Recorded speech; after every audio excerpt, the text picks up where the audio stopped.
middle between the two large plateaus.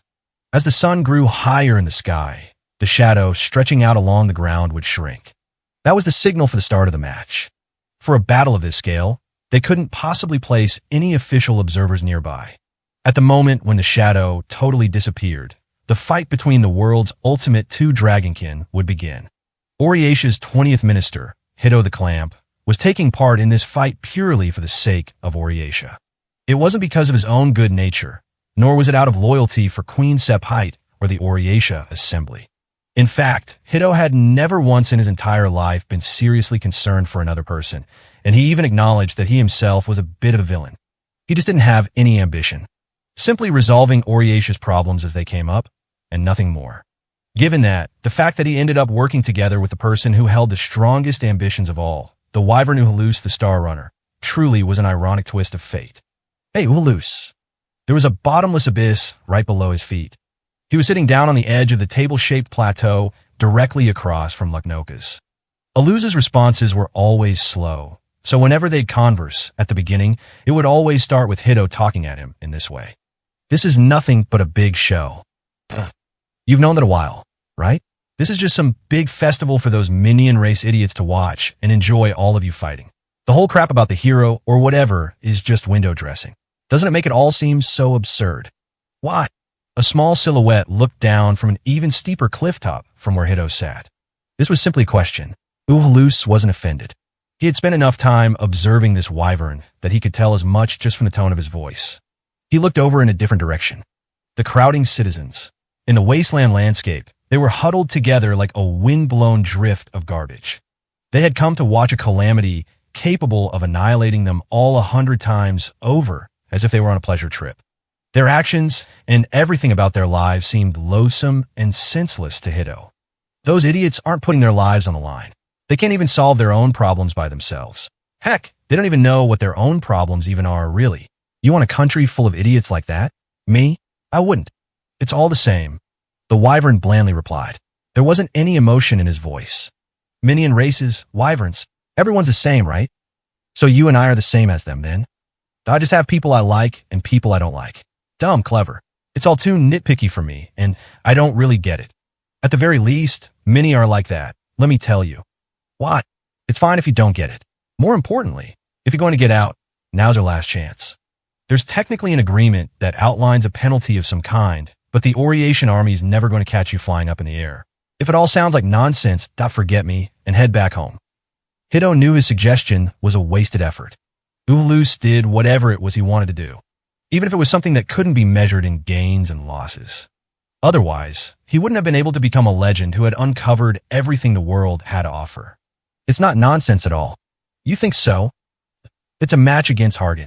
It was the same melancholic mumble as always. However, there was a feeling of delight in his words.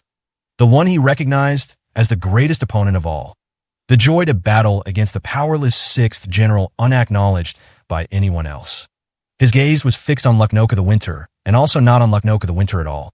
I seriously don't get it. Hito looked at the sky. The sun was close to its zenith. The time was fast approaching. For a reason as simple as that, a mythical battle was at hand. All the world, save Hito, was bound by such a simple rule. All of you. I don't get a single one of you. The pillar's shadow was hidden, and wings buffeted the wind above his head. The dragon had flown into the air. The start of the Six Ways exhibition's second match was declared. It was exceedingly quiet. The match, the largest scale fight throughout the games, didn't defy any of the expectations of those who witnessed it, save for those of the similarly all-powerful combatants who would claim victory.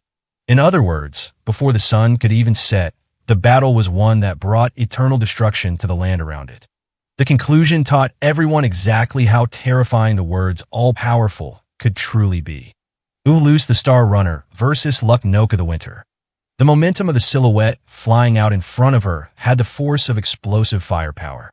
Even to Lucknoka, having flown from Agania to Oriesha in less than a day, that's what the speed felt like to her. Fantastic. This was not amazement at the speed on display. It was an emotionally charged reaction to the fighting spirit fearlessly coming her way. Completely isolated by her excessive power, Lucknoka could no longer read how strong or weak her opponents were. In the past, The ones who looked weak were weak, and the ones who believed themselves strong had all been weak too. Therefore, though she hadn't noticed herself, she had been waiting for someone to stand in front of her. She grew to only believe in the surest truths of all, the bravery to challenge an absolutely powerful opponent and the recklessness. Luknoka, the winter, strongly believed that such a heart was far more beautiful than anything else in the world. Now then, Uhulus, what exactly will you show me then? However, the wyvern, approaching in a straight-line collision course in a Luknoka's flight path, suddenly changed his trajectory. Arcing up above him, he quickly turned to the south. Those watching closely couldn't help following him with their eyes. They ended up looking into the midday sun. He had lured their gazes. Luknoka folded her wings and suddenly dropped her speed. The second she lost sight of Uhulus in the backlight of the sun, her eyes also missed a flash of light. The bullet fired from the musket's maximum firing range flew and hit Luknoka's cheek. Oh! Feeling the sensation of the gunshot, Luknoka laughed. Flying out from the pillar of light, this time she tracked the silhouette diving low inside one of the fissures in the earth. After dilating her pupils and by having her look directly at the sun, now he attempted to contract them again in the darkness. Luknoka was aware of the sensation that crawled across her shot cheek. It was branching plant roots, sprouting from the bullet, eating away and corroding everything it touched. It was known as the torture oak seed. It was a magic bullet that used the musket's gunpowder heat to germinate a tree that caused immediate organic death. But Luknoka lightly rubbed the cheek being covered with roots with her claw. What an interesting little arrow.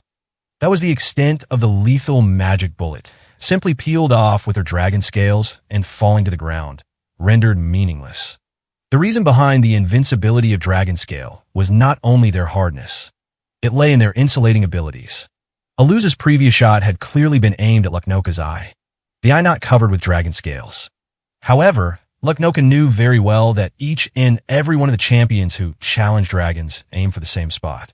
The dodge she just made with her sudden deceleration was, to Luknoka, nothing more than a conventional and expected back and forth that she didn't even have to think about. From the bottom of the fissure's abyss, another bullet flew her way. Her claw cut in and repelled it. Luknoka the Winter hadn't been aware this weapon existed, but as long as she possessed physical abilities and reflexes that far surpassed the bullets they fired, any knowledge of it was bound to become meaningless eventually. It was clear this was another type of magic bullet that would bring death, but the surface layer of the dragon's claws, with its high degree of crystallization, was at no risk of poisoning, and it was impossible for the roots to eat into it. Oh! She looked down into the abyss running across the land, where Uhulus had hidden himself. If she launched her breath right there, that would probably have been the end of the battle. But that wouldn't have been any fun. How was this speedy little champion going to fight from here on out? What kind of tricks was he thinking up as he stood before the world's strongest dragon? What would this Uhulus, the Star Runner, the strongest in this land, do for her? That's not it. Her eyes, twinkling with curiosity and excitement, narrowed slightly. If he hid himself in the ground fissures, he had no way to escape her breath. That was something that Uhulus, the Star Runner, should have been aware of more than anyone else.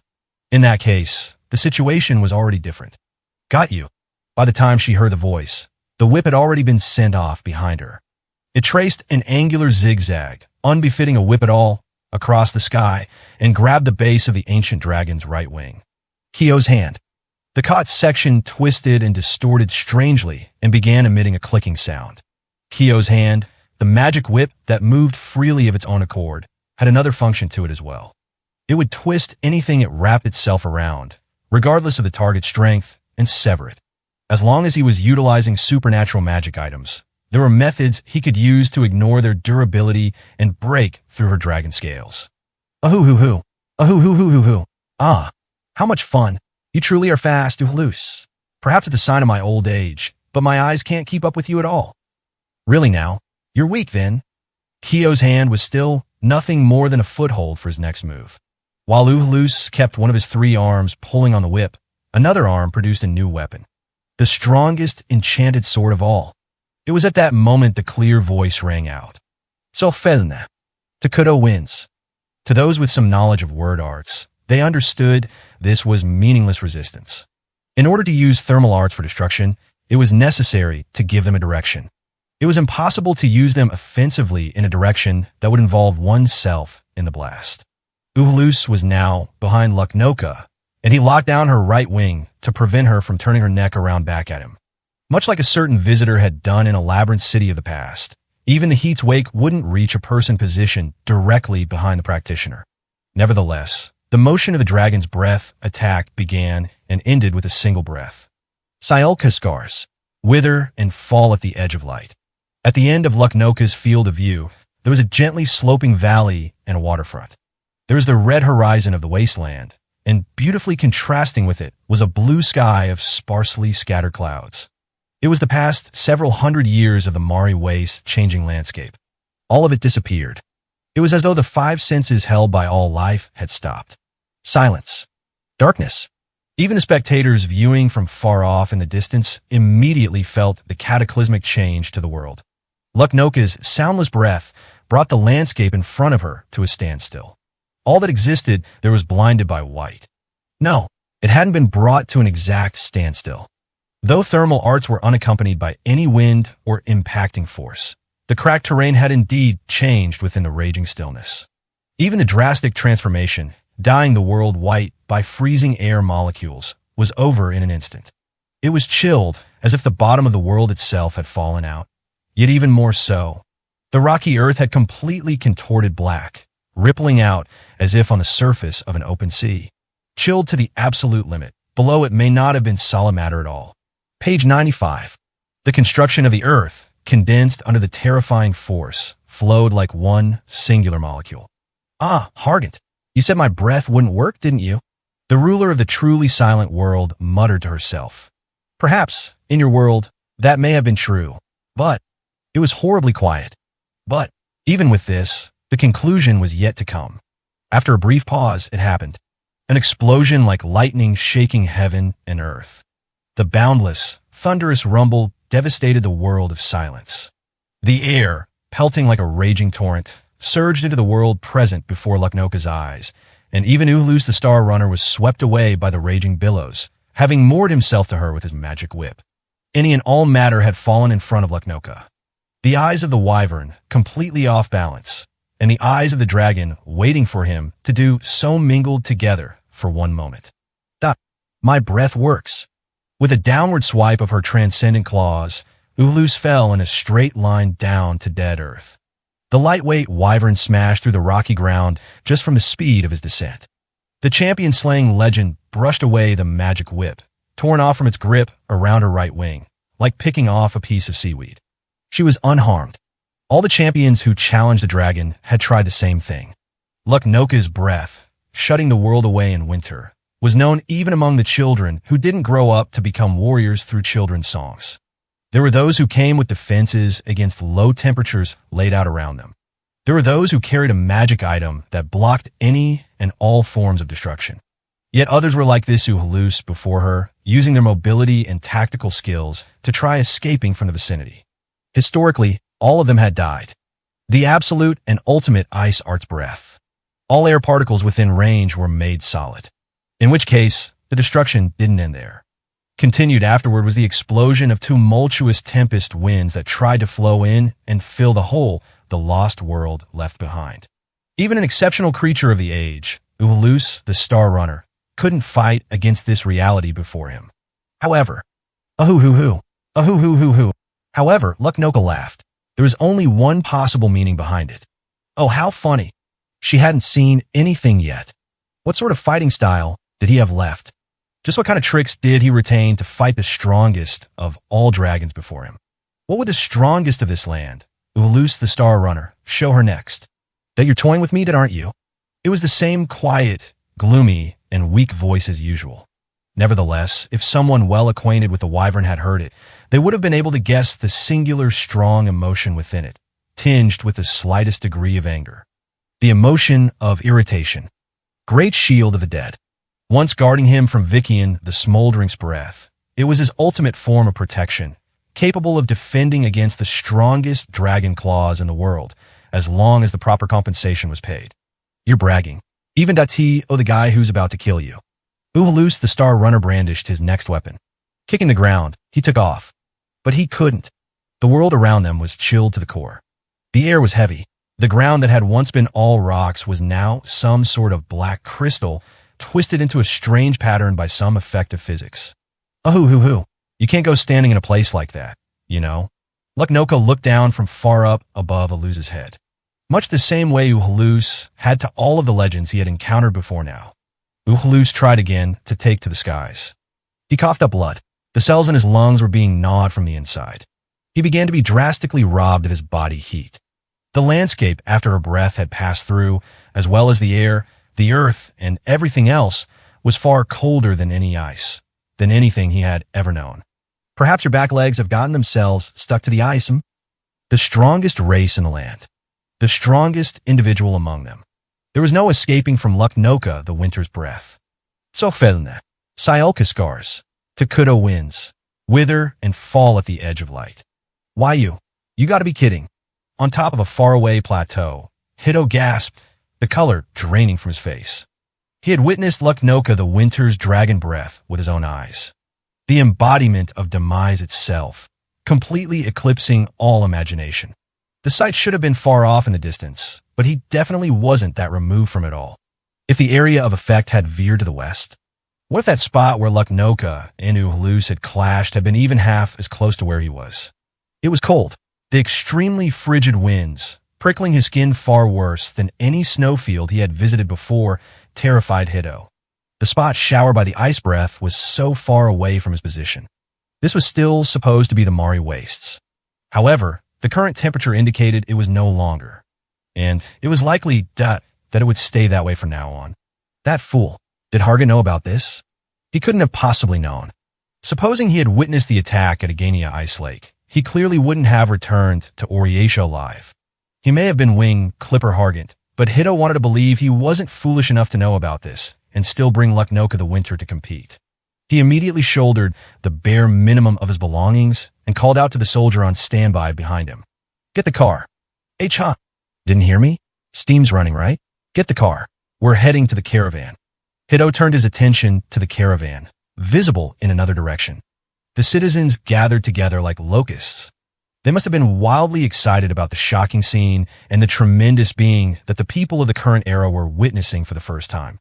But, sir, toward the caravan? Where else? If winter's breath is pointed in this direction, it'll kill us all. Me, you, all of them, it's all up to her whims. We don't have any choice but to evacuate. Get moving. But if you leave the area, the 6th General will be the only one observing the match. If that happens, Lord Hito, get moving. Hito grabbed the soldier by the collar and intimidated him. The soldier wasn't using his head. No sense of urgency. All of them were like this. He wouldn't stand for it. Gnashing his teeth, the 20th Minister looked over his shoulder to the battle behind him. Why am I the one who has to think about this stuff? Hito was different from men like Hargant. He could think through the results and benefits that went with the choices he made. Even if it may have been so in the moment. He hadn't simply agreed to the fight with Luknoka the Winter simply out of pride and animosity. The legend-slaying champion Uhalus and the champion-slaying legend Luknoka. Among the participants in the Six Ways exhibition, the only ones that posed a threat to either of them were each other. They were both out of anyone's reach, beings there was no hope of ever defeating. In order for the Minia to put down these two wicked dragons, they needed to make them kill each other and exhaust whichever one was left standing. Therefore, Hito had been able to face the first match after completely setting aside the sabotage against Uhalus he had planned to utilize during the first round. Currently, the Star Runner had control of all the equipment at his disposal. The battlefield didn't impose any limits on his range of flight, and he hadn't been poisoned beforehand, either. To face off against the strongest of all dragons, he needed to be at his full power. A purely rational judgment, completely unrelated to Hito's pride whatsoever. He really is the only one who can beat her after all, ain't he?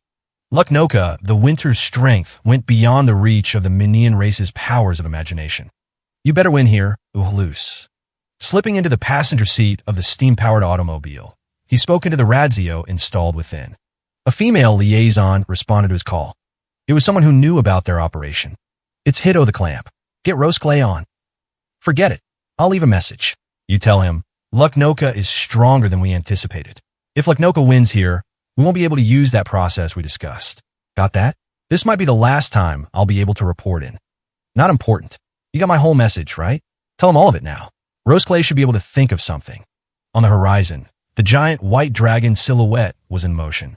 The sight was distorted, almost as if he was looking through a water tank. It was the temperature difference.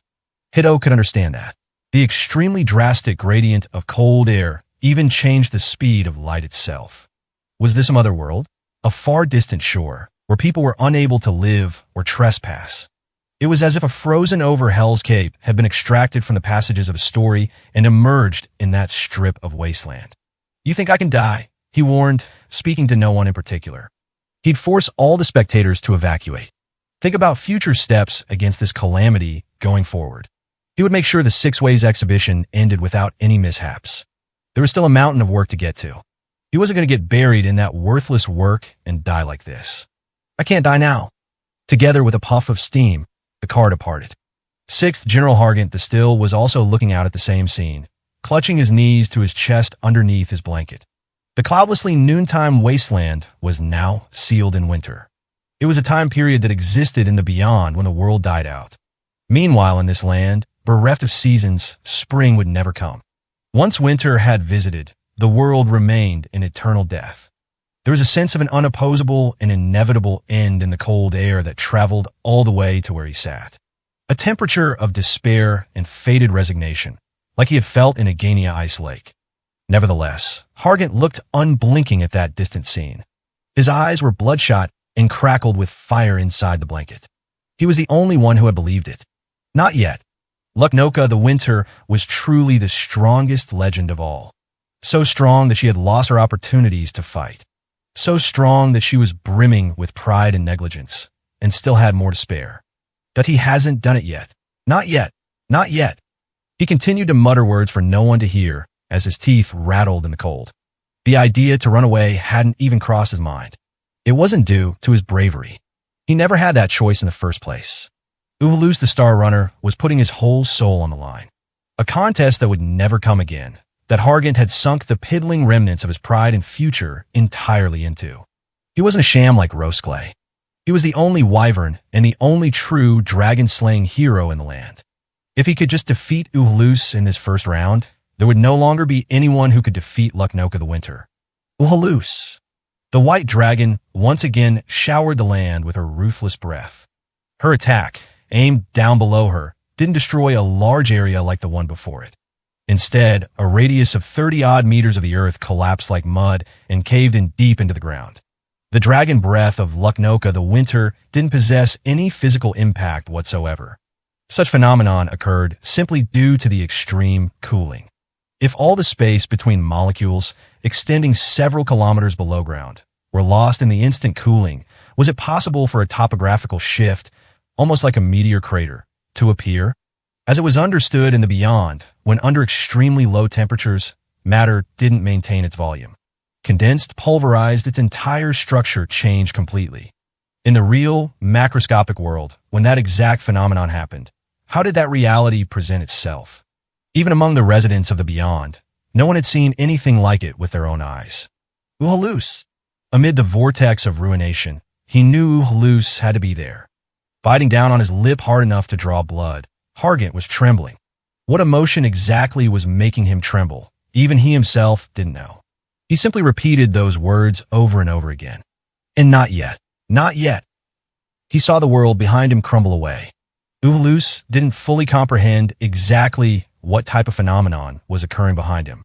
All he understood was that the scope of the attack was far beyond anything he could defend against with the great shield of the dead. Hesht Ellis the Fire Pipes.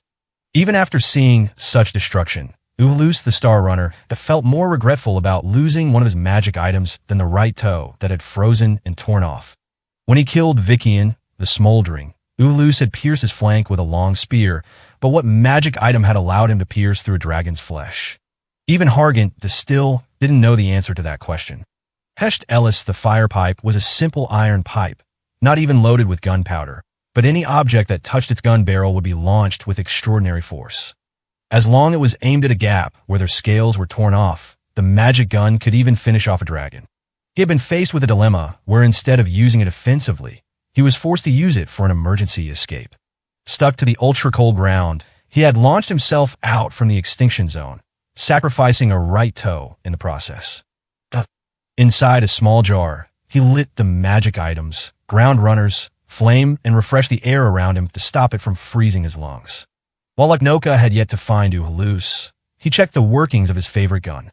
Picked out from among all the mass-produced guns he had swapped in during his long days of adventuring, it was a musket with a nearly miraculous degree of accuracy. Keeping the central mechanism untouched, he specialized the grip for wyvern hands. It was a weapon he placed more trust in than any of his legendary magic items. But gunpowder's no good then.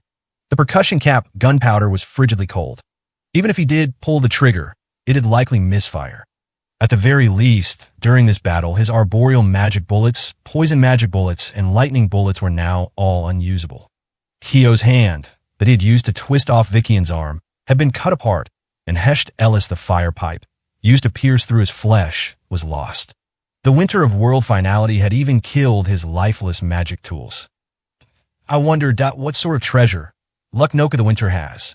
Now that he had lost 3 different weapons at his disposal, if anything, it made it obvious what his next method of attack should be. The only method that could pierce through the dragon scale's defenses and take her life in one attack. Using Hilensing and the enchanted light sword was his only option.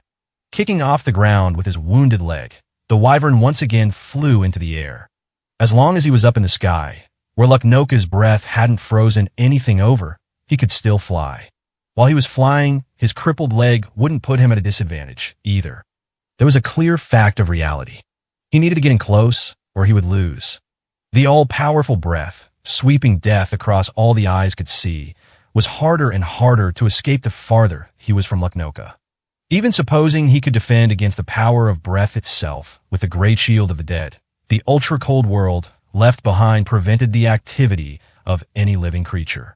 Though it may have meant he'd be dealt a lethal blow being caught in the vacuum as before, his only option was expending all his strength to continue attacking from her blind spot. Luknoka the Winter came into view in front of him. He could see her take flight, as if in response to his approach. He heard her clear voice. "That isn't all you have now, is it?" Closing in the distance in a straight line, Uhulus flew at comet-like speeds. The white dragon hadn't turned her face to him, but she had noticed the presence of her opponent streaking in from the southeast. "Right, Uhulus the Star Runner? Oh, I'm so happy. Very, very, very happy, in fact. Everything about you is just, oh, so delightful." Her ice-arched breath was coming. Aluza's wings buffeted the air. A mere moment before it came, the wyvern turned along an acute angle.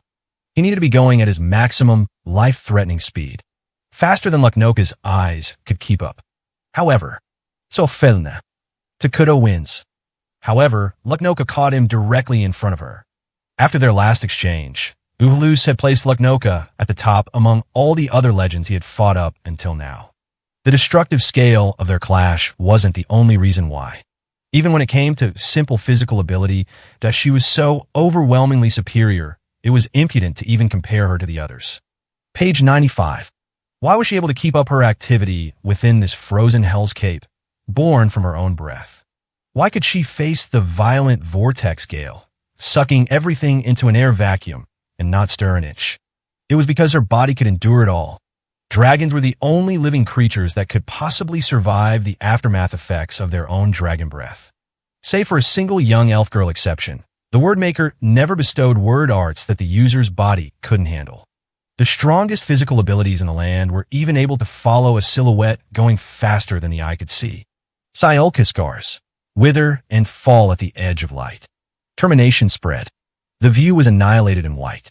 Even if that one breath was to finish things, Luknoka would still do the same. As long as she was able to fight without any reservations and with all her strength, just once, then that was fine with her. No matter how much of a frail wyvern he may have been, just the fact that she had been able to fight without any show of mercy meant that Uhulus the Star Runner was an irreplaceable presence to her. The earth once again split open. Even the clouds vanished in a mist.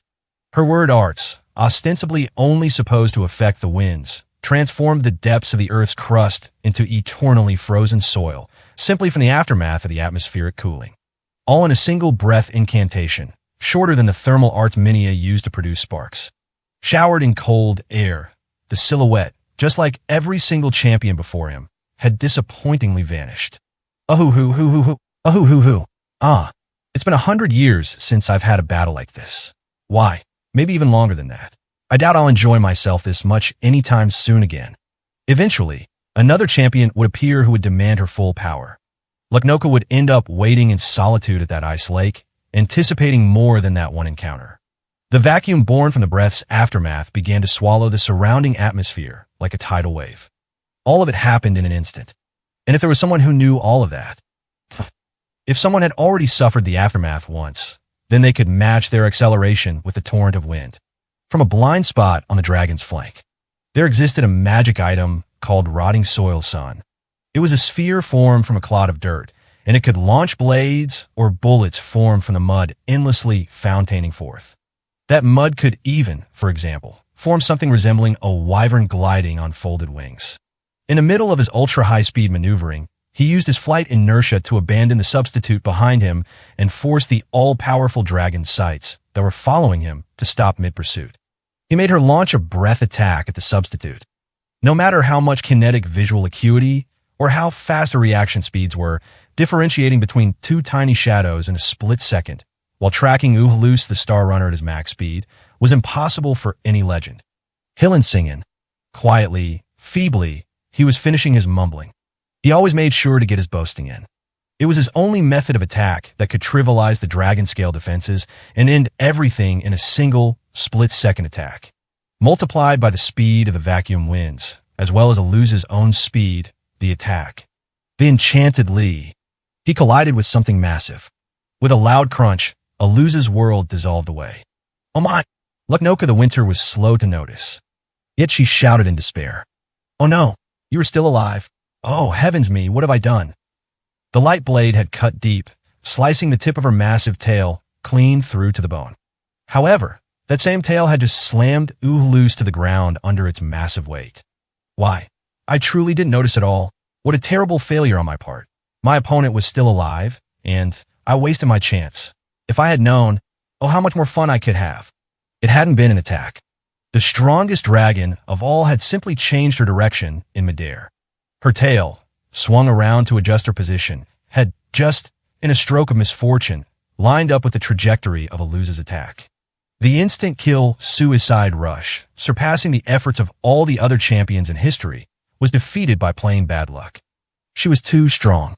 Just moving her body had more than enough power to butcher another life. She needed to actively try to enjoy herself, or else she wouldn't have been able. Sorry, Uhulus the Star Runner. Oh, I'm so sorry. Let's play some, shall we? Come now, Uhulus the Star Runner, please. Denying even the fight itself, it was a single sight of desolation. He had a vivid memory. Just how long ago was it? The rain that had continued from the night before gradually began to recede, now only intermittently showering. Looking through the gaps in the wood panels of the crumbling cabin, abandoned on the shoreline cliffs, he spent the whole day gazing at the tide, going in and out. Hey! Lifting himself up away from the fissure in the rotted wood wall, that face had appeared again. Names. Now that he thought about it, the Minia all had names. Names that, among wyverns, were only given to the strong and clever upper ranks of the flock. What was it again? Hargan. Don't go say my name so easily like that. The young boy frantically turned around and looked behind him. He seemed much more worried about anyone from the village approaching the shack than the young wyvern himself. If it came out that I was sheltering a wyvern of all things, I could get beaten to death. Really? Then, I'll be careful. You even know what being careful actually means? That's something you gotta do yourself. Why the hell did you break your damn wing anyway? Hargan looked at the splint fixed up his right wing. As dragonkin, wyverns generally had a strong vitality. Broken bones for them should have healed faster than Aminia's, but it seemed like it would still be some time until his would be perfectly linked back together again. Because I ran into something. Yeah, and I'm asking why the hell do you run into something? Normal wyverns don't have that stuff happen. Because that I'm not normal then? The young boy scratched his head. At the time, he hadn't been able to answer properly, but looking back, he now understood that his answer to Hargan when they first met had been vague. Unlike other wyverns, he had unnecessary body parts. One on the left of his torso, two on the right. This particular wyvern had 3 arms, unlike any of the wyverns that had been documented up until then. They ruined his flight stability. He had collided into sea cliffs, normally not something that happened to a wyvern, and broken his wing. That was likely behind it all. If you can't fly super well, then the same thing's just going to happen again once it's healed. Maybe. What kind of answer is maybe, huh? Seriously, I don't got a clue what's going on in that head of yours. Hargant always seemed to be in a bad mood, but at the time, he didn't understand it at all. Most minions, when looking at a wyvern, were filled with anger and boiling with an urge to kill them. You really need a bit more. A little bit more sense of urgency that you can't keep going on like this, okay? Consider the source and take countermeasures. But that I can't fly, well, I can't do that either, right? Nothing I can do. Then learn how, damn it. The day you popped out of your egg, could you fly? Hell, what about word arts? Were you chit-chatting with M like you're now right from the get-go? He struggled to understand Hargant's point. Were they words of concern for a wyvern like him? They couldn't have been. It didn't make any sense for a Minia to do something like that. It hadn't made any sense from the start when he first sheltered him in this shack. Hargant sat down and nibbled at the lunch he had brought with him. They were some kind of dried tree nuts and were as crude and wretched as any wyvern's meal. His clothes were fraying all over, and one of the soles of his shoes was beginning to peel off. Comes a day for everyone out there when they're able to do something they couldn't do before. It's growth. Yeah, that's right, growth. You gotta grow too. Then what do I do? Once I'm able to fly, what do I do? I mean, come on. Once you're able to fly, you'll be able to get your hands on all sorts of stuff, right? Can get yourself some tasty food, for one. And female wyverns prefer males that good flyers, right? Not that I got any clue, but also, you could even become a big shot in your flock. So that's the type of stuff that you want, Hargant. D-damn right I do. Hargant's expression grew increasingly dour, and he kicked the nearby wooden wall panel. The loud sound surprised him, but he was inept at expressing any intense emotions from birth. This surprise probably wasn't made clear to Hargant, either. Haven't you ever felt frustrated and humiliated from constantly being looked down on by someone who can't do anything? Those aristocrat bastards kick us servants around like we're a bunch of useless fools. Both my dad and my mom, too. All they ever did was give these disgusting smiles and ingratiate themselves. I'm different. I'm going to become someone important. Just watch. I'll grow up and make all those pompous bastards see how great I really am. All of that's. He cocked his head. Minia logic was strange. All of that's about you, though. It's got nothing to do with me. It's the same thing. It's all the same. You're alive, aren't you? Then you gotta have wants, too. Show him all that you can fly just as well as everyone else. At the time, had he understood that Hargant was seeing himself in the wyvern who had been left behind by his flock? Whether he did or not, the fact remained that he felt an innocent curiosity toward the intense emotions he was witnessing for the first time in his life, the exact opposite of his own. He possessed a passion the wyvern himself didn't. Okay, I'll try then. What do I need to do to grow? Just have to start with what you can, right? Ever grabbed something in your hands before? Or moved your fingers independent of one another? Even with your wing injured, you can handle that right now. You add to the number of things you can do, little by little. Then what about you, Hargant? What do you need to do to become important? Me? The question prompted Hargant's first smile. Me, well, I'm the first one among the other guys my age to bring down a wyvern. So I've got a gift for archery. I'll hunt down more and more to brethren like this and work my way up to greatness. It'll just be wyverns for now. But someday I'm going to be able to take down bigger and better targets, not just wyverns. That's how I'll get to be a general in the kingdom. I'll have enough money to last a lifetime, and everyone will praise me. They were at most his deepest inner thoughts that could only lay bare to the injured wyvern in front of him. Ambitions that he absolutely couldn't mention in front of any of the other villagers. Just how difficult, how far in the distant future would it be until he got there? In many a society, it was shameful. The weak weren't supposed to speak about dreams beyond their station. The boy held a small bow in his hands. Compared to an adult's bow, its power was much, much weaker. Nevertheless, even if it was simply dumb luck and had nothing to do with his skill level at all, Proud Bow was still the weapon that shot down his very first wyvern. Once I'm a general, I really want to become a champion. I'm going to leave my name in history. I'll even take on a dragon and bring them down with this dragon slayer ballista of mine. Pretty amazing. His conversational acknowledgement came across almost like a half-hearted reply, but he truly felt that way from the bottom of his heart. That was why, at that moment, he decided he would try to imitate the young boy. because that was surely what it meant to be alive. That you're an amazing guy, Hargant. There was a continuous, incessant creaking sound. Though he didn't think he would fail, he may have had some sort of hunch that things might end up this way. He had challenged more strong opponents than anyone else. He had experienced the limitless possibilities, both fortunate and unfortunate, that occurred when going up against powerful opponents who far surpassed his own stature. If he hadn't, then he wouldn't have activated Chiclarak, the Eternity Machine. It creaked with the sound of metallic friction. The sound reverberated from inside Aluz's body. A very unpleasant sensation. In Aluz's hazy field of vision, first he looked at his right toe. The part of him once thought to be frozen and lost was already being replaced by a peculiar metallic contraption combined from a cogwheel and crank.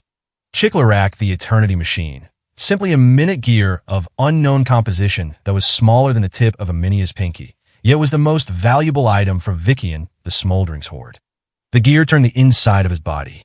He could feel the sensation from his pulverized backbone as well, in his left thigh and rib, as well as his left wing. The gears were propagating through his body, imitating organic life, and forcibly propelling them to action. Why the hell did you break your damn wing anyway? What was I supposed to do? He dimly replied to the intermingled traces of the past. Although accidental, he had been hit with a painfully severe counterattack. Even the Great Shield of the Dead's defenses were too slow to respond. The item was supposed to be activated in response to the enemy's attack, and since each use brought intense pain and corrosion, the shield couldn't be used while also maintaining control of his flight position. Being swept into the explosive when the attack came was another mistake. In his normal state, Ulus might have been able to dodge the tail attack, even coming in at extreme speeds right before it hit him. However, in the middle of being swept away, it was impossible for him to change his trajectory. He had shut out his unrivaled enemy's offense and devoted his everything to the one strike he'd need to turn the tables. That had been a cause of his defeat. Consider the source, take countermeasures. Consider the source, take countermeasures. Consider the source, take countermeasures. Consider the source, take countermeasures. Even now, Ulus the Star Runner could do this.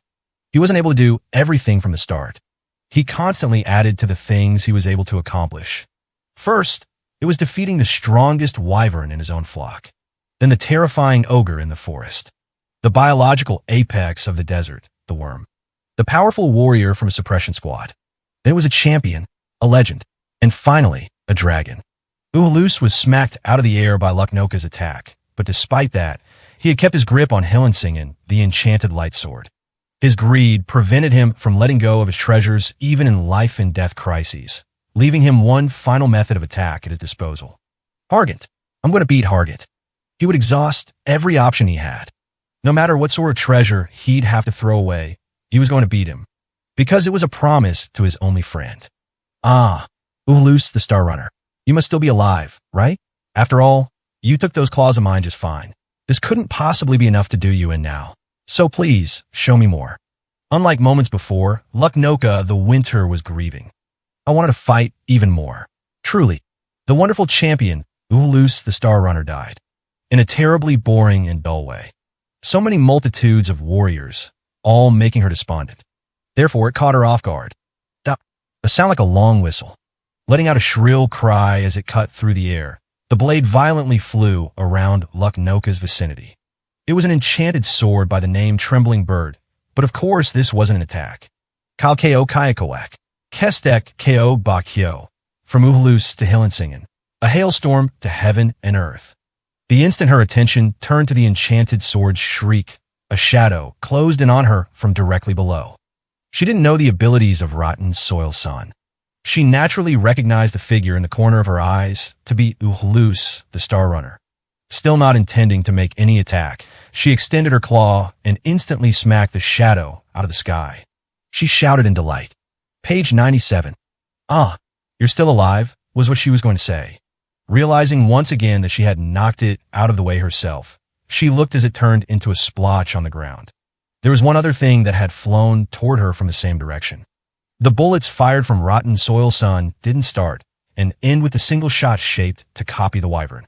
Ulus had sent another small lump of mud hidden inside the other's bulk. The light overflowing from it dazzled Luknoka's eyes. Something then appeared from within the lump of mud. Hillensingen, the enchanted light sword. The claw that knocked the decoy out of the sky was guarding against the line of fire. However, the light blade easily penetrated right through it. The strongest of enchanted swords, with no possible method of defending against its slash. The white dragon turned her head away and avoided the flying slash. The twofold and threefold deception was meaningless. Lucknoka, the winter, possessed the reflexive speed to immediately move to the defensive after all of it. Kamek sa koikak, Siaskako kemno, Karakter ano, right eye axis, changing circle, circulate, trembling bird, rotten soil, Sunday Hillensingen, the enchanted light sword. The enchanted light sword pursued her in midair. Under the effects of Aluza's power arts, it ran from the front of her neck to the back, burning away her nigh invincible dragon scales. Incredible. Oh my, Uhalus. If her dodge had been just slightly less effective, it would have sent a lethal dose through her neck. It was something she had never once received in her long history, the largest wound she ever had. And that wasn't the end of it.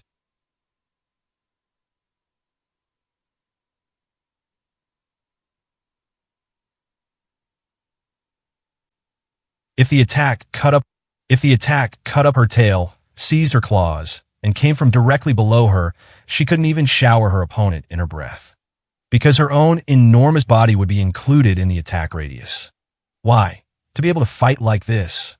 When Lucknoka uttered this, the wyvern champion was inside the reach of her claws. Her breath, her dragon claws, and her tail. Within this range, none of them could reach him. Inside his right toe was the magic bullet. The magic poison bullets of Arboreal Skytree, first causing their victims' nerves to rupture. Even when he directly grabbed hold of it, the physical toe, flesh replaced with iron, didn't possess any nerves to erode. Right now, his own body was a magic bullet, shooting faster than a gunshot across the horizon. Aiming at her neck, where her dragon scales had been torn off, he would surpass the strongest of all dragons' reflex speed. But he was unable. The mass of Aluza's torso was vertically rent in half. He lost his entire left wing. Lucknoka muttered, dumbfounded. Oh dear, I've done it now. Then she spit out half of the champion's body she had chomped off. Honestly, how could I act like such a brute? The wyvern champion had disabled her tail, slipped through her claws,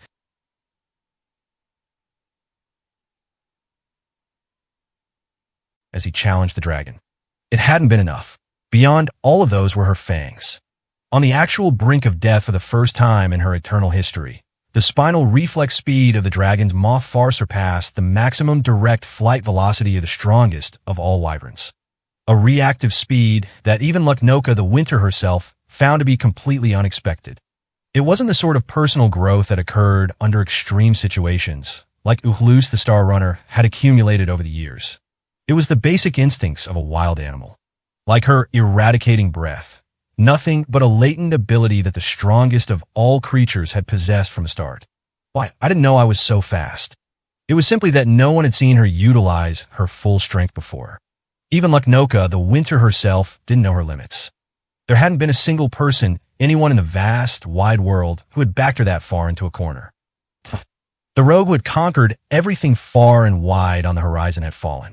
Trembling bird, rotten soil sun, Hillensingen, the enchanted light sword.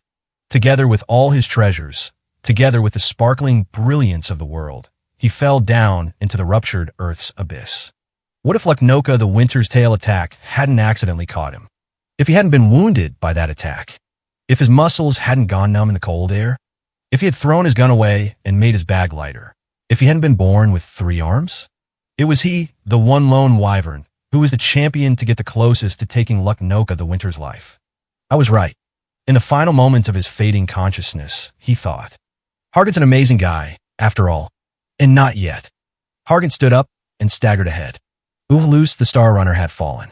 Down into that deep, dark abyss. To the bottom of the frozen earth. The severe frost had almost been like death itself, but now he couldn't even bring himself to keep the blanket around him. Without anything to cling to, Hargan shouted, smeared in tears and snot. Not yet. He would still rise back up again. Uhalus wasn't defeated yet. Hargan hadn't won yet. Uhalus the Star Runner was a champion, after all. He had been his star, grabbing everything he wanted, never daunted by any hardship. Even if that hardship was Lucknoka the Winter, he knew, surely. Isn't that right, Ulus? It's not over yet. It's not over. Ea. His knees buckled in front of the horizon's unchanging stillness. All that remained there was the cold temperature of despair and fated resignation. Ulus was there. Out in the distance was his greatest enemy. Hargan screamed. Someone. The elderly 6th general screamed like a child. Someone pull Ulus out of there. Someone. It's Ulus. He's my friend. Somebody. The voice didn't reach anyone. Hito the clamp and that giant throng of spectators had vanished at some point and gone away. This uninhabited ice field, this scene of desolation itself, it was nothing less than the apex landscape. Anyone, HCK, HRNGH, and go, that truly was a delight. Now Hargant. Luknoka the winter landed down behind Hargant's crouching back. The dragon, who once prided herself on her pure white beauty, unviolated by anything, was in pitiful state as she bled copiously from her tail, with her neck wickedly burned and her left claw severed. And yet, come now, it's not all going to just end after that, right? This is barely the beginning of the first round. After all, I'm sure the next one too. Of course, there's even stronger champions waiting to give even more wonderful battles, right? In her several hundred years of life, she had never once tasted excitement like this before.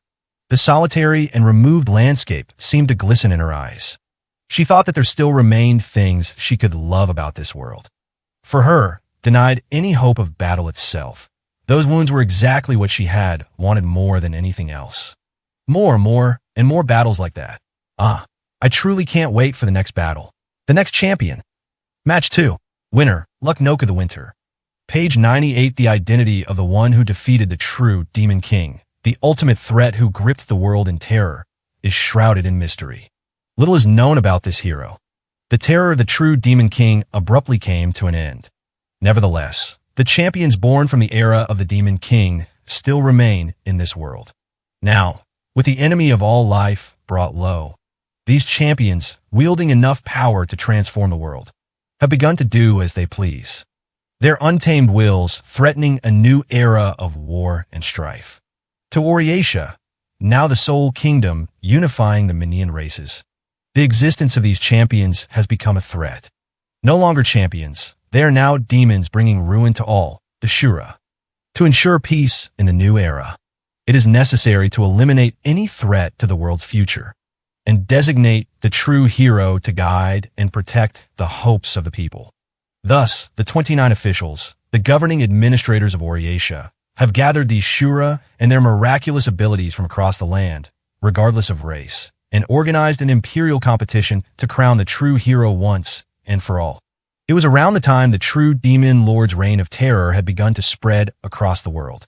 Q's the passing disaster was not yet a cleaner, nor had he earned his name of the passing disaster, but instead he was a normal young man aiming to become a priest, wandering from one almshouse to another to learn the order's teachings.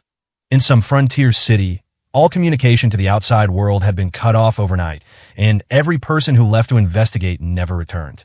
However, even with such little information, everyone at the time seemed to have a hunch that it wasn't because of some sudden uprising or an outbreak of a new plague. In the early days, people tried to ignore the very existence of the city. There was someone who said there had surely been some terrible disaster, and the rescue attempts were met with trouble. That Isaac the Chromatic, who had already managed to lay waste to several cities, or the vampires that were still hidden among the Minion races were far bigger problems, and that they must not let some unrelated city on the frontier concern them. The younger Q's believed this explanation. Nevertheless, he soon understood this wasn't the case. The more necessary it was to go around saying that one mustn't let something concern them, the more it weighed on everyone's minds. As far as Q's understood, both adults' and children's minds were seized by anxiety, and yet the fates of the city's residents remained a mystery, with any investigative activity being placed on hold for over a year. It was abnormal. Before long, there came a rumor that a hamlet adjoining the city had apparently disappeared. Any investigation related to the true Demon King never yielded much. The one who barely managed to make it back didn't say anything about the extent of the damages or the safety of the residents. They only left a single statement behind. There's something terrifying there. Then he died. His death wasn't from any physical abnormality. The extreme terror and exhaustion had killed him. It wasn't there was something terrifying, but that there is. The word was short, but that was what truly expressed the staggering terror of the true Demon King. In all likelihood, he had never even encountered the true Demon King at all. He encountered the Demon King army in that ruined place and learned from himself that something terrifying was still there. And because of this unfortunate realization, he perished. The people feared this unseen terror. Someone began referring to the overwhelming threat as the true Demon King. They were more than a tyrannical monarch standing in opposition to the one true king. They were a malevolent entity unlike anything the world had seen before. The head priest of the order gave a proclamation to the people. Either the royal family or the head priest had to, or else unabated disorder would continue to spread. Every life on this planet, joined in understanding with word arts, has persisted from time immemorial into the present day because they have overcome the threat of annihilation again and again. The order faithfully undertook their duty, trying to expel the curse of fear that tormented the hearts of the people. There will be many sacrifices, just as there were during the plagues and the vile dragon disaster. Be that as it may, just as with those calamities of the past, this terror will inevitably come to an end. Hughes believed this too. He could entertain the hope that if they endured it for just a little bit longer, an unknown hero would slay the true Demon King. However, this proclamation itself may have been the worst possible crossroads for the order to put forth. The first party, the hopes of many on their shoulder, was wiped out, and the order's charity work was unable to hold back the wave of ruin, with everyone around the world dying, and continuing to die. All the kingdoms were on a war footing, and the support for the order, tasked with maintaining social welfare, continued to dwindle as the years went on. The order, their doctrines leaving them unable to supply any military aid, began to be coldly regarded by the people, and as all kinds of despair spread across the world, faith was the very first thing to disappear. If the word maker supposedly created this world, then why did this word maker allow something like the true Demon King to exist? The head priest who made the first proclamation died just a year later. He was stabbed by a vagabond who had lost their family to the Demon King army. If you're intent on the priesthood, Hughes. The priest Hughes was learning from at the time, Roselha, the Ruminator, let these words slip. Don't give it up until the very end, long after everyone else. No matter how much the true Demon King torments the people, you need to protect the correct teachings up until the very end. That's the hardest job a priest is tasked with. Haha, is it now? I mean, you're always giving up on temperance yourself, Father Roselha. No, that's different. It's a completely different topic altogether, you understand, Hughes? Everyone comes seeking salvation from the word maker. They feel that if even the first party proved unable, they want someone who can do it to go and kill the true Demon King. There was some trying to grant these wishes. I don't really think those guys are wrong. But believers have begun abandoning their faith and trying to join the subjugation forces. What am I supposed to do for people like them? The true Demon King couldn't be allowed to exist. Hughes himself wished he could become a savior to the people, not just to protect the refugees who escaped from the Demon King and give the people peace of mind, but to eliminate the problem at the source. If it was possible to comprehend the true Demon King through the use of word arts, the actions necessary to slay them would, for the order's believers, also mean discarding their faith. Thou shalt not hate. Thou shalt not harm. Thou shalt not kill. These conditions make the task rather tricky. Do you think that everyone who went off has given up? I'd say so. They weren't able to stick to their priestly ways of saving others. That might be a cruel way to put it, though. Hughes knew that Roselha's faith in the word maker was deeper than anyone else's. Even if his behavior was unbecoming of a clergyman, Hughes had never seen him break any of their religious precepts. You see, Hughes, when I say keep going until the very end, longer than anyone else, I mean that I want you to outlast even me. If all the people of the world fight and seek to kill each other, if there's no one there to protect our teachings until the last man standing, who will pass them on to the world to follow? That's what makes it the most difficult responsibility of all. Roselha took a single gulp of the small remaining amount of booze in his bottle. There will be times when you want to fight for justice, when it seems like there's a better way to improve the world than through the word maker's teachings. When your faith begins to waver, the words of the word maker will be your anchor. We need to be there for those in need, even the ones who've had their faith waver, even if it doesn't seem like the right thing to do. I wonder if I can become the sort of priest you're talking about, Father Roselha. Hughes didn't think he had lived a life of misfortune. Though he had been an orphan abandoned at an almshouse, having never known his birthplace, he was surrounded by friends in the order. Then there was the angel, whom no one else could see, that always watched over him. If there were going to be more and more children with circumstances like Q's in the age of the true Demon King, then he wanted to practice what he'd learned from his teachings and save as many of those children as he could. I'm scared of the true Demon King, too. Q's feebly smiled. Lately, I've been afraid that before long, I'll go against our teachings, just like everyone else has. That's 'cause you're kind, Q's. Father Rosella, I don't have the courage to kill or the courage to die. Everyone who went to join the subjugation force were all much more impressive than I am.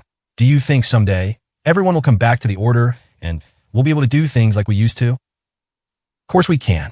We continue protecting the Wordmaker's teachings for just such a day. Whatever happens to the world out there, the good things, the things that save the soul, won't change at all. Priests act as embodiments of this everlasting truth. This must have been what Rosella wanted to say.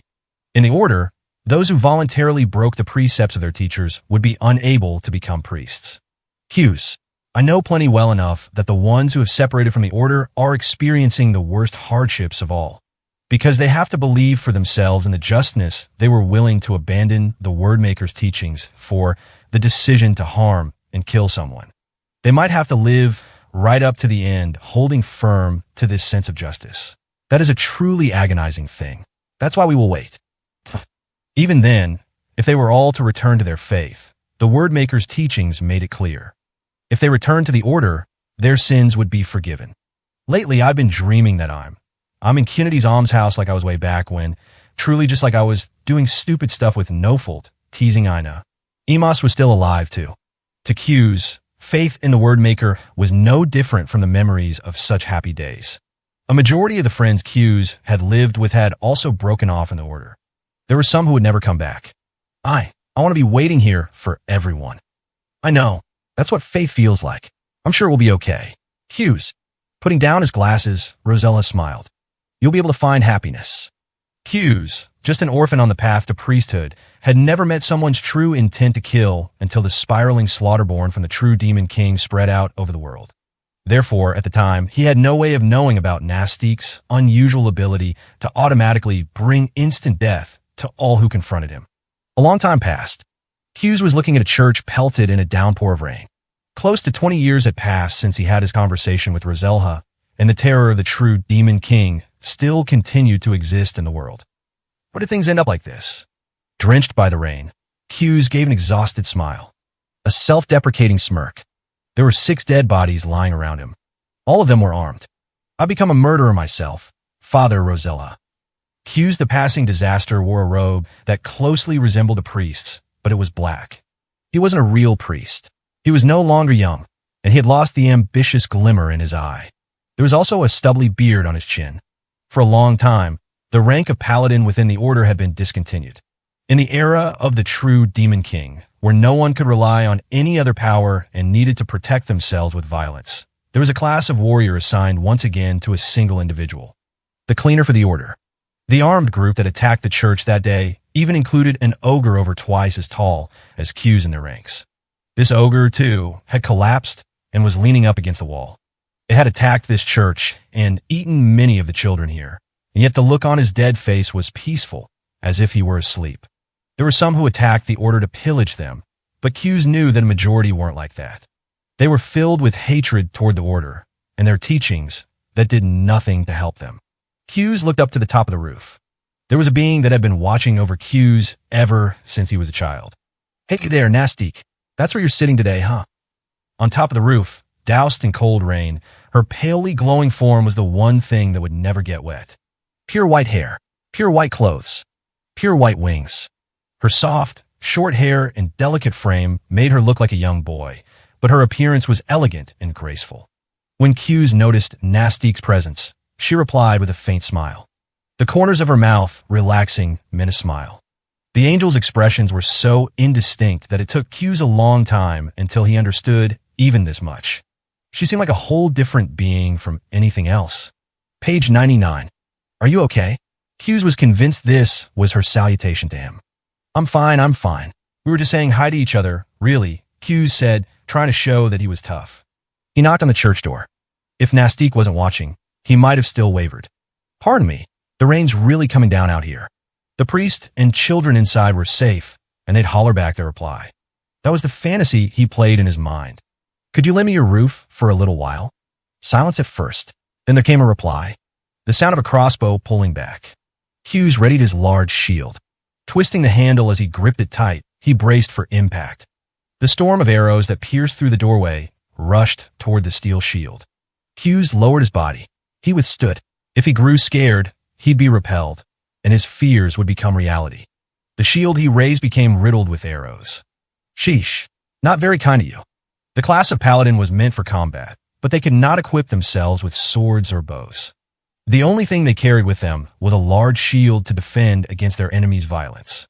Stepping inside the church, Hughes tried to continue his thought. If you're in there, then you gotta say so. Come on now. Hughes saw a lump of flesh dangling from the ceiling and closed his eyes. He hadn't wanted to see it. The person who he had wished was waiting for him inside was no longer there. Ah, Father Rosella. Well, yeah, so that's how it is. You didn't make it either, huh? The gang that had taken hold of the church aimed their arrows at Hughes. In the rear of the church, someone was sitting on a bench with their back to Hughes. Turning their sights to the entrance, their face and eyes met Hughes's. The face, hideously burned, was covered in worn bandages. A glimpse of my face. The voice sounded much, much younger than Hughes had imagined. It was practically the voice of a young, prepubescent boy. Doesn't frighten you, does it? Boy, heh. So, I take it you're the one in charge here. Hughes didn't even plead for his life, simply offering a weak laugh. His attitude was abnormal for someone currently surrounded by death on all sides. He felt the same way himself. Be sure to talk things out. People were bestowed word arts by the word maker in order to communicate with one another. Well, I heard that the church here's been making a bit of noise lately. See, I got the message from the order, and, well, I thought I'd try to settle things peacefully. I'm Hughes the passing disaster, and... Crunch. There was the sound of metal splintering. The tip of the chain, brandished by the man on the bench, chipped Hughes's shield. The attack was instantaneous. His foe still had his back turned to Hughes, and he was still seated. Even when sitting, his attack reached far back behind him near the entrance of the church. If Hughes had been even a second slower with his shield, he would have been severed clean in half, bones and all. Go ahead, continue. My name is Hind, the swaying indigo light.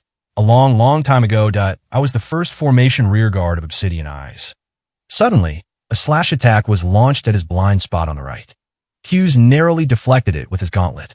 The long and limber chain was being sped up with just his fingertips. Hind, the swaying Indigolight's weapon, took an unexpected trajectory, as if it were a writhing live snake, and transformed in a high-speed slashing attack. His subordinates also knocked their arrows in quick succession and began peppering the intruder with arrows. A brutal onslaught from every direction, which the defense of his large shield alone was utterly unable to handle. Okay, I lost. I give up. He deflected an arrow with the round of his shield. Right before the chain tried to snap up into the air, he stamped down on it. Just calm down. Oh, whoa. Jumping under a bench, he dodged the hail of arrows.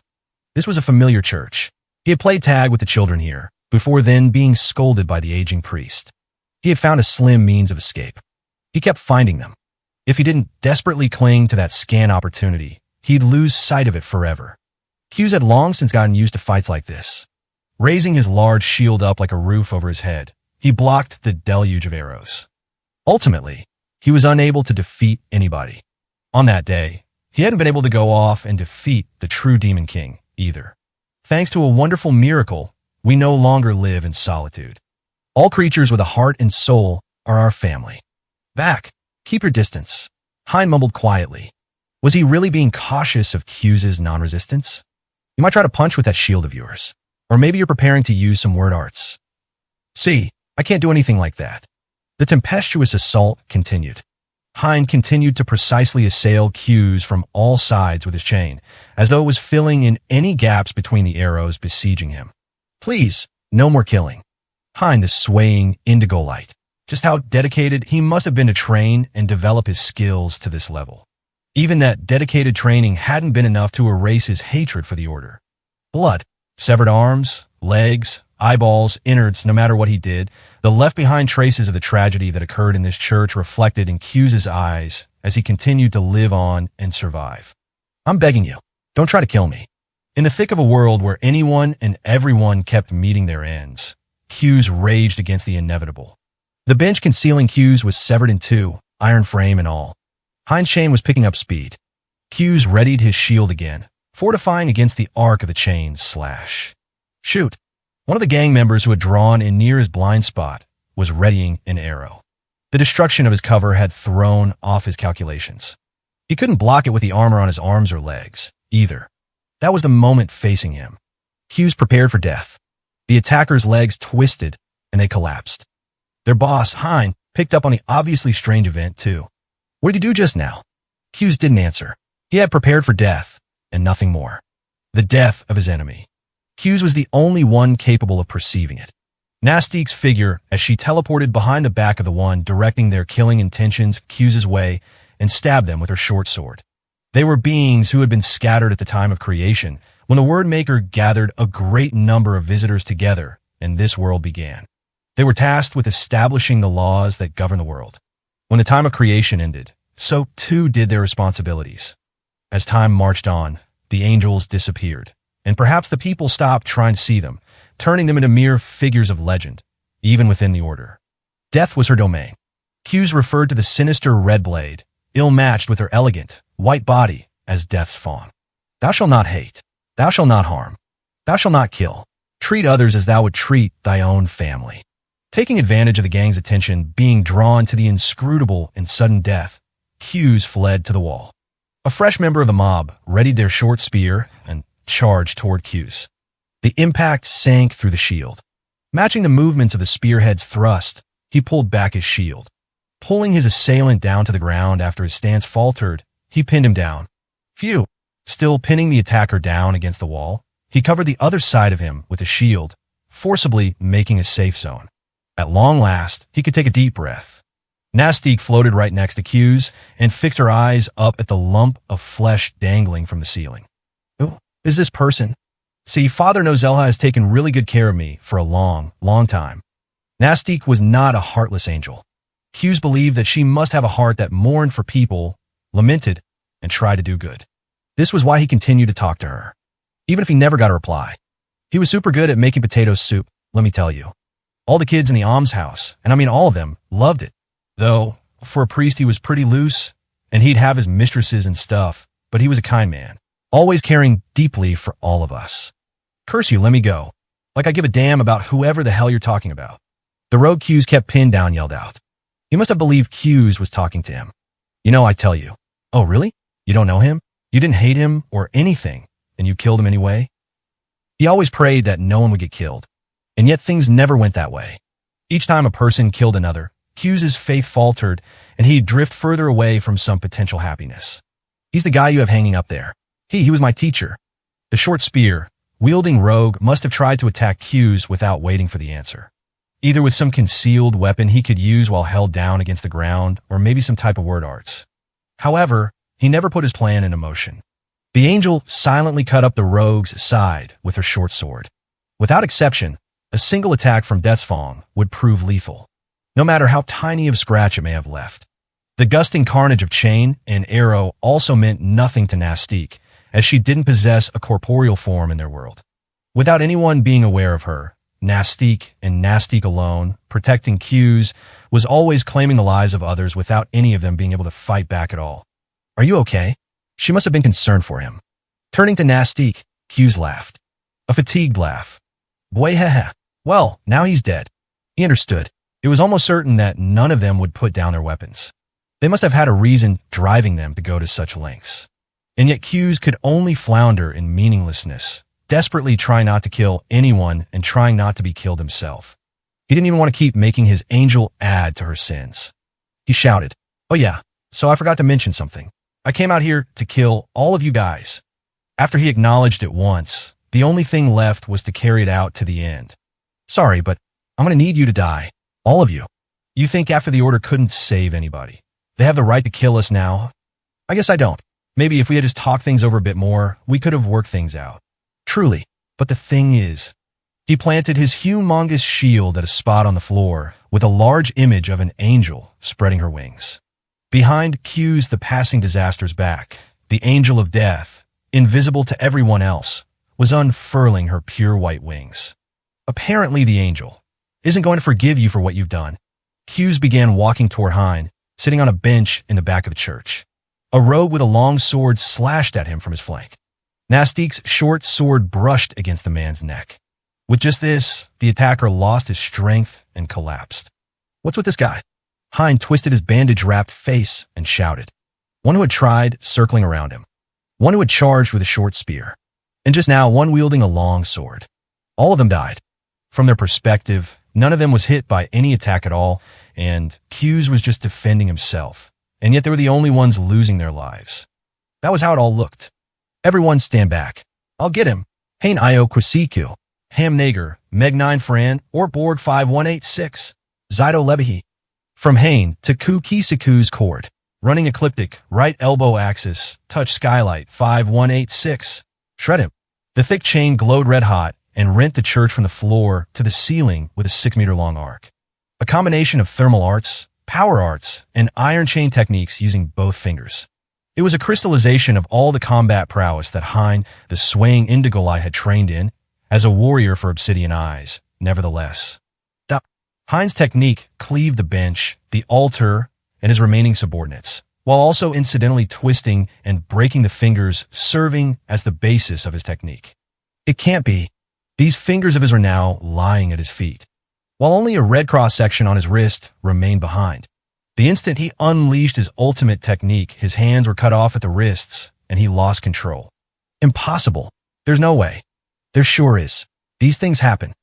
Hein vacantly gazed at the nub where his hand had been severed by some unseen force. WHY. Is it always like this? Irrational absurdity, over and over. He groaned. Death would come. Taking a hit from Nastique guaranteed such a fate. He was supposed to be a violent ruffian who massacred Hughes's former teacher and all the orphan children in the man's care, and yet he wore the expression of a sobbing child.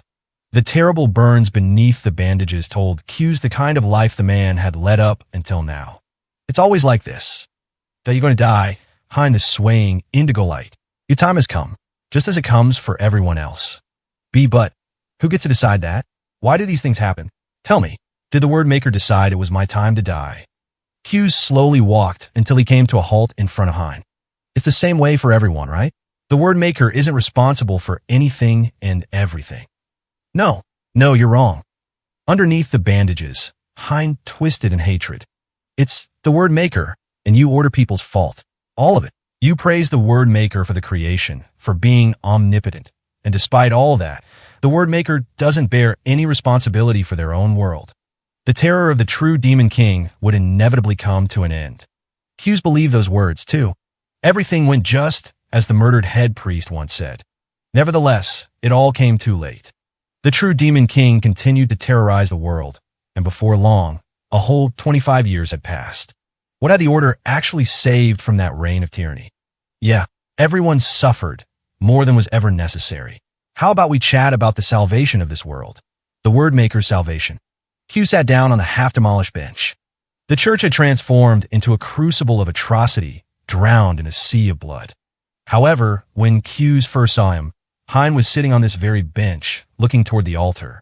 Hughes knew the ones who hungrily sought the word maker's salvation were the ones who fell the deepest into despair. I'm still a clergyman when all is said and done. I'll listen here until you die. Confession time. Gathering confessions is all that'll save people. Then why? Why didn't the word maker save us? Were we all abandoned? Well, you're wrong there. Think about all the things or people who've saved your life up until now. Might have been some random chance, heck, maybe been a stroke of good luck. But see, the salvation that the word maker bestows on people, I don't think that it really manifests in some amorphous good fortune or anything like that. Lifeblood poured incessantly from the severed remains of Hein's arms. There wasn't anything Hughes could do as he gazed down at the sight. No one's been abandoned. If your cruel treatment came at another person's hands, then you must have been equally saved by another person's goodwill, a conscience to save others. The word maker was there in each and every moment. See, if they're the God that created this world, then they can't favor only one race, right? That's why they created a world where people would save other people. That's the salvation that the almighty word maker bestowed on us. In that case, why? Did the people who saved me, why did all of them die? Because they're people. If it's not the sort of tragedy a person's strength can help save, then people can't save at all. No, no, that's wrong. They should have the power, more power that could save everyone. Curse them all. The word maker, the demon king. Q's knew what drove them into despair. It was because they wanted to believe there was some hope amid a hopelessness beyond the reach of any person's helping hand. The hope that someone, an unknown righteous somebody, would save everything and correct the world to how it should be. Duh. At all. Not scared. This face. The scars left behind by the true demon king continued to torment all who lived in these times. Yeah, it's over.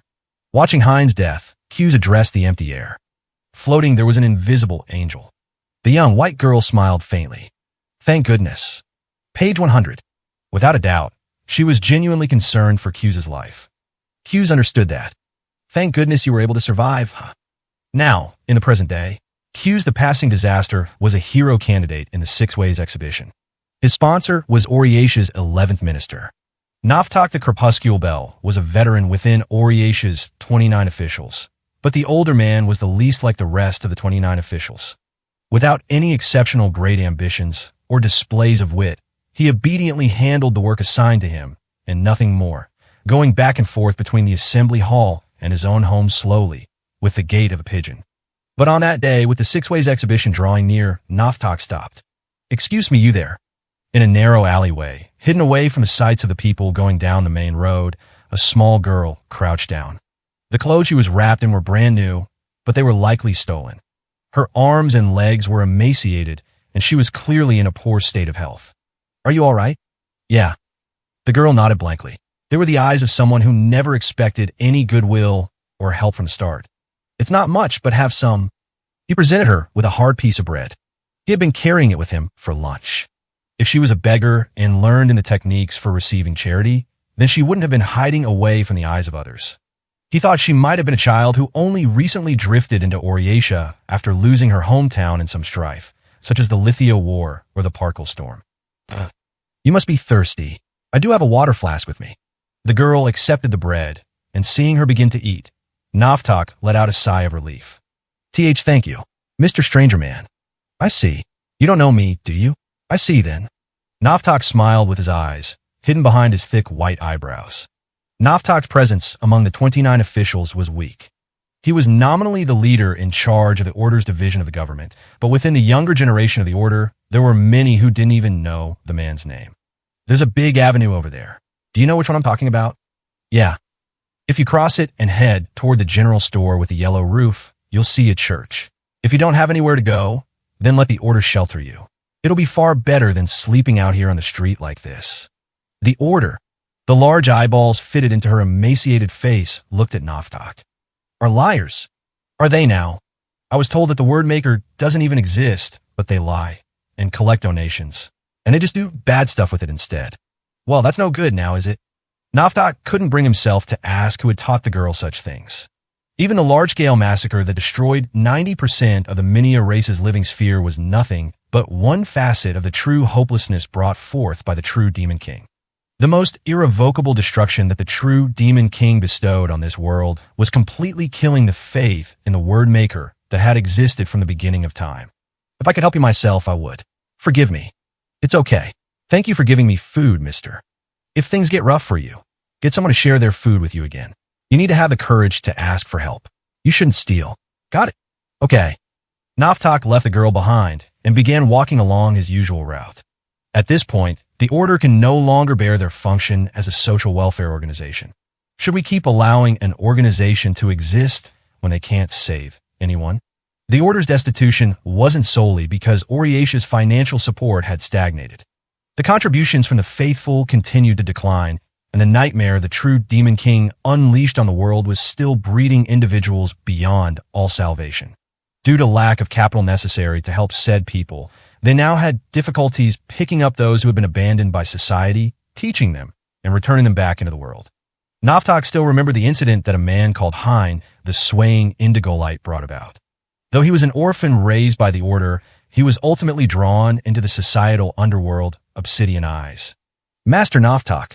When he started down a different street, a man in a hat approached him without making a sound and called his name. He was wearing an outfit that would allow him to disappear into a crowd of townspeople, but there was a perilous gleam in his eyes. "Oh, it's you. Good day." The attack on cues the passing disaster has failed. Naftak had ordered the assault. Before the Six Ways exhibition opened, and the bracket was set in stone, he needed to get a precise calculation of cues the passing disaster's fighting capabilities.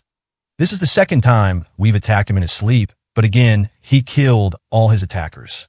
This would then mean that he is able to enact his mysterious and deadly counterattacks, whether the man himself is conscious or not. In that case, no matter how many assassins we send in, we're probably not going to glean any more information.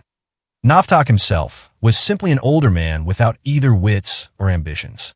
The purpose of the 11th minister's very existence was questionable, without any achievements to his name, yet without causing any scandals as well and lacking the power to sway the Oryasha assembly. Naturally, that was how he made things seem. One other cause behind the order's decline in recent years was that Naftak, the man with jurisdiction over them, would intentionally delay procedures and communications. He also didn't counteract any of the false reports of criticism circulating among the citizens. The overseer of the order, Naftak the Crepuscular Bell, was absolutely not the order's ally. He was a negligent saboteur, tolling the twilight bell unbeknownst to the organization he was tasked to manage. The answer was already clear. An organization unable to save anyone should not be allowed to survive. The problem didn't lie in the order's benevolence or lack thereof. As long as they didn't establish an alternative social welfare apparatus, there would only be more and more citizens who continued to slip through society's cracks. Just like the young girl from before. If there's anything I can assist with, please tell me. Being able to act independently of Oryasha is really the only advantage a blackguard like me has at his disposal. Ah, yes. Thank you very much. Is there any other reward besides coin that I could give you? I was raised by the order too. They can't keep going the way they have. They've distorted the teachings of old, and nowadays, they're even using hit men for their own goals. I'll do anything I can, if it'll help correct the order's current path. Finished with a short conversation, the man left, going in the opposite direction at the fork in the road. Possessing a close relationship with the order, Naftak the Crepuscular Bell could use his connections to freely mobilize members of the criminal underworld without any direct link back to Oryasha itself. However, such individuals were, precisely speaking, none other than the outcasts who had slipped out of the order's helping hands. It was the world's irredeemable irony, the weak consuming each other. If the true hero was established through the Six Ways exhibition, Oryasha would be democratized. Then a social welfare system, managed by a new institution, instead of an order that has fallen into dysfunction, would be able to support the nation. Naftak the Crepuscular Bell was Q's the passing disaster sponsor. His goal was simply to drag the order's strongest weapon out onto the Six Ways exhibition stage and dispose of him in the public eye. The assassin who caused the new Principality of Lithia to surrender was worth an entire nation's military might. By erasing him, for the first time, he could commence with the massive enterprise of dismantling the order that had existed for several millennia. Naftak had lived a long time, nor did he have any attachment to his own life. His mind was always at peace, even if his role was without honor or he had to stain his hands with dirty business. But the same was not true of the world around him. It needed a champion to serve as the cornerstone of their hearts and minds. We really will need you to win it for us, Second General. Sorry to disturb your rest, Roseclay. Mind if we talk? In the courtyard of the Oryasha Central Assembly Hall, Third Minister Gel sat down next to Second General Roseclay. Roseclay had just returned from visiting different regions, beginning first with the areas damaged by the particle storm to offer his sympathies, and was taking a brief moment of respite. Not at all. Today's a busy day, isn't it? This is something that can't be brought up from a council chair. I don't really want anyone else to hear us. Gel put a finger up to his thin glasses. He wore the same rigid, high-strung expression as always. What do you yourself think regarding the treatment of the Queen? You're talking about. After I become the hero in the Six Ways exhibition, yes? The smooth opening of the Six Ways exhibition was largely due to your efforts. I'm also grateful that you gave your name as a hero candidate for this purpose. However, after you, as hero, have finished changing this country, what exactly do you plan on doing with Queen Sephite? I haven't heard your answer directly. I suppose not. Queen Sephite is still young. We need to consider the possibility that those scheming to overthrow the new regime raise the abdicated queen back into a position of power. Roseclay. Gel observed Rosclay's expression. The beautiful, composed face, bringing peace of mind to the people, was unchanged. Of course, I don't want to outright execute her. The queen is perfectly innocent and doesn't deserve such an end. The best strategy would be to continue keeping her close at hand as a symbol, someone who doesn't get involved with politics, but make it clear she herself acknowledges the new regime. If we're the ones to sever the long history of the royal family, I think it's best to assume there would be an even greater uprising than if we continue to let her live. If that's how you see things, then I can relax. For the time being, the Six Ways exhibition. The proposer of this historically massive undertaking, Gel the Swift Inks designs were a parliamentary democracy and the complete abolition of the monarchy, as well as the 29 officials.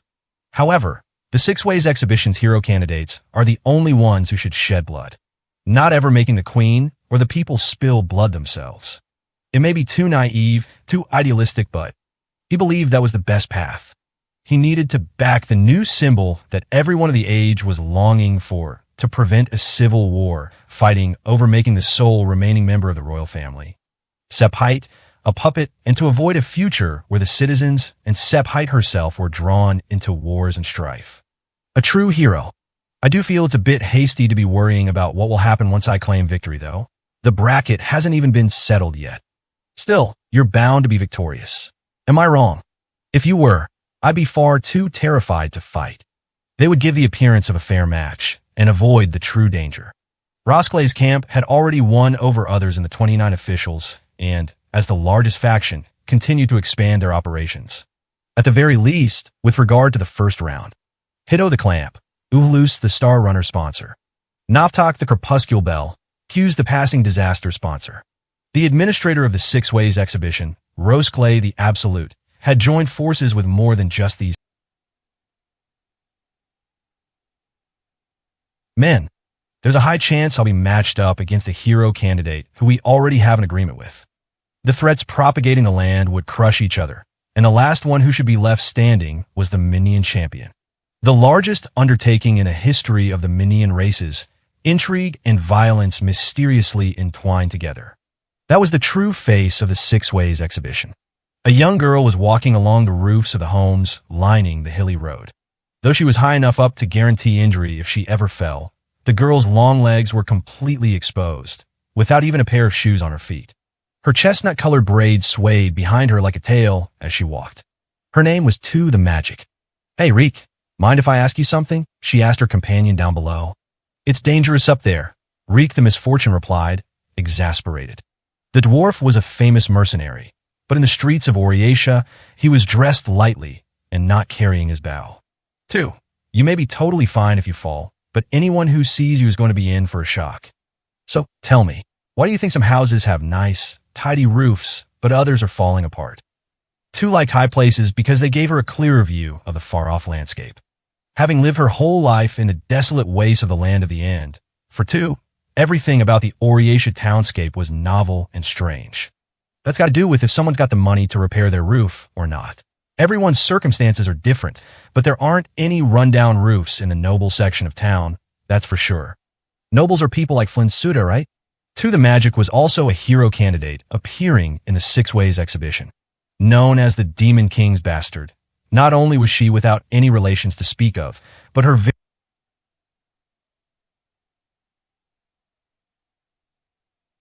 thanks to the support of her sponsor in the tournament, Flynn Suda, that she was able to live a comfortable life in luxury.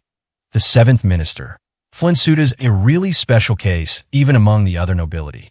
That woman's the head of the Oriatia Assembly's healthcare division.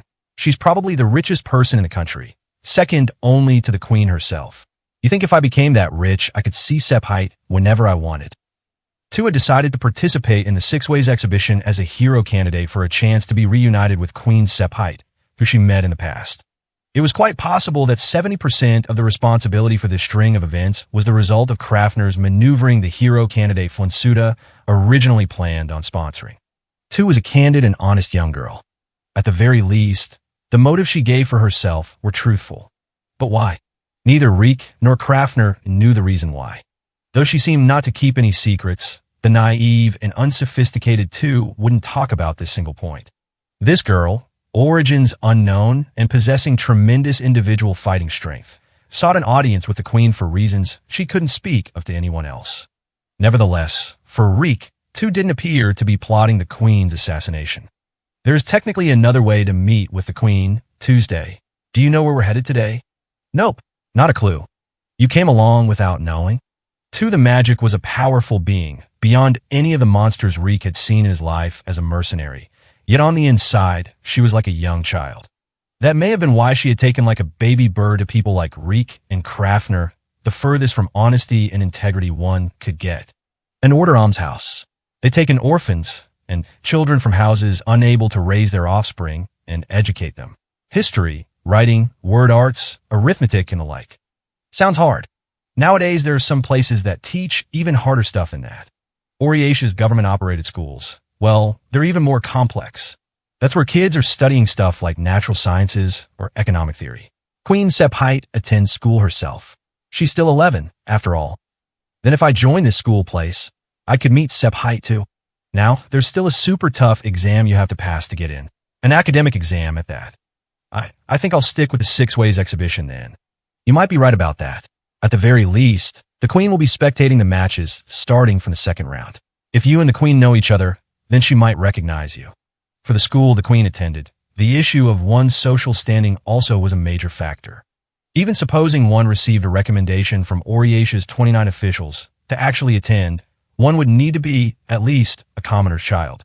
At the present moment, with Nagan Labyrinth City's college in ruins, it was impossible for people like Reek, who lived in a world of violence, and two, her very status as a member of the Minion race dubious, to receive an advanced education. The 6 Ways exhibition to decide the strongest being across the land. The fact that proving victorious in such a battle was more realistic spoke to how far apart the world's light and shadow stood from each other. Tuesday. That's the wrong way. Oops. Tu was heading toward a different forked road that ran along the residential roofs she was traversing. However, she immediately kicked the 3rd-story roof and, spinning twice in the air, landed on one leg down on the pavement. Page 101. A feat even an acrobat would have found impossible, yet Tu was totally unharmed. Invincible. It was 6 Ways exhibition hero candidate Tu the Magic's greatest quality. She could get hit directly with a castle's cannon fire, let alone the landing impact from a 3-story fall, and come out of it without a scratch on her. Ahaha, I was about to lose sight of you. Not that there's any reason for you to come with me in the first place. It's personal business anyway. So there's something you want to see too. Harik? I'm just dropping by to say hello to a friend who's helped me out before. I was contracted way back to do some bodyguard work for the Order, see? Now that you mention it, this work of yours, it's almost always escorting people or guarding someone, huh? Most of the time, I guess. I've always been good at sniffing out danger, ever since I was born. Reek came from a mercenary family. Both his grandfather and mother had been mercenaries. It was because he bore such a pedigree that he would always pick and choose jobs based on his own set of standards to help people. Naturally, in the current age, there were more mercenaries like those in the free city of Okafu, who carried out their commissions regardless of their morality, with money the only criteria they went by. As long as they lived in an era where friend and foe, and the side of justice itself, was in constant flux, as a profession, Reek felt that their stance was also worthy of respect. Still, he needed to believe proudly in his vocation, or he'd be unable to pass on his wisdom and skills as a mercenary to his children or grandchildren. Reek was indebted to the person he was going to see today, and it bolstered confidence in his beliefs. We're here. This is the building. Tu joined Reek to look where his finger pointed. The roof shabby, huh? Yeah, I didn't notice. Reek tried his best to answer like it didn't bother him. When he rang the bell at the entrance, 2 young men, appearing to be priests in training, came to greet the pair. Good morning. The chapel's that way, but do you have some business here? Pardon the sudden visit. I'm Reek the Misfortune. I want to stop by and give Aiton the Wood or my regards while I was here in Oriatia. Oh, and I'm Tu the Magic. Tu hopped behind him to make herself known, but she was already tall enough for that to be totally unnecessary. Aiton the Wood, or is it? He left Oriatia quite a long time ago. Did he now? Was he dispatched to another city? No, he quit the order. Said he had to get a proper job to support himself. Though, I remember hearing he was headed for Lithia, so, after the great fire there, I haven't heard what became of him. I see. Got bad enough for someone like him to abandon his faith, huh? Reek himself didn't necessarily believe in the teachings of the Wordmaker. Still, he was acutely aware of the depth of faith of those raised by the order. Now, all the people best suited for the clergy have up and gone, so I was put in charge of this almshouse. My name's Nagi the Rhombus Knot. At your age? Yes. I only have a vague memory of the scripture at best, so I'm not at all confident I can manage, though. The young lad scratched the back of his head, looking troubled. He was a good-natured young man. However, can the order maintain their education and welfare in a state like this? Reek looked back to two behind him. Two blinked her eyes. There isn't anyone else here who's helped you out before? No, not here. I first met Aiton on a job outside of Oriatia, too. The stuff about him being a priest for the church in Oriatia's Wester Outer Ward was just something he told me back then, too. Oh, that's so. I am sorry. After you came all this way to visit, too. It's fine. We're probably the ones putting you out here. It may not be much more than a small gesture, but could you let me inside and donate to the church? Why, yes, of course, absolutely. As they were shown inside the building by the suddenly chipper young man, two, following behind Reek, consulted him by quietly whispering in his ear. Should I give something to them, too? Don't. Like empty bug shells or something? Don't. They passed by classrooms where children were learning.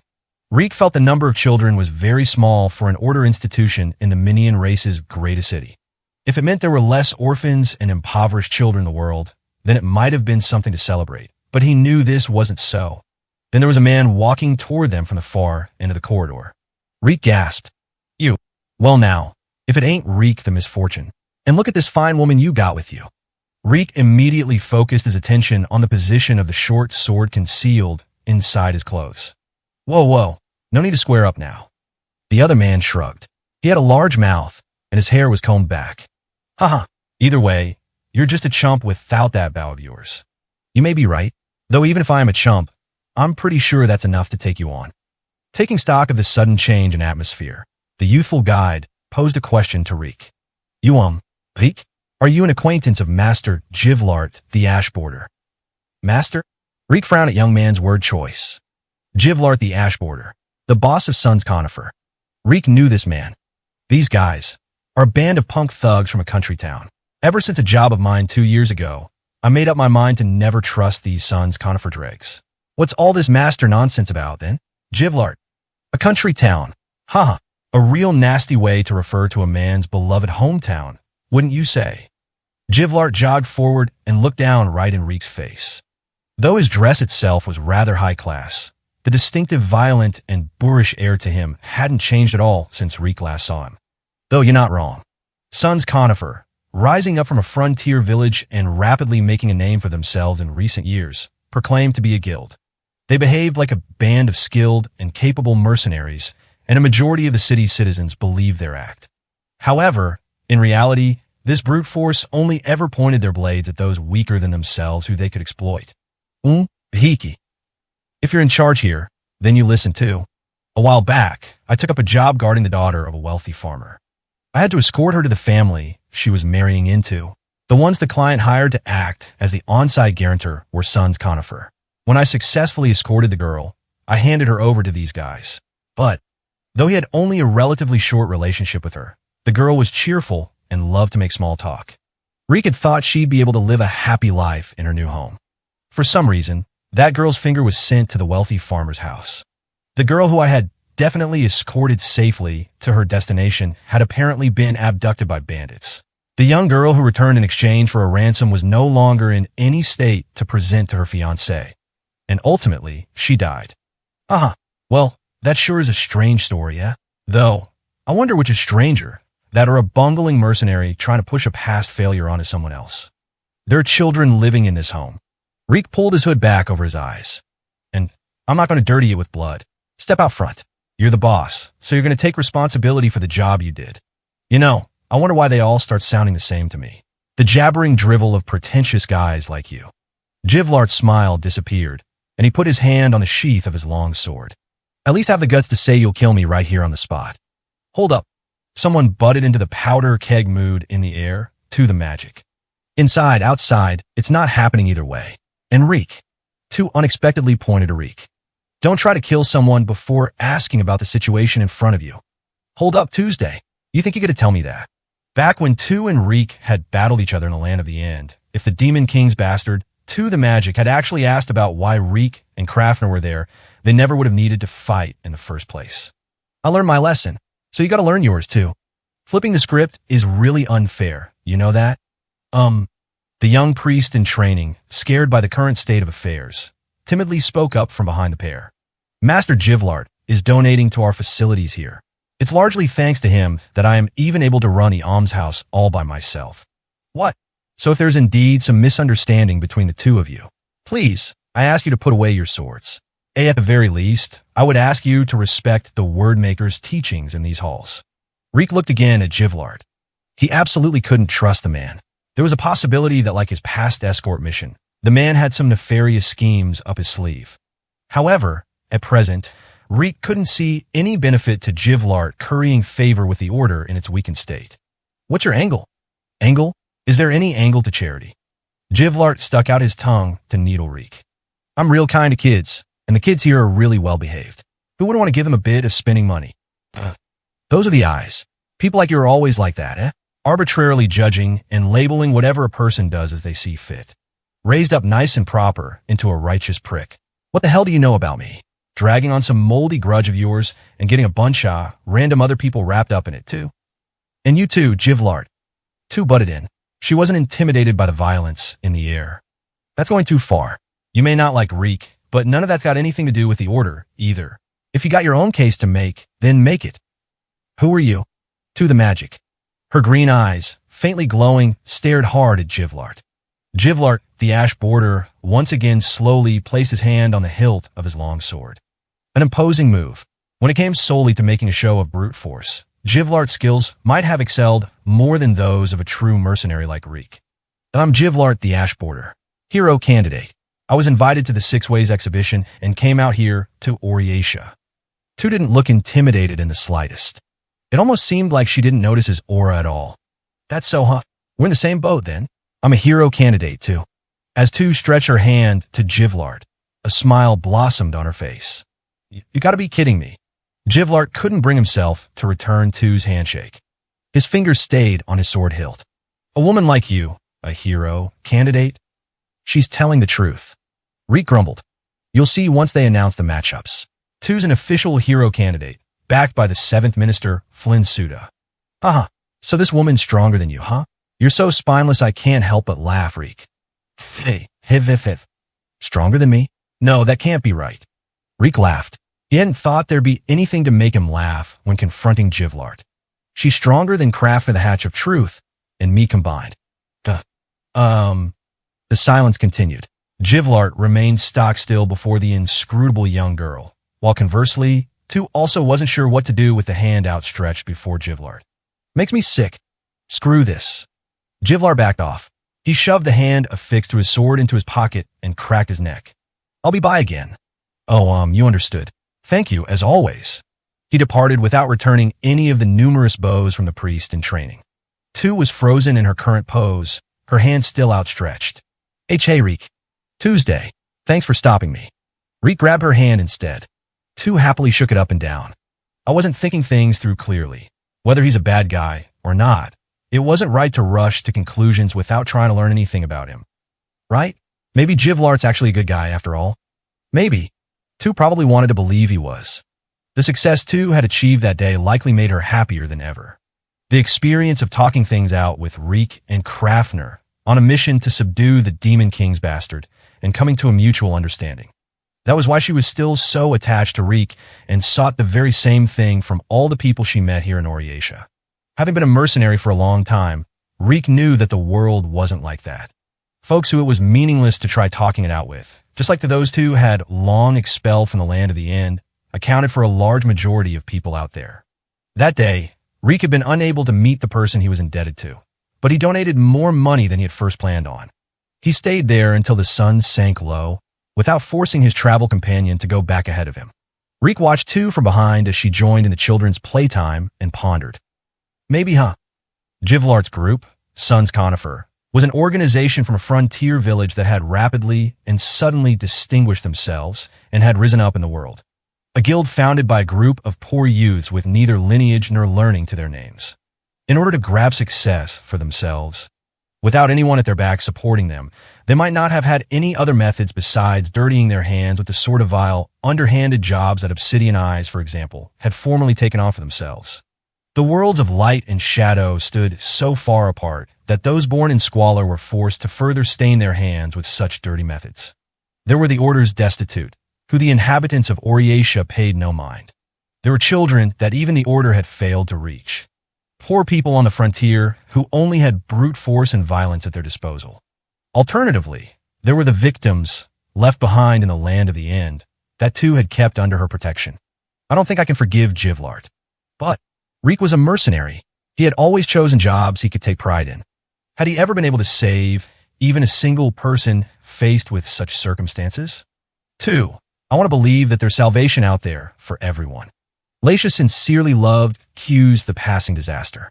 Though he was always busy making rounds across different regions and could only drop in on the almshouse where she lived about 3 times a year, and though she had yet to pass her 10th birthday, she felt sincere love for Q's. And yet even when she expressed her feelings openly to her teachers and friends, even to Q's himself, for some reason she couldn't understand, they were always treated like a joke. I truly, truly love you, Father Q's. Resting against his large back, she whispered words of affection.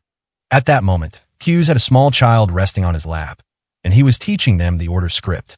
Wearing the same black clothes, with the same disheveled hair, and the same scruffy beard. I love all of you. Everything, even down to your beard. Stop with the father stuff. How many times must I insist? Q's gave a troubled smile. She hadn't been trying to embarrass him, and the most important part of what she had said definitely wasn't how she was addressing him. Besides, this old man's only here in Oriatia for the time being. You should find yourself a much more upstanding suitor than an aging man who wanders around aimlessly. I think I'm a really pretty woman, though. Yup. I've been around to many different towns before. Among all the 10-year-old girls I've seen, I haven't met anyone who's as beautiful as you, Laisha. I'm not talking about 10-year-olds. Laisha stood up from her affectionate snuggling against his back and put her hands on her hips. I mean, I'm beautiful, even compared to adults. Boy, I wonder. Her hair was always neatly brushed, and she even put a lot of care into maintaining her skin, too. She used a skin lotion from the stems of yellow willow seed, which the previous priest had taught her about. The other kids were quick to destroy their clothes by roughhousing, but Laisha didn't. She chose the old clothes made from good fabric that were very rarely donated by the nobility and would wear them whenever Q's visited. She was beautiful, and that was why her adoption was decided before anyone else her age. Page 102. My boobs are coming in, and I can handle cooking duty totally by myself, so I'm definitely ready to become a wife. It won't be too long until I perfect my etiquette, too. You're right, Laisha. You're a total munchkin. A boy playing with a shuttlecock top hollered. The big lady who came today was way prettier than her. If you're so set on being a grown-up, you gotta get boobs like hers. Stupid boys. What's wrong with you? Pipe down, pervs. The boys always acted like children and never really thought anything through. Laisha was so serious about her feelings, too. She couldn't stand them. That's so? This young lady visitor played with all of you, did she? What sort of girl was she? I don't care. I can't believe that To the Magic, or whatever her name was, baring her legs so much and her chest. It was obscene. She's the worst. I don't want to think about her. To the Magic. Q's quietly murmured. So she's the hero candidate Flint's suit is sponsoring, huh? Father Q's, do you know her? I suppose you could say that. I've heard about her from a friend. Was she nice? All the children besides Laisha chimed in one after another. She was super nice. She dashed up the trunk of a tree to get our ball. It was amazing. My writing was better than hers, though. Those boobs of hers were something else. Ugh. Laisha kicked one of the boys. She had to remain ladylike. She can write in the Order script, huh? I wonder who she learned it from. She did mention it. Laisha had a good memory and remembered what Tu had said to them. She said she had learned it from her dad. Really? Aren't I great? I gave you the best answer just now, she said, clinging again to Q's. Unlike other adults, for some reason Q's smelled like ashes from fireplace. For Laisha, it was a soothing smell. You did, didn't you? You're a very observant girl, Laisha. I'll need you to be a big sister to everyone and continue to look after them. Q's complimented her, proudly stroking her hair. She was convinced that the warmth she felt welling up inside her from his words was because Q's did love her. Father Q's, there's a whole lot of good reason for you to take me as your wife, you know. Soon Leisha will be taken very far away, to an affluent frontier family without an heir. They chose her because Leisha was beautiful, something she took great pride in. But would it mean she wouldn't be able to see cues making rounds for the order anymore? I'll make you egg dishes that smell like flowers every day. Boy, eggs every day, huh? I'll wear expensive makeup and become a really pretty wife you can brag about to everyone. I'm sure you will. This time, Leisha sat in Q's lap. Just like when she was younger, sitting in his lap every day, never once growing tired of it, before Q's was as busy as he was now. I'll even maintain that beard of yours for you. Ah, and you used to love playing with it so much. You can't be untidy forever if you're going to have a wonderful wife like me. The truth was, even now, she liked Q's unkept beard. I'll build a small house, too. Our house. As the woman of the house, I'll run a tight ship and make sure the wallpaper doesn't peel or crack. On cold days, I can light up the fireplace early in the afternoon. Well, doesn't that sound nice? And then Father Q's. Ah, she loved him so much that no matter how much she fantasized about their wonderful married life together, it didn't feel like enough. Even if that future was indeed impossible for Leisha to achieve. You'll be really, really happy, Father Q's. She stroked his face, right at the same height as her own, and smiled. Just like a wife, far more beautiful and far happier than anyone else would. Really happy, more than anyone else in the whole world. Boy, oh Leisha, I'm sorry. Q's averted his gaze and pressed down on the inner corners of his eyes. I'm sorry. Hey, you made Father Q's cry, Leisha? It's 'cause you're always making things hard for him. You're always giving him trouble, Leisha. Be quiet. I'm being really serious here. Idiots. Leisha was slightly grateful for the boys' immaturity as they jeered at her again. Grateful because she could convince herself that even if she got teary-eyed herself, it was out of anger at their taunting. Nighttime in Oriatia.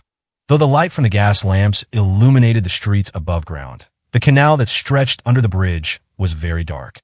Therefore, if someone happened to be collapsed on the ground and seriously wounded, their voices would very rarely be heard. Listen. Q's the passing disaster squatted down next to the bound man lying on the edge of the canal.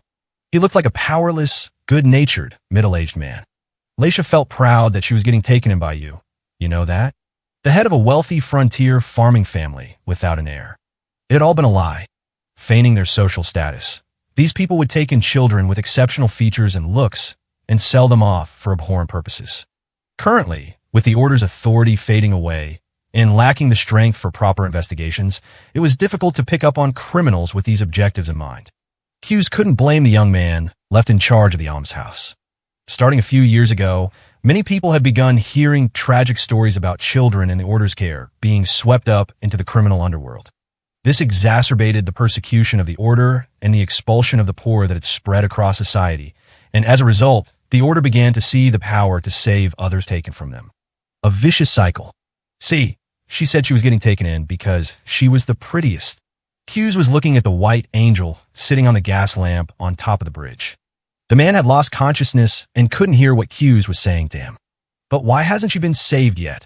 Leisha had the right to be happy, and that happiness had nearly been taken from her forever. A person's heart holds the will to save others.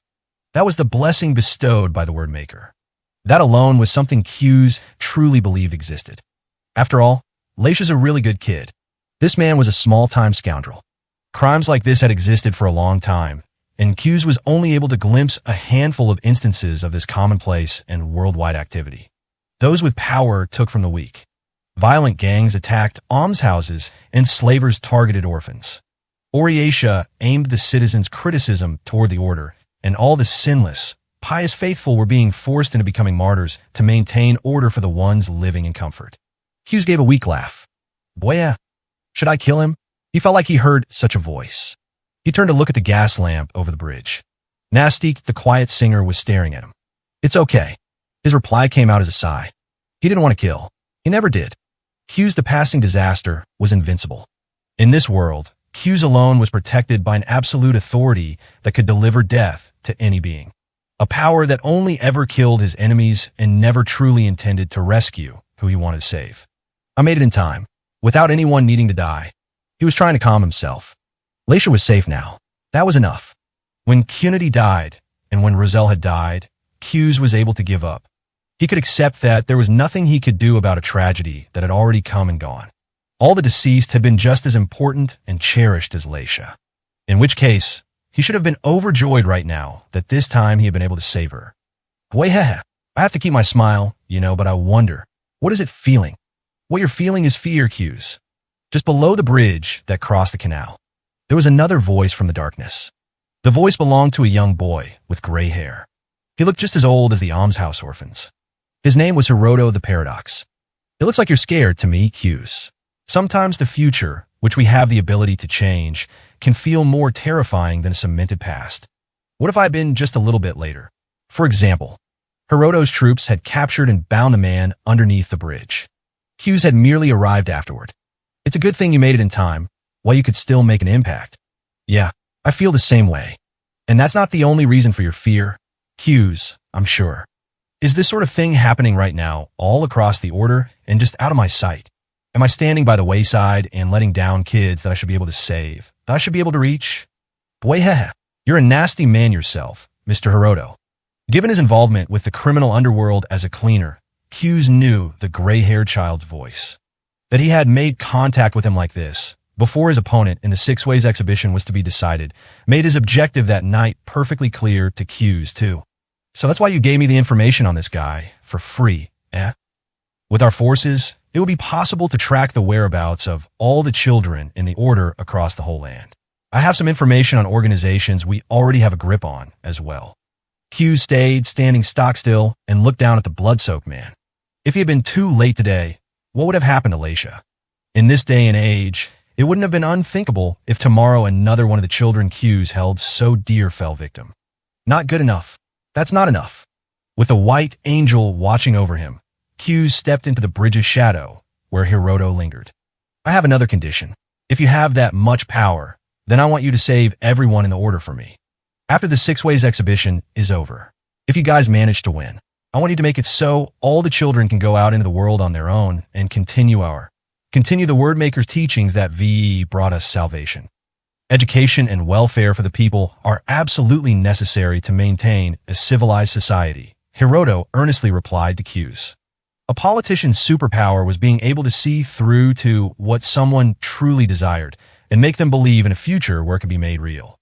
Oriatia may be planning on using a new governmental body to take over those functions. But even from a perspective of a non-believer like me, I think it's far more efficient to construct such an institution by using the already existing Order as the foundation. That is our reason for wishing for the future existence of the Order. Boy, think you can do it. I moved the very free city of Okafu itself into action with the power of my oration alone. I promise that I will closely protect the Order and free them from their current persecution. If that does happen, that'd be fantastic. Truly, we have already secured 2 spots among the 16 participants. You'll be the 3rd. Regardless of whether he believed him, Hughes had no choice but to collude with Hiroto. In order to realistically save the entire Order, it would require an unrealistic degree of power on the scale of nation-state, at the very least. But then, more than anything, listen, powerful players like you all aren't the only ones hatching schemes, Hiroto the Paradox. For the real reason behind Hughes' participation in the Six Ways exhibition, too, would require their strength. All Hughes wanted was to keep the faith and bring salvation to the followers of the Order. For this, he would sacrifice anything.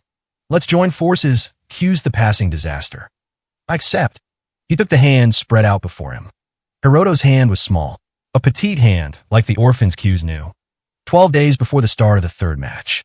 Unlike the first 2 fights that featured appearances by legends like Taroa the Awful, Ulus the Star Runner, and Luknoka the Winter, there weren't many who recognized the names of the hero candidates fighting in the 3rd match. A visitor swordsman, Sujuru the Willow Sword. A chimera of origins unknown, Ozonesma the Capricious.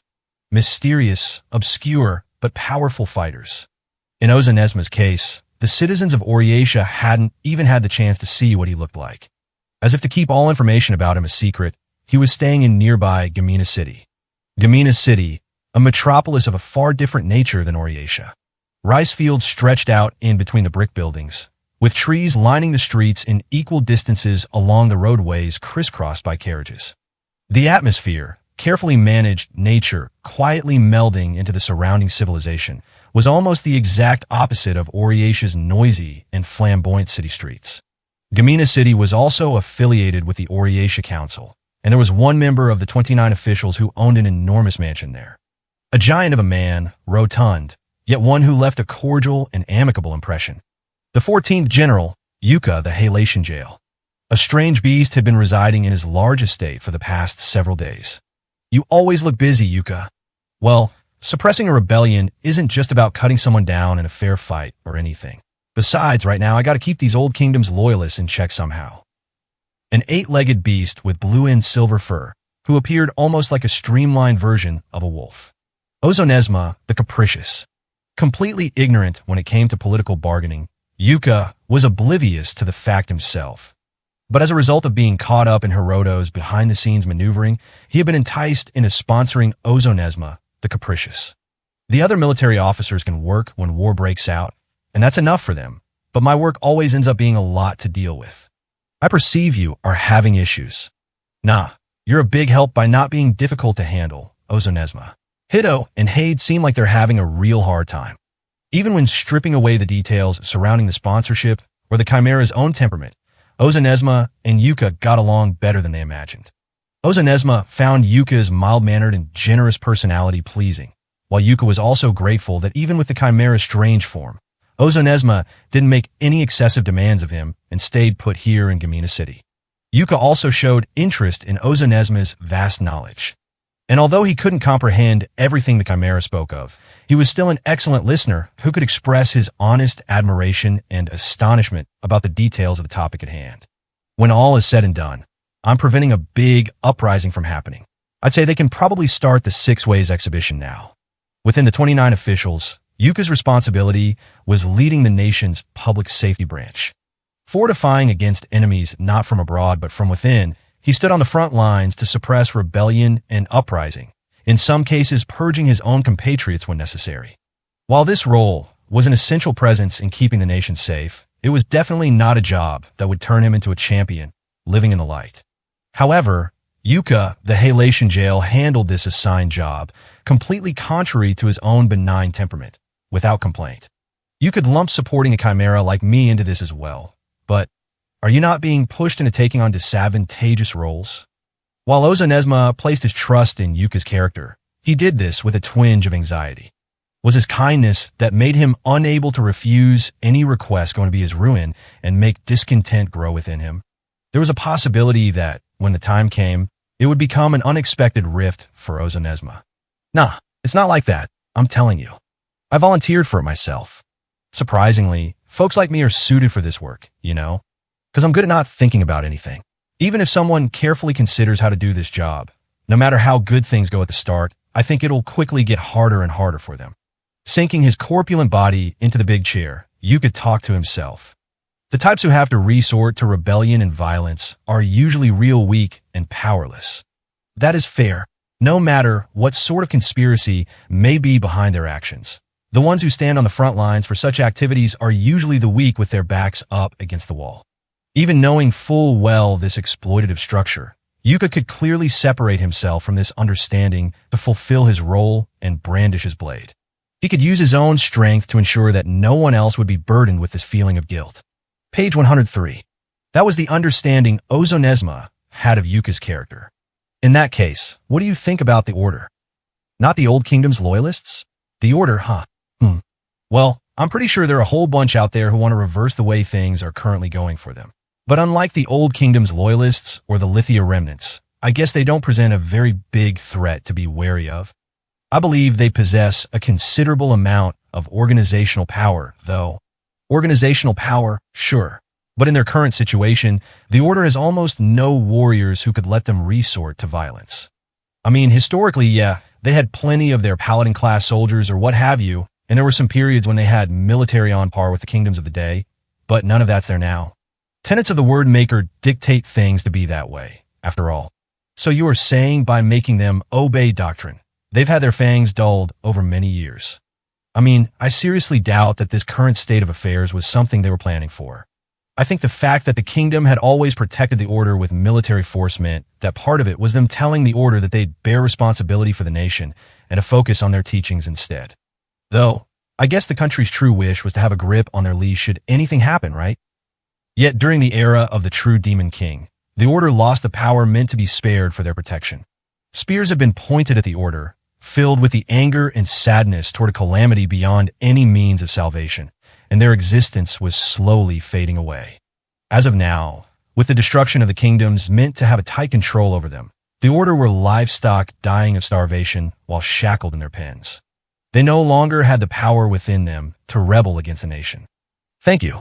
I was able to understand the current state of affairs more deeply. We weren't even talking about anything that important, and there you go again with the formalities. You're a hero candidate, Ozonesma, so you could stand to act high and mighty, you know, Yuka said jokingly. You and I are equals in a cooperative relationship. Ahaha, suppose you're right. Equals. Ozonesma wasn't the one asking for instructions, even when dealing with Hiroto the Paradox. Ozonesma didn't take a single step out of Gamina City. While he continued to receive radio communications regarding the Oriatia hero candidates, he had a chance of fighting, or if not that, information on the one sponsoring them. The current circumstances of the Order was something he needed to know about, too. The Order's hero candidate is Q's the Passing Disaster, an automatic counterattacking ability that instantly kills any living creature that tries to attack him. If he did indeed possess such a power, then that would make him one of the strongest hero candidates in the field. As long as Hiroto the Paradox was manipulating the situation, the yet finalized bracket wasn't likely to have Ozonesma and Q's facing each other. However, if he didn't ascertain the properties of this ability beforehand, Q's was strong enough to potentially put up a tough fight, even with the trump card that Ozonesma was concealing for himself. Indeed, IT is not the sort of strength that can reverse the Order's current predicament. Hiroto possesses truly outstanding wit. To determine that Q's power would be necessary and make contact with him directly as he has. Or perhaps, it could have been a subconscious and supernatural power to sense omens of future events and hold sway over such fateful encounters themselves. For someone like Ozonesma, a mere chimera with no one to support him, to break into this tournament, it had been necessary to meet with Hiroto and form their cooperative relationship. Hiroto and Ozonesma were equals. Ozonesma wouldn't fight for the sake of his camp's ambitions, nor would he fight for Yuka's sake, either. Ozonesma's goal behind throwing himself into the Six Ways exhibition ring was singular.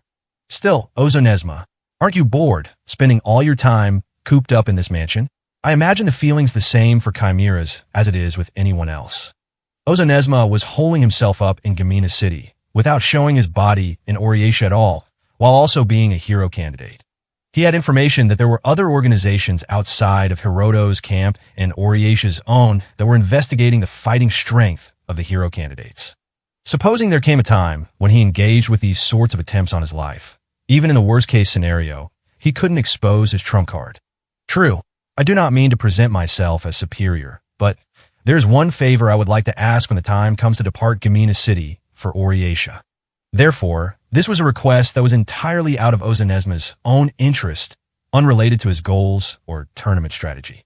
To the Magic, I would like you to set up a meeting with a hero candidate by this name. Then there were 5 days left until the start of the third match. The noontime Gamina City main road was quiet. Yet at the same time, there were enough people there to fill the street to capacity. The quiet throng was eerily intimidating, sinking the entire city into silence. The scene outside was visible from the windows of the estate built up along the mountain. Icharamum, well, looks like things have really turned sour. They were in a large dining hall on the estate's first floor. Ozonesma replied to Yuka's grumbling as he sized up the situation outside the window. They do not show any signs of stopping. Ozonesma was able to surmise the identity of the throng. They're Old Kingdom's loyalists, are they not? Probably. The Old Kingdom's loyalists crowding into Gamina City were targeting Yuka, the Halation jail. The main road, ordinarily lively with voices from the shops and merchants, had gone silent, and the armed throng continued to gather as time went on. The wave had continued to grow stronger from morning that day. See, usually there's some signs with this sort of stuff, but well, times like this are when you get the relatively serious types. You can't hear any angry cries or speeches or anything, right? Actually, you probably don't get any of this, huh? No, I understand. Those who have already resolved themselves to act do not need to energize themselves. Controlled action, not propelled by fear or anger. Having always taken the lead in quelling uprisings, Yuka had profoundly earned the hatred of rebellious forces, such as ones outside the window. He was a valuable fighting asset who was the one in charge of leading an insurrection would want to eliminate before all else.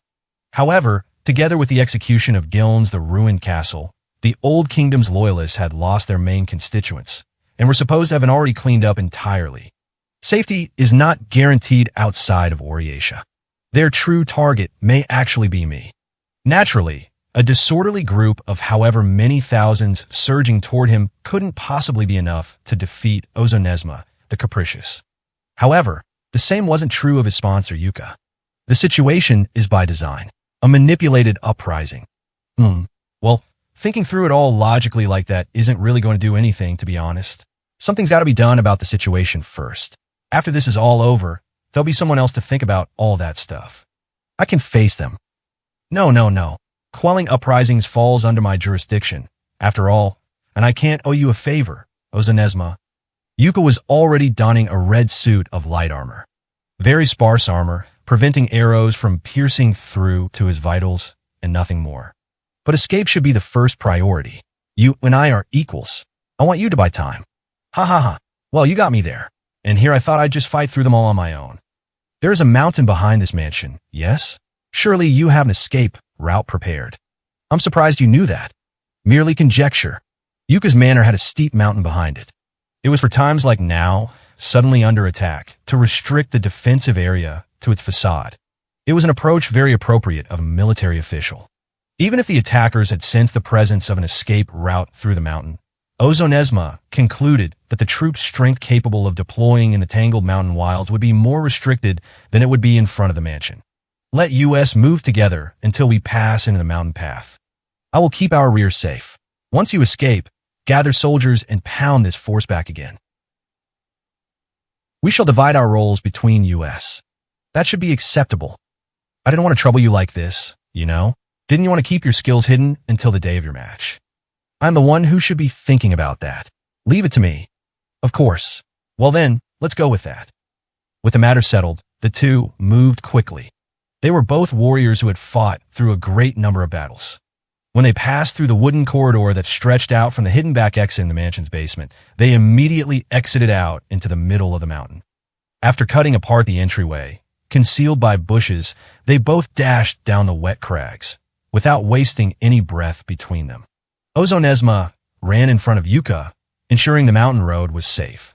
The mansion at their backs would likely be up in flames before long. Though, the best plan would be to bring the situation under control before it met such an end. By our hands, the kingdom will rise again. Expel the 29 from the assembly. Take the 14th general's head. The people's shouts could be faintly heard far off in the distance. This throng of theirs wasn't the true threat. There were likely those mixed in their ranks who hadn't been Old Kingdom's loyalists in the first place. People agitated into a frenzy, their misfortune, oppression, and discontent used against them. The ones forced to stand in the line of fire are the weak, driven up against the wall. If this was a purposefully planned raid, then the force in front were, in part, a feint. There was a whoosh of something slicing through the air, simultaneously from 3 directions. Continuing to run at a high speed, Ozonesma caught the arrows flying from the gaps in the trees. Tossing the arrows aside, he declared, "Rank and file." The fingertips that caught the arrow shafts with abnormally precise movements did not belong to any of Ozonesma's 8 legs. They were part of the crowd of humanoid arms that grew out of the fissure in the center of his back. Within Ozonesma's enormous body, not reminiscent of a chimera at first glance, housed an innumerable number of people's arms, like a nightmarish Nidarian creature. Is this the extent of the enemy's strength? I mean, they really can't do anything but hide and shoot from afar, right? They can't use fire attacks in the middle of the mountain, either. Yuka was facing archer fire himself, and yet his tone stayed carefree and easygoing through all. On top of this, as he spoke, he dashed out from behind Ozonesma. In a straight line toward the mountain fighter, perfectly aware of their position after judging the trajectory of their shots moments prior. They aimed at Yuka as he ran and fired off the second volley. Too slow. Ozonesma's movements were faster than the arrow's flight. The countless arms blocked the arrow's arrival like a wall. Yuka had gotten in close to the archer. "Yuka, the howl," the archer shouted, the distance between them neutralized. Of the three of them, the archer likely hadn't ever imagined they would be the one to die and see their end come so abruptly. The gleam of a curved short sword flashed through the air. HRRRM. The flash of Yuka's sword severed their abdominal artery. The blade cut off the small intestine, dragging it out into the air. "Sorry about this," Yuka told the soldier plainly, yet with a look of regret, before continuing deeper into the mountain. Jumping, accelerating, fatally injuring, then escaping, it was a rapid performance like flowing water. The entire chain of movements showcased ability inconceivable of his outwardly obese body. Fitting of the 29 officials. Naturally, at that point, Ozonesma's attack was over too. Instantly exterminating the other two archers, he was collecting the exceptional latissimus dorsi muscle from the first and the well-conditioned pulmonary artery from the second. With their windpipes ruptured, they weren't even able to let out death rattles. He stopped there and watched Yuka's back recede into the distance. "Now then, I suppose I will be keeping alert for pursuers from behind." The instrument stored inside Ozonesma's body was exposed. A large radio transmitter. It was one of the reasons he had let Yuka continue on ahead. While Ozonesma was a chimera, he could control radio with a level of precision beyond any minia. "Do you have a grasp of the situation, Zigida Zogi? The members of the assault force are Old Kingdom's loyalists. You're finally able to get in touch. I see, Master Ozonesma. I estimated that if you kept yourself hidden without entering Oriatia, eventually someone would do something drastic, but this is quite something indeed. In any case, this is not a simple uprising. Even I am able to reach that conclusion." The third match was determined to be between Ozonesma and Sujuru, in which case, the obvious approach was to eliminate the opponent beforehand. However, is an Oriation bureaucrat capable of manipulating the anti-Oriatia Old Kingdom's loyalists? However, the Old Kingdom's loyalists originally had a relationship with you, did they not? Zigida Zogi. Even with your power, you were not able to keep the Old Kingdom's loyalists under your control. Intriguing. In that case, what will happen to the scenario after all this? Zigida Zogi the Thousandth. His might was fundamentally different from that of individual strength. It was the strength of his tactical foresight and intellect, and the more cooperators he had, the more he was able to share this power. Introduced through Hiroto the Paradox, and now collaborating with the Goblin, Ozonesma could make use of his own personal fighting strength as a champion through strategies and tactics based off the Goblin's optimal situational judgments. You mean to say that it is an easily incited objective for them? And with that, first they seek to eliminate Master Yuka. It's likely that they will try to capture him alive. Thereafter, using the head that was previously concealed within the Old Kingdom's loyalist ranks, guiding them. Master Hade will suppress the Old Kingdom's loyalists under the pretext of rescuing Master Yuka. With that, he will be able to largely dispose of the loyalists in a position to know the particulars behind the series of events. Master Yuka would then be in his debt, there'd be no leftover friction, and then once the third match is over, well, I imagine this is likely the scenario he's operating under. If so, then our enemy has thought up a rather interesting plan, I would say.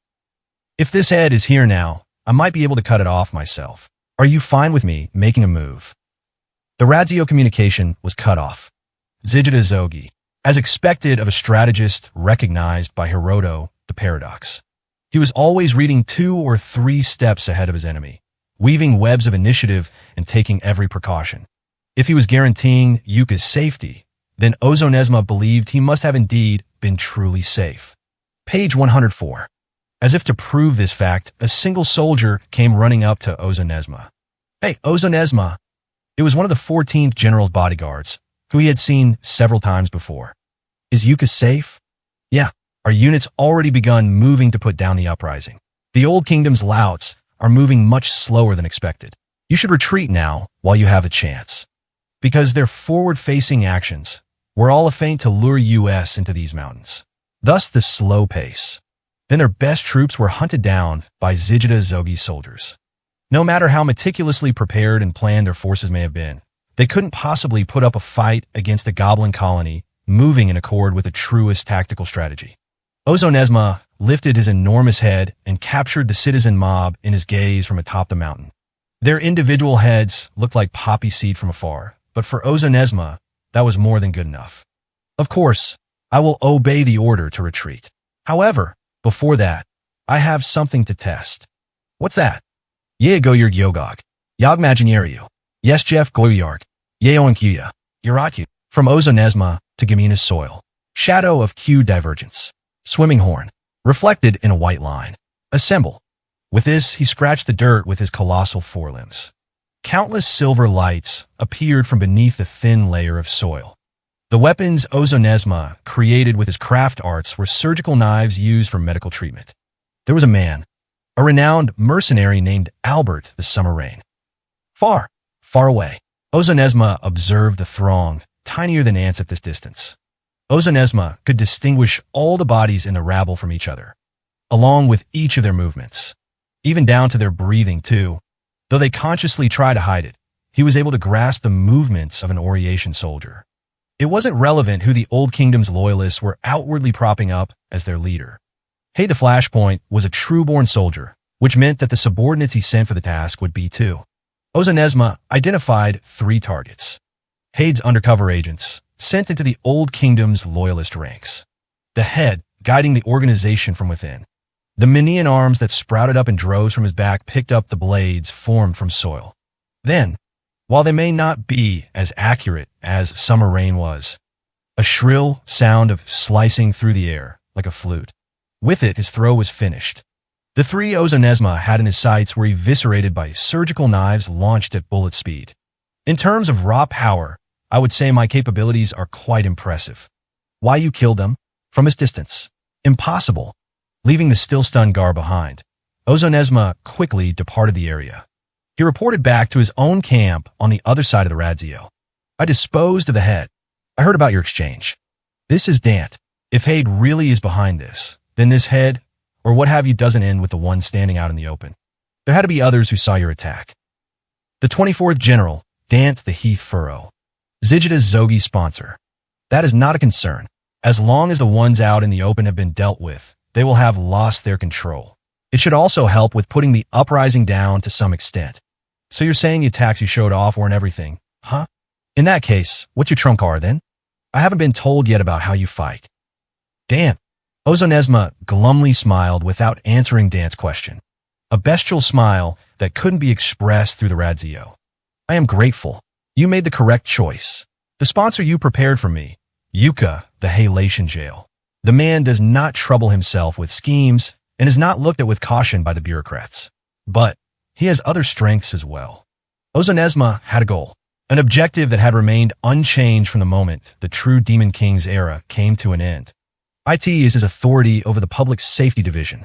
He has a special privilege that no other general possesses, the right to slaughter his compatriots, as long as any suppression has received his approval. Even if I kill Oriation citizens, I will not be disqualified from the tournament. Hade had used Yuka's position, which incurred hatred among reactionary forces and dispatched troops in their ranks. Right now, Ozonesma had simply used that for himself. The archers from earlier and the head mixed in with the throng. All of them were nothing but unfortunate victims, created in the process of suppressing revolt. That was how it would be seen. You will understand my own special privilege before long, as well. In the barracks situated in central Oriatia, Hade the Flashpoint learned the results of his surprise attack. Dry white hair, with a long scar running down his right cheek. This elderly general, having lived through fiercer war times than any of the other living 29 officials, commanded Oriatia's military, as well as a faction in the government to rival Rosclay's own. The Gamina City plot was put down. We failed to capture General Yuka. Is it at all possible that General Yuka saw through our surprise attack? Hade blew cigar smoke at the staff officer's report. No, I know Yuka very well. Putting ambushed troops on the mountainside, anticipating our movement there, none of it's well. Ain't his cup of tea. That man prefers his nightly beauty sleep over constantly being on alert for surprise attacks. If he had actually foreseen the siege on his mansion, he would have been able to make his escape right then and there too. Then, Does that mean his hero candidate, Ozonesma, prepared for the attack ahead of time and worked out a scheme of his own? Most likely, he's either really sharp for a beast folk, or he was getting help from someone sharp. It doesn't matter either way. Was it shrewd subterfuge or a magnetism capable of allying himself with such wits? The more collaborators on one side, the more it was possible to share that kind of talent with others. But, Lord Hade, I have one piece of good news. The nerves that were sent into the Old Kingdom's loyalist ranks were apparently murdered by short daggers flown from far in the distance, sniping the nerves of the operation with deadly precision, while they hide among that peculiar frame. It would mean our enemy possesses the ability for such an incredible long-range attack. It's a trap. Hade placed his cigar on the ashtray. He was thinking about what these results meant. If Ozonesma had indeed readied for this ambush, then he purposefully went out to fight for himself. That's where the problem lay. He killed them to announce to us what his fighting style is like. He wants us to get it in our heads that he utilizes long-range attacks. With that, he's trying to coerce us into setting match conditions that would take advantage of Sujuru's close-quarter sword range. Ozonesma wants to use Sujuru's sword to work in his favor. Only natural, that's the direction my mind would go. Is there anything to base these suspicions on, sir? Various things, sure. But for starters, on the battlefield, you don't see such convenient things happening often. At the very least, Ozonesma wasn't going to fold just by getting in close. He had some trick to use when in sword range. Throwing knives were far too conspicuous to be used for assassination. He was trying to make Hade inform Sujuru about this technique and instill an incorrect preconception into Sujuru before the match. Poison mixed in with information. In any event, nothing to worry about. The dead here are nothing more than Old Kingdom's loyalists who got nothing to do with me. Yuka even earned himself another notch in his belt. Good for him. We'll make our next move. Got it. At the bare minimum for the second round. We gotta make sure we're going at it against Rose Clay. Understood. We will see to it that Sujuru will advance through the first round. The staff officer departed. Hade grinned wide to himself, a smile that anticipated bloodshed. I can't wait. You'd better entertain me, Rose Clay. A day after the Old Kingdom's loyalist uprising. A major thoroughfare in Oriatia. What am I doing? You know, the distant Talon had this on her mind inside the carriage. There were two people riding with her. One was a slightly elderly man, 27th General Hade's envoy. The other was a short young man, wrapped in a unique dark red outfit. His name was Sujuru, the Willow Sword. The carriage was headed to the post-war negotiations. The war between Oriatia and Okafu had ended with Zijida Zogi the Thousandth, and the entire free city of Okafu itself with him, submitting to Oriatia as a hero candidate. But in order to wrap up the war diplomatically, there were still other huge affairs that needed to be hammered out. The scenery going by outside the window was the very same everyday landscape that Yuno was familiar with. And she couldn't believe that she was on her way to sit in on such important negotiations. You don't need to get yourself so worked up there, lass. The envoy spoke up, showing consideration for Yuno, her body stiff with nerves. I'll generally be doing all the talking. You can simply sit there and watch. This meeting will be for ironing out the finer conditions, one of many more negotiations to come. You lass, the news secretary. What was your name again? Why, Yuno, the distant Talon. Right, Yuno. Slipped my mind for a second there. I'm counting on you to ensure Sujuru here fulfills his duty as bodyguard. Why, yes, sir. What the hell's that about? I ain't Yuno's damn pet or anything. Lying down in his seat, Sujuru's objection was mixed in with a yawn. The details behind Yuno the distant Talon, not but an average young girl who once lived on the frontier, being employed as Hade the Flashpoint secretary was the result of a number of coincidental events. Having lost the person he was originally going to sponsor, Kazuki the Blacktone, Hade the Flashpoint now needed to decide on a different hero candidate to participate in the Six Ways exhibition. The powerful fighter he picked out was a visitor who had already earned a certain amount of military achievements in the conquering of the new Principality of Lithia, Sujuru, the Willow Sword. Yuno, as one of the few people involved with the visitor from a world separate from their own, as Sujuru's accessory, so to speak, mediated the dealings between him and the top echelons of Oriatia. Her status as a scholar of Ruin Nagin, now an unfortunately rare breed, also aroused the interest of the 29 officials to some extent. As a result, Yuno remained in her role as Sujuru's manager of sorts, and together with Sujuru's sponsorship, she had been made into a secretary in Hade's care. I'm sure that what the old me was striving for. A path open for anyone to claim glory, no matter what sort of past they had, or their racial or social status. She had even dreamed of such a future. Was this sort of good fortune, wasn't it? For the current, the distant alone, even this dream turned reality was hollow. She only had one goal in involving herself with the Six Ways exhibition. Revenge against the powerful fighter who destroyed her hometown of Nagin. Whenever her thoughts turned to her revenge, she'd ask herself, just what am I doing? Do you have any questions about your job this time? For the time being, Sujiru's being treated as a hero candidate, right? I feel like his fighting power's a bit excessive to serve as a bodyguard for these negotiations. I see. That is a very good question. The gentlemanly envoy answered with a composed look. But my dear, they say that on Okafu's side, there's a visitor called the Gray-Haired Child. In order to prepare ourselves in the unlikely event of an Okafu attack, we need a bodyguard who can handle the methods of the beyond, yes? It is not about having more or less fighting strength, but that it is only another visitor who can match up with the standard tactics and ways of thinking used on the other side. Understand? I do. However, the need for such preparations means that Okafu and Oriesha's relationship is in a strained enough position to warrant them, doesn't it? Are you scared of battle, The envoy flashed a toothy smile. A ferocious and brutal smile incongruent with his facial features. Come now. Sujiru here is just our precaution against a worst-case scenario, and nothing more. Besides, if you're going to be working under Lord Hade, you'll need to grow accustomed to some degree of barbarity. Lowered her head to avoid meeting the envoy's eyes. Not many days had passed since she was placed under Hade the Flashpoint's command, but there was one thing she had come to learn. The air that surrounded Hade and his subordinates was completely different from the followers of the other 29 officials. They seemed to intrinsically crave combat. Just like Sujiru, the Willow Sword. Sniper attack, Sujiru suddenly murmured, still lying on his back. Couldn't surmise the meaning of his comment. It happened in a brief second. It was a loud bang. Something had pierced the carriage wall. Still lying down, Sujiru had drawn his sword, and the diverted bullet had grazed Yuno's hair before flying off somewhere. What? Outside the window, the citizens were coming and going the same as always. A scene of everyday life. Ow! We're taking sniper fire. Turn into the nearest alley, the envoy shouted, and the carriage accelerated suddenly.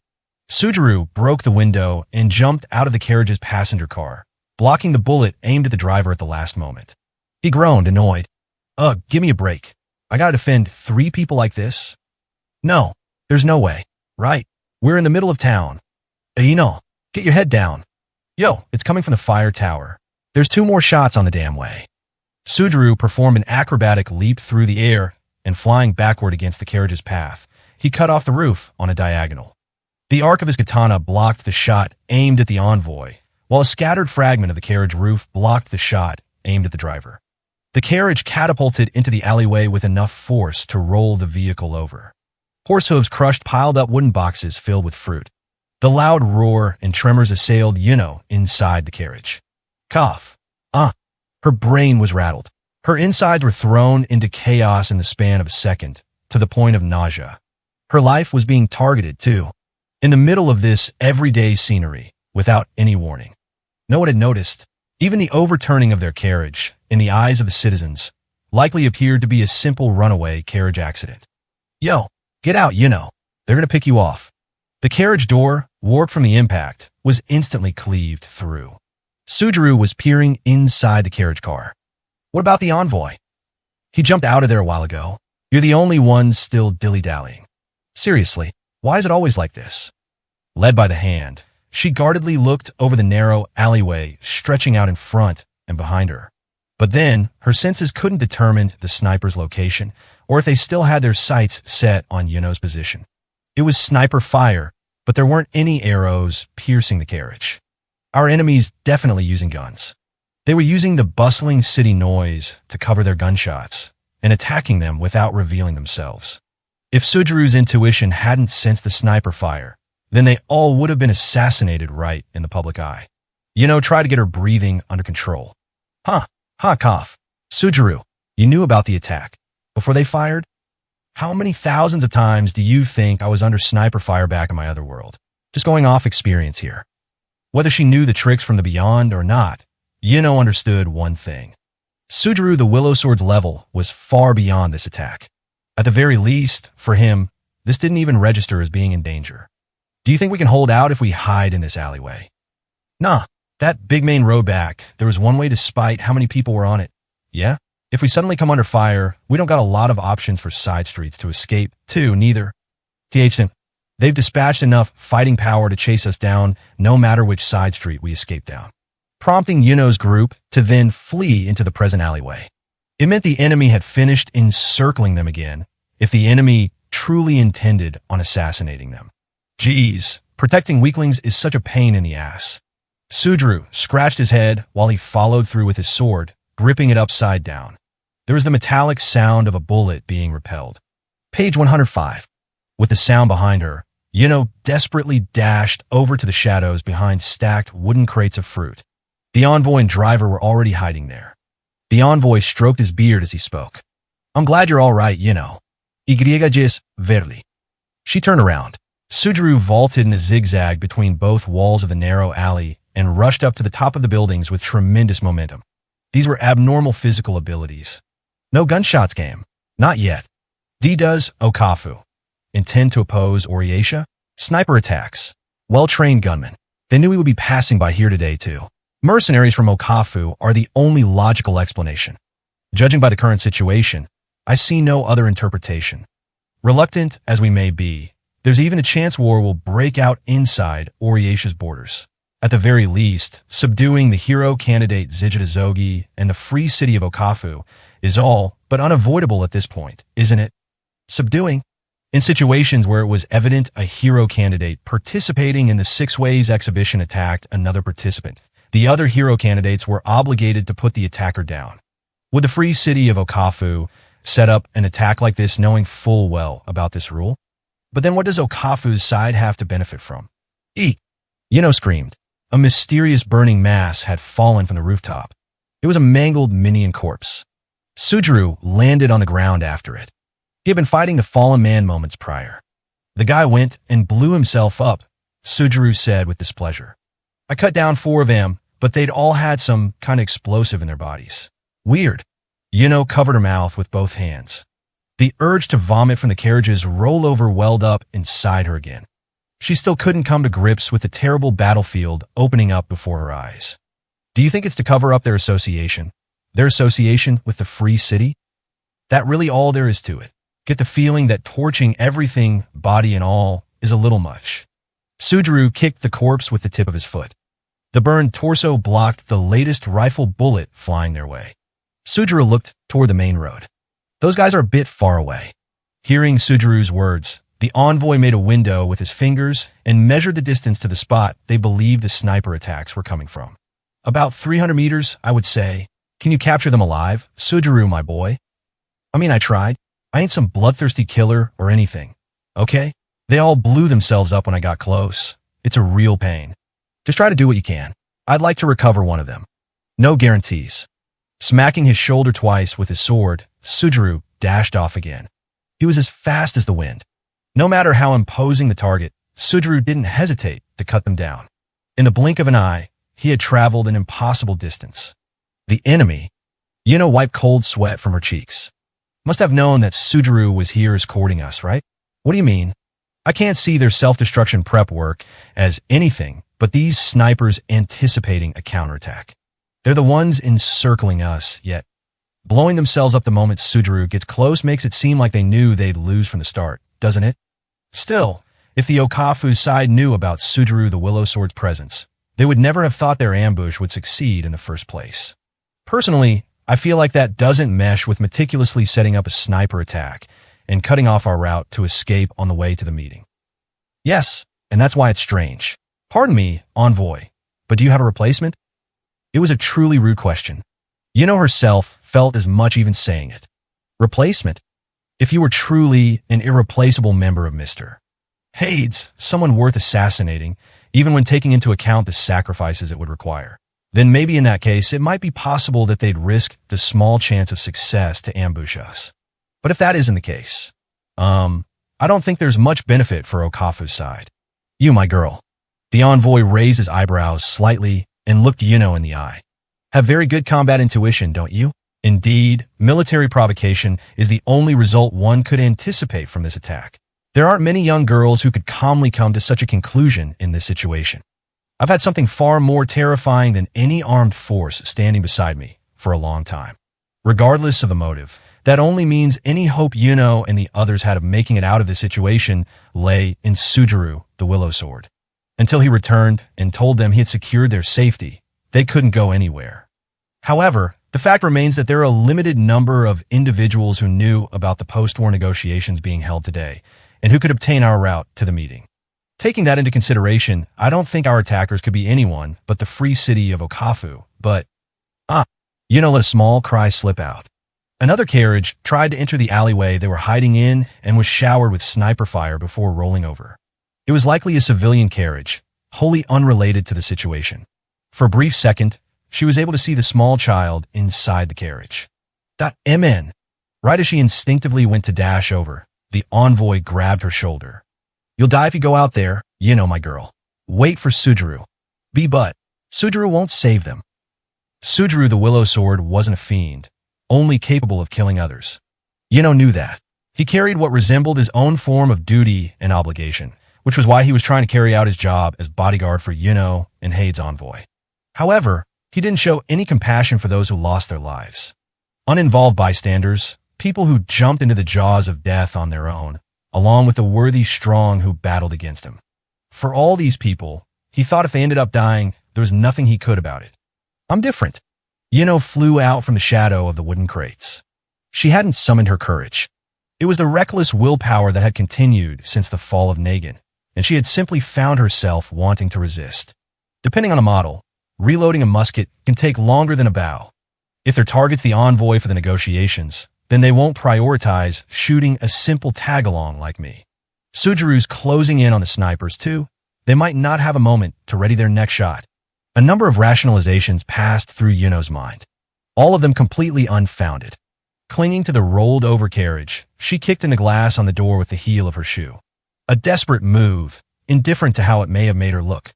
Hurry and get out of there. A small hand took her own outstretched hand. The distant Talon, yes? The child inside the carriage was dressed in high-quality black clothing. His hair, an almost gray-white. Looking up at Yuno from inside the overturned carriage, the young boy spoke to her unfazed. Thank you. My name is Hiroto, the Paradox. The gray-haired child. Since you didn't appear on time for our scheduled meeting, we came to you. Please forgive me for not noticing your crisis sooner. Hiroto the Paradox was here, right now. The mastermind leading the free city of Okafu. Without a moment to think about what its development meant, the sound of a bullet impacting rang out behind her. Sending her hair fluttering into the air as she whipped around, she saw the goblin driver holding up a shield made of what appeared to be resin. A twisted, fiber-like structure peeked out from the cross-section, opened up by the enemy's gunfire. First, I shall get straight to the point. We would like to protect you from this attack. WHY. Isn't this attack something the mercenaries in the Free City planned out? It's extremely difficult to explain the details properly. Hiroto held up his hand. At this signal, a goblin force began gathering in the alleyway. With their shields up in a close formation, they began assembling a wall that would protect everyone there from the sniper fire.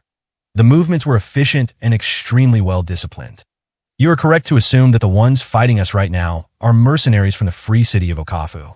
However, their actions are neither under orders from myself nor the arbitrary whims of Okafu's leader, Morio the Sentinel. Are you trying to say someone else made these mercenaries betray you?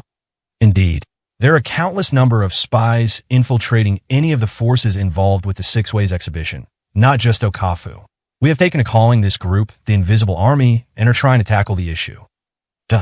Spies that Oriesho wasn't aware of, who had infiltrated Okafu and were capable of highly disciplined strategic maneuvers. It was a terribly outlandish story. It would be more realistic to explain it away as a select group of Okafu mercenaries going out of control. Yet his words coincided with Yuno's analysis. They used Okafu mercenaries to attack us because they're trying to cause a rift in Oriesha and Okafu's relations and ensure their mutual destruction. If true, it would be consistent with this inexplicable ambush. But It appears we will need to prepare our negotiations with His Excellency Haydenu. This is likely an extremely big problem for Oriatia. There were no new gunshots. Either they saw the goblin shield wall and determined they were meaningless, or Sujuru had reached them and put the snipers to the sword. Sitting on the edge of the overturned carriage, Hiroto turned back to Yuno. It seems we can relax for the time being. Yuno, the distant alone, to shift the conversation to the future for a moment. Can I ask you for your testimony regarding this ambush? All right, if that will possibly prevent war. But there's one thing I want to know. Hiroto the Paradox. He called Yuno by name from the very start. Her second name and all. How did you know my name? I investigate anyone I have the possibility of forming a collaborative relationship with. As far as Yuno could see, he was just a child. She didn't sense that he was a powerful individual. However, he too, was a visitor deviant to the point of abnormality, in a way that differed from Sujuru. Yuno the distant Talon. You're a survivor from the ruined Nagan Labyrinth City, yes? A supernatural power of fate, bringing him to opportunity and forming cooperative relationships. But that's right. Do you know anything about the hero candidate Mestalexil, the box of desperate knowledge? Wind was blowing through the fine gaps in the steel frame. A fire tower was far removed from where Yuno's group sat, on the other side of the main road. Sujuru was able to scale its heights with just the strength of his own legs and look down at the 5-story buildings. I don't want to let you escape. The shot pierced the ground. Atop the steel frame, with no room to escape, Sujuru parried the gunshot, grazing it with the tip of his hilt. From this range, he didn't even need to swing his sword. 1 story above, where Sujuru stood, a bright fire was burning. It was a sniper. They set themselves alight as they pulled the trigger. But if you escape to the world beyond, how the hell am I posed to chase after you? Sujuru scratched his head. Killing was his forte, but he always had trouble letting people live, whether it was his enemies or his allies. Hold up, are they even safe over there? The alleyway that Yuno and the others were hiding in was being protected by a group of goblins with shields. He had seen troops in the Beyond use a closed formation like it before. Their behavior suggested they were hostile, but Sujuru's gut intuition didn't tell him any more about the situation. Turning back to the sniper's dead body, he tried searching it to see if anything was left behind after he burned up. Something to identify them or who sent them, for example. Whoa! His intuition alerted him to the danger. The shape, the smell, the atmosphere. Then he immediately jumped down from where he was. What the hell, come on! In the span of a single breath, an explosive fireball burst above Sujuru. These flames weren't just to cover up any evidence left behind. It was a delayed explosion, using gunpowder with a different rate of reaction. A trap that saw through and planned for Sujuru's attempt to collect evidence. Hiya! Sujuru shouted. The flash of a blade ran through the air. On the tip of his sword, he snatched a high-speed projectile. The weapon had a blade that encircled a metal ring and was known as a chakram. This thing, Sujuru's gut had told him, was the real trump card. They've been gunning for me this whole damn time. Midair, with nowhere to escape. A totally different trajectory and stopping power from the previous gunshots. There was a sniper hiding somewhere on these streets that was on a completely different level from the mercenaries who had first ambushed them, even concealing their murderous intentions within the encirclement around Sujuru's group. In the middle of his descent, he put his heels on the tower's steel frame, controlling his posture and center of gravity like a cat while he descended. Some bastards coming out with the exciting stuff now. Sujuru's intuition was not omnipotent by any means. It didn't show him the correct tactics to use, nor did it make all the facts detailed and clear to him. In spite of this, there was one thing he was able to understand. The objective of this unseen enemy was not the envoy's assassination, nor did they wish to spark a war with Oriatia. Their goal was none other than Sujuru the Willow Sword himself. It took a day to gather information and testimony regarding the ambush. Yuno was scared there'd be more ambushes, but there currently didn't seem to be any signs they would continue. At the very least, their present location was safe. The office of Oriatia's 27th General hid the flashpoint. Yuno, you finished making the reports on the ambush, right? Can you make a clean copy of some other data for me? I want to make a list of everyone involved at all with the 6 Ways exhibition. Why, yes, sir. Right away. In the midst of cleaning the carpet, Yuno immediately ran over at Hade's call. Although his appearance looked aged, Hade seemed to brim with nigh limitless stamina and vitality. In the simple motion of handing over documents, He was far more forceful and spry than the still young Yuno. It's not totally impossible to read, but so much of the handwriting's messy. It's not easy on the eyes. Negan people are great to have around. Can write clean and legibly. THTH, thank you, sir. Even amid the 29 officials, the bearers of supreme power in Oriatia, there were some who saw 27th General Haid and his control of the nation's greatest military faction as the dominant figure. People the Six Ways exhibition.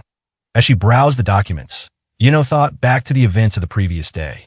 Mestalexil, the box of desperate knowledge.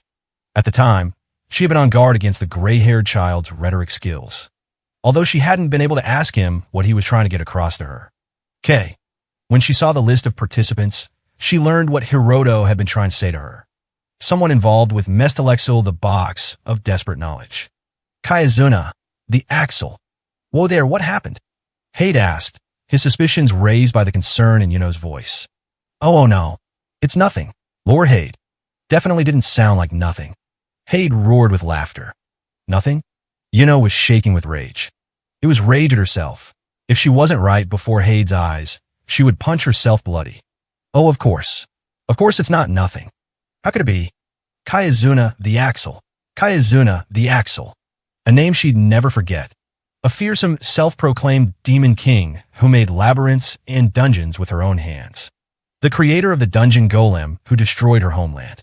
As Yuno's hands transcribed data, she dug the nails of her left hand into her upper right arm. Enough to draw blood. She broke the nib of her pen twice before fully transcribing the name Kayazuna, the Axle. I'll kill her. Kill her dead. I'll murder her, no matter what it takes. Kayazuna, the Axle. Until I make you pay for everything you've done and kill you, I'll never find peace.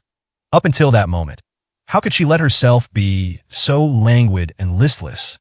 Had she simply decided it would be impossible to search out Kayazuna, the Axle, and kill her, and thought instead she'd go from being a survivor of Negan City to a secretary for one of the 29 officials, to grab peace and happiness for herself? Page 106. Disregarding the dead, disregarding Lou cells in the process. You're looking pale, Yuno. Everything okay over there? Haid asked in a slightly more serious tone than moments prior. Did being one of the 29 mean they possessed excellent skills of observation as well? No, it must have been that Yuno's demeanor in that moment was simply that perturbed and unusual. Lord Haid. Lifting her head, Yuno looked at Haid.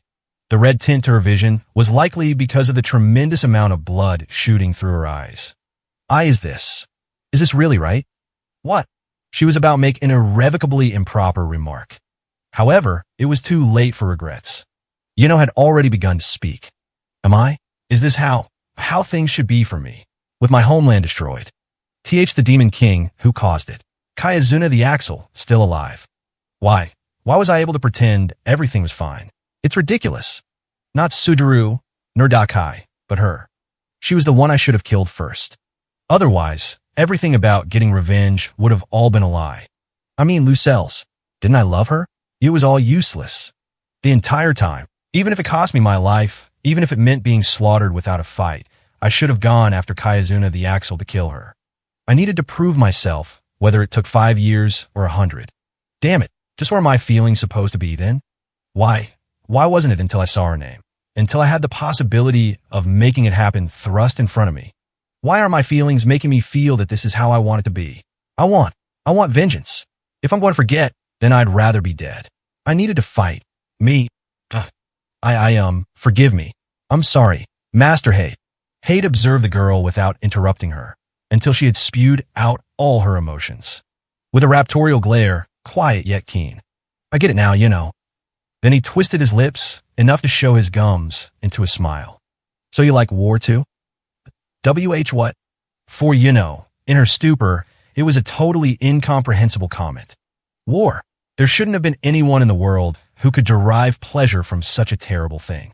Perhaps, just maybe, that was the meaning contained in her spewed rambling. Why was Haid smiling? Was it okay to even consider his expression as smiling in the first place? Was it affirmation or denial? What do you mean? Sheesh. And here I figured you were just a little girl along for the ride with Sudru. But it seems I've made quite the find with you. Yuno the distant alone. Haid put his large palm on Yuno's right shoulder. Want to try killing Kayazuna the Axle? It was unreasonable. An inconsequential young girl, who had only fallen into her secretary job by coincidence, ranted and raved, spitting out incoherent nonsense to none other than the most influential player in Oriatia.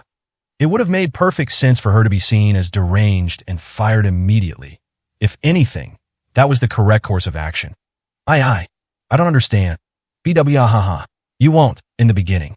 You don't have to understand it all. Will I understand eventually? Oh yes. There'll be plenty of opportunities from here on out. First up, 3 days from now, I plan to kill Ozanesma, the Capricious. Let's hope that'll be enough to stoke the fires of war.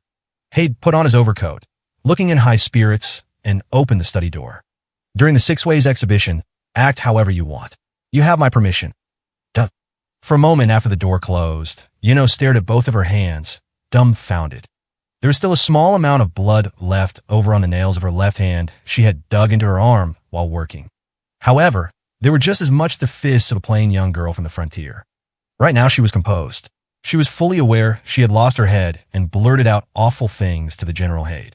Yuno had returned to her senses. Still, should she really think like that? Perhaps instead, what she should have been returning to was the true Yuno, the Yuno that had definitely been there moments ago, pelting her feelings at the leader of the military without fear.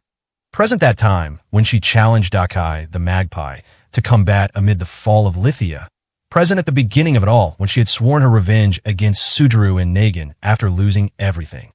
She needed to get her hands on something big enough to take on the apathy of the strong that allowed Yuno to oppose them. You get to decide where you go and what you're going to do. I'll be able to become them both. Fully embrace them. For now on. She needed to decide, because now Yuno was free. Fallen leaves covering the brick road crunched underneath young Linares' leather shoes. She was seeing a dream of a day gone by. How many years had it been since she had raced through town at midday like this? Father. The image of her father in his formal garb was exactly like her vivid memories of that day. Rayhart the Obsidian, her outstanding father, who she revered more than anyone else. Get your breathing under control. His golden eyes were fixed on her. A low voice chamomiled. In that state, both your appearance and your language will grow sloppy. I am sorry. I had something I wanted to ask you, no matter what. An important topic. Is it Linares? Linares nodded, tears welling up in both eyes. Father, is it true that your job involves uncovering people's secrets and murdering them? The lord of the last town, and the nobles in the town before that, were they all the work of Obsidian Eyes? Ah, I see. Who did you hear that from, Linares? Yufik said all of that. I love you, father, and you're always so kind, so I didn't want to believe any of it, but a large palm was placed on Linares' head. Just like always. Rayhart solemnly whispered, It's necessary. Father, you know this, Linares. The weak make up many of the Obsidian Eyes members. I don't mean physically weak, but the weak who are unable to live in society. What do you think it is, Linares, that differentiates them from the strong? Linares answered in a thin, strained voice. I don't know. It's whether they can keep secrets. Her father stooped down and rubbed Linares' back as if to make her understand. Those who have to steal nobles' money to survive. Those who betrayed their lord for the sake of their lover. Those who have killed many of their own friends. The people who join Obsidian Eyes are those who have had secrets they wished to keep hidden, exposed to the light of day. Everyone knows their sins and that they're unforgivable, despite surely wishing for nothing of the sort. But everyone is so nice. They're even nice to frail children like me. Children unable to take care of themselves. You're right. They're no different from any of us. Who can possibly save them? The nobles, the military. Even the royal family has secrets they wish to keep to themselves. They kill their siblings, exploit the people, and hide their wealth. Yet the weak are persecuted. They're different from our friends in one way only. Their secrets have yet to be exposed. Her father whispered, bringing his face in close. He would always do this, teaching her what was right. However, the weak need to eat secrets to live. They've lost their own, so they need other secrets. All of it's necessary to help everyone, to help our friends. For everyone's sake. You're a sharp girl. You understand, right, Linares? Yes. Thank goodness. I was right, father. You're a nice person. Linares wiped her tears. Looking at the golden eyes they both shared, she did her best to smile. Lies. Even at a young age, Before she had reached puberty and before she had awakened to her vampiric powers, Linares had another inherent ability. The power to read the minds of others and deeply study their thoughts. The power to expose secrets. This was why she could understand. The justice her father talked about was a lie. Obsidian Eyes was not an organization for saving the weak. With the power gained from devouring numerous secrets, Rayhart, the Obsidian, wished for the arrival of bleak and chaotic war. She hugged her father. Though she understood everything, she couldn't stop herself from feeling the way she did. Father, I love you. I love you. Even though you're doing such awful things, I'm sorry. I still love you, Father. I love you. I love you. I love you. The next day, Yufik was gone. She learned that those who had lost their secrets would go on to die. Midnight had come and gone. Even within Oriesha's borders, the mansion was located near a tranquil waterfront. My lady. The voice outside the door woke Linares from her indulgent nap. She pulled the sheets up to her chest. M.H.H.N. In the dark room, absent the light of a single candle, her porcelain skin and the gold eyes peeking out from her long eyelashes were the only things giving off any light. The night air filtered in and chilled Linares' bare skin. My lady, there's been movement among Okafu's troops. Thank you. I will hear the details in my father's stead. May I have some time beforehand? Linares answered the voice on the other side of the door. It was always Frey's duty to summon Linares from her bedroom. It is not critical news. You must be tired, my lady. Please relax. The sound of footsteps faded into the distance. Linares once again went to lie down on her bed. Father. The beautiful vampire tenderly stroked the cheek of her father, continuing to sleep right beside her. The body, still preserved even now with life arts, was exactly the same as it had been before, even if it no longer sent any words her way or guided her. I, Linares, promise to devote myself to your glory. Though she possessed the supernatural ability to make anyone obey her, she wanted to obey someone, to be controlled, more than anything else. Even in death, her father controlled her just as she wished. After she fully dressed herself, Linares descended to the large room downstairs. Her mansion was always enveloped in quiet. Many of the agents of Obsidian Eyes were entrusted with espionage duties in various places around Oriesha, with a limited number of personnel guarding the manor. Currently, there were merely 2 within its walls. A housekeeper and staff wielder, the leprechaun woman was the organization's oldest serving member, Fry the Waking. A Leakin warrior from the Zeph tribe, Hartle the Light Pinch. Good evening, Miss Fry. Miss Hartle, welcome back. Indeed, my lady. It is a lovely night. Thank you, my lady. My apologies for summoning you from your slumber with my report. Please, not at all. I should be apologizing for making you wait here so long. It involves one of our pawns in the free city of Okafu. Fry here can provide the details. The pawns Obsidian Eyes spoke of were members of another organization who had been turned into corpses. In general, unless a corpse remained in close proximity to their vampire parent, they would preserve their original self, and making them execute advanced orders was considered impossible. However, Obsidian Eyes was different. Just as it had been with Atrazek, the particle storm.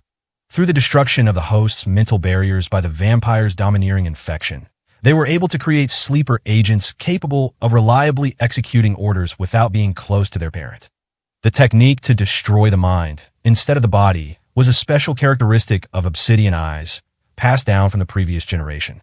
Through their power to control these pawns, distinctively different from simple corpses, Obsidian Eyes had developed into what was known as the greatest spy guild in the land. Yes. Now then, let's go through the report.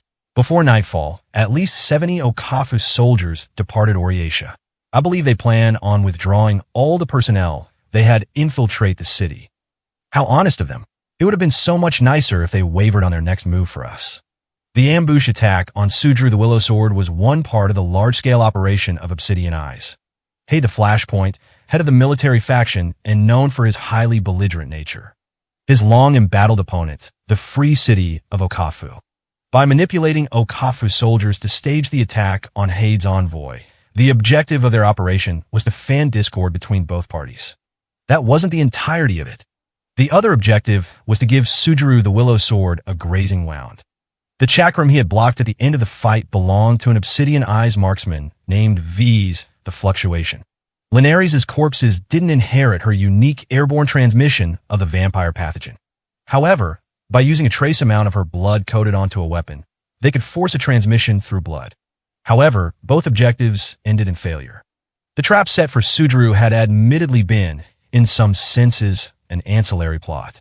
However, despite handing Haid the ideal excuse to go to war with Okafu, not only was there no declaration of war, but there also weren't any hints of sanctions against the city, either. If Master Haid fully accepted the gray-haired child's claims and wasn't questioning Okafu's responsibility at all, then it's almost as if Haid himself was purposefully trying to avoid war. Putting her index finger up to her pale, tinted lips, Linares followed her enemy's line of thought. Her talent was the power to discern the minds of others and thoroughly pursue them. The gray-haired child, as part of the negotiations around this latest incident, might have used the withdrawal of Okafu troops from Oriatia as a bargaining chip. The withdrawal of Okafu forces was a move that promptly discarded his advantage, the ability to openly bring troops in and out of Oriatia, while also fundamentally being the best way to deal with the situation. As long as they weren't here in Oriatia, Linares would be unable to manipulate the Okafu soldiers. She could, of course, control them to ignore the withdrawal order, but in that case, Okafu's side would be able to peg the soldiers disobeying the orders as suspects behind the ambush. If they pursued things even further, there was a chance they'd discover Linares' camp was controlling the situation behind the scenes. Presently, the one she considered to be behind their strategic plans was a six-ways exhibition hero candidate named Zigida Zogi the Thousandth, as well as Hiroto the Paradox, known as the gray-haired child. Once they had identified a breakaway group within the Okafu soldiers, it had taken them just under 2 days to bring Oriatia to agree to this large-scale withdrawal. With this, they couldn't expect any further progress in their plan to lay suspicions on the free city of Okafu or make the other hero candidates off each other, either. Let's kill them. The Leakin Hartle spoke up with his arms crossed.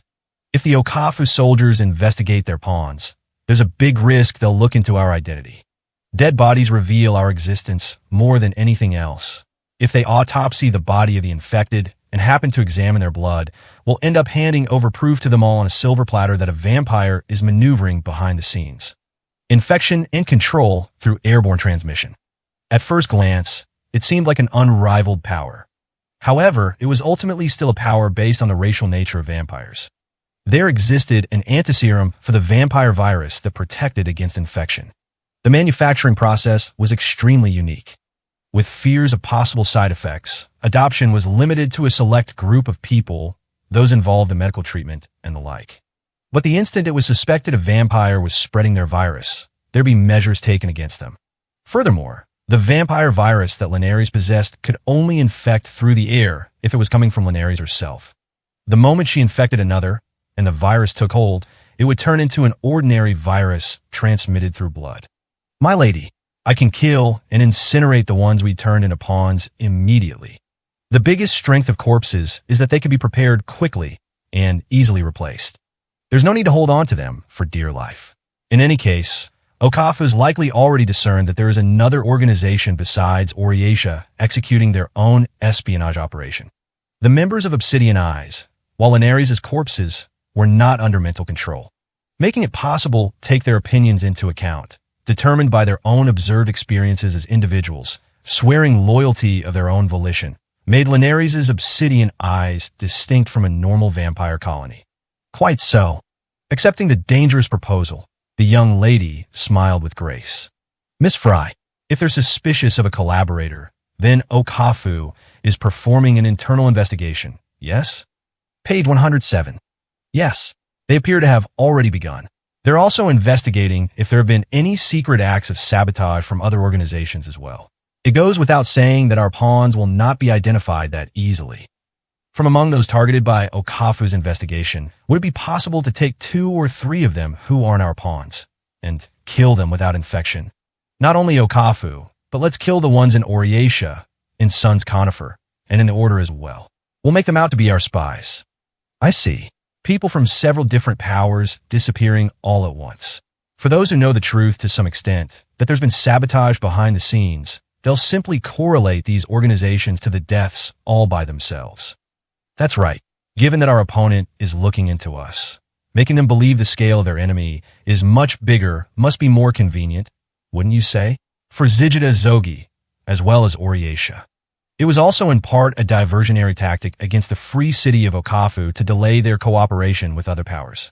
It'd be impossible with the information they had to determine which powers in Oriatia she had sunk her hands into.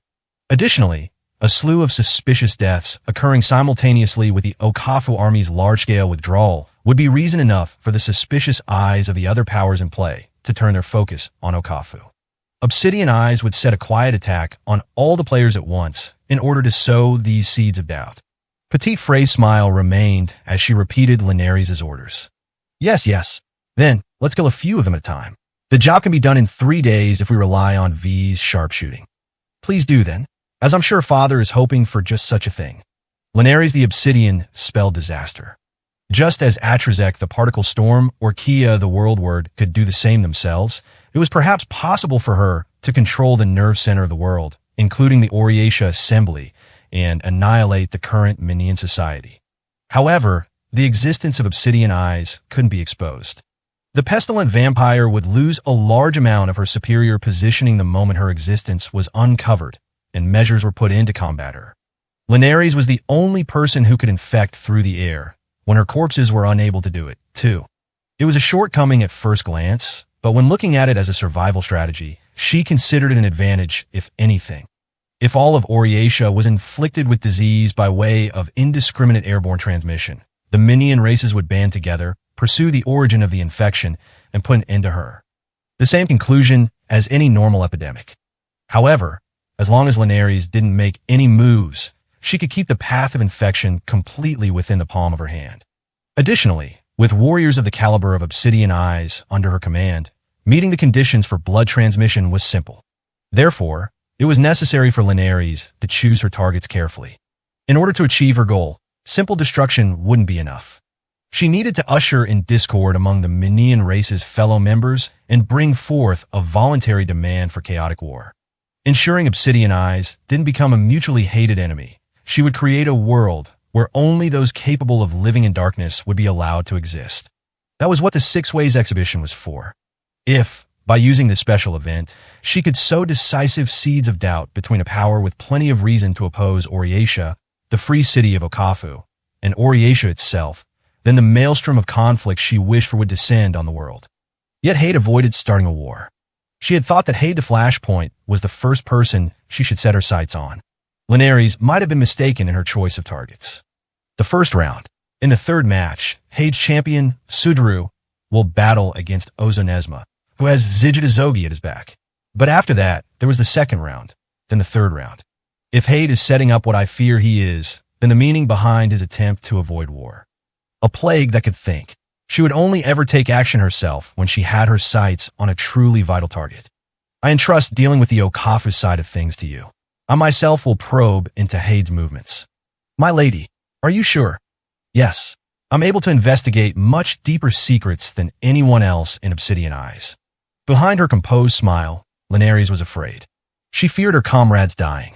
She feared coming to an end without being able to honor her father's dying wishes. These fears could very well become reality. If she let the moment pass her by, the decisive secret that lay behind this Six Ways exhibition would slip out of her reach. And with everything staying a perfect secret, once again, she brought her index finger up against her lips. Until the match began, and even after it had, she couldn't let anyone catch wind of her true identity. She would take hold of all the secrets and achieve her goals under the cover of shadow. Such was the way of the Obsidian Eyes.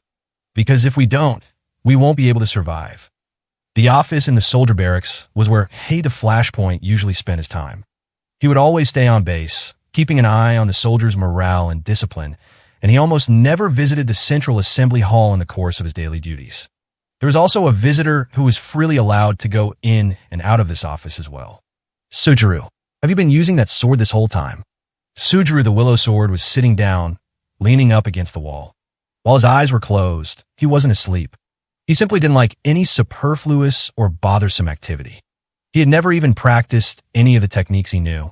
Yup, that's a Negan training sword, you know? Not only that, but Negan's no military school, so the build quality isn't anything special either. Basically, it's a light sword, just enough to get you used to the bare minimum basics. Sure, it isn't incapable of killing people, but cutting down a single Minia should be enough to ruin it for good. Start talking about his moo or anything like him, and it couldn't cut down a single one. Oh yeah? Okay, so how come I can kill people with it then? It was a rare state of affairs for Sujuru to show interest in the principle of something. Because you aren't slashing with raw strength. You slash the eye or an opening in something, which is admittedly something the masters here in our world do too, more or less. Your technique just goes far, far beyond that. Just as Oriatia had done with all the visitors they secured for themselves, they repeatedly analyzed and experimented with Sujuru's skills as well. The tip of Sujuru's drawn blade never failed to penetrate steel armor like water seeping in.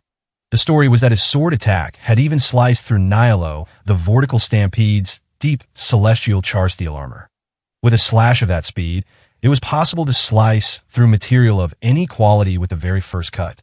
Not only that, but while accompanied with an abnormal amount of technical skill, the trajectory of his blade never wavered until he was finished with his follow-through.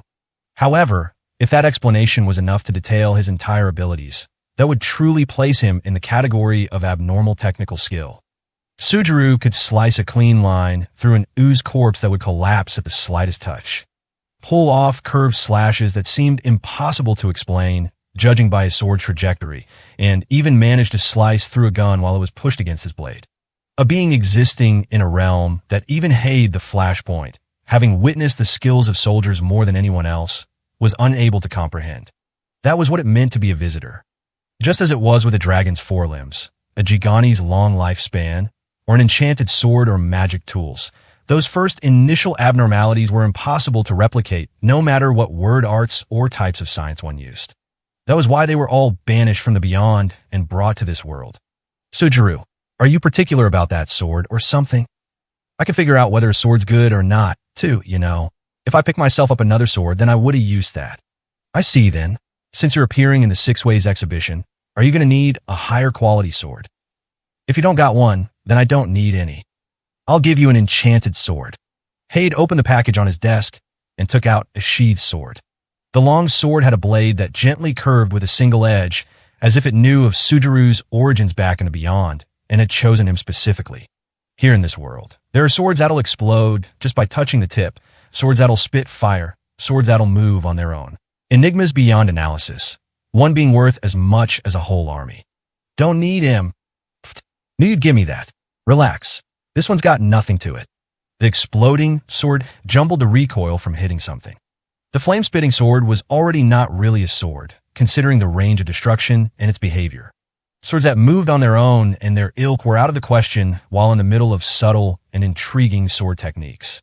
It was indeed true, there were genuine monsters like Taroa the Awful, who were capable of manipulating even these characteristics of various enchanted swords to be part of his own technique.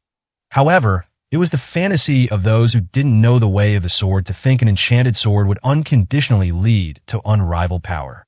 Gilnes the Ruined Castle, for example, wielder of the enchanted blasting sword, was a fearsome swordsman because he wielded it while fully aware of this fact.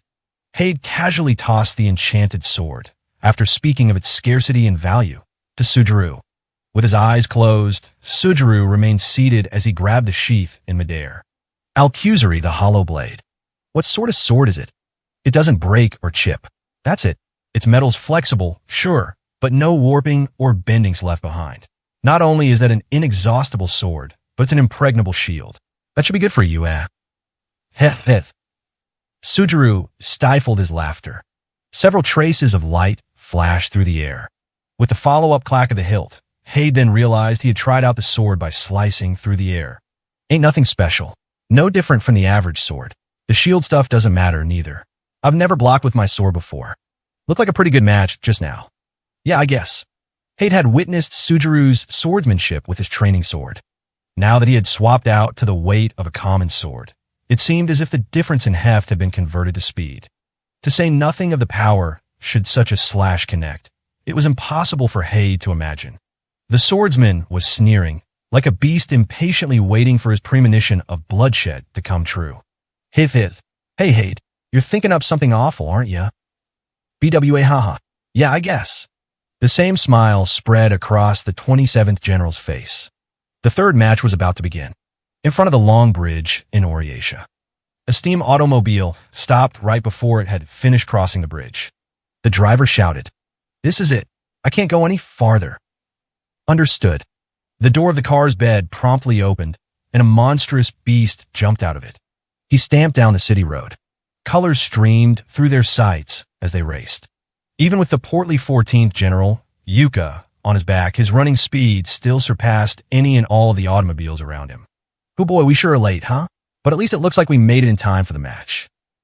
Despite the tremendous headwind he was facing on Ozanesma's back, Yuka, the halation jail, wasn't shaken up at all. For Ozanesma, he was grateful for the man's calm composure. Do you think so? When we departed Gamina City, we initially had a 3-day lead time. Rotten luck, wasn't it? We didn't have a vehicle, and there was that detour midway, too. Does an automobile coal deficiency count as unlucky? Even that small amount of fuel was all scraped together on the black market. Wasn't IT? Right before we left, there was a large-scale seizure of fuel, concentrated entirely around Gamina City. Well, I mean, that stuff just happens sometimes, I guess. After the long time he had spent together with Yuka, Ozanesma had come to understand something. He certainly wasn't as stupid as he made it seem to those around him. He must have long since realized that the course of events surrounding them was probably a form of sabotage from 27 General Haid. It was likely partly out of Yuka's pride that he understood this and still remained calm and collected. However, if it wasn't for Zigida Zogi's warning, if their departure had been delayed even a half a day later, there was a chance that Ozanesma wouldn't have been able to even step on the battlefield and would have lost his match without putting up a fight. Is it too late to make time to meet with someone? Ha ha ha. It's no skin off my back if you lose, Ozanesma, so we could do that first if you want. But noon's almost here. If you don't head straight for your match, you might not make it.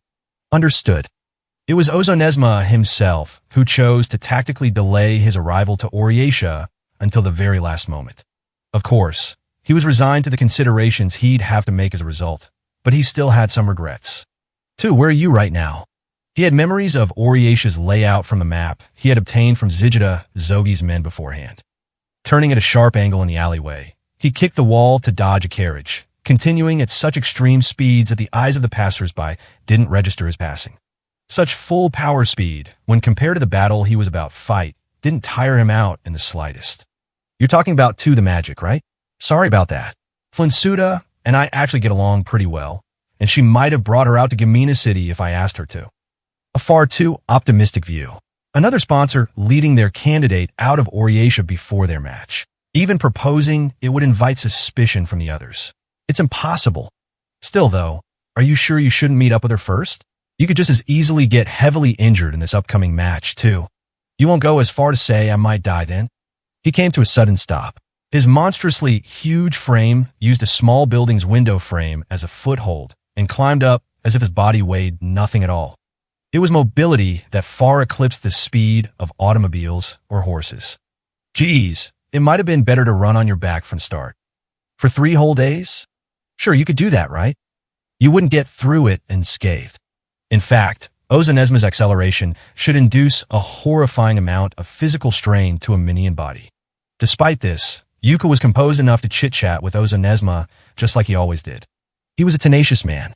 Supposing Ozanesma's sponsor had been a regular civil bureaucrat instead, he wouldn't have been able to act so recklessly. IT is fine if I am unable to meet the magic, no matter what path that one chooses to go down. IT doesn't directly involve me either way. You almost sound like your friends. I would wager she doesn't know me at all. Then what is she? Not a difficult question. If I had to answer. Jumping over rooftops, he crossed 2 roads before coming back down. The match would start soon. Just as Yuka said, there was no time for him to converse with the magic. Straight at the end of this alley was the garden theater where the match was being held. Ozanesma answered. A younger sister. Kicking the ground again, the grotesque chimera rushed on. While this was Ozanesma's first time stepping foot into Oriatia, he couldn't afford to take in the glittering and gorgeous scenery around him. However, he could win. Up until the moment the match started, both Haid and Sujuru remained totally ignorant of the true methods he would use. I will win this first battle. It was the first round and would be the fight that would prove the most difficult. His enemy was Haid the Flashpoint, leading a faction that rivaled Rosklay's own, and the tangible and intangible sabotage from his organizational strength was driving the Chimera up against the wall before the match even began. Nevertheless, if Ozanesma defeated Sudaru in the first round, he could destroy the opposing faction in Oriatia that was rivaling Rosklay's. Hade's faction, governing Oriatia's military, would become an isolated player within the Six Ways exhibition. This held a completely different meaning than defeating Rosklay himself, the majority faction's leader. Precisely because Hade's faction was not the largest player, even after it collapsed, their common enemy in Rosklay would still exist. Page 108. Hade's faction would be placed in a situation exactly like the Old Kingdom's loyalists in Gamina City. If there happened to be someone who could bring together their scattered forces again, that person would then become a new head for their group. As long as Ozanesma had Hiroto the Paradox as a collaborator, such an operation was all too easy. By directly connecting with the envoy for Hade's camp, Hiroto had already laid the foundations to do so. This fight would be the most difficult, but it was also an arrangement that Hiroto the Paradox had negotiated for when devising the tournament bracket. A must-win.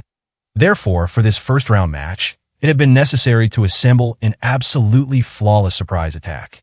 Having remained outside of Oriatia, Ozanesma wasn't directly acquainted with the appearances or personalities of the other participants. He knew the fighting strength of his bracket from Zigida Zogi's investigations and came up with his countermeasures based solely off that. He was unconcerned with the goals of the other hero candidates fighting in the Six Ways exhibition. It wasn't necessary. Whatever objectives Sudaru the Willow Sword had, their match moments away, were irrelevant. Even if it had been to the magic instead, he had resolved himself that, if it was necessary, he would have no other choice. Ozanesma had one goal: to eradicate the false hero. The Castle Theater Garden was a facility that had been used to hold royal games before the beginning of the Six Ways exhibition. There were passageways set up below the stone audience seats for the players in royal games to use, and the 29 officials sponsoring hero candidates could now remain here on standby and watch over their candidates' matches. Currently, only Hade the Flashpoint was there. Yuka the Halation Jail had yet to arrive. An elderly secretary sped to his side and passed on a message to the general. "General Hade, I have something to report. Couldn't stymie their transportation?" "Yes, sir." Obstructing Ozanesma from entering Oriatia itself, it was one of the plans that Hade's camp had devised, much like the Old Kingdom's loyalist insurrection in Gamina City, to try to clear the first round. The maximum amount of sabotage that was possible without things getting out to the public. Or, to be more specific, without Yuka making it public. As far as Hade's plans were concerned, he couldn't scheme anything more extreme than what he had. Getting put on the back foot with the steam automobile hurt. The central registry for steam vehicles is still too lax. They had a car they purposefully kept hidden from us. Someone like Gel would have been able to take care of it, I bet. Ozanesma will arrive at the arena. There's no choice but to fight against him. I know. Sudaru's there for when we get forced to fight. Get in touch with Dant. Master Dant. Contact Zigida Zogi's sponsor. Contact with the 24 General Dant. It meant contact with the Okafu and a gray-haired child first and foremost. While it was a backup plan, itself bringing danger, Hade wasn't a man who hesitated in situations like these. Is Master Dant involved in this incident? 90% of it. 90% for sure. First, there's the loophole in the steam automobile system, and in the instant he got wind of our movements, the bastard went and got control of the fuel on the black market. Except it's not a stunt he could have pulled off with just smarts. He'd need hands that could reach far and wide. A military force. That's Zigida Zogi, and his command of the free city of Okafu, right? And what of the possibility it was Master Rosklay's army? Nah, the scale of our enemy's movements wouldn't be possible with the soldiers Rosklay can call to action outside of Oriatia. During the negotiations after that sniper incident, Zigida Zogi and the gray-haired child, they didn't flinch about expelling the Okafu soldiers who were given Oriatia citizenship out of the city. Might have been part of what they were aiming for, to make them be there to support Ozanesma outside the city. There was no one but Zigida Zogi who could mobilize a military force that rivaled Oriatia's own army. Keat and Rosklay could similarly command their own military forces, but those were still, in some ways, Oriatia soldiers. Even if they mobilized a selection of troops from the bigger whole, their movements would get leaked to the other members and the 29 officials as well. Mobilizing troops outside the city, like Hade was now, had been a high-risk gamble that left a large hole within Oriatia's borders. This was likely how the other players saw it. Zogi and the free city of Okafu. No doubt that gray-haired child mediating between Ozanesma and the Okafu mercs. Is their aim to defeat us in the Six Ways exhibition and incorporate us into the Okafu camp? If so, there's a way to take advantage of that, but at any rate, they aren't any normal mercenaries. No doubt there. With this, the war specialist Hade was outsmarted. As far as he was concerned, what he truly needed to be cautious of was not Hiroto the Paradox, stepping into an organization and winning them over to his cause. Nor was it the self-proclaimed Demon King, Morio the Sentinel, who led the free city of Okafu. The tactical prowess to efficiently mobilize a large-scale force, read the opponent's next moves, and dispatch said force accordingly. Zijida Zogi the Thousandth was a far mightier and more dangerous presence than Hade had imagined. I'll arrange things with him directly right now. If their aim's to bring us into their forces, then I'm all for it. When Sujuru loses, my only option will be to join up with them myself. Will Sujuru the Willow Sword lose? A visitor like him? Now, I didn't necessarily say that. Sujuru was strong. Hade had chosen to use him because he was the real deal. However, he wasn't confident in a surefire victory, either. He needed to advance through this first round, but there had been a limit to the schemes he put into play against Ozonesma, who hadn't been present in Oriatia until that day. There wasn't anything Hade could do for Suduru while he faced off against Ozonesma in the public eye. He had already tried every means of winning before the fight started. The warmonger was simply thinking over his means of victory after the battle was fought. It's the same for Suduru or anyone else. Once a battle started, there's never 100% chance of victory. Not even the person fighting can predict what'll happen on the battlefield. That's why it's about always making the first move. Time to leave the arena. I will coordinate a meeting immediately. I believe it would be best for you to accompany me directly, sir. Always plan to. Things are getting interesting. Let's go. Well now. Hade stopped. His advisor halted shortly afterward. A colossal beast, almost taking up their full field of vision, appeared ahead in the brick corridor. An unnatural wolfish beast with bluish-silver fur. The largest of the 29 officials, Yuka, the Halation jail, even looked small when lined up with Ozonesma. You must be Hade, then. Hello there.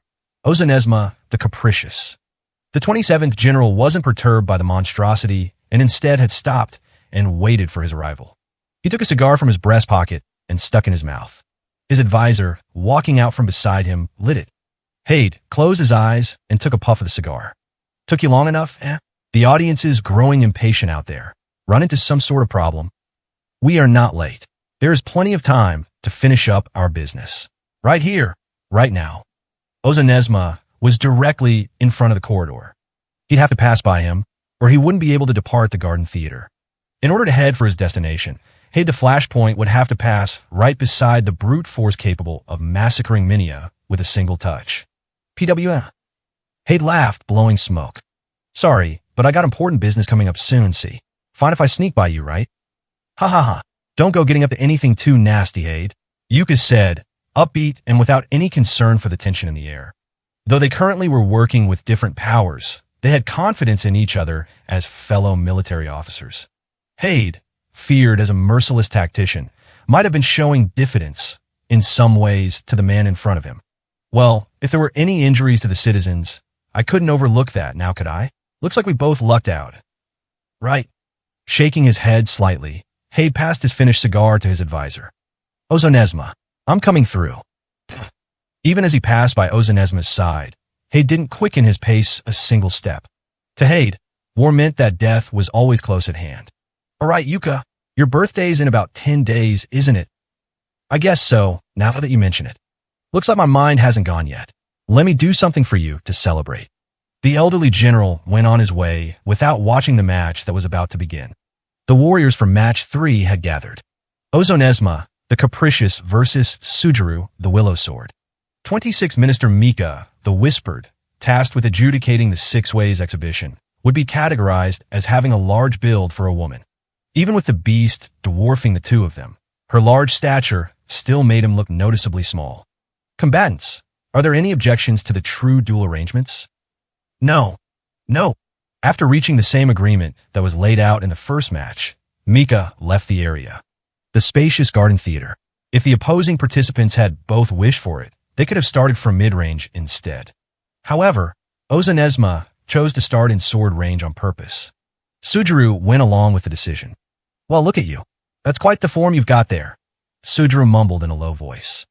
It seems this is your first time witnessing a chimera, visitor.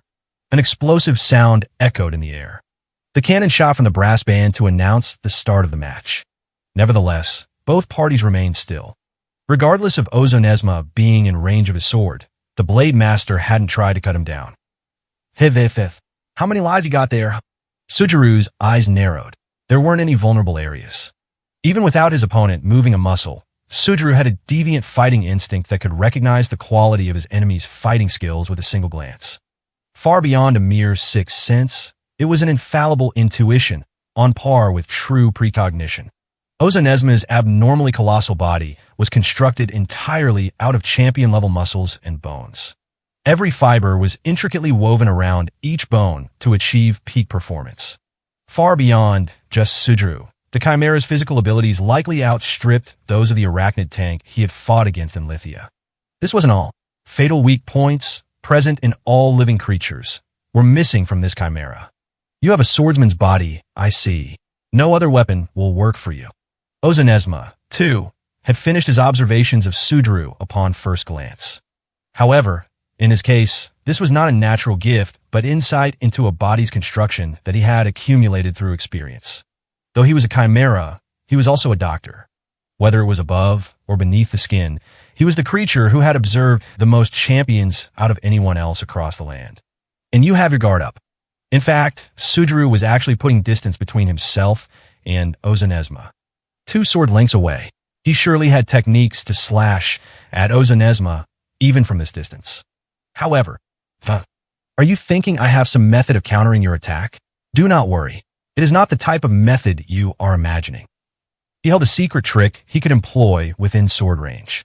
For Ozonesma, keeping it hidden until the location of their match was decided on had been an insurance for him. He could match Sujuru's slash and precisely match the method of attack to defeat him in a single blow of his own. Still, the hand he kept as his final trump card, once the match had started and they faced each other at this distance, would chip away at the opponent, completely irrelevant of whether they figured out its lethality, qualities, or even its true nature. That reminds me, I have only heard this as a rumor, but it seems there's a girl named Yuno the Distant Talon. Huh, do you know her? She is. The air trembled with a hum, and silver streaks of light swooped in on Sujuru. The ground exploded. The streaks of light were actually 6 scalpels thrown simultaneously. Perfectly simultaneous precision bombing, utilizing 6 of the numerous arms that appeared out of the gaping hole in Ozonesma's back. Geez, the cloud of dust blew away. Sujuru survived the nightmarishly destructive rush. Ozonesma's arms weren't the only things that had caused tremors in the air. How was Sujuru the Willow Sword able to dodge the 6 perfectly synchronized projectiles? As he pulled back his right leg, targeted by one of the scalpels, he repelled the one heading for his shoulder with the heel of his left palm. Following through with a slash from the enchanted sword in his right hand, the flash of steel brought down the 2 scalpels that were aimed at his torso simultaneously. An efficient slash, rubbing the side of the scalpel blade to kill its momentum. His body, twisted down diagonally over the course of his movements, dodged the remaining 2. Within the normal principles and laws of the universe, it would have been interpreted as miraculous good fortune. That Sujuru, coincidentally, was in a position that made it possible to dodge them all. This wasn't the case. Visitors, their existence is the most terrifying of all. Ozonesma's eyes had clearly observed Sujuru's muscles' entire kinetic mechanisms. No matter how superb someone's physical abilities were, even if they were indeed a powerful champion, they possessed bones and muscles, moving in accordance with this logic. Visitors were different. The dodge just now occurred as if it was inevitable. Even his skills of visual observation, capable of perceiving everything down to a singular muscle fiber, couldn't perceive the mechanisms of this movement. He felt an unknown uneasiness, and by the time he realized it, Sujuru was moving with physical strength and speed impossible of a minia. A category of terror that was difficult to resist, shaking the foundation of all the laws of nature. It is irrational, the visitor's very existence, as well as all the phenomena they cause. Ozonesma's myriad arms readied new scalpels in succession. His body was formed entirely of the muscle fibers of champions, of nerves that had achieved illustrious status.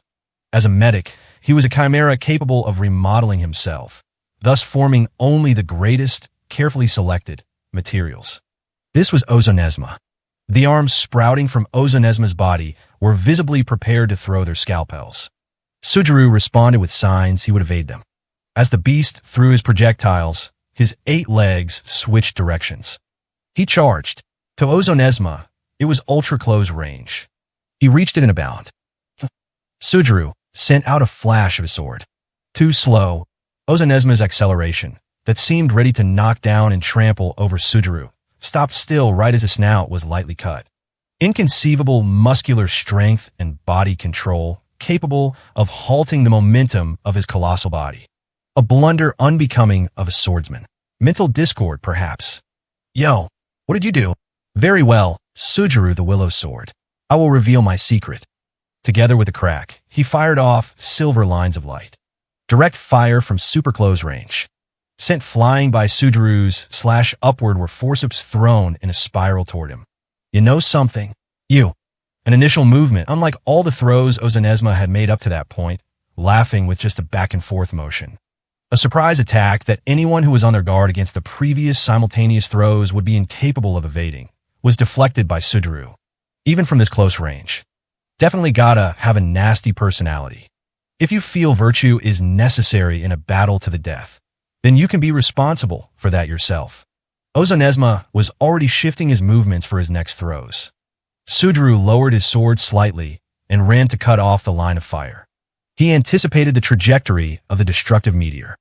Right arm and liver, left eye and chest, throat, his right shin at super high speed, right palm, right elbow, right upper arm, and left flank. Yo, can't you do anything else but throw stuff? Each individual projectile had the force to kill instantly. On top of it, Ozonesma showed no signs of fatigue, opening up space where he had the advantage and pelting Sujuru non-stop with his weapons. What's wrong, Sujuru? The tempest continued to rush at him. While it resembled the bombardment from a military siege, the power was on a completely different level from mere bullets or arrows. Sujuru held his own, constantly moving the tip of his sword with impossible speed, leaving behind not just a single line, but a whole surface of slashes in the air. Page 109. Don't you want to fight in sword range? Give it a rest. You could slash at me. With your physical abilities, you should be able to break through an onslaught like this. A majority of the audience watching the match couldn't know just how abnormal it was. However, an extremely mysterious situation had developed. Sujuru the Willow Sword was backed against the wall of the Garden Theater and rotating into a defense stance. The difference in range between his sword and the projectiles. The difference in build and physical ability. It was as if the visitor was giving in to ordinary logic. Gah, damn it. Why has it always got to be like this? He took a deep breath and let it out. The silver streaks of light passed by him. He was dodging them. Kicking the wall behind him, Sujuru jumped up at an angle. The arms, like gunfire, fixed their aim on Sujuru in midair. Scalpels. Second slash. Third slash. Sujuru raised his blade and deflected them. Though he was pressing the attack, Ozonesma's 8 beast legs were free. While Sujuru was still in midair, he was able to open up space between them again. But a blade was buried deep inside one of the 8. It wasn't Sujuru's. The scalpels. One after another, in the knee, at the base of the thigh, scalpels dug into flesh. Sujuru flew into the air and enticed the continuing projectile attack. He had aimed to send the repelled scalpels back down over Ozonesma's head. Even if he didn't hold it in his hand, the technical logic of swords themselves remained under his control. A blade master too aberrant for this world. Your lives. The instant the repelled scalpels had halted Ozonesma's movements, Sujuru was right up inside the Chimera's reach. Within the projectile range. Stance ready to launch his sword from his sheath, bearing down on his neck. Mine no. A charge from short range grazed him. He was sent flying. He should have been able to unleash his finishing slash. During what was an unbelievably golden opportunity, Sujuru didn't do anything. Sujuru ricocheted off the Garden Theater's ground and clumsily fell flat. Cough. HNGH. He got hit by a colossally terrifying attack, a charge he should have been able to dodge. Yet more than that, he felt a threat that convinced him getting hit by the attack had been the best option. Sujuru had dodged something he didn't really understand himself. A threat. That ain't it. Something's not right. Even since I first missed my swing, something's been off. As he tried to stand up, Sujuru looked at his own arm. There was a scalpel stabbed in it, in an area that hadn't been hit by any of Ozanesma's attack. What the? Sujuru was injured. Who stabbed me? Someone's hand was trying to sever Sujuru's artery. Whose? It's me. That someone's hand was Sujuru's own offhand. What the? What's going? Hey, what's happening? Something terrifying was there. Out in front, Sujuru looked at what he had tried to dodge. Without him realizing it, there was now only one arm stretching out from Ozanesma's back. That singular arm slid back into the darkness of his body. The numerous arms that grew inside Ozanesma's back were corpse white, modified, and reinforced with tendon and gold wire, the several varieties of muscle brilliantly joined together. That one arm was the only exception. Sujuru had only glimpsed it for a brief moment, but he thought it was an incredibly beautiful arm. Sujuru the Willow Sword felt it. The terror. Why was the master swordsman, capable of instant death, unable to cut off the head of his opponent with his very first slash? Why did he wait for a chance to counterattack and switch to a defense stance so he could keep defending against his opponent's attacks? How was it even possible that Sujuru the Willow Sword could harm himself and be unable to make his move? What the hell is that thing? Ozonesma, the Capricious, was a chimera whose entire body was constructed out of the best organic material. It could be said that one arm was the strongest and the most terrible organic material. A trump card that rendered even the likes of Sujuru the Willow Sword unable to fight without even touching him.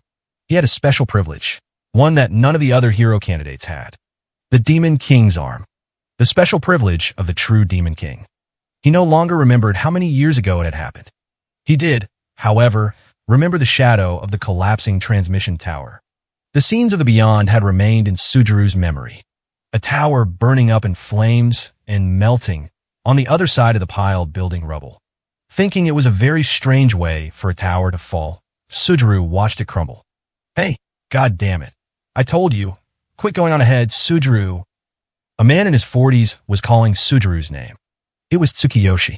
Sujuru had finished cutting down all the infantry soldiers a long time ago. Yet Tsukiyoshi, just walking along, came 3 minutes behind him.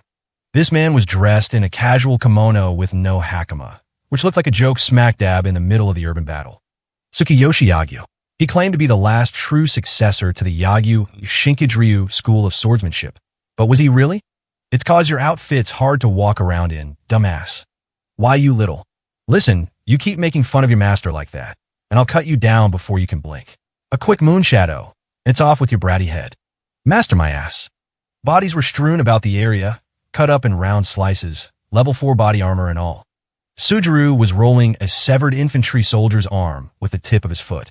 The soldier's assault rifle still gripped tight in their hand. In the world of the beyond, Sujuru's sword was undoubtedly peculiar. Who's ever heard of a master who's weaker than their apprentice? When the hell are you even going to draw that sword, huh? Don't you forget who I am. See me. I'm beyond the stage where swinging my sword around like a little kid's enough for me. Oneness, yeah, that's what this all is, didn't I say that? Becoming one with the universe and yourself, matching your breathing with your opponents, and they'll back off by themselves without firing a single shot. Basically, see, the peaceful path, free of fears the real. Didn't that guerrilla attack earlier have you pissing yourself? No, that was, just another form of strategy, yeah. Weren't you swinging your sword around like an idiot when you ran away too? Duh. Fed up with the man, Sujuru returned his sword to its sheath. Not a single drop of blood from the veins he severed could catch up to the speed of his lightning-fast strikes. And with this single sword alone, he had cut down far more lives than he could hope to remember. He wondered how much time had gone by since he first met Tsukiyoshi. Sujuru was accompanying him under a sense of duty, simply for being given his very first sword. He tried to remember any memories of being beholden for some other reason, but there wasn't much of anything. Ain't another M one going to show up, or what? Listen, tanks are only going to show up when things really go south. This ain't like when the 7th atomic bomb dropped, okay? Next time they come, we're seriously all going to die. Nothing but infantry and armored cars. It's boring. Damn it. Why the hell can you slash through tanks anyway? You're not even human. There's no way. As far as Sujuru was concerned, a tank frame was just begging to be slashed through. So what else was he supposed to do?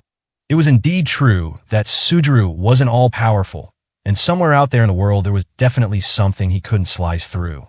That and tanks were much harder to cut through than other things. He wasn't going to deny that. Nevertheless, there was still a large discrepancy between his senses of perception and those of other humans. Be weirder if I couldn't, right? They didn't spring out of the ground as fully formed tanks or anything. No matter how encased in armor, as long as something was built by someone's hands, there had to be somewhere along the process they bent or melted down the armor.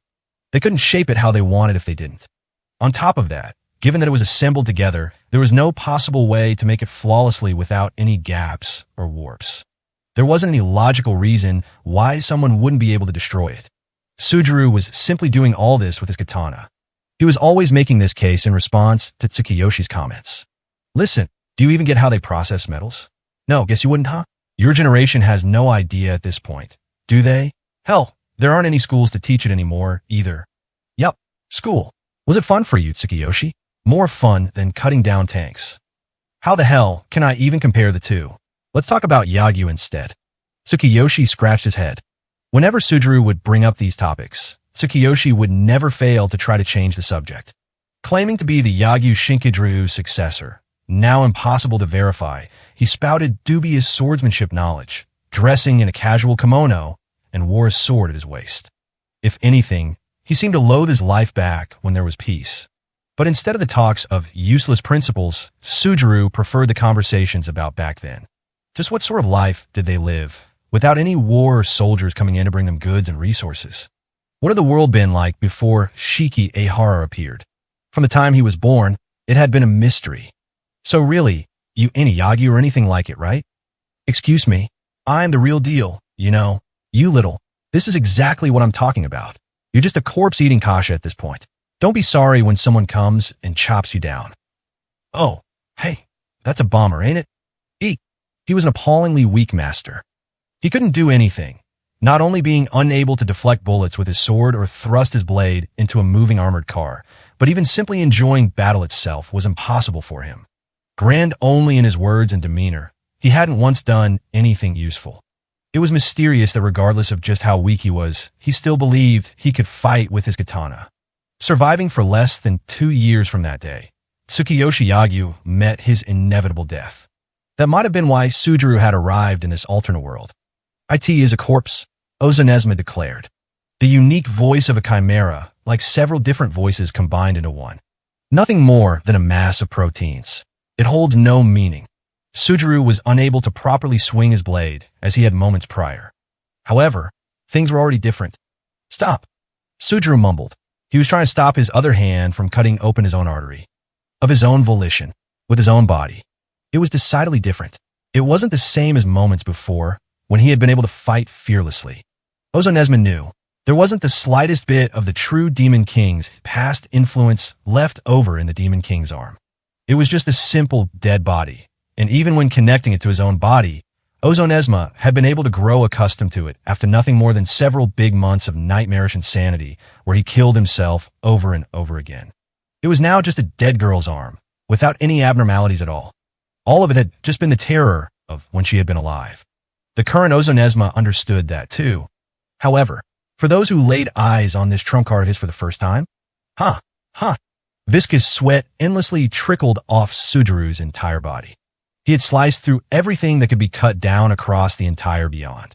That was why he understood all too well. Right now, he couldn't even be certain of the fingers gripping his sword. Can I not? He saw a young girl's arm. That was the extent of it. His enemy remained the same. Both of their skills and powers hadn't changed at all, either. Cut this thing down anymore? While it had only been a glancing blow, he had been hit with Ozonesma's body slam. Were there cracks in some of his bones? He stared at the blood gushing out from his own left arm. The scalpel he extracted was on the ground. He had to use it to slit his throat. No, doing it with the sword in his hands would be faster. He was compelled to do so. It was terrifying. Too terrifying, driving all of his thoughts into insanity. It was something everyone in the land had avoided facing, incomprehensible and impossible to defeat.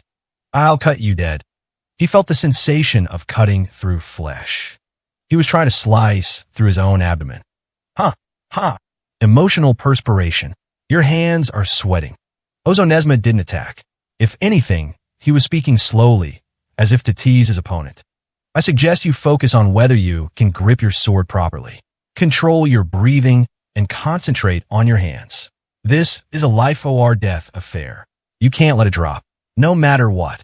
The earth burst open like an explosion from a powder keg. Ozonesma charged forward again. Eoeoeoa. Suduru shouted, readied his sword, and clearly saw Ozonesma charging for him from the front. He could hold up his sword, the enchanted hollow sword, absolutely indestructible. He'd cut him down before he got to him. He could kill him. Within Suduru's dulled senses of perception, he knew it was possible. He could cut him. 3 more paces left. Terror. Cut him down. 2 steps left. Terror. He couldn't kill him. He was scared. A cloud of dust kicked up. Suduru slid forward, passing Ozonesma by in a low, frog-like stance. A meager space around his feet that was only made a mere millisecond right before he reached him. He had crept under his belly, where the Demon King army couldn't physically reach him. From this position, a streaking flash of steel. Ozonesma's torso, above Suduru's head, was severed. As it separated, a mumble came out from the front end of Ozonesma's torso. Slow. Suduru had understood it himself. His technique was too slow, far too slow. The terror was ruining his swordsmanship. He hadn't been able to cut him at all. This was Ozonesma's self-amputation. You're slow, Suduru. Ozonesma's front half alone moved independently. Suduru turned around and kept Ozonesma's front half in his sights. Ozonesma had opened out his arms in a wheel before there was the flash of countless scalpels. Simultaneous projectiles. Defend, no. He had a gut feeling. What he needed to be wary of was the Chimera's back half behind him. Ho-woo! Suduru shouted. He kicked the arm that closed in from a blind spot at his feet and jumped. There was another one. The Chimera's headless back half was writhing eerily, with many arms and back legs growing out of it. It was executing the simple order from its nerve ganglion to grab and capture its enemy. I told you. The intelligent front half was already lying in wait at the endpoint of Suduru's dodge.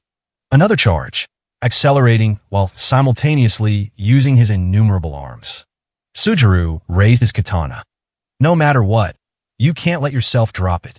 The blade of his sword was caught in Ozonesma's teeth. Before the fierce impact could break off his wrists, Suduru let go of his hands. The charge grazed him, digging into the flesh on his side. The master swordsman had his sword stolen from his hands. The attack wasn't over. As he passed by Suduru, the enormous mass of arms assailed him. They weren't throwing their scalpels, but slashing at him with them. Within the extremely condensed moment in time, Suduru looked at the blades rushing toward him. Each individual arm, their range of movement, their speed. The silver blades stabbed, one after another. He would be dissected. Together in the flurry, 3 arms flew into the air. 3 arms. They were the arms of the dead. Mudo Dori. Suduru finished his slash with a scalpel he stole from one of the arms. He had managed to do so without brushing up against the Demon King's arm, sent out simultaneously. St.op. It. With the momentum of the scalpel follow through, Suduru tried to pierce his own windpipe. Page 110. He was scared. It was definitely just a young girl's arm. However, he was convinced that if it truly did touch him, there would be no going back. The horrible second had come and gone.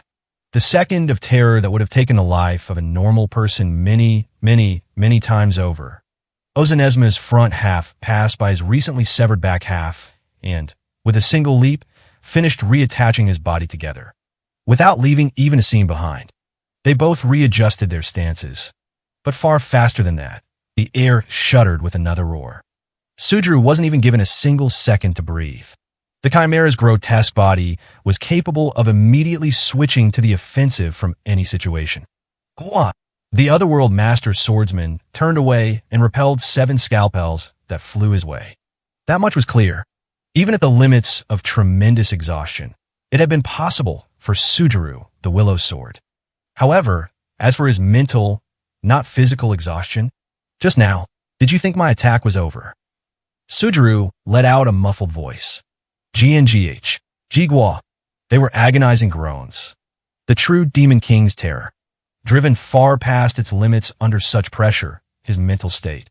Right after the terror's gone, Sujuru lost his right leg.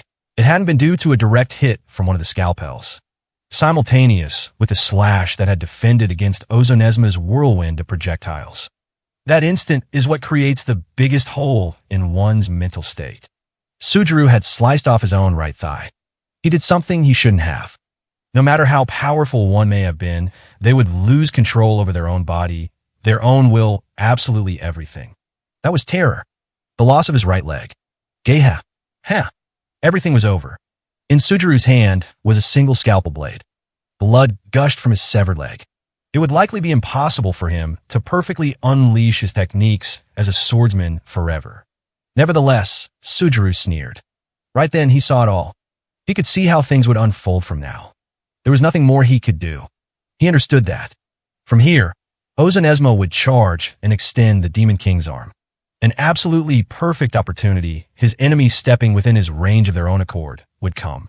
Sujuru couldn't slash at him. The hour would arrive, and from then on, even Sujuru's intuition couldn't tell him. That was the end. Sujuru had no possibilities available to him. But he figured out. I saw it. I saw your life. A night in the beyond. He wasn't sure if the memory was before the steel tower or after. Tsukiyoshi had his katana drawn and looked to be training in some old-school swordsmanship style. It was the same katana he had emphasized that he didn't draw lightly, but Sujuru didn't intend on pointing out that fact now. Tsukiyoshi's practices weren't a consistent habit to begin with, little more than self-gratifying training that he only ever did on a whim when he was bored. To Sujuru, it didn't seem like anything but a magnificently useless waste of effort, but it was too much of a bother to get up and go point this out to him, so he kept his mouth shut. Sujuru, how do you do that thing where you block gunshots? The thing from yesterday. Tsukiyoshi shouted from outside the tent. Sujuru wanted to pretend he was asleep. Why did this man insist on asking about things totally beyond him? I ain't blocking them at all. If I block them, the blade breaks, stupid. Hey, don't call your master stupid. Sujuru truly thought it was a giant nuisance. But if he didn't answer, then Tsukiyoshi would probably come talk to him about something. He was old enough to be Sujuru's father, yet he acted like a child. Even as he rubbed his sleepy eyes, he continued with his half-hearted explanation. All right, so, with that, I ain't hitting the bullet tip, see? I sort of smacked the side of the bullet with the flat of my katana, thrusting it into its flight trajectory, see? That way, see, with the sideways force, the blade acts as a springboard. Match the bullet's rotation, give a hard pull, and it'll deviate on its own away from you. Hold up. Yeah, no way, Nua. Run that back again. We're talking about rifle shots here, right? We're talking about a whole lot stranger than just blocking them, you know that.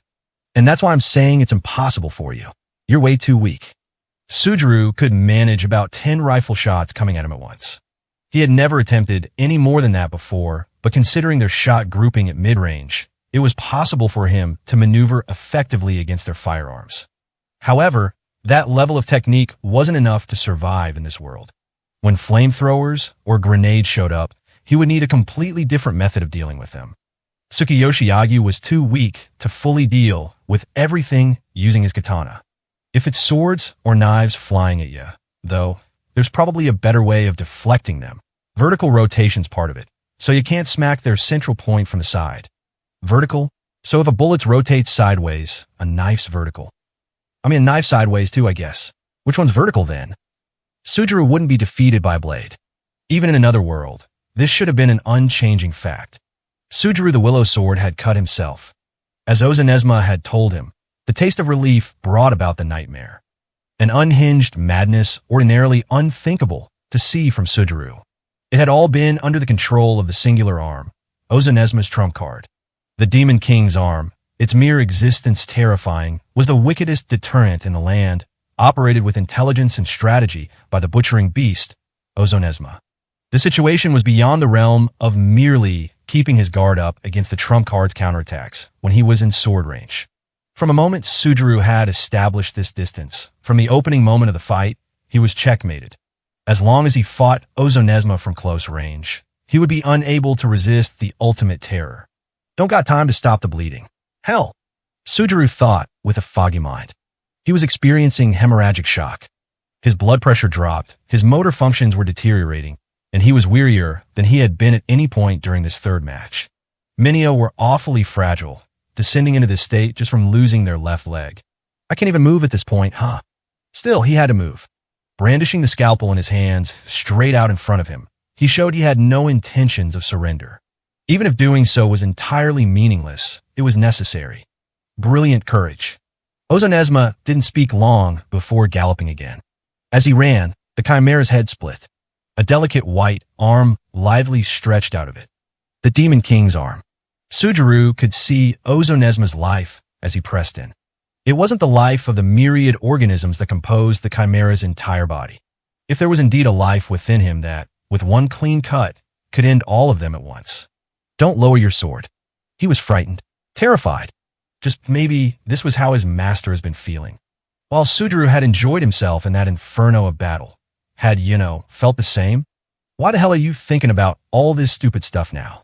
All he had to do was stab his blade and slice through the beast's life. That would easily give Sujuru the victory. With certain death awaiting him, there wouldn't have been any reason for him not to do so. 5 more paces left. 4. Ozonesma's trajectory and speed should be exactly as Sujuru's intuition had forewarned. He just needed to cut him. That would end it all. It was terrifying. Don't you dare lower it, damn it. His arm tried to relax, counter to his will. What was it trying to slice? It was horrifying. The Demon King's arm. It hadn't even touched Sujuru. Like a tidal wave swallowing a metropolis, levees and all, the terror unilaterally destroyed all in its progress. Sujuru wasn't able to move. With an unreliable single short blade, he was facing off against this terror. It hadn't arrived yet. Even as Ozonesma charged with such terrific speed, rushing through such a short distance. Not yet. Not yet. He had space to think. He just had to cut him down. It was too late. Even if he started his slash now, at this range, it wouldn't make it in time. The terror, the horror, it was frightening, dreadful. Time was slowing down, just like one's consciousness moments before death. In such a state of awareness, he simply understood that there was nothing he could do.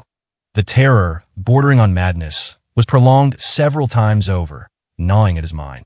One more step, then, don't lower. He at last realized he didn't feel the scalpel in his hand. Beads of sweat bubbled to his forehead. He absolutely couldn't let it slip. White.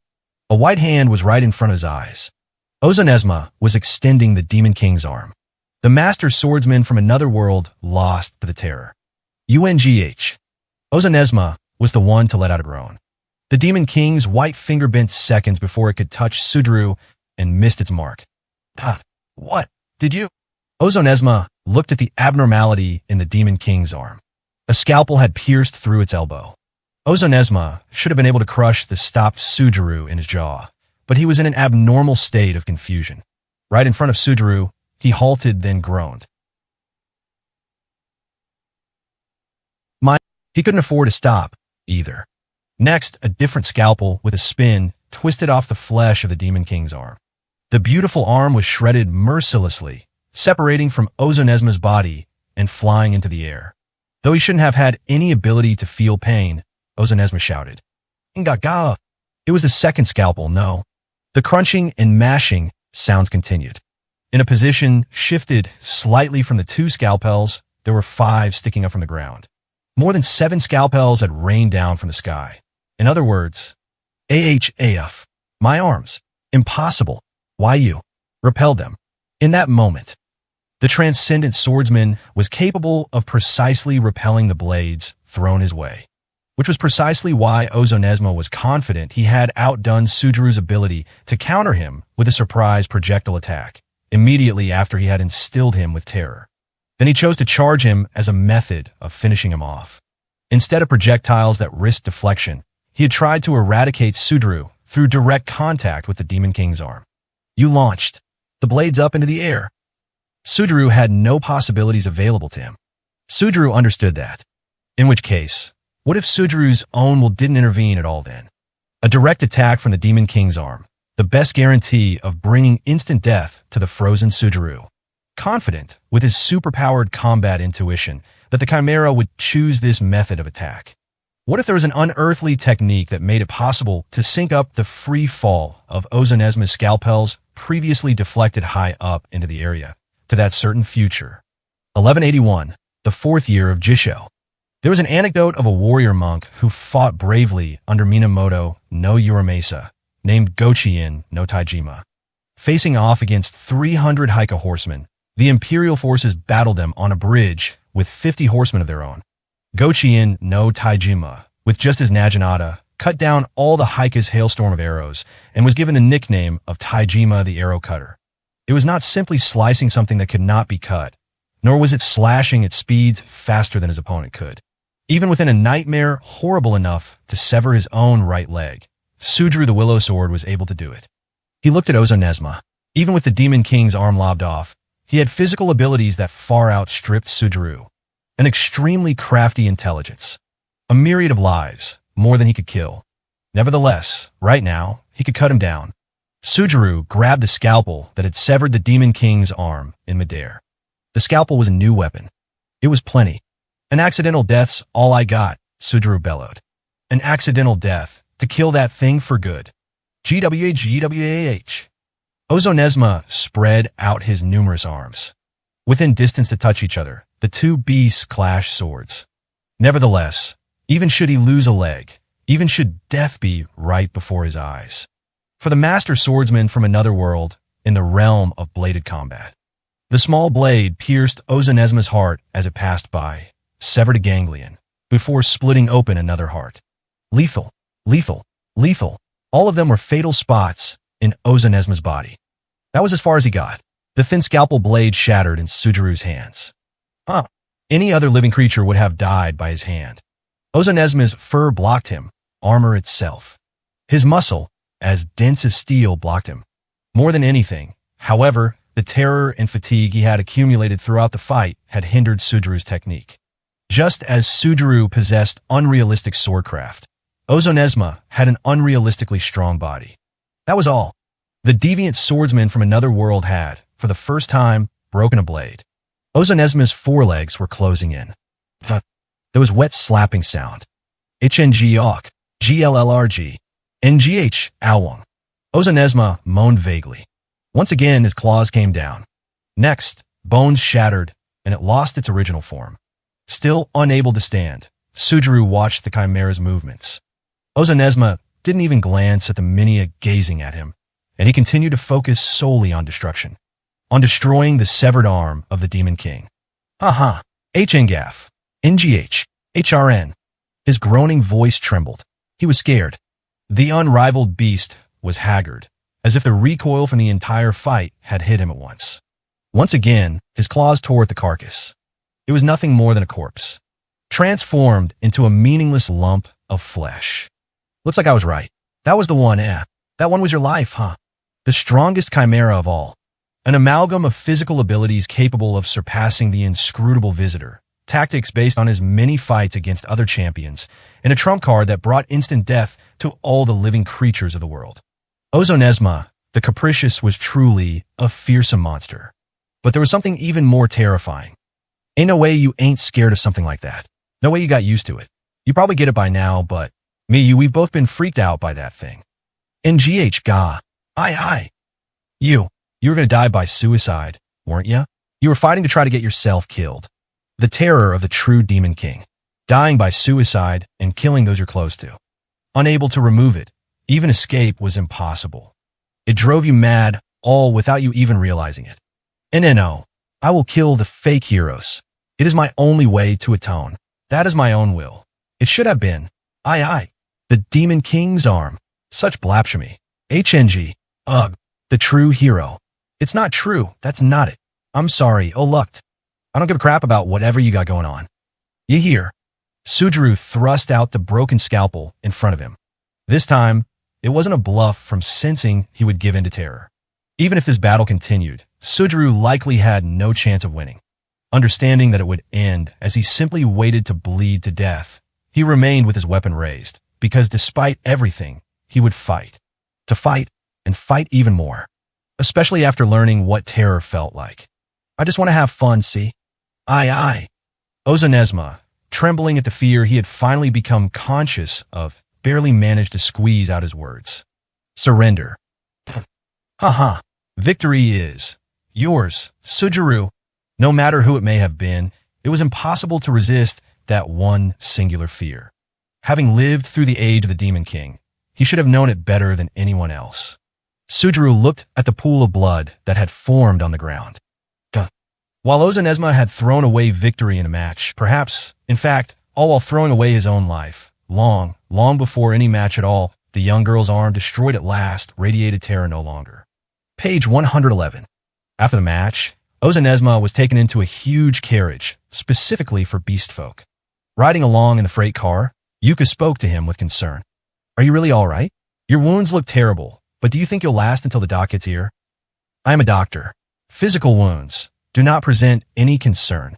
Really now, I just thought I'd listen to any final words you had if it looked like it was too late for you. While there certainly was no small number of those in the audience who had been exposed to the terror of the Demon King's arm in the match earlier, it was interpreted as fear from seeing the grotesque chimera itself. Now that the arm was gone from this world, Yuka would also never know the truth Ozonesma held. Yuka. Was I trying to die? He definitely hadn't ever been aware of it himself. Ozonesma had been convinced he was acting in accord with his own sense of justice. He couldn't abide a false hero. He had believed that now he was the only one in the land who knew of that battle he had witnessed. Believed that the ones left behind had an obligation to do so. However, what had he expected to happen when, after using the true Demon King's power to kill all the self-proclaimed heroes and advance through the tournament, he revealed the truth before the people? Ozonesma's thoughts never once extended to the tragedy that would occur afterward. He had been rushing headlong into destruction. He himself had chosen death, and no one else. Suicide. Had he not understood any of it until that moment? HRMM. I don't really get it, but you fought hard, Ozonesma. Hell, I've never seen such an incredible fight before. Look, if you had had any chance of winning, however slim, then it definitely wasn't suicide, right? In which case, was challenging the true Demon King's suicide? Conversations heading in a real, strange direction. Yuka smiled awkwardly. The general who was chosen by happenstance, simply as an easily manipulated pawn. To Ozonesma, as long as he had a sponsor in name only, that was enough. Nevertheless, it was good fortune that this man had been the one to do so. Ozonesma spoke as his profound exhaustion brought him to the verge of sleep. Sujuru said it was an accidental death, that it was the only way to defeat that terror. I mean, that's about the only way I can see that Demon King kicking the bucket. Sure, whoever makes it through the 6 ways exhibition will be declared hero in name, but for the citizens who've never stepped on a battlefield themselves, they'll never truly understand that terror. That is not it. Ozonesma knew the full circumstances behind the Demon King's demise. It may have been true that, among those involved in the 6 ways exhibition, only he knew. The true hero does exist. The true Demon King had definitely been defeated right before his eyes. It is true. There is someone in this land who defeated the Demon King. I wanted to tell. Right before his eyes closed, he got the feeling he had seen them among the crowds passing by. It was assuredly an illusion of the past, seen through the gaps of his fading consciousness. The final party, Aluk the drifting compass needle, was there. Ozonesma the capricious was there, as well as Seta. This was one of the outcomes of those who once challenged the true Demon King. The true Demon King died, and at the end of a long journey, their physical carcass had now been fully destroyed. However, a little longer of a wait would be necessary before learning what happened over the course of such events. And this was, after all, a story about determining a single hero. Match 3. Winner, Sujuru the Willow Sword.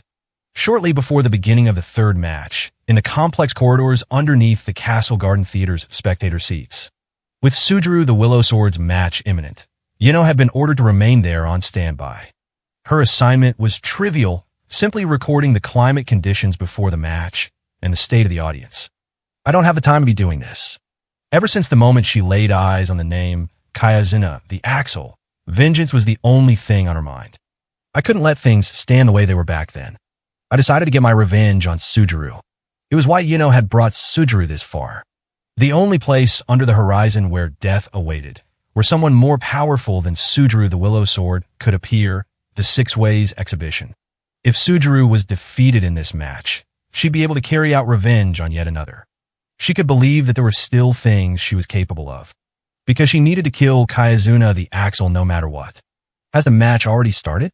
With her papers sitting on her lap, long finished with her recording work, she had nothing to do as she waited for Hade's return. Yuno looked at the clock. That's strange. You should have been back by now. Unable to continue waiting, she stopped one of the patrol soldiers and asked them, "Excuse me, I'm the 27th General's secretarial assistant, Yuno. Do you know where General Hade is?" "Oh, Lord Hade." At Yuno's question, the soldier answered with a similarly pondering look. He appeared to have departed the Garden Theater before the start of the match. Maybe he had some urgent business to handle. What? Did something happen? Where had he gone? Neither of those were the issue. She had believed that, for Hade, Sujuru's match today had his entire political career riding on it. That he was risking everything on this battle, just like Sujuru was. Had she been mistaken? In spite of all that, he was so ready and able to leave the match for some urgent business or another. Much more than that, a young girl like Yuno was, compared to this urgent business of his, someone he didn't give any second thought to leaving behind. Th Venom, She clenched down on her recordings, nearly crushing them. Meaningless and destructive actions flashed through her mind. She had known, even if she thought she had acted together with the deviant visitor Sujuru and gotten Hade to acknowledge her existence. Ultimately, Yuno was still an inconsequential presence. Am I still on standby? Like I have any idea, Lord Hade's the only one who could tell you that. Did you want to go up and watch the match? That's not what I mean. She understood that talking back to this soldier wasn't going to accomplish anything. When it was all said and done, Yuno was still totally ignorant, whether it came to General Hade or this Six Ways exhibition. Pardon me. With a violent bow, Yuno left her position. It's not enough. Not enough. Not at all. She had left her recordings behind. She was sure to be reprimanded by Hade for her actions, but to Yuno, that was the least of her concerns. Everything was not enough. For my vengeance, everything, it's not enough. With her thoughts in chaos, she continued walking. Before she knew it, she had reached the deepest recesses of the complex corridor network. The one area she was in was dark, with the lights on the walls extinguished. Oh! She stopped. A young girl, close to Yuno's age, appeared from out of the door in front of her. She wasn't one of the Garden Theater staff. Duh. The girl silently stood there, her golden eyes looking at Yuno. Unbelievable. The young girl was so beautiful that she felt her chest tighten before her thoughts could go anywhere else. Are you? Yuno shut her mouth as soon as she opened it. From a crack in the open door, she saw a soldier sitting up against the wall. They were unconscious, or perhaps dead. Right? There should have been one of Hade's the corridor I just turned down. Yet Yuno had been able to trespass this far just by wandering around aimlessly. Where were the guards? Hade had left the scene, and in that time, a foreign presence was infiltrating the area. In which case, she was an enemy. Hade and Sujuru's enemy. The gears in Yuno's head weren't slow. She was able to reach the conclusion within moments of their encounter. If she was indeed an intruder, what was Yuno supposed to do to this girl?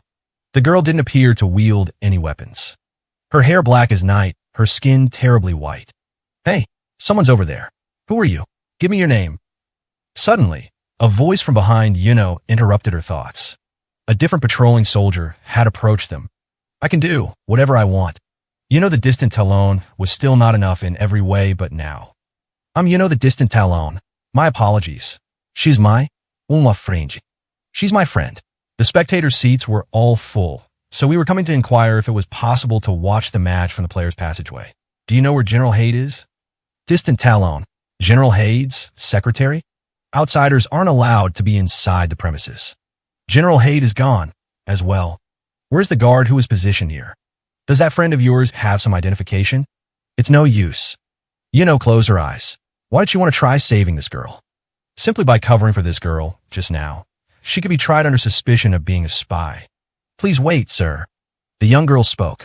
She took the soldier's hand and showed him a small seal. I have my authorization right here. It was meaningless. A seal that could be stolen after she infiltrated the area wouldn't serve as a pass through the security. The seal was handed over when one passed into the area and returned only when one left. That was exactly why guards like them were patrolling the area. This girl's trespassing, after all. Why am I doing something so stupid? I've confirmed your authorization's valid.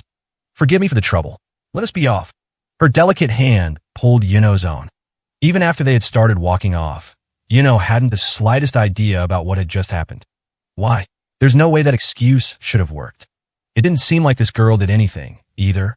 Why? Why is she holding my hand? Even while they went up the stairs to the surface, they continued to hold each other's hands.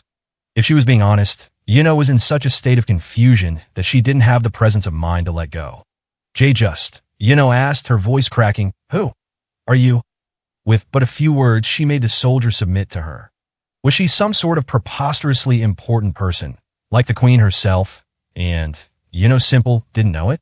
When the girl stared back at her, Yuno's heart pounded for reasons she didn't understand. The young girl averted her eyes apologetically and spoke with a thin voice. "Thank you kindly. You tried your best to help me out. It's fine. You're an enemy of General Haid and Sujuru, aren't you?" If it's difficult to answer that, then forget it. I'm Yuno the distant Talon. You are. My apologies. I owe you a debt of gratitude. Yeah, I failed to first introduce myself. I am Shadow Laden, Linor the Shadow Laden. A young girl whose blouse and skin were almost transparently white, yet with an evanescence, like she would melt into the darkness. Her face was once again close to Yuno's. Her beauty was enough to make even another woman like Yuno sigh at the sight. Perhaps she could even more than Lucelle's. What? She turned her head aside and expelled the thought from her mind. What am I thinking? There isn't anyone out there prettier than Lucelle's. To me, it was she and she alone. That should be a given, so why? She couldn't let it be otherwise. That was why this was different. Why did you offer me your help? If you really are their enemy, I want to defeat Sudru. Miss Yuno, you're Mr. Haid's secretary, correct? Do you think it's weird? But really, this isn't what the Six Ways exhibition was supposed to be like for me. I need to get revenge before I start anything else. Faster, before I settle into my current position and find peace. I need something. Any sort of lead, any sort of first step. A starting point for my vengeance. Revenge. She couldn't even land a single blow in a battle between the powerful. It was possible she held some sort of expectation in her heart for Linor, who was taking action despite being a girl close to her in age. On the other hand, it also seemed like that was less than half the reason why. Perhaps, ever since seeing Kayazuna the Axel's name, she had been in a constant state of desperation. Until the two of them exited the garden theater, it appeared they wouldn't be questioned by any of the soldiers. However, the third match was starting. Yuno wouldn't be able to see the results. A bit of hesitation and guilt came to her, until... Next to her, Linor unexpectedly fell to her knees. Yuno instinctively supported her with her shoulder. There was a pleasant smell, like a pale flower. Whoa there. Please, do not worry yourself. Are you okay? Was that little bit of running enough to tire you out? I do not handle sunlight well. I am quite ashamed to say. Linor weakly smiled.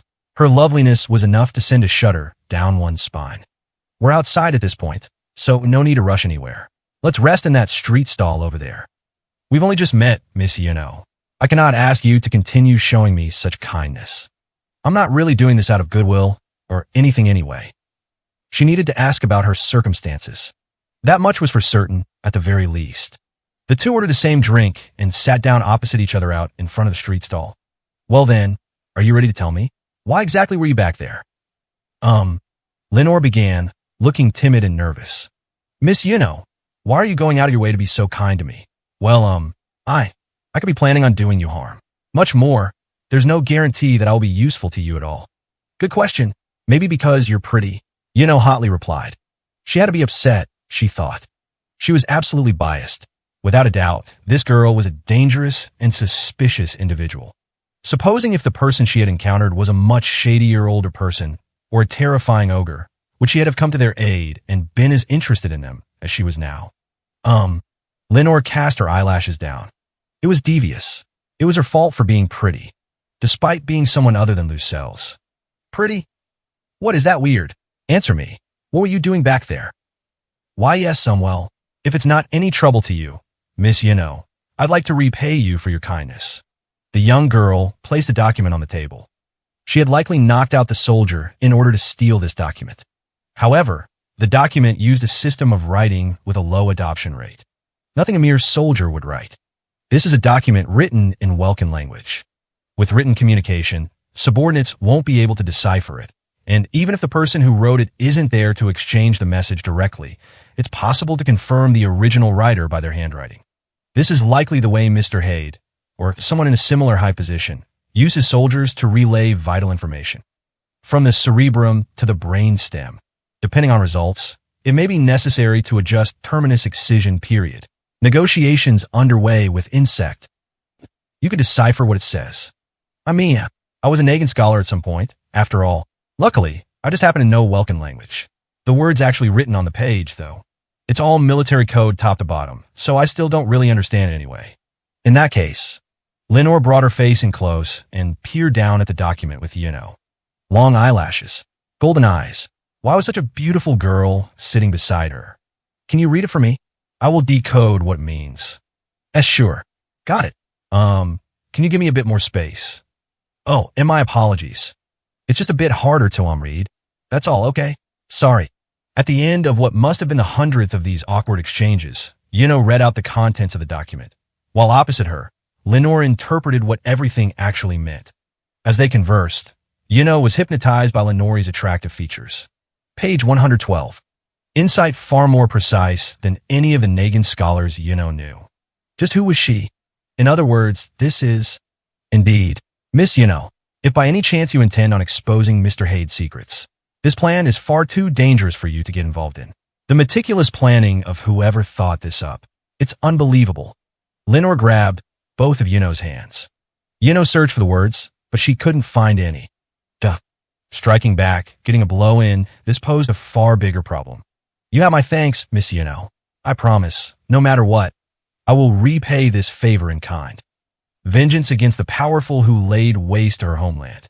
The Six Ways exhibition, set to decide the absolute strongest existence in the land. A mere inconsequential young girl like wouldn't have possessed a single means of facing off against such magnitudes. However, an accidental encounter had gifted the possibilities to do so.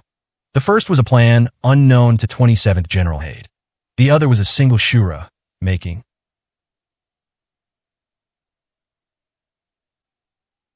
Schemes behind the scenes of the Six Ways exhibition. Her true name was Linares the Obsidian. Nearly 3 big months had passed since Kia had begun studying at Isnok Royal High School.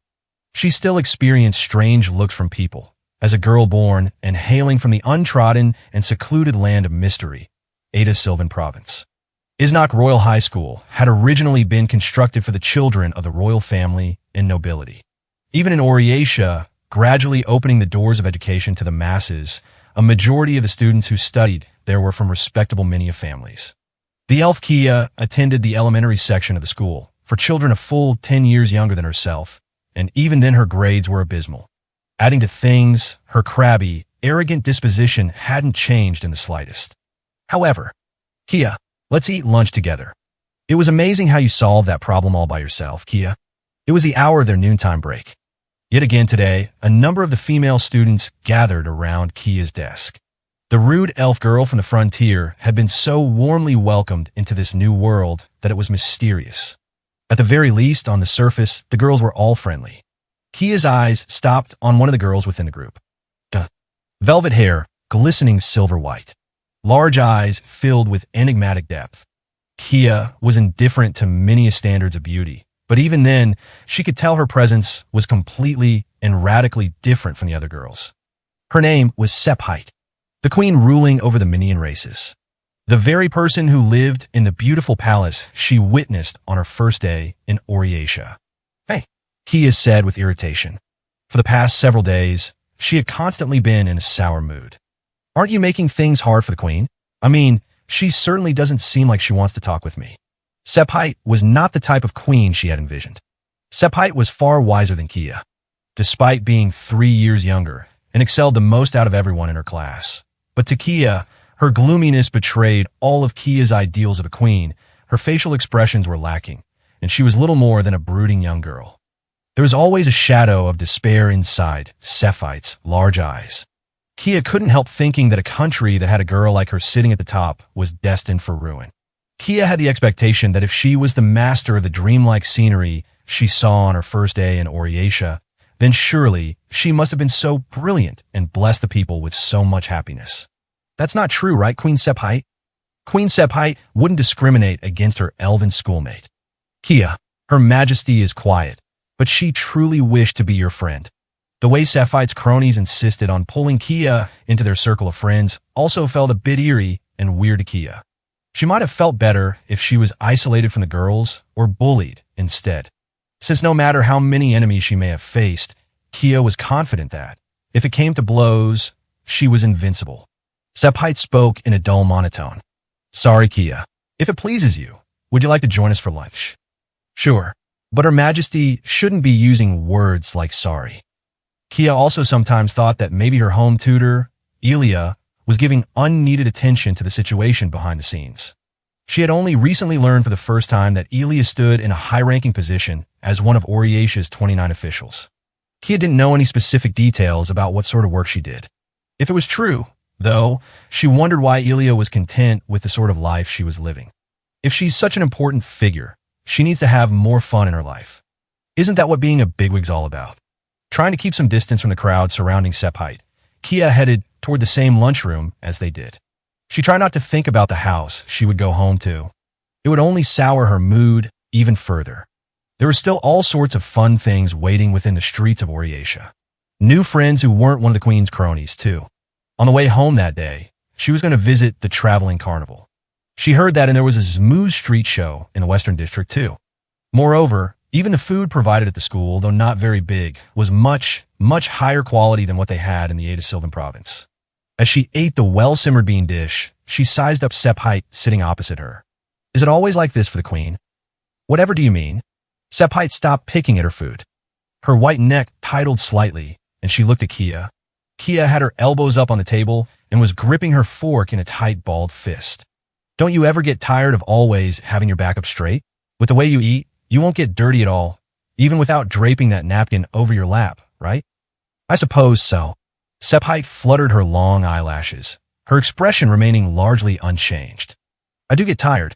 Very much so. I mean, if your Majesty's fine with it, then whatever, I guess. Kia wanted to be free.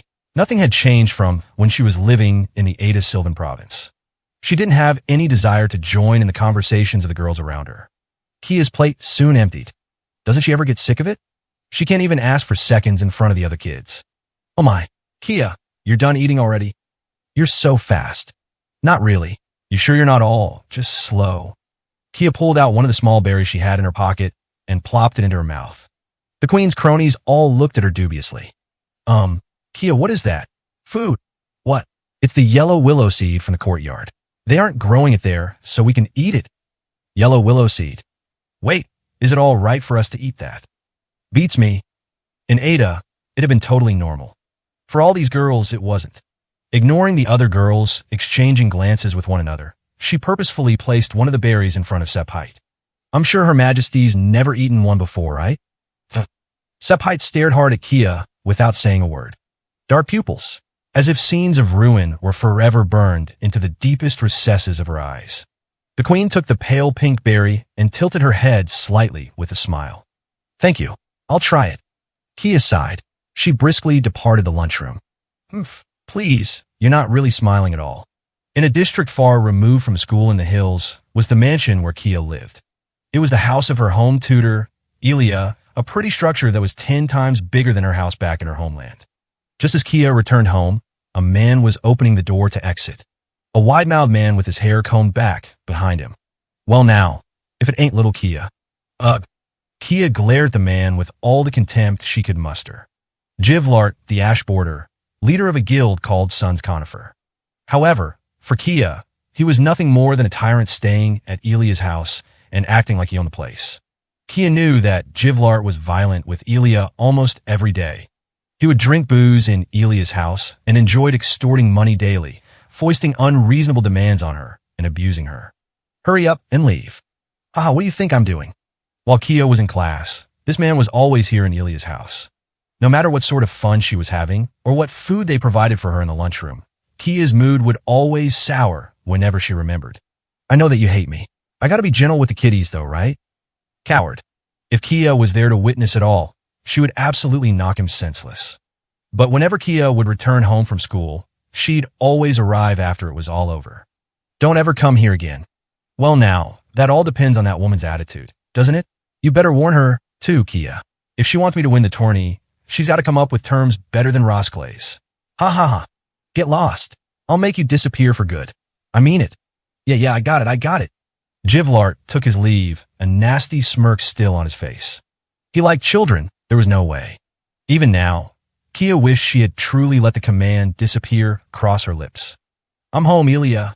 Inside the house, Ilya was cleaning up the messy living room, illuminated only by candles. You're home late today, Kia. Kia frowned, seeing the brand new bruise at the base of Ilya's throat.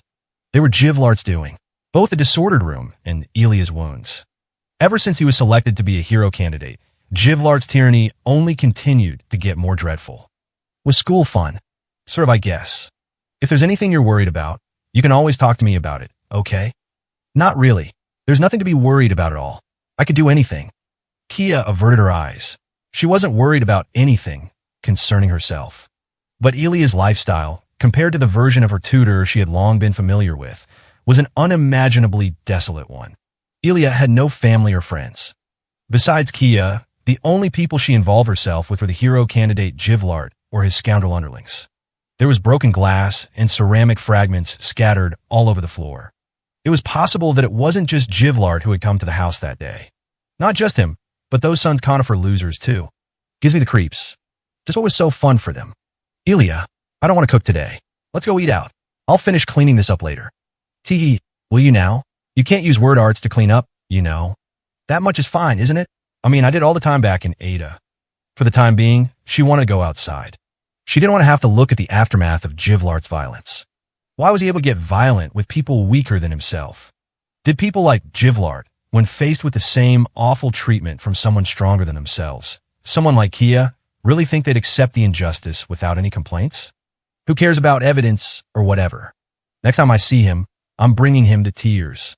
As of now, Kia had followed Ilya's orders forbidding her from using word arts.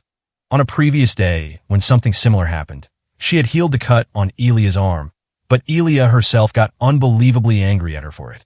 Nevertheless, when the time came when her patience truly wore out, she wasn't going to sit there silently and do nothing. Ilya, did you know? At a place nearby the school, they serve Lithia-style seafood. Kia continued as she pretended not to pay any heed to Ilya's wound. It might be a bit expensive, but not even the queen can eat fresh fish every night. Honestly, you're talking like it's all, but decided that we're going out tonight. Let's go, Ilya. Kia changed her shoes. The shoes were small and adorable, totally different from what she wore when living in Ada. Ilya had bought them for her. We're not making any detours to the theater now. I know. The two exited into the street. The Oriatia streets were often noisy and filled with people. Kia always felt strange, wondering if with so many people, they could actually all fit inside the buildings when it came time to sleep. Hey, Ilya, can I bring some friends over to the house? I'm sure that would make things a lot more fun. Fun? I mean, you're lonely, right? Ilya looked surprised for some reason. She turned her eyes away from Kia and talked about something else. Are you bringing friends from school, then? You're pretty friendly with the queen, right? Nope. They're kids I met at the plaza by the reservoir. The 6 of us had a tree climbing competition, and I was the fastest. I didn't even use any word arts. They're probably military children. There's a family dormitory for Oriatia's army near there. Military. When she thought about it, the friend she played with that day had bragged about their father, too. That child's father was supposedly a magnificent soldier and favorably viewed by the 27th General, Haid, who gallantly fought against the Old Kingdom's loyalists and freed the conquered Togi city. You learn in class, right? Oriatia was originally a final bastion built to protect the Minian races from a true demon king. So, there are a lot of citizens who have some involvement with the military. The owner of that bakery, you're always going to have 2 children in the military themselves. And even at school, there are some who serve as civilian employees for the army. Really? I didn't know. So that's how it was. The Oriatia army. Up until just recently, she might have brushed off the topic as something unrelated to her. Do you have friends in the military too, Ilya? Does it look like I would? The sun was beginning to sink into the horizon, and night was covering the zenith above her. Ilya was at a gap in the gas lamps lining the street, and it seemed like even her smile had a shadow cast over it. I just thought, well, since you're one of the 29 officials, that maybe you'd have an acquaintance or two in the military. Is there something bothering you? Really, it wasn't that important, since it was nothing more than a rumor. The Oriatia army. They're not going to attack Ada or anything, are they? It was simply a rumor she had heard at school. If it turned out to be true, then it likely never would have reached the ears of a child like Kia in the first place. It was just something the teachers were talking about together, and they said that Oriatia needed to gather the resources to maintain the country from somewhere else. That since the Demon King didn't ravage Ada, it sort of checked all the boxes. If Kia had questioned the instructors talking about it then and there, she could have figured out for sure how true the story was. But if that was indeed the case, what then was Kia supposed to do? Truthfully, that topic has come up before in the assembly. But I lived in Ada and actually saw everyone living out there. So I absolutely don't want to let that happen. Though my position definitely doesn't give me any say in the way the army does things. But that's how I feel, regardless of Oriatia's policy. But if it does happen, is there even anything that can be done about it? Yes. If I win in the 6 Ways exhibition, I'll be able to save everything. The winner will get any wish of theirs granted. They were words Kia heard on her first day in Oriatia. Right? Jivlart's her hero candidate. That was why Elia put up with all the violence that came her way and propped up a hero candidate in the 6 Ways exhibition. To save Kia's homeland. But even then, I don't want someone like him coming to the rescue. Besides, whatever happens to my homeland, it doesn't really concern you anyway, right? Of course it does. Elia patted Kia's head. When she had been Kia's home tutor in Ada, they were always at each other's throats, quarreling like sisters even. Yet ever since they had arrived in Oriatia, Elia had grown totally gentle and kind. Thanks to the loneliness of her current life, she had become feeble and dispirited. After all, Kia, you're my student. Supposing. A carriage was passing through the main road. Page 113. It was an army carriage. In Oriatia, the soldiers had become part of daily life and could be found wherever Kia looked. Just supposing Ada really does get attacked, I'll stand up to the whole Oriatia army myself and beat them. I'll protect Ada. Yes, you might be able to do that, right?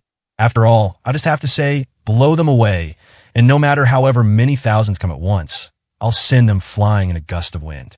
I could even make them blow up with fire, or make the earth swallow them up. This wasn't merely a child's braggadocio. Kia was capable of turning even these grand boasts into reality. Whether it was changing the weather with just a word, or making an endless military force disappear in the blink of an eye. Such omnipotent power had been gifted to her from birth. I know that. You wouldn't do anything like that, Kia. Don't say that like you know for sure. Each individual soldier in the Oriatia army might have had a family of their own, like Kia's friend or the bakery owner. There may have been more interconnected relationships within the army than she could possibly imagine. Fighting the Oriatia army is absurd. Kia had spent too much time in Oriatia to declare that whatever happened to them didn't concern her. Moreover, after she exterminated a military force to defend Ada, would all the people in her homeland still show her the same love that they had before? To a murderer of so many people? You're a kind child, Kia. That's so much more valuable than being invincible. That is what I believe. She looked at the sky. The 2 moons should have been out in the sky, but a thick cloud was blocking them from her view. Kia was close to whispering clear up, just like she had casually whispered on a whim one day back in her homeland. I am invincible. With just a word, she could turn any and every intention of hers into reality. Even when it came to the very shoes on her feet, she could make as many of them as she wanted. There wasn't an enemy in the land who could threaten Kia. No matter what threat confronted her, Kia's word arts could eliminate it. Still, is there any enemy out there who would truly make it necessary to go that far? Time continued on toward the 6 Ways exhibition, to what would be a fight between Rosclay the Absolute and Jivlart the Ashboarder. Later that night, Elia had an apartment separate from the estate where she lived with Kia under a different name. An apartment for receiving Radzio reports from her liaison. It seems Kia's caught wind of the Ada offensive perfectly. I was able to confirm things on my end as well. On the other end of the Radzio was an instructor at Isnok Royal High School. His public persona, at the very least. That concludes your assignment. There'll be no more communication until the end of the 6 Ways exhibition, and you're to stay undercover. Understood. Elia cut the line. There were several of Elia's undercover agents who had infiltrated Isnok Royal High School, as it was one of the few places where it was possible to make direct contact with Queen Sepite. They would carry out orders through exchanges of conversation and everyday commodities, and she would pay them when they achieved results. That was the extent of the relationship. Her agents would never inquire about their given orders. One group of them acted as Sephite's cronies and attempted to make Kia come into contact with the queen. A few days ago, the matchups for the tournament had been decided. Everything was proceeding exactly according to her schemes. Elia had deliberately ensured information on the Ada invasion was leaked to Kia. Even if it was a slight seed of doubt at first, once planted, it would be difficult for a young child like Kia to uproot the danger from her mind. Useful resources aren't only things visible to the naked eye. Leader of Oriasha's intelligence division, 17th Minister, Elia, the Red Tag. Even if an assault on Ada did indeed become a reality, she herself would be the one responsible for it. Depending on how Kia acted going forward, she could either send her squads into action or stop them. Furthermore, the information itself that Ada would be attacked could be used as a resource of its own. With it, she would narrow the available courses for Kia to protect her homeland until only one remained. She rubbed the bruise on the back of her neck, a mark from where Jivlart had hit her. However, Elia had known full well that she would be subjected to this sort of violence. It's okay. I'm not the same as my mother. Jivlart the Ashboarder, like Kia, was a necessary piece in her plot. Those who lacked character were easier to manipulate, and when it came time to discard him, she could do so without any regrets. Terms better than Rosklay's had been his words. Jivlart should already be wrapped up in Rosklay's camp schemes. Rosklay's moves during the Six Ways exhibition are far more discreet and thorough than I had expected. Jivlart was set to receive a far greater reward than victory by safely losing the first-round match. He likely intended on adding weight to his own accomplishments by claiming he crossed swords with the world's strongest knight. It would then tie to Sons Conifer's reputation as well, and with his relationship with Rosklay's camp, he could gain a stabler foundation for his activities in Oriasha going forward. Clever. I didn't want him thinking things through that far. To Elia, Jivlart's role was to be the bait ensuring a first-round fight against Rosklay. There may have been someone even stupider than Jivlart, someone actually convinced that they stood a chance at victory over Rosklay the Absolute, but within the limited amount of time, Elia's individual efforts hadn't been able to find someone more suitable than Jivlart, possessing both fighting skills and notoriety. Up to the moment the Six Ways exhibition started, she had no one on her side. She needed to fight all on her own. If he has already joined up with Rosklay, I'll need to change course to get rid of Jivlart before the match. I need to win the first match. Rosklay is the one I need to ensure loses, no matter what. Even if it was merely an ostensible, forward-facing position, the 29 officials were originally only supporting one single hero candidate. The second general, Rosklay the Absolute. By crushing Rosklay first and foremost, she could bring the largest faction over to her side. That was Elia's goal. There's too great of a difference in the total power we could devote to intrigue, and at best, I'll only be able to win one battle.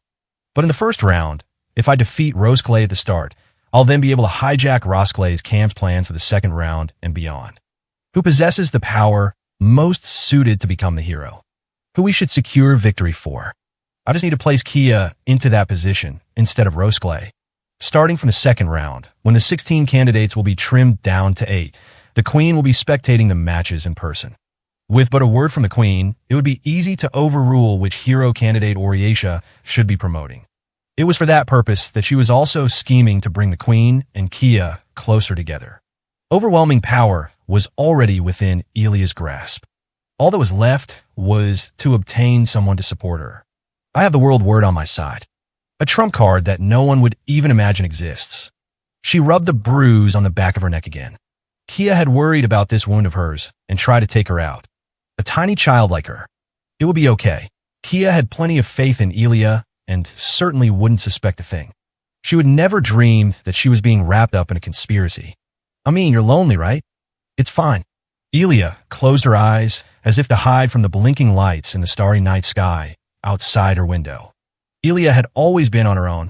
She didn't need to trust anyone. Before her Six Ways exhibition match started, she would arrange all these schemes by herself. First, Rosklay. At the end of the darkness, there was sure to be light waiting. A park at dusk. Reek the Misfortune was repeating the same explanation he had already gone over many, many times. Your enemy's not always going to stand pretty in front of you. You got to pay attention to the edges of your field of view too. Okay. 2. The magic listened to his explanations. In her case, her replies were the only thing she got right. Until you get used to it, it's not the arms or their sight you have to really grasp, but the whole silhouette entirely. Whenever someone moves, the shape of their outline is guaranteed to change. So with experience, you'll be able to pick up on what sort of movements they're looking to make next. Okay. You really getting this? Don't look at me, but look over toward that tree. Okay. A crack split through the air. Reek's arrow was faster than a bullet propelled with gunpowder. 2 bent herself backward at the waist and dodged. I did it. No. That's not it. I knew it. You didn't get it all.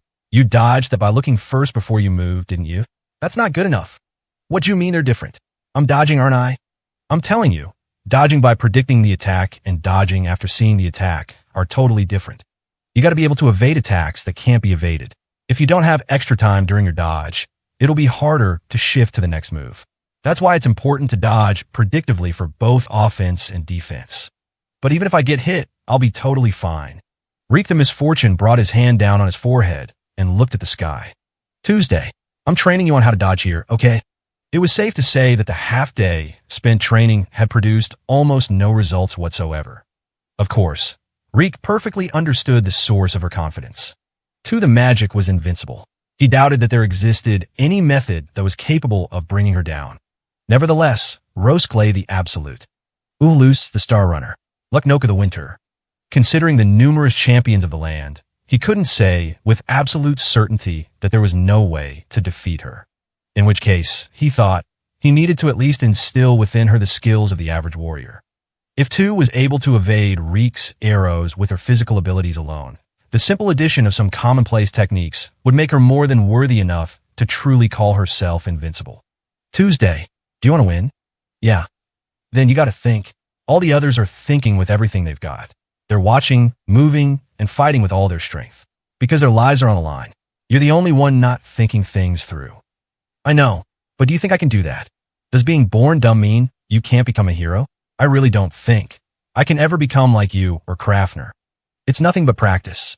Save the self-reflection for tomorrow. Day's already getting dark. I can still keep going. Well, I can't. Reek smiled dryly. Coaching someone with 2's endless stamina was serving to coach Reek himself more than anything. 2. The magic was a perfectly flawless being, while simultaneously being an unpolished gem full of potential. In which case, just how much further was 2's strength going to grow? Might not change at all. Those have been his thoughts as of late. A keen emotion, in ways resigned, yet different in some senses. Her unchanging mental and physical state may have been a strength that only 2 possessed. Okay then, see you tomorrow, Reek. Yeah, tell Miss Flinsuda I said hi. Night. An ebony carriage slipped through an enormous metal gate. Amid the Oriatia hillside, where all the luxury residences were gathered, this estate stood out as particularly large. The lady stepping down from the carriage, too, had the frame of a stage performer. Her dress, neatly calculated down to each ring on her finger, if anything made her obese body seem even more graceful. Her name was Flinsuda the Portent, Oriatia's 7th minister. She served as the head of Oriatia's medical welfare division, while also being one of Oriatia's prominent wealthy individuals, sparing no expense for herself or her surroundings. Oh my. Looking around the garden, Flinsuda let out a voice of surprise. The flower bed that wrapped around the estate, filled with rows of every color of flowers, had been mercilessly destroyed. A hedge was cut down halfway, and there were the vestiges of a slash tearing through the hedge next to it as well. Lying lonely on the ground below was a twisted and broken hatchet, clearly the deadly weapon responsible for the sight. Too dear. Flinsuda then discovered the young girl sitting in front of the entryway, hanging her head, her arms wrapped around her knees. She looked terribly depressed, her chestnut hair braid withered. Flinsuda, sorry, I just wanted help, and when I heard that the gardener took the day off, well now, you took care of the garden for me. I watch the gardener every day, and I did the exact same thing, but, too dear, I don't know how many more times I can say it, but honestly, her large body swept up in her arms, and she roughly patted her head. I swear, you are such a wonderful child, dear. Ho. There now. Trying to help on your own like this Why, that's a fantastic attitude to have, dear. That alone is plenty. You don't need to worry yourself with cleaning all this. Hurry up and hop into the bath now. I'll have the prepared dinner, too. My sweet, sweet, too. Okay. Yeah. For the Six Ways exhibition, Flynn Suda had planned to sponsor the greatest living word arts user, Crafner the Hatch of Truth, as her hero candidate. 2 was an unconcerned party who happened to be giving Crafner's spot in the tournament, and nothing more. However, the seventh minister loved her profitable hero candidate just as much as she loved her own riches. Therefore, 2 was receiving the lavish support originally meant for Crafner. For instance, ever since 2 arrived at the estate, her exclusive apothecary stood in the kitchen. Her bath was also separate from the one the rest of the residents of the house used, the extension built onto the estate following her arrival. It was fair to say the young girl, her race still a mystery, was being treated just like anyone of Minion race or better. Flynn Suda really is a nice person. Following Flynn Suda's directions, 2 was headed toward the bath. Maybe it's because she has so much money. Untying the knot on her clothes in the dressing room, she then took off her skirt and underwear, exposing her developed naked body. In the first few days, she had forgotten to even close the door behind her, but now she managed to take a bath by following the exact order she was taught to use. Shutting the 3-layered door like usual, 2 looked at the first bathtub. Today's tub is light blue. A temperature slightly colder than the outside night air caressed 2's well-proportioned form. However, the feelings of hot and cold never tormented her, and, in truth, would never injure her either. Her bare white feet descended the steps, and her legs left ripples behind as they sank into the water. Flynn Suda was always telling her to make sure she soaked up to her shoulders. After a short while, a voice came from outside the bathroom. 2 dear, have you already gotten in? Yeah, what's in today's bath? Hydrogen cyanide. The slightly blue-tinted liquid was a cyanide extracted from centralwort roots. Soaked amid the deadly poison, the vapor compound alone was capable of easily killing beasts and insects, but the magic skin was completely unharmed and maintained its youthful beauty, the liquid dripping right off her. Even hydrogen cyanide doesn't do a thing. Why, 2 dear, you are incredible. Absolutely wonderful. Don't worry now. I'll be sure the whole assembly knows that you really are such a nice, strong girl. Hee hee hee. You think? I didn't really do anything. I was just born being fine with this stuff. 2 grew bashful and sank into the bath. She blew bubbles on the surface of the lethal liquid. The bath she had added to the estate was, to Flynn Suda, nothing more than an experiment room to measure the limits of her new hero candidate's abilities. The chef and apothecary she hired for 2 both similarly experimented with the limits of the magic's durability day in and day out. Boiling water, liquid mercury, various types of toxic substances.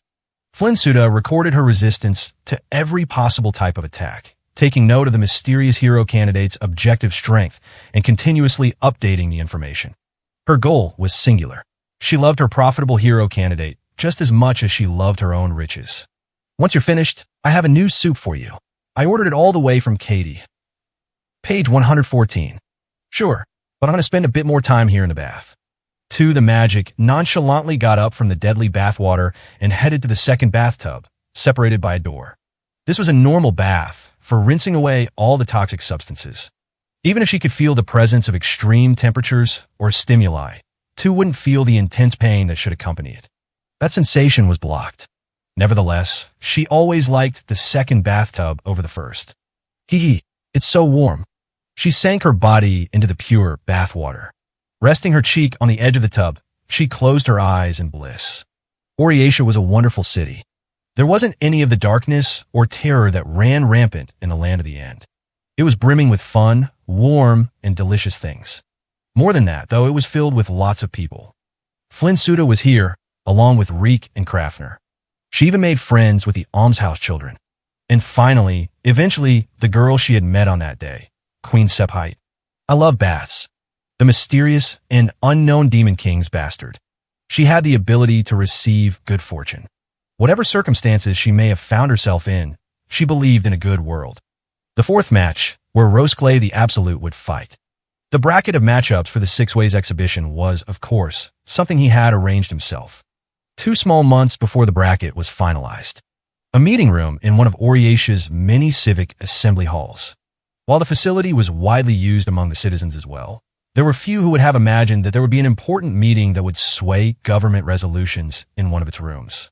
That day, there were 7 gathered in the meeting room, the primary attendant being Roseclay the Absolute. He methodically cleared the interior of the room, placed a brand new candle in the candlestick, and welcomed the attendants as they joined. Whoops, looks like I'm the one holding things up. The name of the mild and gentle older man was Naftak, the Crepuscule Bell, Oriasha's 11th minister. Tasked with oversight of the order, he was also Q's the Passing Disaster sponsor in the 6 Ways exhibition. Indeed, 11th minister. We can get started immediately, but should we give you a short break first? No, don't mind me. I'm the one who's late. The excuse for my tardiness is that, I was giving bread to a child on the street, and well. No, never mind. Please begin, Second General. Naftak scratched his head, looking uncomfortable, before sitting down in the empty seat. Well then, let me get straight to it. An elderly man with a monocle spoke first. A first-level instructor in the craft arts major at Isnok Royal High School, Onapello the Bone Watcher. In Rosclay's battles, he was in charge of craft art support, generating straight swords for him. We're about at the point where we need to settle on a bracket. We can't postpone things much longer. The biggest problem is that bastard dance sponsoring Zigida Zogi the Thousandth. A snaggle-toothed man with a wiry frame, Oriasha's 9th general, Yaniages the Chisel. The general who had been in charge of the Northern Front Army during the Old Kingdom's loyalist suppression of Togi City, along with Dant the Heath Furrow. He doesn't show any signs of going along with our scheme. Best to consider him completely part of the free city of Okafa now. At the very least, he should be placed in a separate group, away from Roseclay. Either that, or we could get rid of him before the match. No dice. Dant's one of Her Majesty's favorites. A tan-skinned man with dark-colored glasses. Oriasha's 28th minister, Mantle the alignment. In Rosclay's battles, he was tasked with providing power art support that manipulated the trajectory of his sword. Looking at it a different way, Dant is keeping Okafa's forces in check. The moment he took them in, we lost our path to all-out war as well. How then will we dissolve Okafu under conditions that be beneficial for us and incorporate them into Oriasha?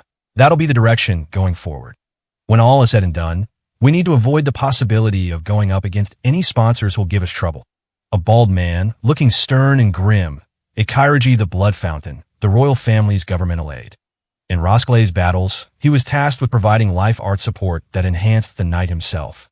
For those with the most threatening sponsors like Mestalexil the Box of Desperate Knowledge or Melee the Horizon's Roar, let's place them away from Rosclay's side of the bracket. If we do that, then there won't be much interference in the first 4 matches of the bracket. We can let them have it all their schemes among each other, on their own side of the bracket. A different side of the bracket, if we're now talking about whether to distribute candidates into the final 4 matches. A man wearing thin glasses, with a sharp gleam in his eyes, gel the swift ink. A civil bureaucrat who first planned this 6 Ways exhibition, wishing to reform Oriasha. Should the order's recommended pick be placed on this side of the bracket or not? I'd like to decide on this today, as it will affect the first round of the tournament. Yes. Well, this is just my opinion, of course. Naftak began. He was expected to fulfill his role in gathering information. Therefore, he had already sent assassins against Q's the Passing Disaster, working to verify the cleaner's fighting capabilities. I don't think the second general should meet up against Q's. Much like Hito the Clamp had done the same for Uhalus the Star Runner. Naftak the Crepuscule Bell, too, from the very start, was a sponsor trying to defeat his own candidate. My investigation of the past battles involving Q's the Passing Disaster is, well, finished for the most part. If I was to sum it up in a word, then I'd say it was eerie.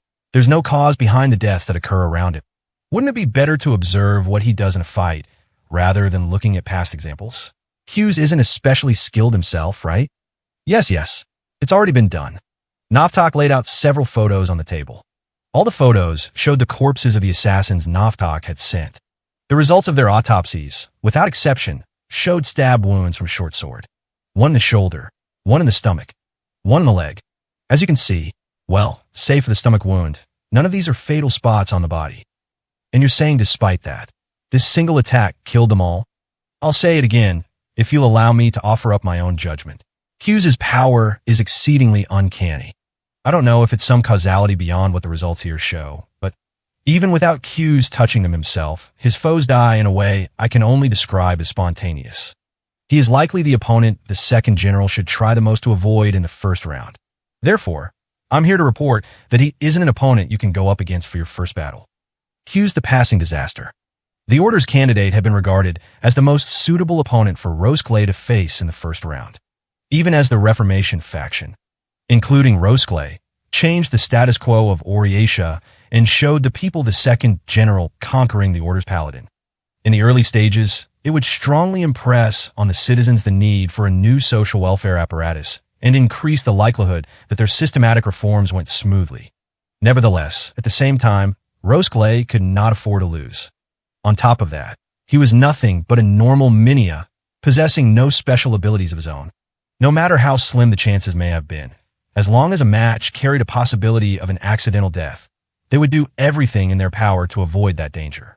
Roskilde meditated, his noble visage never faltering, before thanking Navtak. I understand. Thank you, Minister Navtak. Still, this is useful information. Let's use Q's the passing disaster for a different purpose, then. I see. What purpose would that be? We'll test 2 the magic. Roskilde signaled Gel with a look across the table, who in turn produced a thick bundle of documents. This volume amounted to 5 days of records. It was clear that the person who recorded all this information had the luxury to employ a secretary with the knowledge necessary to leave behind such an enormous amount of written records. These are the experiment records that Minister Flinsuda has handed over as preliminary material. A very detailed record, including a study of the abilities Tu possesses, along with estimations regarding her actual combat abilities. A level of precision very much expected of Minister Flinsuda. So basically, she's using all of that to pitch Tu as fighting power for our cause. Yaniages glanced at the documents. Though one of the 29 officials, he was unable to read. I mean, sure, why not? Easier to know how much you can trust someone if money's their only motivation. No, that may be a hasty conclusion, Yaniages. Roskilde interrupted. I believe it is, in fact, because she always acts for the sake of profit that we need to take painstaking precaution and investigate her thoroughly, more than others who don't. Since there's a chance she's already being bought off by someone else. Although Minister Flinsuda can prove to be a powerful collaborator, I don't want to readily bring her over to our side. I see her as someone we wouldn't have to worry about if we make her exit in the early stages. Really now? But as far as I can see looking at the photographic records here, Tu the Magic is actually invincible. I heard she didn't die even after getting showered in molten steel. Not someone who'll be easily killed. That's right. That's precisely why we'll use Q's the Passing Disaster. Tu the Magic, believed to invulnerable to any and all forms of attack. In which case, what about the Q's the Passing Disaster's own ability, which could instantly kill the opposition with methods of unknown causality? If they set up their match on the bracket, they could turn the 2 candidates killing each other into an inevitability. Roskilde spoke. We'll send Tu and Q's to the later bracket. A different group from mine, and we'll have these 2 fight each other in as early a match as possible. If Tu the Magic survives the match, then we'll be able to see that her fighting strength is indeed as advertised. In that scenario, then will be the time that we use whatever means necessary to thoroughly bribe Flinsuda or Tu the Magic herself to our side. If we have Tu the Magic acting outside the matches as a guerrilla fighter, then we can control the entire 6 ways exhibition itself. In which case, what will happen if Q's the Passing Disaster wins? Intel asked. Roskilde continued. As long as there's no urgency, we'll have him continue through the rounds naturally and deal with various risk factors for us. His status as a cleaner who brings instant death also means that he's guaranteed to eliminate his opponent, even when thrown against menaces like Hayazuna, the Axel, and Luknoka the Winter. There may be a situation where we'll need to urgently deal with Q's. For example, in the event that it's evident Q's stands against Orietia. Should that time come, then it'll be the 11th Minister's time to act. Yes, 11th Minister Navtak gave a flat, non-committal response. If it's just about dealing with him, while Q's may indeed be invincible, his weakness is clear as day. Roskilde nodded slightly.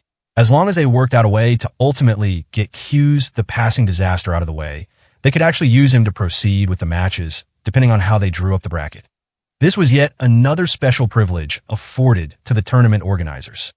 It was not only the one hiring them who could make use of an assassin. Based on that, we're faced with a different problem.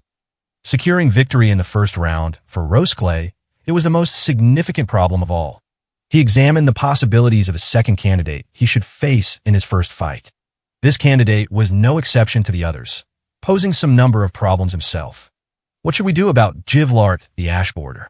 Jivlart the Ashboarder, the head of the guild, Sons Conifer, which rose up from its sham vigilante activities in Yataga Coal City. Amid the chaos of the true Demon King's era, they continued to add to their resume without regard to the jobs they took. Then their power was recognized, and Jivlart finally achieved his debut in Oriatia as a hero candidate. Although now their main functions were charity work and guarding the busiest sections of town, their behavior was that of a violent gang, intrinsically lacking the discipline of a proper mercenary guild. In name recognition alone, within Oriatia, he compared favorably with any of the other 6 Ways exhibition candidates. However, as for his actual abilities, he certainly didn't hold a candle to the strongest ranked monstrosities like Uhalus, the Star Runner, Luknoka, the Winter, and Melee, the Horizon's Roar, and even when compared to those in the distinctly lower ranks of individual strength, such as Roskle the Absolute, Zeljurga the Abyss Web, and Zigida Zogi the Thousandth, he was lacking. As Roskle's opponent in his first round, he was the most favorable candidate of them all. Therefore, the apprehensions all those gathered in the meeting had about him weren't necessarily in regard to the man himself. They were fears regarding the sponsor who stood behind him.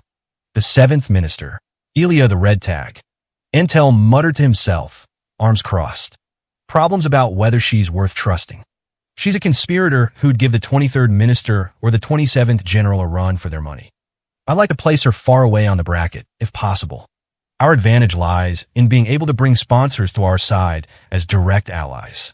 More than the fighting strength of a candidate, being able to place our trust in the sponsor themselves comes first and foremost.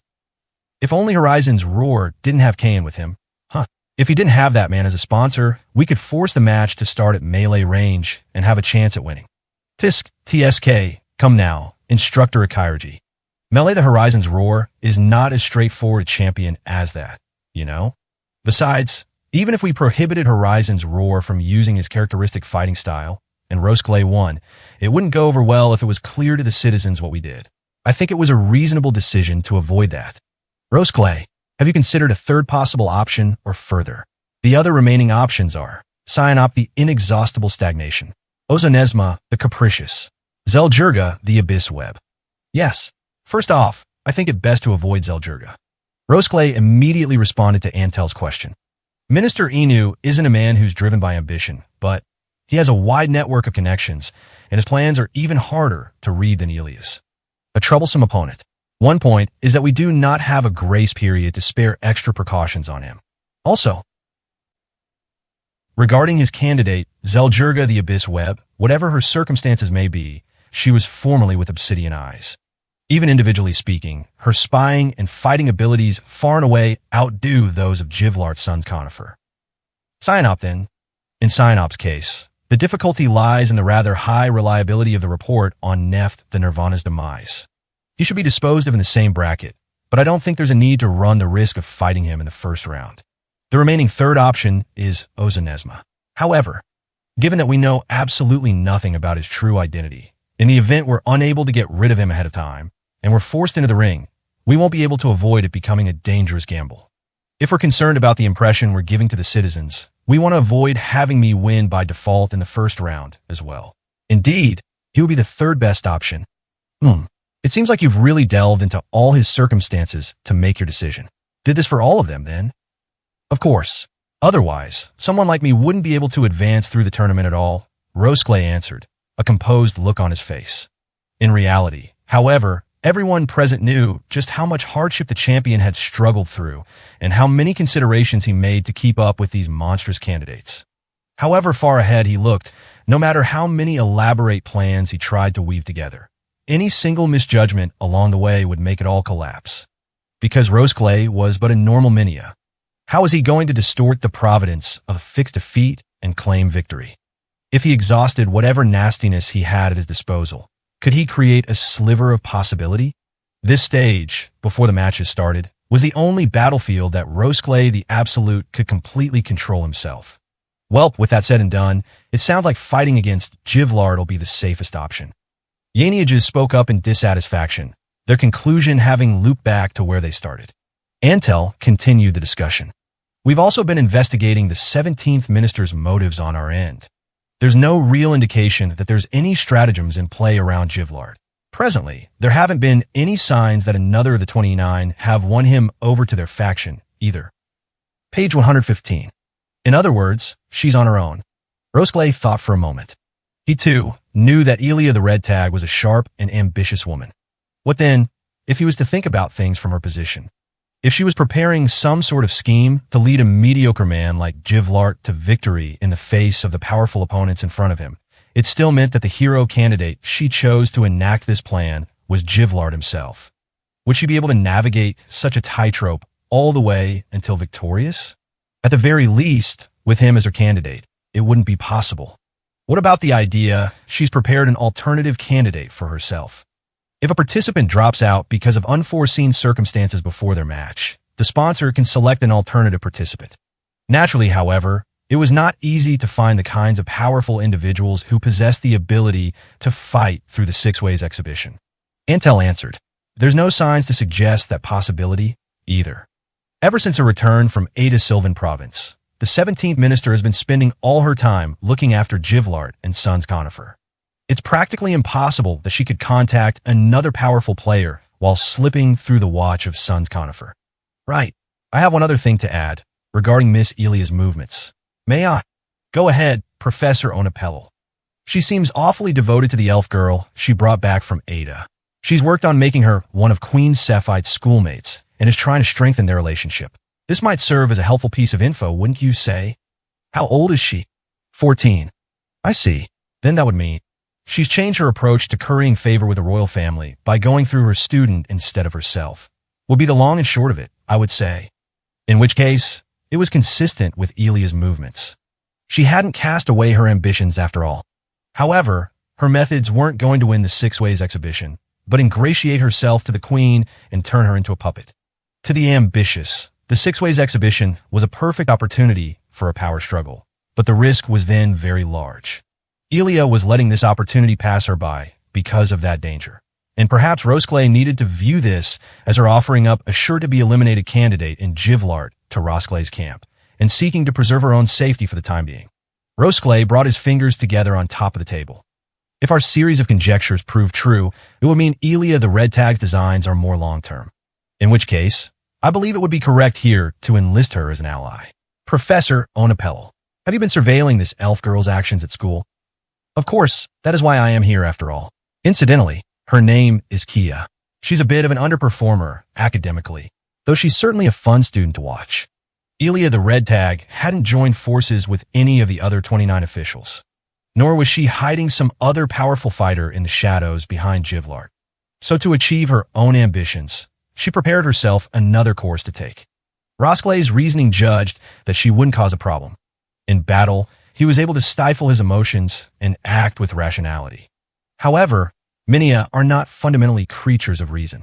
To wipe away their lingering anxieties, he would give a smaller push of assurance. Gel, is Elia someone worth trusting? I want to hear your opinion. A bespectacled man, looking sharp and shrewd. The third minister, Gel the Swift Ink. Among the 29 officials, he was openly hostile toward the 17th minister and continued to warn of the danger she posed more than anyone else. He was also the bureaucrat with the most outstanding executive abilities, leading the largest government faction, the Reformation faction, with 2nd General Rosclay. Ever since the meeting topic touched on Elia's person, Gel had kept silent. He knew that his own remarks would end up steering the direction their meeting took. Just this once, I say we trust Elia the Red Tag. Really? Akairaji couldn't hold back his surprise. Gel continued dispassionately. I understand her excellence more than anyone else. Regardless of her lineage, I feel those with talent should be given an opportunity. Then, there's this Six Ways exhibition. If the days come, where she's given a proper appraisal from us, as our ally, then the ambition propelling that woman forward may cool as well. Beyond the simple logic, I want to gamble on that possibility. Understood. Rosclay closed his eyes. Even though he had asked the question himself, he never would have imagined Gel's answer. Given that, however, he knew Gel was being sincere. Our first round opponent will be Jivlard, the Ash Border. We'll negotiate with the 17th minister and make preliminary designs on Jivlard himself, separate from Elia. Any objections to this policy? No objections. Nope. None. After confirming everyone's consensus, Rosclay adjourned the meeting. The commonplace Minia had exhausted all the potential measures available to him. When it came to the tournament bracket, Rosclay's intentions were absolute. Standing from his seat, Rosclay thought. Each one of the others was a peerlessly powerful fighter. Just how far would Rosclay's tactics, perfectly composed all the way to the final, hold true? With the meeting over, the attendants began to depart one by one. Well, I gotta say, your yes vote was a real shocker. Standing up from his seat, Yanyages looked at Gel, still reviewing the meeting material. Some slight sympathy for your blood relative, perhaps. She's nothing more than a base and illegitimate little sister. My personal feelings are closer to hatred than anything. Gel's stiff expression didn't falter at all in the face of Yanyages' words. He was always level-headed and precise, like a machine. I will take responsibility for the resolution, no matter what, even when it came to the 17th minister and their shared father. It was 2 small months before the beginning of the six-ways exhibition. The fourth match in the first round was, in some senses, the quickest to start, and in some sense, the first to have its outcome decided. The pairings in the historically large tournament to decide the hero were certainly not chosen by chance. However, the direction that his own fate would take was something even Rosclay the Absolute could not fathom. She had a memory from long in the past, carved deeply into her, that wouldn't disappear even now. The window was open, and a white curtain waved in the wind. In the bed, Elia's mother was fatally ill. Beside her, there was a doctor to announce the time of death, and that was all. There wasn't anyone else, no one besides the young Elia. The dinner parties her father had hosted had so many people in attendance, and they were so lively and merry, and yet there was no one around the mother that her father must have, at some point in the past, loved. Even right then, as she drifted into death. Since to her father, her mother was nothing but one of his mistresses, a prostitute from the slums, chosen solely for her looks. Listen, Mom. Elia took her enfeebled mother's hand and gave her best smile, because she hoped her words would become the truth for her dying mother. Mom, why you were happy, right? Her mother weakly returned Elia's grip. Memories of strict disciplining were the only ones that remained. Her father, who almost never visited their house, was much kinder than her mother. Learn and get educated, so no one will look down on you. Become elegant and refined, so no one will scorn you. Every time she failed, Elia would get hit, and she would cry. Still, her mother had been lonely. Elia knew that at night, when her mother was alone in her room, she cried with far more intense grief than Elia. The two of them had both suffered, even if Dad wasn't around the house. We were totally fine without him, right? Old friends came by, and you were all smiles too, right, Mom? And the food too. You said that those steamed eggs I made were tasty, didn't you? You even made that flower wreath when we went to Gamina City. You read me books at night, too. Hey, we were both happy, right, Mom? Wishing to keep her mother's soul from leaving her, she clenched down on her mother's hand with the strength of her wish. She wanted to leave at least one little piece of happiness behind in her mother's head. Elia wanted her mother to tell her that, despite her loneliness, despite being scorned by the world, the daughter she was so proud of had been her anchor. Elia, with a faint smile, her mother caressed Elia's hand. Right now, her mother was alive. The thought was enough to make her tears spill.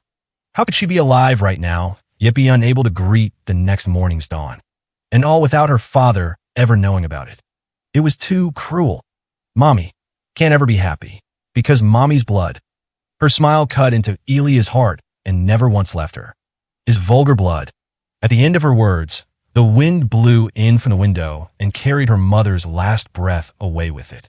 Even after she heard the doctor give a short announcement, Elia remained frozen in desperate silence. Elia spent the whole day lost in grief, but even more than that, she was terribly afraid. Inside the dark manor, without anyone else there, she held her head in her hands and trembled. I am too. She had her mother's blood in her veins. Blood Elia herself couldn't do anything about. I'm the daughter of vulgar blood, too. I can't find happiness, either.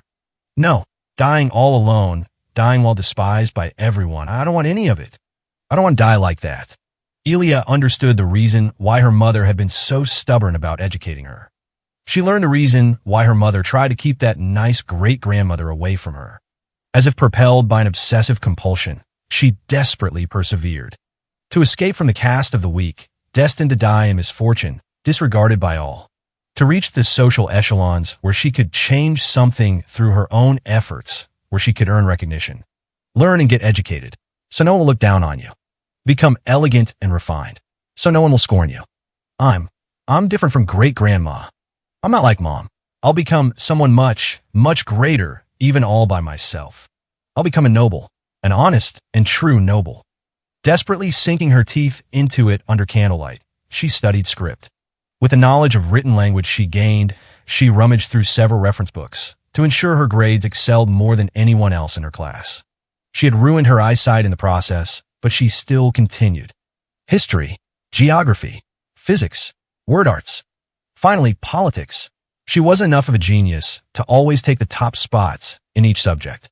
However, she ensured she wouldn't be looked down on by anyone. She also received humiliating support from the father who had abandoned his family.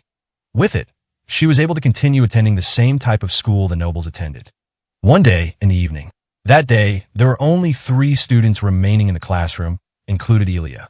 Hey, Elia, I heard a rumor from my dad. So apparently, your mother was a prostitute from the canal town. What? Is that true? Elia. Isn't that funny? I mean, such an adorable model student coming out of the belly of a whore. If you're a mistress's child, well, I just wonder then how you're making the money to attend school. She thought she was lucky that there were only 3 of them there. Just before she returned home, Elia stuck a bottle in the bag of the girl who brought up the topic. It was a drug that generated heat with a relatively delayed chemical reaction. In the night, there was a fire at her estate and her 2 young brothers, and she burned alive with the rest of the family. She felt very fortunate that she was able to save herself the trouble of having to kill the girl's father, too. The remaining girl had been Elia's close friend, but the next day, she was attacked by a thug and severely wounded. She heard from the instructor that her face had been mercilessly crushed, and she'd likely be recuperating in a different city. It's not enough. Elia experienced nothing that could be called the joys of youth. It's not just those girls. Everyone's trying to kick me down. I need to be high enough that no one can ever kick me back down. I don't want to experience these terrifying moments anymore. Just how far do I have to strive? The hearts of philanthropy or friendship were all superficial arrangements, and she considered her classmates and her instructors as enemies coming to steal her life, her pride, and anything else she had. Some sort of unidentified monster that delighted in such torment. In which case, her only choice was to eradicate them all from Elia's world. However far she looked ahead, no matter how many elaborate plans she tried to weave together, any single misjudgment along the way would easily bring it collapsing down. The true Demon King was still bringing ruin to the world. However, she was constantly forced to cope with an even more imminent terror. Thus, until the day she graduated, she had been able to remain an excellent student. Using schemes, sometimes using her pretty features, she exhausted any and all ugly means to do so. Perfect, beautiful, and free of anyone's scorn to become a true noble. Then she persevered endlessly. She remembers the events of that day. The fireplace was illuminating a room. The previous 17th minister was sitting in an armchair. Elia was watching his back. 17th minister. Elia had climbed up high to her position as the 17th minister's secretary. Even then, it still wasn't enough. The 29 officials, all of them, knew Elia's lineage. Her elder brother Gel was there. She was confident that everyone viewed her with hostility and was trying to kick her back down. How far would she have to go to escape the stain of this blood of hers? She needed to become even grander, even more important. A beauty and light capable of concealing all the unsightliness and ugliness. She was different from her mom, different from her great-grandmother. Now, they were nobility, so no one would look down on her, so no one would scorn her. Would you relinquish your seat within the 29 officials to me? At the end of the darkness, surely there'd be light. Come on, Kia. I'm long past the age where I can wear a hair accessory like this. Elia was smiling. It wasn't the same as her usual smile, concealing her true feelings. It was the carefree smile she had worn while she was working as a home tutor in Ada. Who says? Tee, you look like a princess, Elia. It suits you. Oh, enough of the flattery. Colorful costumes were lined up on their left and right. The shop that had just opened up in Oriatia would take customers' pictures using the latest model of photographic camera. Anyone was able to pick out their preferred outfit for the picture. Even an elven girl like Kia could freely dress up like a child of nobility, and Elia put on the type of clothes young little girls loved, and there wasn't anyone there to reproach her for it. It was the day before the start of the fourth match. The school Kia attended was closed for the day, because the match of Oriasia's greatest champion, Rosclay the Absolute, was just a day away. The match to decide the fate of everything imminent. Kia took Elia out into town, insisting that because such an important day was right at hand, it was all the better to completely clear her mind of any negativity. Maybe she was supposed to have refused her. As far as Elia's plans were concerned, it was a totally meaningless outing. "Hey, Elia," Kia called to Elia through the curtain separating the adjoining dressing rooms. "Lately I've been thinking, maybe my word arts aren't as almighty as I thought." Why? There were no limits to the power of the world word. If Kia wished for it, there wasn't anything she couldn't do. As far as Elia knew, this was a fact that left no room for doubt. Kia's words arts were capable of freely limiting an organism's growth, and back in the new Principality of Lithia, she had even been able to stop light itself. Well, I probably couldn't produce the same pictures that we took today of us dressed up all pretty, could I?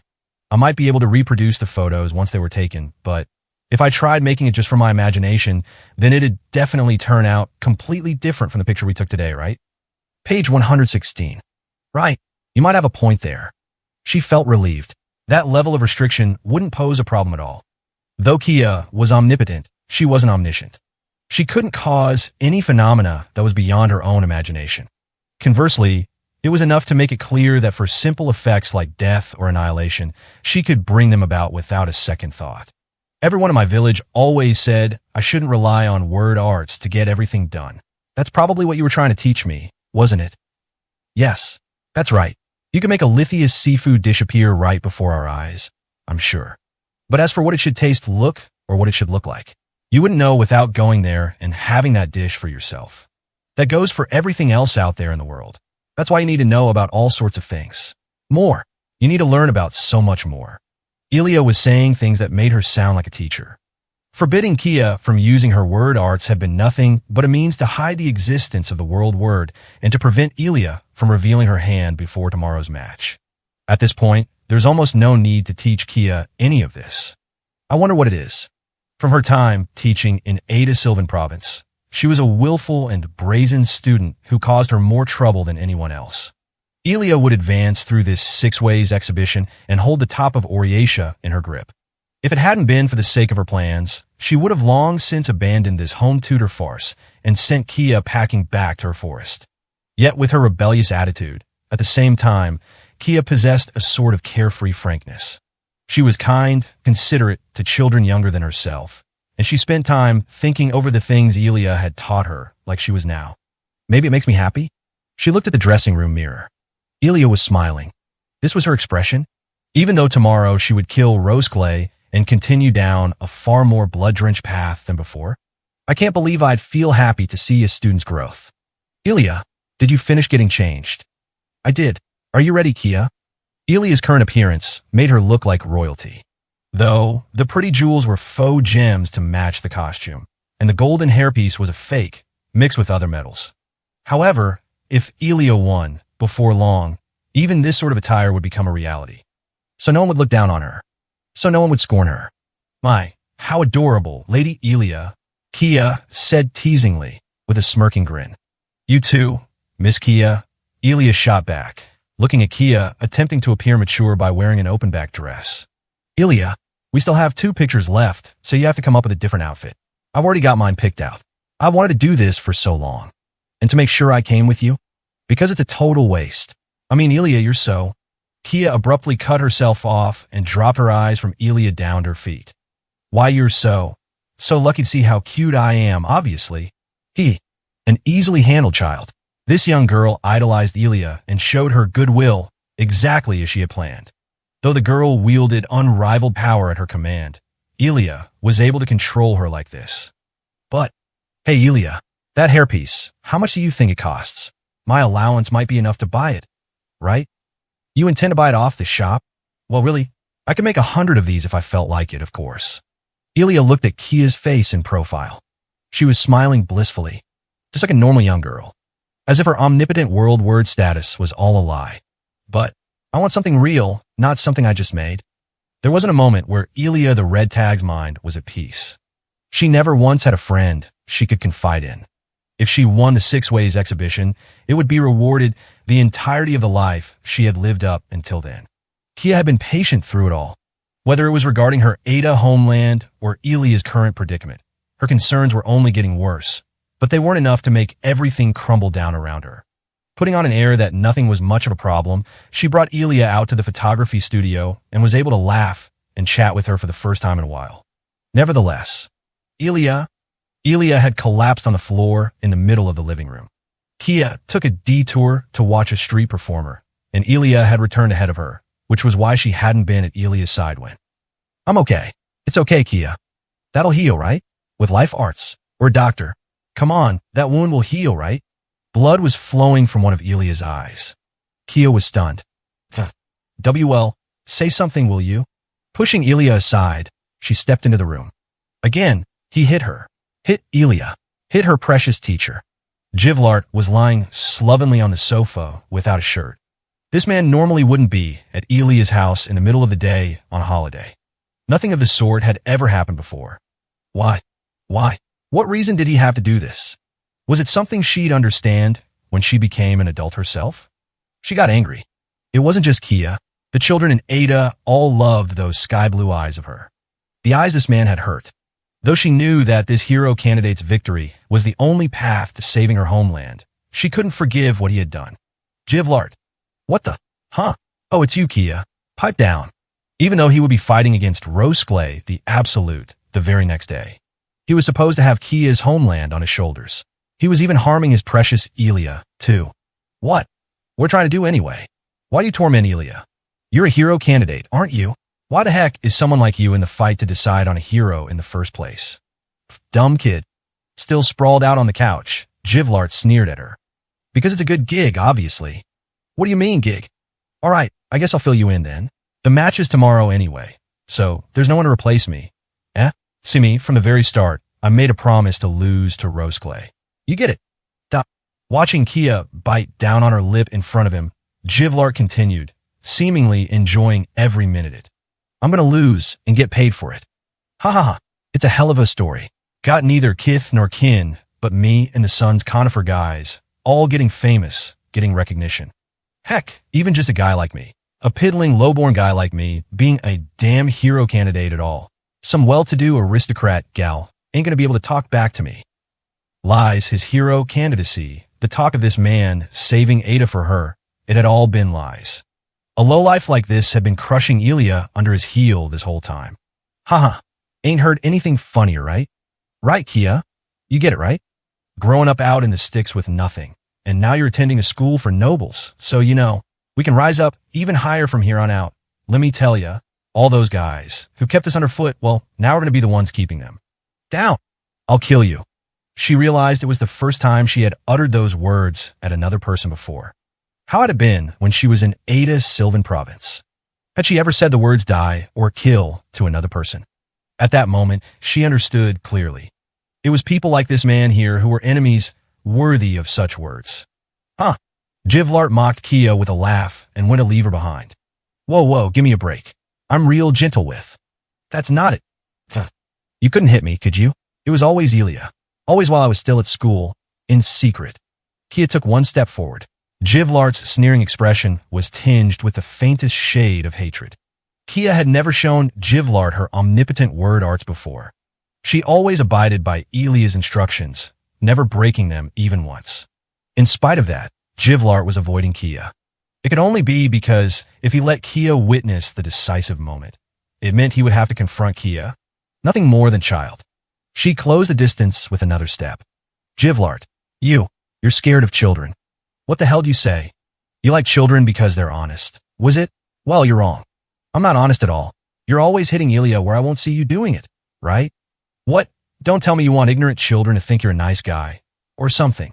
You always run away from kids, giving the same excuse every single time. Don't you screw with me, you little brat. Contrary to his words, Jivlart was backing away from her. Kia's presence made him get up, and she was chasing him toward the entryway. Weak. This man was weaker than child. Ridiculous to even consider a warrior. He was just a puny minia. I was thinking the next time I saw you, I'd make you cry. Now I'll do something even worse. For Kia, it was possible. Something you can't even imagine. You snotty, snotty brat. Watch me kill you dead. Try to screw with me, huh? Best not insult me.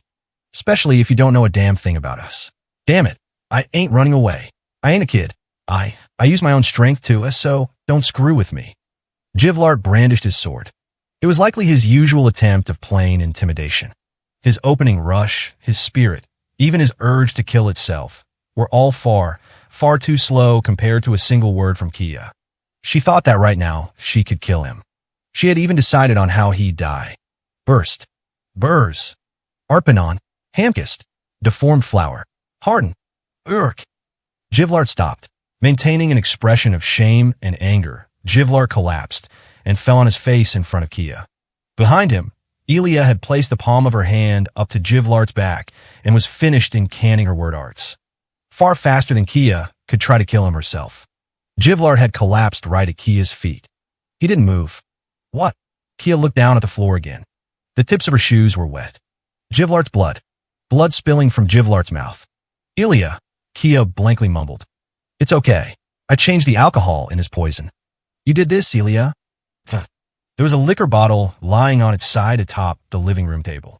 If the alcohol he had been drinking up until that point had been Elia's own, then as long as she aimed accurately at the position of his stomach, with life arts focused on the mastery of poison synthesis, such feats were possible. However, Elia. Then Kia understood. She had made Elia kill. Elia smiled awkwardly and gently embraced Kia. Kia. She was kind. She didn't get mad at Kia. Kia hated it. It had been that way ever since they had come to Oriatia. A soft and warm body enveloped Kia. No. I don't want that, Elia. Even in that instant, where everything had changed, one thing remained the same. What was Kia going to do? Elia's hero candidate had died. Ada was going to be destroyed. What did she need to do? All her thoughts dissolved into a mess, and Kia stood, unable to make a decision. Elia. When she tried to continue, the words caught in her throat. She realized she was crying. A person had died, right in front of Kia's eyes. I'm sorry. Kia, thank you for protecting me. I don't want any thanks. Hey, Kia, I'm the one who's sorry. Long before I worried about saving Ada. I should have thought about your feelings first. But with this, it's all over. Elia's fingers gently stroked the hair on the back of Kia's head. I don't have any hero candidate anymore now. Me. Kia returned Elia's hug with a strong embrace of her own. Though, with the girl's tiny body, she probably couldn't provide her with any serious sense of comfort. Nevertheless, she could tell that Elia was trembling. There was still one path left for Kia to save everything. Send me out there. I'll be your hero candidate. Kia. Anything was possible for Kia. If she fought, she wouldn't lose to anybody. I'll go out there to replace Jivlart. With that, she had said the words herself. Perfectly in line with the scenario Elia the Red Tag had engineered. Rosclay. Wait a minute, Rosclay. Yaniage's the Chisel's call to Rosclay the Absolute to stop him came as he was stepping out into the Castle Garden Theater arena at the very last possible moment. Yaniage's was out of breath. Rosclay could tell he was coming with truly urgent news. Why, you won't believe it. Your opponent, Jivlart the Ash Border, is dead. He died in an accident. Elia the Red Tag. There wasn't any time to search for a new candidate, but right before the match. What did you say? Rosclay was bewildered. How had something like this happened? Elia's movements, particularly whether she had made contact with anyone powerful enough to possibly serve as a substitute candidate, had been under complete and constant surveillance up until the day of the match. Given such a situation, could she have any possible reason to dispose of her own candidate? Did some unforeseen circumstances leave her no choice but to kill him? Could his death have been an honest and true accident? In which case, it doesn't sound like this match will end with a win by default, will it? Yes, that's exactly right. She's already set up a replacement candidate. The enemy isn't Jivlart the Ash Border. It's that girl. She doesn't have a second name. The Isnok Royal High School student, Kia. Kia. It was the name of the girl from Onapel's report. A young elf girl who Elia the Red Tag had brought back with her from Ada Sylvan Province and who she was personally providing an education. Her physical training scores were average. Her grades in classroom lectures were poor. Her grades in word art studies were abysmal. The plainly available information was enough, at the very least, to be certain that she was not a talent meant to be standing on the Six Ways exhibition stage as a fighter. What is her purpose here? Under these circumstances, it's too late to cancel the match. What is Ilya the Red Tag aiming for by setting Kia up as her replacement? Is this girl supposed to be strong enough to advance through the tournament? Is Kia's student status not enough, and she needs to give her the title of participant in order to curry favor with the queen? Or perhaps Jivlart truly did die in an accident, and she had no other person she could compel to take the stage? He looked at Yaniages. His breathing was ragged. Like Rosclay, he too was in turmoil. The 9th General, Yaniages, was one of Rosclay's compatriots, and they had fought together for a long, long time. He was waiting for a decision from the leader of their artificial champion, Rosclay. Think. Given the already abnormal situation, I need to imagine the worst scenario. She's just a girl. 2. The magic's just a girl. 2. If only going off her outward appearance. What if Ilya had been hiding a trump card onto the magic's level for this very moment? Her word arts grades were abysmal, but that's just her classroom scores. Unlike any sort of physical abilities, she could feign those a word arts user. Supposing she was one, what would be the focal point of her word arts in this battle? What will she do? His thoughts whirled with tremendous speed. Even if he hypothesized that Kia was a word arts user, was there even a single plan he could come up with in this short time, the start of the match imminent, that could reliably seal off her means of attack and give him the initiative? Defeat was death. At his back, death always loomed imminent. Rosclay, the Absolute's battles were a constantly repeating cycle of such extreme situations. Sprinkle water. Yaniages, can you sprinkle water as some special staging setup before the match? Not an easy ask, no sir. It'll be tight, for sure. We can rush a street performer over and mix in water as they sprinkle their confetti. Yeah, that'll work. What then? I'm presuming our enemy is a word arts user. With our arena already decided ahead of time, the focal point she'll use will either be earth or wind. We'll mix in water missing from the arena with those two properties and turn them to mud and fog. With the disparity in their characteristics, it'll delay the word arts invocation by a hair's breadth and delay her move. In that delay, it'll be my only chance to close the distance and cut her down. Rosclay, your opponent. She's still a child, you know. Page 123. That might be part of her calculations. That Oriace's hero would see his opponent's appearance and hesitate to attack. We'll try not to kill. No, we'll make it look like we're not killing her. Can you do it? At once. Be careful, Rosclay. Rosclay advanced forward together with tense resolve. Backing down wasn't an option. The audience packed into the venue was at a loss. An inconceivable and absurd presence was standing face to face with Oriace's strongest knight. A pretty young elf girl, wholly inappropriate for this true duel arena. Golden hair with streaks of white. Clear turquoise eyes, like a lake's surface, perfectly positioned on her face. Nevertheless, she was terrifying. Kia, what is your second name? What are you going to come at me with? To Rosclay, this normal young girl, this unknown who should not be, suddenly showing up in the middle of his slowly and carefully built-up strategy, made him more terrified than anything else could. So you're Rosclay? Aren't you cool? The young girl simply looked up at Rosclay and muttered curtly to him. Desperately hiding his fear of the unknown, Rosclay smiled. Thank you.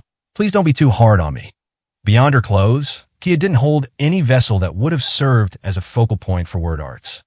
If she clearly had that sort of equipment with her, then Yaniages would have reported as much to him. If this girl was going to attack with word arts, she would have to use either the wind or the earth, after all. The adjudicator Mika commanded they both space out from each other, and Rosclay measured the distance in the back of his head. 1 step, 2 steps, 2 steps, and he was in sword range. Was that close? Or was that too far away? Mika proclaimed. At the sound of the band's gunshot, begin! Rosclay was listening to the beating of his own heart. Time seemed to extend out for an eternity between Mika's proclamation and the sound of the starting gun. The band's gun was aimed into the sky. Nearby, a street performer scattered water all around. Together with the pouring artificial rain, the ground of the garden theater grew damp. No, that won't be enough moisture. The ground of the garden theater, also used as an athletic field, was blanketed with sand, which drained water well. It was more precarious than he expected. Even with his intelligence and experience, He had been unable to perfectly predict everything down to the geological changes that would result from the sprinkled water. The effect wouldn't be enough to delay any soil-based word arts. What if he used a technique to separate himself from the ground? He revised his estimation of the distance between them to 3 paces. He needed to add 1 more to his opening steps, using the extra step to jump high into the air and slash from midair, where Kia's height would make dealing with the attack difficult. Using the hidden Radzio he carried, he gave a new order to the personnel assisting him. Vega, I want your greatest thermal arts right as the match starts. There was no need to cut down Kia with his feet planted on the ground. With the sprinkled water, Kia had already been sprayed with enough moisture, while Rosclay defended himself with his insulated gauntlet. Vega, using long-range word arts through the Radzio, would support him by using Rosclay's sword as the focal point for his electric thermal arts. He could place his trust in its accuracy more than any other, having used it to overcome many dilemmas before. Hit with 1 attack. Focus everything on it. A surprise attack from midair. The moment his sword connected, electricity would flow through it and knock out Kia, or immediately kill her in 1 strike. He didn't need to cut deep. If this attack felled Kia, then to the people, it would look as if he had knocked her unconscious with the back of his sword, but without injuring her at all. There wasn't anyone among the audience who would be able to verify the girl's fate when she'd be carried out of the arena. I'm sorry. It was possible that all of this might have been nothing more than Rosclay's groundless fears. She could simply be an innocent and misfortunate little girl. At the very least, she was still young, with a future ahead of her. The fact that he was trying to cruelly end it all was both Rosclay's cowardice and the heavy responsibility of a hero. If it wasn't for the eyes of the people around him, he could have saved her, just like when he had saved Iska. He couldn't, though. He wasn't strong enough to win while showing his enemy such mercy. Rosclay the Absolute was required to achieve an absolute victory. Match 4. Rosclay the Absolute versus Kia the World Word. I'm sorry, Kia. Subtly rolling his wrists, he secretly gave the order to start the match. Rosclay could control the timing of the match's start. When the gunshot echoed, Rosclay was already moving his center gravity. I'm sorry. I must take you down. Rosclay dashed with everything he had. The opening steps of Oriasha's most just knight were as fast as bullets. Speed that was far too fast for the young girl to possibly react. 1 step, he took his second ST. Bury him. Suddenly, darkness enveloped Rosclay's sights. The earth ferociously bulged, as if opening up its maw, swallowing Rosclay and burying him completely. Both his breath and his thoughts were cut off. The audience's cheers disappeared suddenly, as if doused with water. He had read the situation and correctly guessed his enemy was a word arts user. He had manipulated the arena environment and disturbed the focal point for her word arts. He had adapted to unforeseen circumstances and formulated a strategy. He had both an attack he expected to bring instant victory and the resolve to use it. It was all meaningless. Within the vast garden theater, the absolute hero Rosclay had already disappeared. On the ground where he should have been standing, there was only a silent mountain of dirt soaring up into the air. The word arts of Kia, the world word, were nearly omnipotent. Is that it? A delayed scream rose up from the surrounding seats. Arrogantly looking past their cries, Kia turned her back on the champion's pitiful state. An overwhelmingly unrivaled being, unknown to all, impossible to even theoretically hypothesize. However far he looked ahead, no matter how many elaborate plans he tried to weave together. Guess I win, then. With just one single misjudgment. The nameless citizens of Oriasha were always looking forward to Rosclay's victories. The day before the match, in one of the commonplace shops lining the Oriasha streets, just such an exchange was underway. Hey, so for tomorrow's match, you're rooting for Rosclay, right, Dila? A boy leaned his body over the counter and spoke to the young man tending the store. Yeah, I mean it's Rosclay and all. Here, a screwdriver. That's all you need, right? Hey, Dila, is Rosclay really that amazing? Yup, you'd get it if you had lived in Oriasha a while like me. While he treated the boy coldly, he didn't drive him out. Speaking with his matter-of-fact tone, the store attendant continued. He isn't a champion for an unknown someone or other out there. He'll protect any citizen of Oriasha. Poor, orphans, it doesn't matter. Even out here, a district on the edge of the city like this. So then you have seen him before? Sure have. Closing his eyes, the young man recalled his memories of the time. The champion's flash, an honored memory left behind to all who witnessed it. He was up against a gigante revenant that apparently a self-proclaimed demon king created. Rosclay kicked up the high wall, still in his armor. He ran up high enough to reach that monster's eye, and he threw himself into the air and cut the thing down. Can you believe that? That man, he's a minia, you know, just the same as you and me. Ahaha. Really though? After hearing everyone's stories, he definitely doesn't sound like one to me. He's a minia. If he wasn't, he wouldn't have ever stood in front of such a calamity to protect the citizens all by himself. All the people knew that he constantly kept training with his sword. All the people knew that he would look out for all the citizens, regardless of their social standing. He doesn't seem that different from any of us, yet that guy's a champion. That's impressive. So then a guy like Jivlart doesn't stand chance. Everyone living in Oriatia is indebted to Rosclay. He's not any old champion. He makes you want to become just like him. If things go right, then someday. Hey, Delea, hurry up and close up shop. A voice came from farther inside the store. Already drunk, his impatient father. The young man sighed and looked at his young customer. Sorry, Pops said we're closing up early today. Said it's a preliminary celebration of Rosclay's victory tomorrow. Always something with him, seriously. Really sorry for bugging you. You're going to watch the match tomorrow, right? Yeah. As he cleaned up after his final customer had left, the store attendant let his blank expression give way to a slight smile. More than any champion spoken of in poems. More than the legend of Uhulus, the Star Runner, or whoever. As if to confirm that which he believed in more than anything else. Rosclay's unbeatable. No, Rosclay. Rosclay. It can't be. Rosclay. Rosclay. Get up, Rosclay. Sorrow and bewilderment was filling the stands. Watching the progress from the half-underground entrance into the arena, Elia, the red tag, closed her eyes. Kia had won. Finally, Elia could have peace of mind. A ray of hope at last. Kia is invincible. Faster than Rosclay, she bested him with a single word. The fact was proven to her in the best way possible, that Kia could go on and win the remaining 3 matches in just the same way. The largest faction, ruined by their sponsor candidate, Rosclay, would need to incorporate Kia into their ranks, or the Six Ways exhibition couldn't continue on. Since they needed to defeat Luknoka the Winter, who was bound to continue on advancing in the 3rd match down the line. The fearsome ancient dragon that easily butchered Uhulus the Star Runner and turned the Mari Plains into a frozen land of death. In front of now evident disaster, there was none other than Kia the World Word who could accomplish such a feat. Furthermore, if they were going to control Kia, it meant they absolutely couldn't eliminate Elia. It was for that reason she had spent such a long time building up a relationship of trust. Her tutor, Elia, who Kia trusted more than anyone else. The route to victory through the remaining part of the bracket had already been paved by Rosclay. With this, the Six Ways exhibition was over. Silence. There was a clear and resonant voice amid the screams and uproar. The adjudicator tasked with observing all the matches of the Six Ways exhibition. A stout woman with a large frame, stern and solemn, Mika, the Whispered. Her voice calmed the arena as it was descending into madness. As was agreed upon before the match, this true duel will be decided via one of 2 ways. A combatant is knocked down and doesn't get up. A combatant forfeits the match of their own volition. Thus, with the match clearly decided to all present, she declared. However, Rosclay the Absolute has not been knocked down yet. Mika's declaration.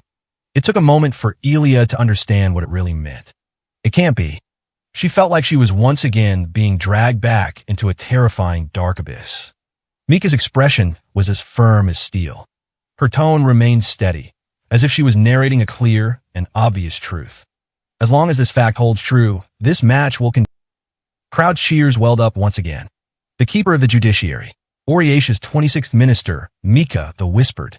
Neither Elia nor even Hade had raised any objections to tasking her with observing all the matches. As the 29 officials all confronted and spied on each other, she was supposed to be the neutral adjudicator they had all agreed on. She's been roped into the scheme, too. I can't believe they even got to Mika. The adjudicator for the matches is our enemy. She heard the cracking sound of something breaking. The mountain burying Rosclay's body was crumbling away, and it was slowly cut apart by a myriad of straight swords. Swordcraft arts from his remote support. No, she had a bigger problem than Mika. The fact that their fight was deemed to continue, The fact that the cheers were once again erupting through the arena. From within the mass of earth, gaps appeared just big enough to breathe through, and a gauntlet hand appeared, moving and grabbing a sword. Ilya gasped. There was one more miscalculation. She looked toward Kia. She didn't kill him. He wanted to gather his thoughts, but he was utterly drained. His brain cells, cut off from oxygen, were reaching their limits just by maintaining consciousness, and various joints were dislocated or outright destroyed from being instantaneously squeezed under the earthen pressure. Ignoring the intense pain, he fit his dislocated left shoulder back into place.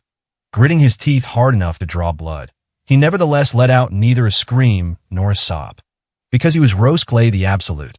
Earthen craft arts, irregularly fast activation speed, and scale. Was his perception of them correct? This wasn't adequate contemplation, but merely the work of confirming what he saw with his own eyes. Laboring against the pain, Roskle brandished his weapon. Kia, the world word, already making to leave the arena, looked back at the knight dubiously. She knit her eyebrows, as if she was looking at a true fool. What?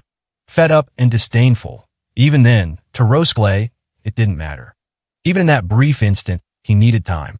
The time from stirring the girl's emotions until she once again shifted to the attack. Time where, no matter how brief, he could study his enemy's true nature and pick out a route to victory. Her incantation was non-existent. It wasn't a proper incantation. Her order to bury me was a signal to some other people, using a Radzio, just like me, for support from someone outside the match. But no, given that I'm her opponent here, then the soldiers would have verified for me whether she possessed some communication devices or not. A cleverly disguised method. Is there some other method of making word arts work remotely? No, that's not it. He couldn't get his thoughts together. It wasn't simply due to Roskle's fatigue, either. It was because, according to the known logic of this world, the phenomenon Kia manifested was far too abnormal. Ilya hadn't made contact with any other powerful players at all, even if there was someone here providing Kia support. The only explanation is, with just simple craft arts alone, she managed to cast word arts that possessed power and activation speed beyond even a self-proclaimed Demon King's level. And because he saw the conclusion he absolutely didn't want to reach. If this phenomenon was being produced by some sort of mechanism, then he could prevent it from working. If he was able to perfectly see through the trick, Roskle could conversely link it to a path to victory. However, if there was no sort of mechanism or trick at all, if the phenomenon he witnessed was the answer to it all, and that this young girl named Kia was a word arts user capable of using such tremendous craft arts, was it really okay for a monster of this level to appear out of nowhere without warning? A monster this ludicrous, this unparalleled. I need some path to victory. Roskle's body was once again covered in soil. It was instantaneous. Bury him. What's with you? It's impossible. Once again, within his darkened, enclosed hell, this time he heard the sound of the armor on his right leg break apart. Kia's craft arts might easily be capable of strangling someone to death under the pressure of the soil. She was simply not doing so. He had gained no new information. He was handled in the exact same way as before, and Roskle was completely unable to avoid her attack. Onapello Ayakudo, Urawastra, Vat Marcio Wanway, Sarmorbanda, Utakma, from Onapello to the soil of Kudo, Reflect in Replica, Jeweled Crevice, Standstill Stream, Advance. A voice speaking word arts immediately resounded from Radzio and tried to bring Roskle back into the fight. It's impossible, Professor Onapello. It's impossible. Due to the experience and judgment he had cultivated for himself, he unfortunately understood it more clearly than anything else. Page 124. Spitting up dirt, simply trying to walk forward sent an intense pain through him from the tips of his destroyed toes. This is totally impossible for me. I wasn't able to devise any sort of measures for this situation. I wasn't able to estimate an enemy like this. I'm a mere minia. I can't win. He wanted to collapse. He thought it was pointless. What could he do up against an impossible-to-foresee and totally incomprehensible monster like this? Stabbing his sword scabbard into the ground like a cane, Roskle stood up. Listen, Kia let out an exasperated tone. Roskle readied his sword, just as his staggering amount of training had drilled into him.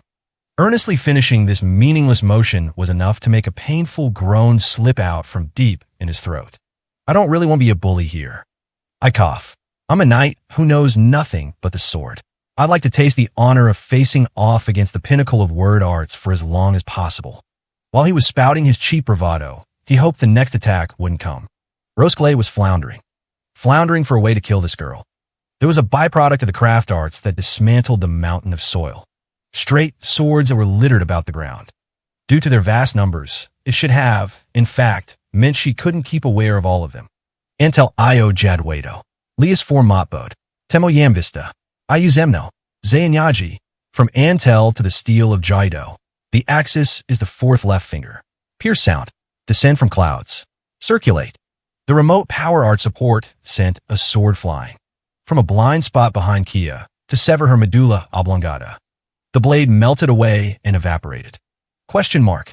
The girl's eyes widened, and she turned around to look at the sword's vestiges on the ground behind her. It seemed she hadn't even noticed a surprise attack had come at her until it was all over. Oh, I forgot to actually say it out loud, didn't I? Protect me from all danger. The word arts Kia had used during their match didn't end at the craft arts that sealed her enemies away in an earthen coffin. Keeping herself protected was a shield of thermal arts powerful enough to blast away steel. Absolute defensive power that had fully warded her against the famous poison of Higuer, the pelagic, without her noticing a thing. To Roskilde, from the start, this latest attack had been nothing more than useless resistance with little chance of success. However, is there even any chance? Swords physically wouldn't penetrate her. In other words, none of the methods of attack at Roskilde's disposable would have any effect on her at all. The truth was enough to shatter his mind to pieces. Falling to his knees in despair, he was on the verge of crumbling to the ground. He stepped forward to hold himself aloft. Roskilde steadied his blade, the motions deeply ingrained within him, and stared hard straight at Kia. Stop. It's impossible. I can't do anything. Even though he wanted to drop his sword, even though he wanted to collapse, even if he wanted to scream that it was all impossible, he was unable to do so. Roskilde the Absolute was forbidden from using the defeat condition known as surrender. Excuse me. This is weird, right? It was Kia this time who puzzled over the true nature of her opponent. Here she had thought that after showing off how overwhelmingly strong she was, there wouldn't be any need to fight anymore. However, the adjudicator Mika had declared the fighting would continue, and Kia would still need to do something else in order to claim victory over the match. I mean, you get it, don't you? Any way you slice it, it's over. You're gonna lose. Kia was far stronger than this Roskilde man in front of her. Stronger than any one of the other hero candidates entered into the Six Ways exhibition. Be it Melee the Horizon's Roar or Luck Noka the Winter, with a single word, she could make them grovel before her. She had thought that that sort of fight would have been all it took to claim the glory of victory and the salvation of her homeland. What do you think you're going to do? From over there, and with those injuries. HRK cough. Yet Roskilde the Absolute was abnormal. With a body so covered in wounds, the young girl could plainly see it all with a glance. Nevertheless, he stood true. Kia remembered the words Mika had said. The conditions for winning this fight. Hey, so, I just need to make sure you can't get up, right? I swear I will. Stop him. Roskilde was crushed to the ground as if pounded by an invisible iron sledgehammer. All the power was erased from his body, down to the tips of his fingers. Look, you can't move at all now, right? A flawless victory, indisputable to anyone there to witness it. Kia smiled and looked toward Mika. She looked to the spectators surrounding the area. Roskilde. No, Roskilde. Get up. Roskilde. Roskilde. Roskilde. Mika was silent. She didn't declare the match decided. Kia could keep these word arts active for an eternity. It should have been a clear and evident win. Knocked down and doesn't get back up. Everyone believed that Roskilde could still get back up from this situation. Roskilde the Absolute was obligated to keep fighting until the bitter end. Roskilde. Don't give up, Roskilde. Roskilde. Roskilde. Roskilde. No, Roskilde, please. For Kia, it was a terribly sickening spectacle. What's with all this, seriously? She looked at Roskilde, his movements halted. Naturally, there were no signs he would make a comeback. Far more than that, in fact. Kia realized the truth of the situation. With this, the word arts she could have kept up in perpetuity were expelled. Roskilde grabbed the ground, coughing horribly, and stood up. Gahak, cough, HNGH, gah. No, he wasn't just having a coughing fit. It went far beyond that. His coughs were equivalent to the panting gasps of a victim moments before they drowned to death. Just then, Kia realized Rosklay's breathing had stopped. Kia's awesome word arts had, faithful to her own will, stopped all of Rosklay's movements, down to his involuntarily biological activity. Kia backed off to avoid Rosklay. She didn't want to get close to him. Rosklay couldn't even pursue her. Standing squarely on the ground, he stared straight at Kia and properly readied his sword. Rosklay! Rosklay! Rosklay! Rosklay got up. Rosklay! WHY? Why were you getting up? The girl's appeal didn't reach the enthusiastically fervent crowd. It was an awfully unfair and terrifying scene. Why wasn't it all over? Why wouldn't anyone let it end? Aye. I'm clearly winning here, aren't I? Right?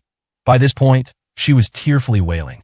Surrounded by the vast arena, everything was trying to make Kia out to be the enemy. Rosklay! Rosklay! Rosklay! Rosklay! Rosklay! Oriasha's strongest knight was standing. Dragging his feet along, he stepped firmly and drew closer. Even when that state alone should have made it clear that he couldn't do anything. The knight didn't withdraw. The Minia didn't give up. After all that, after I had clearly had you totally beat. She wanted to win. She wanted to protect the homeland she held dearer than anything else. What did she need to do? What did she have to do to win against this horrible foul play? What were they trying to make her do? What did they expect Kia to do beyond what she already had? Kill him. Even though there was a voice screaming out to Kia, it mixed in with the cheers and didn't reach her. Clinging desperately to the arena's entrance, Elia screamed. It was clear by now. There remained only one way to decisively make this champion lose. Kill him. Killing that man is the only way. Kia. On that day, Elia, secretary to the 17th minister, made her desires known. Would you relinquish your seat within the 29 officials to me? The elderly 17th minister laughed under his breath and seemed to brush off the conversation. He must have taken his secretary's question as little more than a silly joke. Yet he then wore a distant, far-reaching look and gripped his pipe in his mouth. The fireplace lit up his profile. Well now, I suppose when the time comes, it'll be passed on to you then. You're toying with me. Not at all. You're young yet, but I think you're an exceptional young woman, worthy of a seat among the 29 officials. There'll be some who'll quibble about your heritage, but that isn't anything to get hung up on. From here on out, competent and capable people need to govern this country and be there to help the queen. Standing behind the easy chair he sat in, Elia was at a standstill, maintaining her smile. She didn't know what sort of expression she needed to twist her face into next. The 17th minister was lying. The people who surrounded Elia were her enemies, scheming to deceive her and force her out of power. That was their sole objective. Everyone is drained and exhausted from the true Demon King's reign. Biases and prejudices regarding social status or lineage. At this point, the era where Minia should be fighting against each other is long gone. I want to continue striving for such a world. Surely you understand, Elia. 17th minister.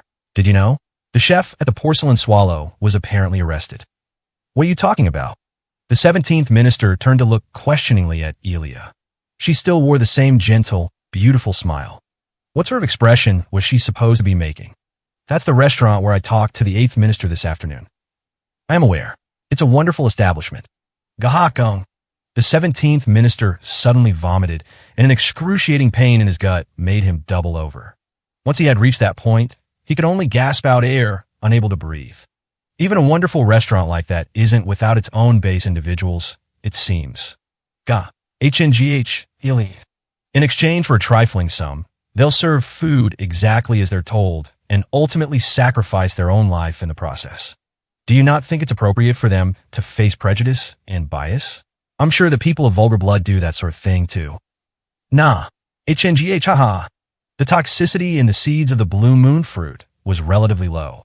Thus, should its poison lead to death, it was nothing more than an unlikely stroke of bad luck, only rarely befalling the elderly or sick, who were already in poor health.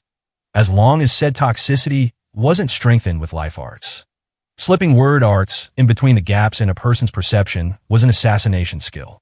Before they had even begun their conversation, while the 17th minister was dozing off in his chair, Elia had finished the word arts incantation necessary to kill him. Now then, please say one more time for me, 17th minister. Will you make me one of the 29 officials? Did you truly, deep down, wish to do so? Huh, huh, Ongok. It had been a lie. Ilya knew that from the beginning. Everyone was an enemy. He knew Ilya's lineage. As long as there was even one person who did, then one day, even this elderly man was assured to bring her to ruin. Is it absurd to divide and separate people based on their lineage or their social status? Ilya pressed down hard on the 17th minister's shoulders, even denying him the ability to writhe in his agony. Bubbles overflowed from the sides of the 17th minister's mouth, and even as the hemorrhaging of his stomach lining began to mingle with his spit, Ilya continued to admonish him in his ear.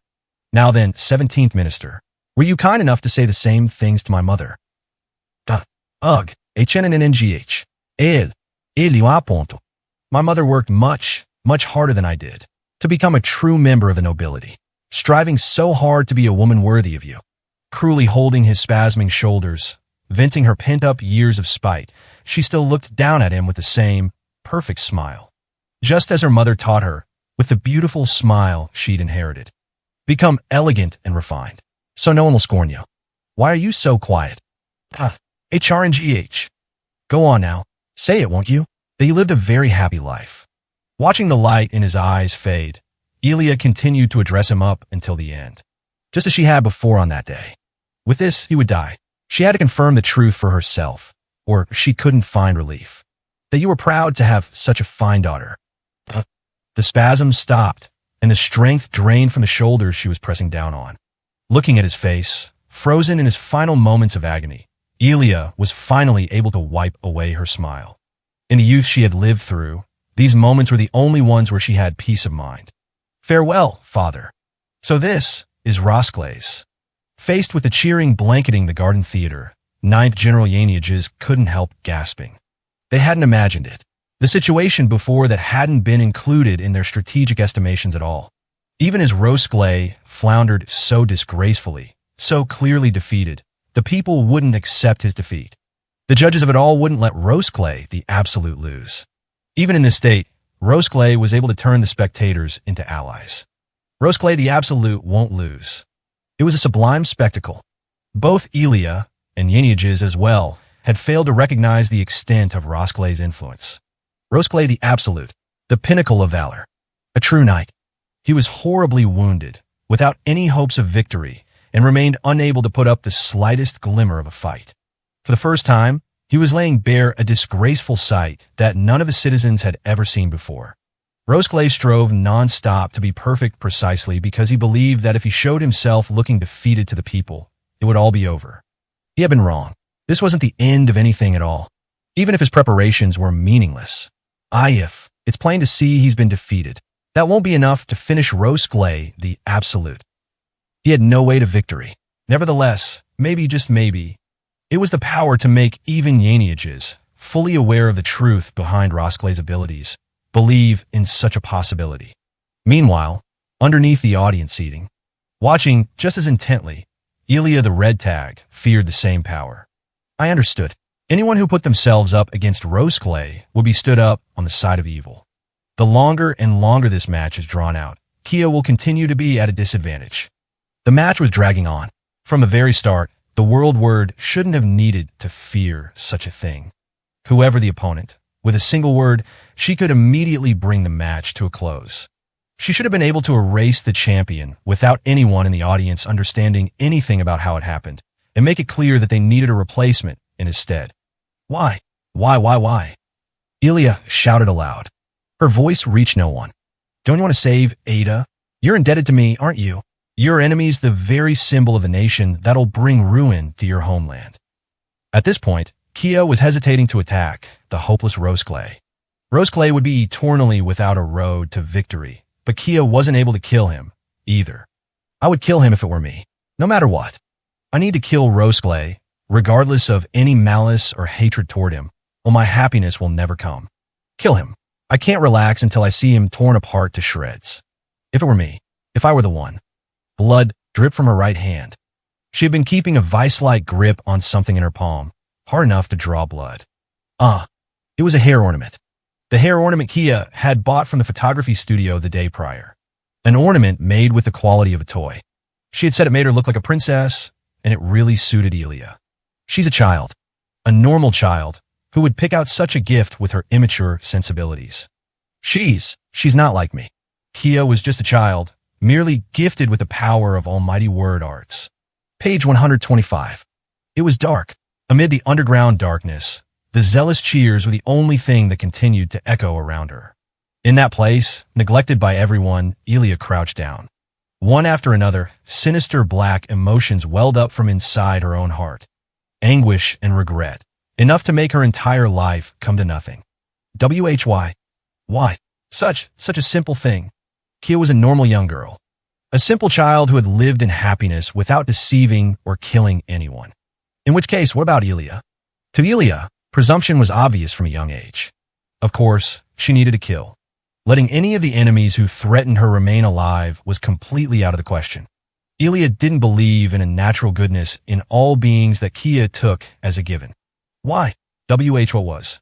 What was I supposed to do? Why me? And me alone? The green sunbeams filtering through the trees she saw in Ada. Days spent walking through the peaceful hills and fields, changing into a costume and frolicking about. She would sometimes behave like a child. The teacher from the central metropolis would be ignorant of something the children in her care knew to be obvious, and when they'd ridicule her, she'd poke fun at herself. She was constantly taught by her students about the youthful days she never had, because she'd never been a child. Kia, totally unaware of anything, believed in Elia, got angry on her behalf, and was always trying to give something back to Elia. Children given love would end up like this. Kia, while Elia, to a mere child, had enough already. End it. Rosclay the Absolute lingered in her sights. This man would certainly not be a threat to Kia. Not only would piercing her all-powerful defenses be impossible, but even more fundamentally, at this point, he couldn't even take a step forward. However, the presence in front of her was, without a doubt, a deeply obsessed specter summoned by the curse of the masses. Tormented with fear, Kia desperately tried to think of a way to defeat him. She came to one terrible conclusion after the next. No, she didn't want to. Even after she had brought all of Rosclay's movements to a complete halt, he still didn't give up. What am I supposed to do? What did she have to do to be able to defeat him? Right now, it was Kia's side of the match that needed to come up with the answer. Surrender. Right, surrender. Say that you surrender. Sûr? Rosclay's trembling lips were forced open, and he spit up blood. Physically controlling the movements of his mouth, she would make him say the words she wanted him to say. If that happened, then she wouldn't destroy his mind or end his life. Sûr? In that moment, Rosclay's right arm leaped up into the air. An instantaneous movement. He cut his own throat with his sword. Eek! He crushed his windpipe, without a moment's hesitation or reservation. Rosclay understood instantly that he couldn't let the people hear his words. What does that? What does it even accomplish? Listen, you don't have any way to win, right? Gahak cough. Rosclay gave no reply to Kia's words. He could no longer answer her.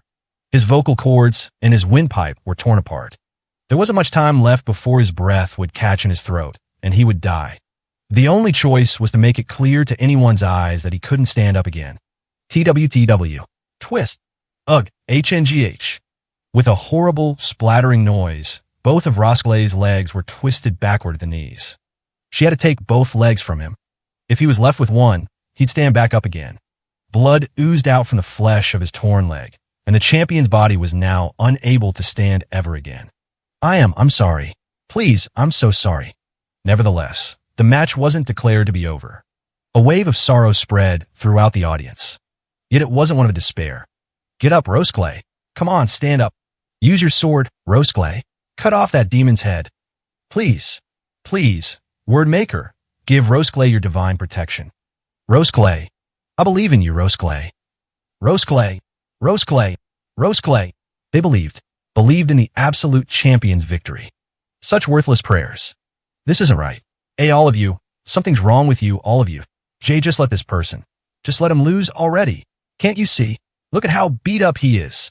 How do you expect him to stand up with his legs like that? They weren't aware of it themselves. How could they fail to realize that they were the ones trying to kill Rosclay? Kia could see. The champion she was fighting against was unmistakably alive, minion, and painfully tormented by each and every one of his wounds. Kia could see it all. This was all plain fact to anyone who looked upon him, just as evident as Kia's victory. Even with his legs twisted and broken, this champion still wasn't allowed to lose. What did Kia need to do? What did they expect her to do? Trust changes into faith, and excessive faith turns into unquestioning belief, and the extremes of unquestioning belief leads to fanaticism. All the people in this vast arena believed in Rose Clay. From deep in their heart. Foul play, someone shouted from among the throng. Even if she was a tender-aged girl, as long as she was Rose Clay's enemy. And no, it's not foul play. Truly, I really did this all on my own, so why? She could hear a word arts incantation. Right now, in this arena, if there was any clear foul play at hand, Kia looked at Rose Clay. Edgerweezy io Razel. Mimi Okia. Nomclor. Yekat Armiel. Werehour. From Ekreezy to Rose Clay. Trudging beast's path. Dwell in a single bow. Sort of all punishment. Expand. Ga. HNGH. MRRN. Unth. Rose Clay had been forcibly holding in his screams, but he then let out a horrible, agonized groan. The life arts coming in from afar were rapidly healing his throat and both of his legs. Due to the exceedingly rapid healing, as a matter of course, his bones grew distorted and pierced through the skin on his knees. The outer surface around the tip of his foot branched off, tearing away even more flesh. While it was ridiculous to even call the resulting body part a leg, it made one single thing possible. He was able to stand back up. And no. Now then, drenched in copious amounts of sweat and stifling the intense pain, even then Rose Clay smiled, while spitting out blood from his throat, freshly healed with life arts. He was Rose Clay the Absolute, after all. Let's give it our all. The knight's body was sent flying. He collided at high speed into the edge of the garden theater and collapsed to the ground again. Just then, Kia whispered her word arts, guided solely by denial. FLFL. Hick. HNGHH. Fly. It was fear. A tremendous fear that made an ordinary person forget their aversion toward murder. Many people don't kill someone with a particular reason in mind. They kill simply out of fear. Even Kia was capable of it. Kia looked down at her own hands. The sea of emotions billowing about inside her, in that single moment, seemed to quiet as if she had never felt any of it in the first place. She wiped her tears. With it, she snapped back to normal. She moved just as she had before the match, as if she couldn't hear the voices of the crowd. A single fetter had fallen off her. The tender-aged young girl, in that moment, for the first time, became cognizant of the truth in her own power. I can do it. She walked toward Rose Clay, slammed into the wall. Her father and mother, her sister, Yuika and Tien. It was all to prevent her homeland from being annihilated. She couldn't care less about Oriatia, criticizing her to their heart's content, playing dirty and trying to pillage Ada for its resources. Even if, by chance, there were other faces mixed in among the masses that Kia recognized. I have to do it. If it was all to protect what she held dear, if it was while she had this resolve in her heart, she could definitely kill him. This was an enormous change to the young girl Kia, but it was also the thought that her beloved teacher had continued to harbor every day. I have to do it. I can do it. Oriacia's strongest knight had collapsed face down, almost as if he were sleeping. She didn't need to do anything special. If she gave the one-word command die, she could bring his life to an end without any suffering, without witnessing any horrific spectacle. The match is mine. I win. Iska. The knight mumbled indistinctly as he lay on the ground. Iska. I. It was someone's name. HNGH Gaff bleared. Kia vomited. This person's. This knight's. Kia covered her face with both her hands. She was trembling. All the fear she had, but temporarily left behind, came surging back. She realized she was a hair's breadth from dipping her fingers into a horrifying abyss. Just moments beforehand, and over her own volition. A person. He's a person. A person just like me. He has someone dear just like me. He's alive, just like me and I. She had overwhelming power. Absolute power she had obtained out of nowhere. Kia had a wish. She had something she wanted to protect. She needed to fight. But did she need to go that far? With her unfair powers, bestowed by the Word Maker, she could make all her intentions come to pass. She could crush someone who thought, just as she did, who desperately tried to live in the world, just as she did, under her foot. Did she truly have to do something like that no matter what? Without realizing it, She herself was transforming into a monster who harmed others without a moment of self-reflection. Well, everyone back home, what would Elia think seeing Kia like that? Your power is a gift to bring happiness to others. It was at that same moment that someone's body hugged her close. The body warmth, the soft feeling, enveloped her. This is the 17th minister. We surrender, the intruder shouted. Elia was in tears. And no more. Don't make her kill. Enough. Stop, please. Kia could do anything. While she may not have possessed a second name yet, with how freely she could do anything she wanted with her word arts, she could easily give herself a name someday that would astound everyone. 5 years earlier, the world beyond the forest was under the threat of the true Demon King's grave despair, and all the adults seemed to think that the Ada Sylvan province where Kia and her friends lived was the only place left behind by the rest of the world. The children like Kia and Tien were still young and hadn't been taught yet about the existence of the true Demon King, so they simply assumed that all the adults were discussing some sort of difficult topic. Yuiko was still very small, and while all the adults went to their gathering, Kia would often look after her. Yuika was an elf born with tan skin, which was apparently somewhat rare.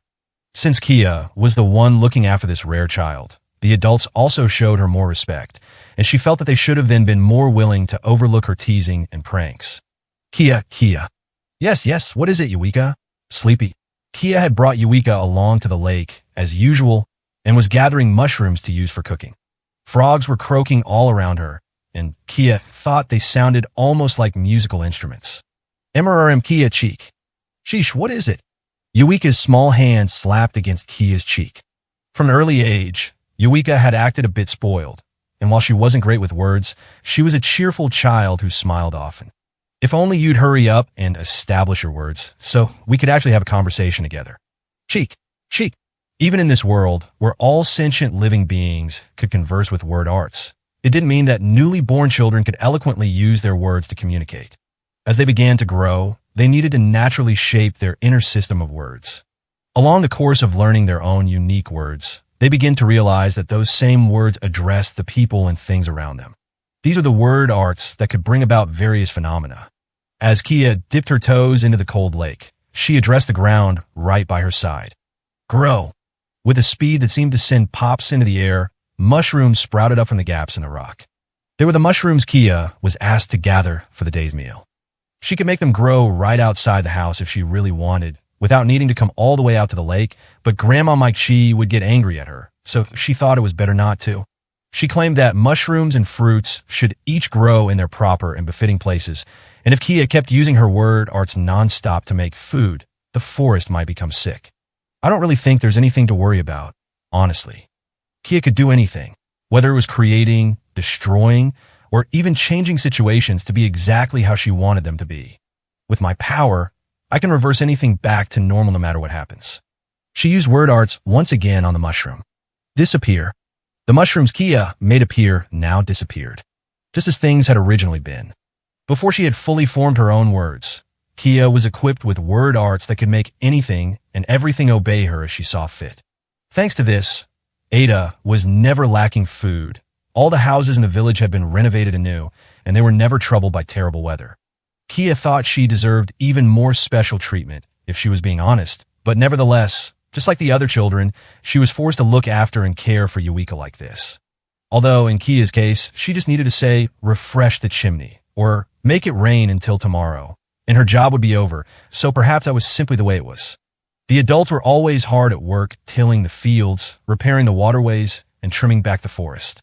If they asked for Kia's help, it was all work she could finish with a single word, but she understood that the adults all thought there was value behind things gained through this intense labor. Now there's nothing to do. Yuika. That was why even Kia would bear with it sometimes. Even if the root vegetables she hated showed up in her dinner, she didn't change them into different ingredients like she did when she was younger. Nor did she interfere when someone was spending a lot of time and effort making a wooden chair, by using her word arts to finish the chair for them unasked. As she continued to mature, Kia grew to understand she had a vague and undefined set of standards. She could use her word arts if it was to help create food. If she was going to create toys to play with, she could use them as long as she made sure to clean them up afterward. If it was for everyone's benefit, she could use them to change the weather. Manipulating the water level in the river wasn't okay unless it was truly and seriously for the sake of everyone, too, but if necessary, she would absolutely use them. Grow. Disappear. MRRR. RN. Eureka groaned. Perhaps she didn't like that Kia was playing with the mushrooms. It was truly very rare for Eureka's mood to sour when the two of them were together. What's wrong, Eureka? Are you all right? Did a bug bite you? MRRR. Are you hungry? Kia back. Eureka's nails caught a bit on Kia's cheek as she slapped her face. Ow. Sheesh, what's your problem? She could do anything she dreamed of, and she was obediently looking after her. So why was she being treated like this? Why were you mad? Want me to sing you something? Shoes. Shoes. MNNH. Sigh. I still don't get it. Kia didn't understand children at all. As long as their word arts language was still undeveloped, they were halfway between a beast and a sentient person. Maybe Eureka's parents could understand what she was trying to say. No. MNNN. Finding herself at a complete loss at what to do about Eureka's cries, Kia's eyes happened to fall on the mushrooms growing beside her. Oh, right. For some reason, up until that moment, the idea had never once occurred to Kia. If her all-powerful word arts could bring forth anything and everything she wanted and even be capable of recreating things entirely, perhaps she'd be able to make another person who understood word arts do whatever she told them to. Page 126. To Kia, it seemed like a truly genius idea. She had fixed up injuries for her parents and everyone in the village, but why then had she assumed she couldn't change their thoughts too? Hey, Eureka. Kia was truly just about to do exactly that. There were no obstacles anywhere to stop her from putting into practice, and a single instruction would have been all the incessantly crying Eureka would need. Yet suddenly, her eyes stopped on the frog crying on the ground right next to Eureka. Truly, just a simple coincidence. I mean, giving a try on a frog first won't change anything, right? Kia looked toward the frog and commanded it. Stop crying. Instantly, the single frog in her sights stopped its croaking. Up until that very moment, the frog had been desperately letting out a shrill cry without end. Great. See, that went just fine. I'm a genius. Absent-mindedly patting Eureka as she wailed in her lap, Kia kept observing the frog for a few moments. The frog didn't cry. As the collective choir of their croaks continued on loud enough to drown out the sound of the wind, the frog simply remained there, its eyeballs goggling about. Gradually, Kia began to find the sight unnerving. This frog remained like this because Kia had told it to do so. Even an overly serious boy like Tien would catch frogs and play with them. Yet for some reason, the now absolute silence of the frog seemed a much more terrifying deed than dragging, spinning, and crushing one until it popped. Go. It was okay. No matter what happened, she could do things over. Go back to normal. The frog once again began to croak. Kia breathed a sigh of relief. Thank goodness. Eureka. The young girl Kia held in her arms was no longer crying. Huh, no way. It was weird that she wasn't crying. After all, she had been in such a sour mood a few moments ago. Wait, but why? She was unsettled. She needed to ask an adult for help. There was a voice, Gway. Kia's body trembled in surprise. It was the frog's voice. It had gone back to normal and was croaking again. Go back to normal. Kia once again used word arts on the creature. She couldn't clearly say why, but she got the sense there was something off about this frog. Like the intervals and pitch of its cries weren't exactly how they had been before. It wasn't croaking like it had been at first. It was as if it was croaking in the way that Kia thought it had been croaking. And no, it can't be. Kia hugged Eureka close. Kia. Eureka smiled, as if everything before had been a lie. See, cry. Come on, cry. She was scared. Even though it was only an insignificant frog, she had changed with her word arts, and she hadn't actually used them on the tiny Eureka at all.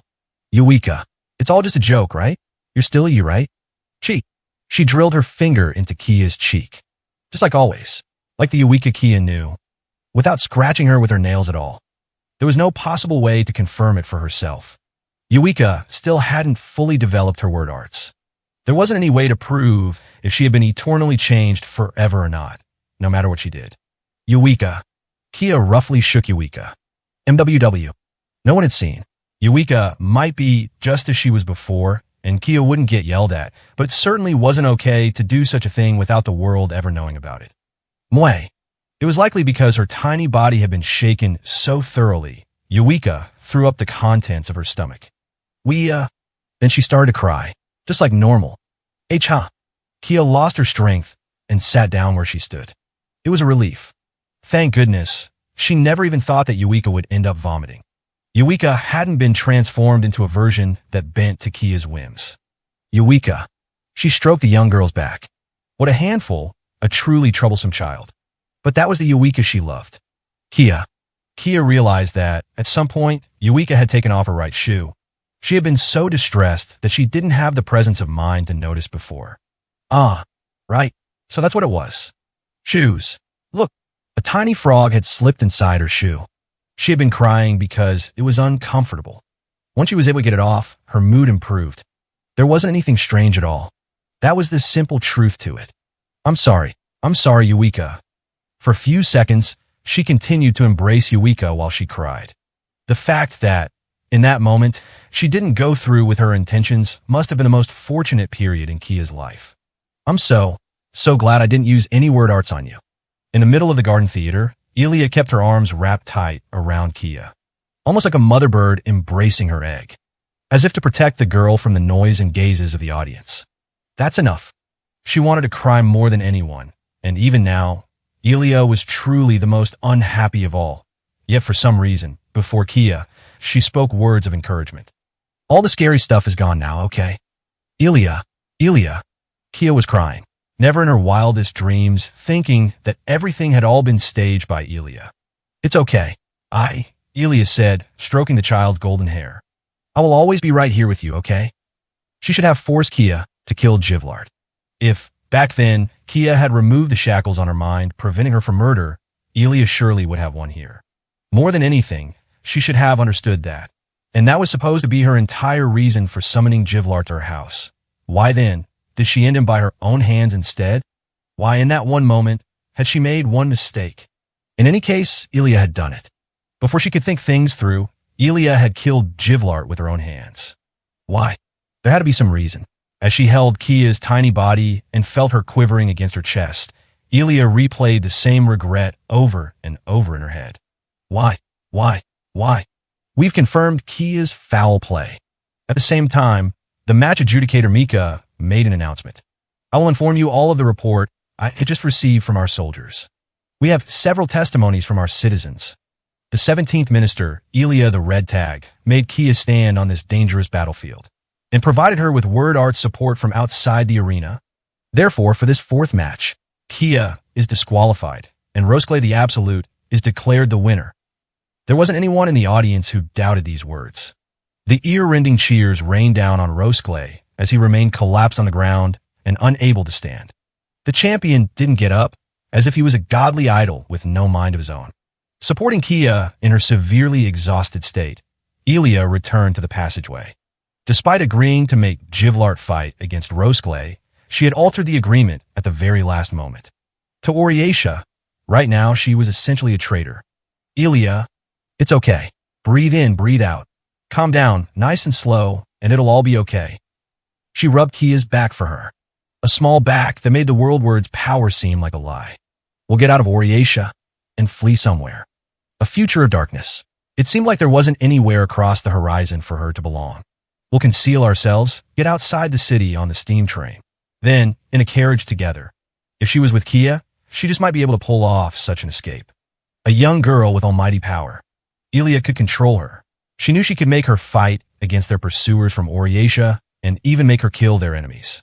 If they kept that up long enough, then escape was really in their grasp. I know. I'll be a teacher in Ada. It seemed like a wonderful idea to her. In that tiny village, completely indifferent to combat or glory, playing together with the children, covered in flowers and mud. Then, once more, she could look at the brilliant morning sun from the children's secret spot. Just like that day. Soldiers blocked her path. 17th Minister, you must be tired. Allow me to accompany you. We'll guide you from here. Kulme, we shall bring Miss Kia along with us. They were soldiers with Rosclay's faction. Given that her almighty word arts had come to light, Oriatia would secure Kia for themselves. As for who was needed to control the world word, Rosclay's camp now knew the answer. The fight that Elia had gambled her life on had been a failure from the start, and the fourth match, not only before it even started, at the earliest possible point had that outcome fixed. Even then, I understand. Let us go together. Ilya smiled slightly. She showered the soldiers' faces with the contents of the thin vial she kept hidden on her. Gwack! Gwack! Oh, what's going on? Tamarun Kia. Even then, Kia must not degenerate into a weapon for the sake of Oriatia. That was how she felt. Ilya the Red Tag had been unable to obtain anything she had sought after. She had blown it all herself. In which case, if she could just get one thing right. She pulled Kia's hand and fled. The Oriatia soldiers were trying to capture her. The marketplace encircling the garden theater. Ilya dashed across the midday market. The odd looks from the citizens pierced through her. Ilya was a frantic mess, her clothes in disarray, covered in blood and tears. Ilya was supposed to always keep up appearances to make sure no one scorned her, that no one looked down on her. Ilya, listen to me. What are you doing? Tell me what's going on. Kia was looking at her, too. The world word Ilya had discovered at the end of so much bloodshed was exactly as the preposterous legends spoke of, an invincible word arts user possessing absolute power. However, they were a totally normal and innocent young girl who had never even experienced the death of someone close to them before. She had been jealous of Kia for being this way. She ran, standing out in front of Kia, to make sure she didn't see her face. I'm so hideous. Outside the world that endlessly tormented Ilya, there was a world like the Ada Sylvan province, one of tranquility. And living there had been a young girl who innocently believed in her. A genuinely beautiful young girl, smeared by neither spite nor malice. Kia, I have something very important to tell you right now. Ilya stopped after they had reached the base of a long stone staircase. There, she crouched down to Kia's eye level. Ilya gave her a smile. Do me this favor, okay? Listen well to what your teacher is going to say, okay? Ilya, now was the time she needed to tell Kia the truth. The truth is, I've been fooling you. Her turquoise eyes, like lakes filled with tears, reflected the world in its vivid, bright daylight. The obvious and plain realization came to her that the world reflected in a person's eyes was the one they saw. In truth, I was just using you to gain power. All the suffering you experienced was all according to my designs. In truth, I'm a terribly vulgar woman who betrayed you through all of it. Even everything involving your homeland was entirely because of me. Ilya the Red Tag continuously used everything she could in order to survive. She hadn't only deceived other people, but her own words and heart as well, which was why this sort of deception was all too easy work for her. So, everything here is my fault, so you alone need to escape. With this, Ilya gripped both of Kia's hands. I'm sorry for scaring you. Kia, you showed your unbelievable strong power out there, didn't you? That's why Oriatia's military is chasing after you. We needed to escape them. Okay, you're right. I really did something terrible. Everyone's probably scared of me and hates me. At this, Ilya stroked her golden hair. Not all. Ever since coming to Oriatia, you did a great job obeying my rule about your word arts. So, listen, Ilya. Tears flowed from Kia's eyes. I just have to run away by myself. That way, they'll just come chasing after me, right? I'm invincible, so I'll be totally fine, okay? Indeed, when it came to Kia, Ilya knew everything about her. Ilya could even tell the lies that would lead Kia to this exact answer. The Oriatia soldiers were after Ilya. As long as Kia's weak point, Ilya herself, wasn't there with her, Kia would be able to cleanly escape no matter how far it may take her. So, Ilya, no talk about any goodbyes or anything, right? Of course. Make sure you escape. I'll be here waiting for you the whole time. So please, Kia, be sure to use your word arts correctly. It was a lie. She had tried, more than anyone else, to make her use that power incorrectly. Because that power is a gift for bringing happiness to others. A lie. The world word was a gift for bringing happiness to Ilya. Lies. Nothing but lies. Yeah. Okay. So for the time being, you've completed my lessons for you. I'll give you your second name now, Kia. Ilya brought her forehead to Kia's and announced the name.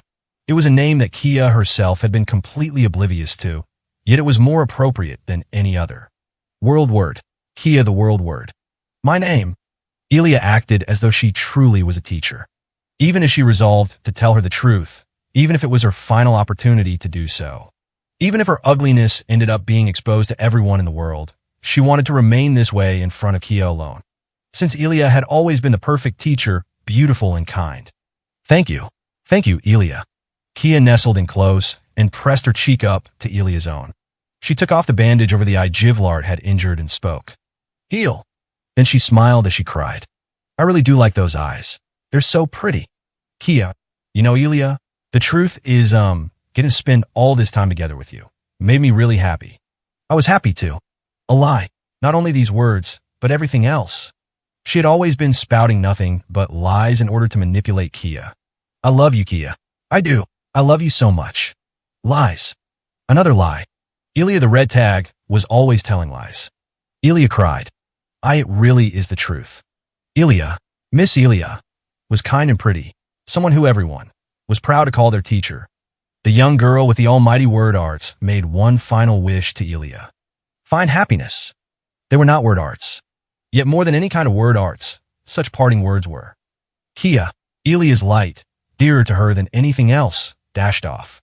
Her long golden hair fluttered, shining in the sunbeams and wind. Elia turned her back and advanced toward the shade, diametrically opposite the young elf girl. She wished happiness for Kia more than anyone else. She wanted her to believe in the good, because Elia would carry all the darkness herself. Kia, one more time. She found herself wanting to call out to the girl. At that moment, a soldier, jumping out from the alleyway, ran his sword through Elia's waist. She collapsed. Her vision dyed dark crimson. The Oriaceous soldier who slashed her seemed more unsettled than Elia. My apologies, Lord Gel. He reported to the man standing behind him.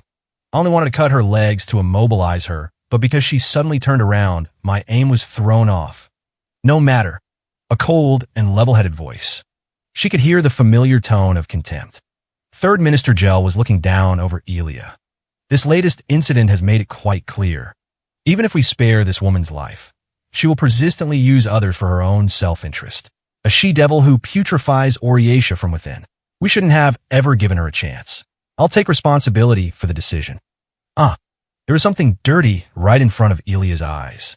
The viscera spilling out from her stomach was soiling the ground. She always strove to be beautiful. She wanted everyone to view both her birth and her appearance as pristine and fair. Page 127. My Ensides. Not this. All of Elia the red tag was present in its hideous form and color. Vulgar, base, vile, crude. I take responsibility for all of it. I was a fool for expecting anything of her. Stop. Don't look at me, brother. As long as Kia could live on in happiness, that was enough. Yet, in truth, she didn't want to die all alone. She didn't want to die scorned by everyone. Gel shouted. The level-headed third minister made sure never to let his emotions show. However, there was a distinct disappointment and rage contained in his shout. Cursed daughter of base blood. You betray your compatriots, manipulate a young girl, and even kill your own father. Don't you dare think someone like you will be given a chance to atone for this. Elia the red tag. A pitiful death is exactly what a wretch like you deserves. Amid the pool of blood, there was a golden glint. The hair ornament. The one that really suited Elia, that made her look like a princess. She desperately stretched her fingers out toward it. There was sure to be light at the end of the darkness. But by that point, there was nothing. Her light had departed. Before her fingers could reach the hair ornament, Elia's life came to an end. His optic nerves hurt. Even the glare from the lights was too bright. Pain. Throughout Rosklay's entire body was nothing but intense pain.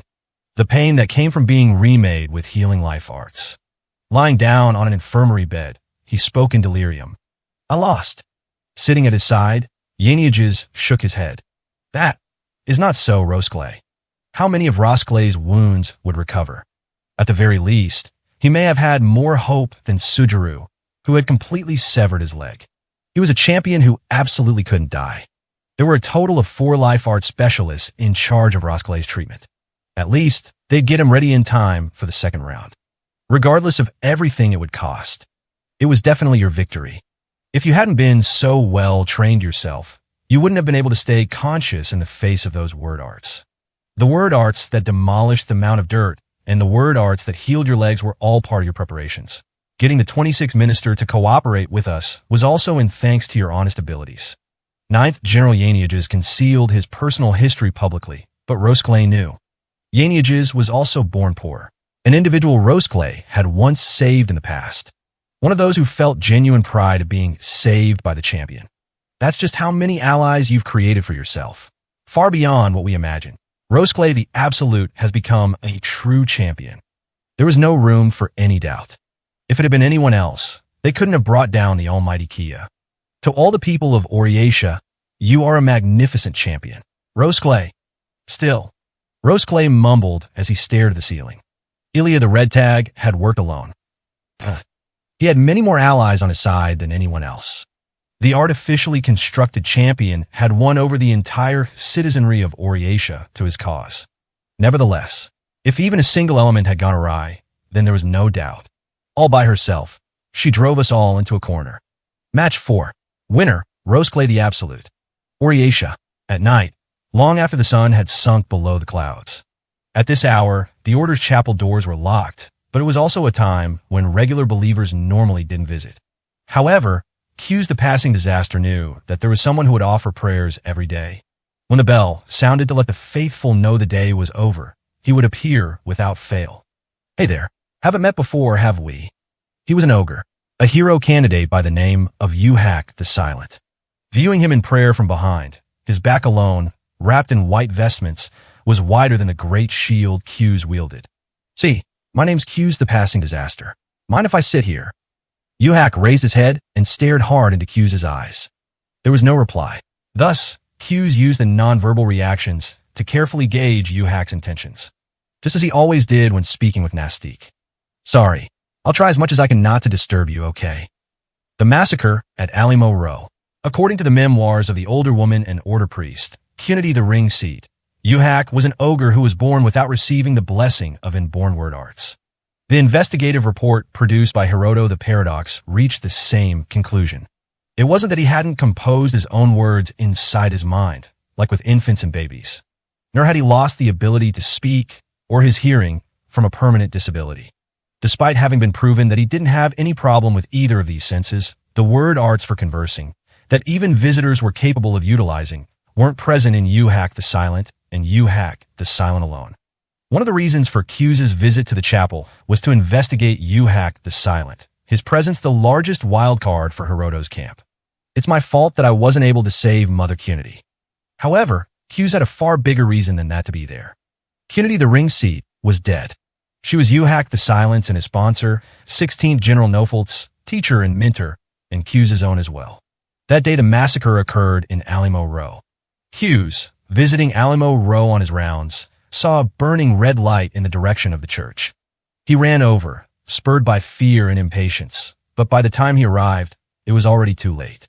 The one who had slaughtered a majority of the rioting villagers was Uhak, now sitting beside him. But on that day, Q's had killed many himself. Even if it meant killing and cutting his way through, he tried to reach Cunity's side as fast as possible. Bwayhehe. Even now I still think about it sometimes, you know? Like if my horse had been just a bit faster, or if I hadn't made any stops along the way. Stuff like that. You know, the day before that, I was with the Order in another town, and flying paper airplanes with the kids there. Ridiculous, right? He knew that word arts wouldn't reach Uhak the Silent. This was Q's one-sided confession. It wasn't to earn the forgiveness from someone else, but a necessary act to try confirming with his own words where exactly the source of the sin lay. Hey, Uhak the Silent.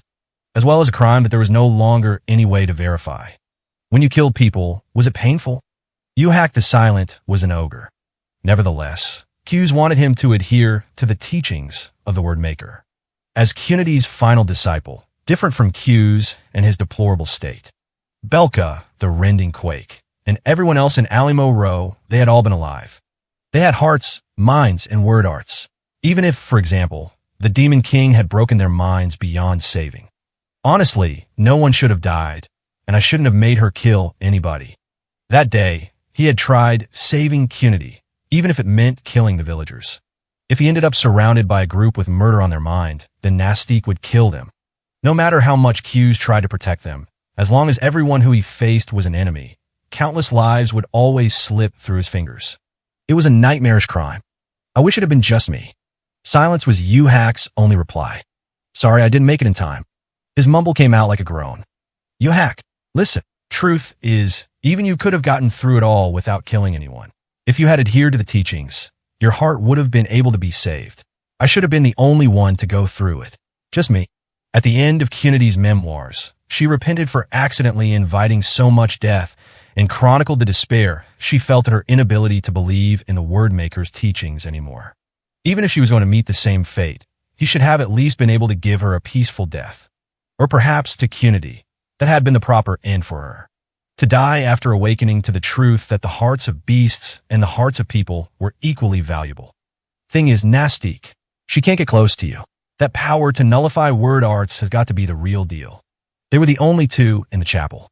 The figure of the White Angel, who was always supposed to be at Q's side, was nowhere to be seen, even by Q himself. An unusual power to erase any and all supernatural phenomena. Q's didn't know if such a thing truly existed, but that power was, in truth, driving away the invincible power of death that kept Q's protected. If there is actually a time when an angel, who's been alive since the creation, is supposed to die, if Yu-Hak the Silent simply had the will, would it be possible for him to erase the very existence of Nastique herself? Nastique's presence, eternally lost. It was an absolutely terrifying thing for Q's to imagine. However, if such an ending did exist for her, it also seemed, in some seasons, a type of salvation for him. Nullifying word arts, huh? Now, with this abnormality right before his eyes, Q's was able to understand something very clearly. Yu-Hak must not be allowed to appear in the Six Ways exhibition. The biggest priority for Hiroto's camp was being able to monopolize the information on Yu-Hak the Silent ahead of time. To Hiroto's camp, Yu-Hak wasn't a hero candidate they were meant to vanquish, but a trump card they needed to incorporate into their numbers immediately. As such, Yu-Hak's details were currently thoroughly kept hidden by Zigida Zogi's secret agent cells in various areas. On top of things, Yu-Hak's sponsor, 26 General Nofel, appeared to be covering up the incident in Alimo Row and would likely try to keep the true identity of his hero candidate hidden until the day of the match. Because simply revealing the truth behind Yu-Hak was likely to change absolutely everything. The fact that an ogre belonged to the Order. The fact that Ogre had massacred a frontier town, as well as the fact that this Ogre appeared in Oriatia as a hero candidate, and his existence itself negated the absoluteness of word arts, the very building blocks of their world. What? Just what are you thinking? What are you doing? Tell me, Nofelt. 26th General Nofelt the Somber Wind. His relationship with Q's stemmed from their shared childhood in an Order almshouse. Unlike the other children, he immediately started being promoted up the ranks in Oriatia, until reaching the top as the 26th General. He was a companion who, unlike Q's, had been able to go out into the light-touched world. Everything will come to nothing. All the world will be unable to keep believing in the Word Maker, and in the very world that the Word Maker created for us all. It won't just be the Order that'll be finished, but the very world itself. I'm telling you. Shouldn't you understand that? Nofelt was another man who had been too late. Nofelt's unit had arrived in Alimo Row the day after Cunity's death. If even Nofelt, having won brilliant success for himself, if even the one among them who stood to become the happiest among them all, had given up hope in the entire world, where are we supposed to find salvation? If that wasn't a curse, but the cruel truth that filled the hero-less world, then even Yu-Hak, the priest, may not have been able to dispel that despair. Leisha was supposed to have been able to help this almshouse.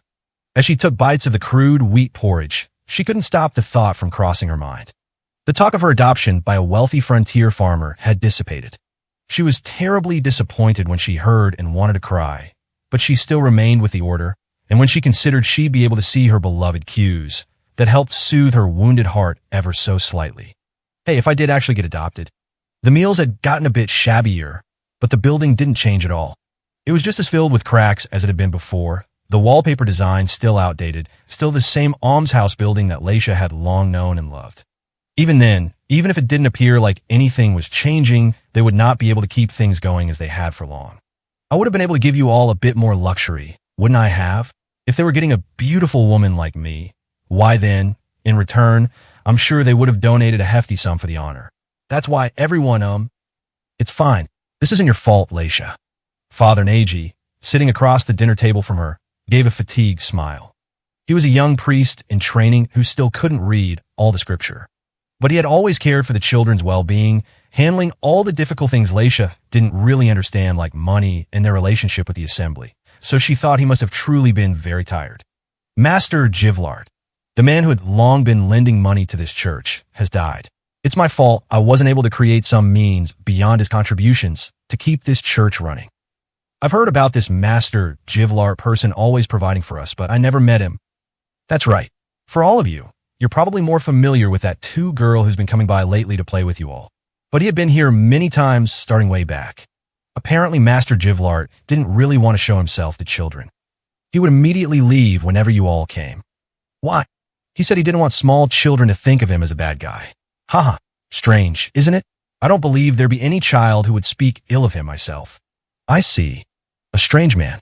However, Leisha felt a bit like she understood where he was coming from. When Q's the passing disaster would come visit, Leisha always strove to be as perfect as possible. If he saw her looking unsightly, her hair dirty, or her behavior violent, his heart's inclination to take Leisha for his wife might disappear. Leisha had always been giving it her all, since she was a beautiful girl who handled all of that. Maybe he was someone who other people couldn't look at charitably. Sinister-looking features, somewhat violent mannerisms, always acting childish. Had the family that was supposed to adopt Leisha heard some terrible rumors about her? That her math grades were low? Or that she got violent with the boys? Or perhaps it was the fault of some crucial lack of elegance that Leisha herself wasn't even aware of. The poor upbringing that she had no way of subverting had eternally closed the door on the light she believed would lead her out from the shadows. The idea absolutely terrified her. Even among people like that, there are good people like Master Givlard too, though. A person's outward appearance doesn't tell you everything, right? You're a mature girl, Leisha. That's right. I am mature. After all, I have to be taken as a wife first. I've completely given up on being adopted by any family. I'm going to stay with Father Q's. Father Nagy was awfully languid and listless. She could tell that, as he worried about the future of their orphanage, he was trying hard to bear with the death of their benefactor, Givlard. When that time comes, I'll call everyone to the wedding. All the kids here, and you too, Father Nagy. Haha, thank you. Nagy feebly chuckled. After another big month or so, Leisha and the others were being taken in by another one of the order's almshouses. There were some children who would be going to the opposite end of vast Oriatia. Others still would be going even farther, out to different cities entirely. So try to cheer up a bit, okay? You're right. I have to give my all from here on out. 3 days later, Father Nagy passed away. A carriage that happened by discovered his body floating in the nearby lake. She also heard that, in a note he left behind in shakily disarrayed letters, he wrote out an apology to Leisha and the others. She wished he had lived, even if he couldn't care for her and the others anymore. It was 2 days before Father Q's was set to fight in the Six Ways exhibition. Severely wounded in the third match, Ozanesma was resting inside one of the especially large buildings within Yucca, the Halatian jail's stable block, which had been turned into a medical treatment room. Even after the match was over, he avoided revealing his aberrant appearance to the public. The hero candidate, gravely wounded in his honorable true duel, had his health insured by the courteous care of Oriatia's doctors. Of course, to Ozanesma, possessing superb technical skill as a medic, performing the operations on him himself was a far more certain and reliable form of treatment. I brought her Ozanesma. Then, one day, Yuka appeared in his treatment room with a young girl in tow. Long, firm limbs and a lovely chestnut-colored braid. Page 128. You've come too. Hua, what an incredible animal. So you're Ozanesma, right? I'm To the Magic. Nice to meet you. Looking like nothing more than a healthy young girl at first glance. To the Magic was, as far as Ozanesma could perceive through his senses, more aberrant than Ozanesma, different not only from the Minion races, but every other life form under the sun. Your fur coat's all stiff. You have 8 whole legs, so I guess you're not a wolf then. To the Magic wasn't intimidated at all, looking at Ozanesma's terrifying form, getting closer and patting him roughly. Although it wasn't exactly a pleasing sensation for Ozanesma's body, still not fully healed of all its wounds, he resignedly accepted the contact. I am a chimera. Did Flint Suda give you permission to meet with me? No worries there. She smiled and said it was okay, just like she usually does. She and Yuka seemed pretty friendly too. I see. It does seem. Then, the interpretation of the disqualification terms dictates no issue with contacting a hero candidate who is already withdrawn from the competition. Question mark. Nevertheless, contact between a current candidate and a defeated one was still a risky proposition. Amid the 16 hero candidates, there existed those who were capable of achieving their goals by manipulating the defeated combatants. 2. Zigida Zogi the Thousandth, who Ozonesma shared a cooperative relationship with, was one such individual. You don't look like me at all. Huh. Yuka, are you really sure that Ozonesma's my big brother? Don't ask me. Really, I just repeated what Ozonesma here told me. IT is true to the magic. You constitute what would be considered my sister model. He had felt it was a certain kind of destiny that To the Magic would appear at the same time as him at the Six Ways exhibition. The question was, though, how much did she understand about her own history and the purpose behind her creation? Her opponent, Q's the Passing Disaster, was an assassin who wielded a supernatural power of unequivocal instant death. At the same time, on top of that, she needed to take on the stratagems of Zigida, Zogi the Thousandth, and Hiroto, the paradox backing him. It is highly possible that she will die in her match 2 days from now. This may very well have been his final opportunity to talk with her, too. There's one thing I must know first. How knowledgeable are you about your own body? What? I was taught about everything, sure, but of course I didn't remember any of that. I can't explain it that well. What you do remember will suffice. Well, something about particles, and now alignment, and the treatment of the heat generated. What was it again? Oh, cells. The next cells, In other words, you do not remember the theory behind your own construction. But I know the important stuff, and that's all that matters. What's really important isn't how exactly you were born or whatever, but how you live. A big smile spread across Tu's face, and she clenched both her fists. It was clear from Ozonesma's eyes that she did this in an attempt to put an end to her explanation. Do you remember the name of the person who taught you those words? Yes, sure. Tu was honest. Her expression would rapidly fluctuate with her emotions in a moment. Right now, her face showed she was trying to process some extremely complicated feelings. As if she had recalled something she didn't want to remember, something she still couldn't fully get rid of. He's a super awful guy, though. Indeed. Seeing Tu's face, Ozonesma let out a weary chuckle. If a girl like Tu thought of him like that, then it meant the man really hadn't changed at all. Even long after Ozonesma had left him behind. Isaac the Chromatic is a nasty man. So you know him. Isaac the Chromatic, Ozonesma and Tu's creator, and one of the 7 members of the First Party. The man referred to as the wickedest demon king of them all, before the appearance of the true demon king. Ozonesma raised himself up. To the Magic didn't fully understand her own body, after all. In which case, there might have been a significance behind calling her out to see him like this. I am likely able to teach you once more about your body. The Demon King's bastard who, at some point or another, appeared in the land of the end. To the Magic. Ozonesma knew. She was stronger than anyone else in the land, and, at the same time, more dangerous as well. To the Magic. Your true identity is. Late at night in Gamina City, Q's the Passing Disaster entered the city not in a carriage but on foot, to ensure that no one could track him. The night's temperature was on the chilly side, and Q's exhalations were misty white. I've arrived in the city. I'm ready. He used the Radzio in his inside pocket to communicate with a distant ally. In a position a little ways outside the city, his commander for the Six Ways exhibition, Zigida Zogi the Thousandth, was supposed to be on standby. Goblins, a race thought to have been eradicated from the land. Among them, he was a champion, equipped with an exceptional genius for military strategy. Hughes had volunteered for this latest operation himself. It was a job to grow Hiroto's camp's trust in him as an assassin. More than that, however, it was a job, as the Order's cleaner, that would thwart a deed that threatened to shock the very world. It's okay. Just gotta do it today. The target was Oriatia's 26th general, Nofelt the Somber Wind. They would dispose of Uhak the Silent Sponsor and lead Zigida, Zogi the Thousandth, to a win by default in his match. With Uhak then becoming a masterless pawn, he would turn into an impossible-to-deal-with trump card in the Six Ways exhibition, with only Hiroto's camp knowing the absoluteness of his abilities. That was their plan. You've done your research, huh? That's right. Bwehehe. Listen, you don't need to be so cautious, Zijida Zogi. For Zijida Zogi, Q's the passing disaster was the newest addition to their cause and an untrustworthy assassin. Whether he could deal with Noful here would also serve as a test to see if Q's could truly act under the strategic leadership of Hiroto's camp. However, even excluding such circumstances, Q's was resolved. Noful is trying to expose that Yu-Hack fellow right in front of the audience's eyes. The ogre priest who negates word arts. The criminal behind the Alamo Rome massacre.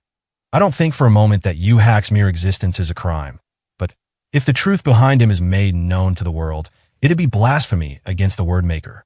The Noful I know isn't the type of guy to do that.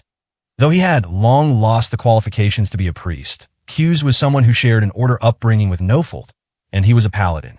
He needed to hear Noful's confession. What was he thinking? If you're going to make someone else do it anyway, I'd rather it'd be me. That I trust in your abilities. Well then, there's just one more thing I want to know. Why did Yu-Hack the Silent catch your attention? Truth is, there were other candidates you were looking to get your hands on and use as your trump card, weren't there? Hiroto's camp was gathering secret weapons they could mobilize themselves. Even under the condition that they couldn't be affiliated with Oriatia, there were many other figures who were worthy of being called invincible. Uvulus the Star Runner, Teroa the Awful, Tu the Magic, Mestalexel the Box of Desperate Knowledge. Zijida Zogi dispassionately read off a list of names. Should Zijida Zogi win the 8th match and advance until the 3rd match, Zeljurga the Abyss Web was the only candidate among those he could face who wouldn't be affected by Yu-Hack's ability. Indeed, if none of the other participants knew about the existence of such a being, then Yu-Hack was the best possible piece to have under their control. I got it. Sorry for making you explain all that for me. I guess I want to believe that this is really necessarily is all. Zijida Zogi's tone was always calm and composed. A tactician who pushed aside his own emotions and always dispassionately conveyed the optimal strategy and nothing more. Guess so. I mean, am I wrong? The man who should have loved his comrades in the Order, just as Q's did, was trying to curse not just the Order, but the entire world itself. If I don't kill him, that might be it for all of us. Noful had resolved to do as much. After Q's failed to notice such anguish and abandoned Cunity to her death, at this stage, what sort of words could he say to make Noful change his mind? Fair enough. I feel the same way. If that was how everyone was going to face Yu-Hack's existence, then perhaps Noful's deeds were, in fact, salvation to make the truth known to the world. However, what about the things Q's had protected up until now, piling up corpses as he went? Me, I don't want to think about that.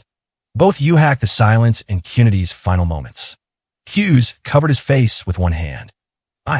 I want to believe in the word maker. There are plenty of people out there who have found salvation from his teachings alone. Zijida Zogi, if I do let Noful go here, what will happen? He posed a new question, as if to shake himself free of his own mind. Right now, he needed to rationally paint over the sin that was going to occur that night. Or putting it another way, no matter what happens to Noful, no one will notice until the day of his match. Q's thought, you really are an outstanding guy. After all, Noful. He may have been very close to outwitting Zijida Zogi, the most powerful tactician in the land. All with the simple yet bold plan of leaving his hero candidate behind in Oriatia while he, the sponsor, went into hiding. He always had the smarts to react to situations like this, ever since they were in the almshouse together. Whenever he was about to be forced into handling an annoying job, he'd suddenly disappear right beforehand. Nah, that won't be necessary.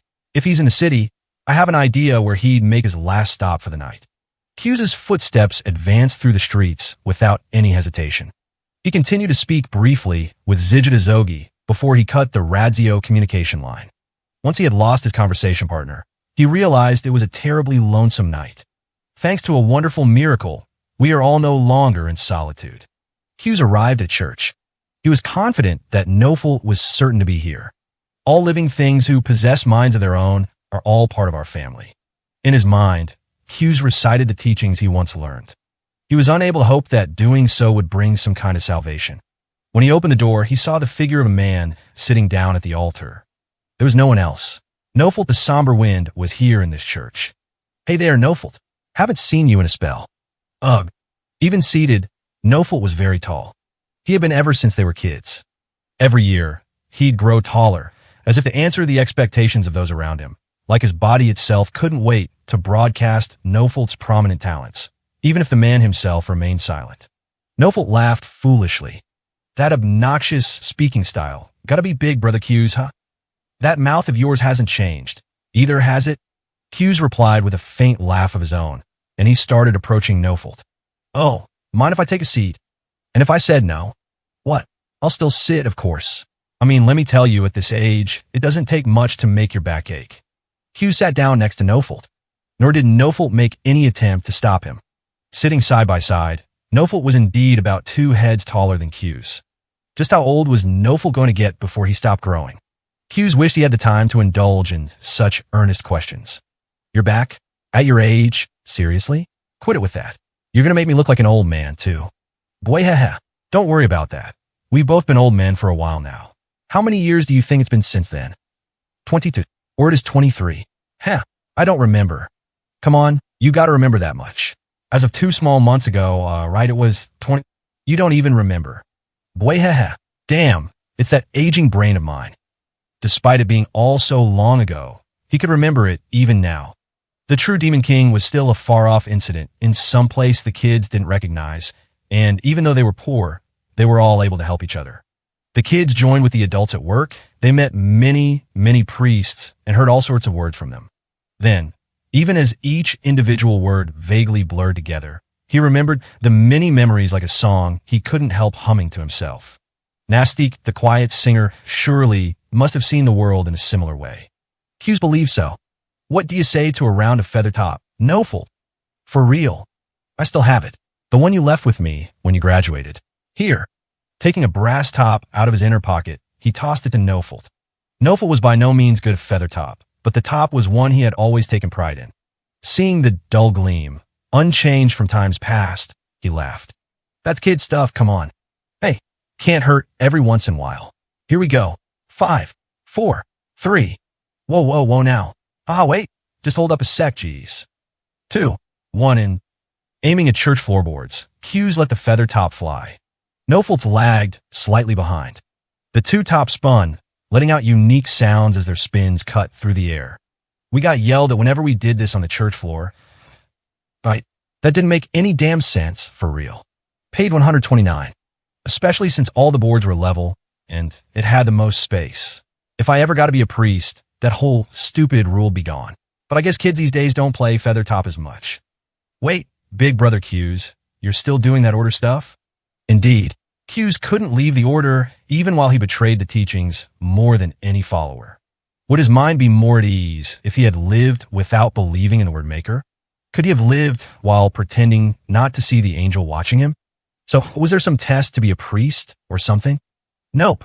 Paladin is just a title, and I'm basically still rank and file. Huh. I hate to admit it, but you know, Nofelt, you really are special. I'm glad you left. You've always been the smartest, even back then, with a huge body to back it up. I never thought you'd still be growing. Your parents must have really been outstanding, to end up like you did. Listen, Big Brother Q's. That excuse is a bit unfair, right? I mean, none of us had any damn parents. Even if we did, they were assholes who abandoned their own kids, right? The feather tops continued to spin. The brass surface reflected the warmly flickering candlelight. That's true. You worked hard, didn't you? You're part of the 29 officials now. Hif. Shit. The 26th general laughed. A dry, flippant laugh. It slightly resembled Q's own somehow. I'm shit. Even after becoming so great and important, I'm still shit. A shithead just like my parents. Did you know, Big Brother Q's? Granny Kennedy's dead. You know what? Nofelt rested his forehead down on his hands, folded in his lap. Really, I thought, if I became powerful and important, I'd be able to make things easier for everyone. Make sure that at every almshouse there be green strawberries after every meal, and use kingdom money to have a cleaning lady at each one, too. Heck, I even thought for their scripts, they could use proper lambskin, you know. What else? All right, there was another thing, too. I'd make it so the kids would be able to play feathertop in church, right? I know. We all knew. Not one of us thought you abandoned us and left. Stop. It's super embarrassing. Hey, Big Brother Q's. Everyone went and died. What am I supposed to do? I don't have anything I want to do anymore.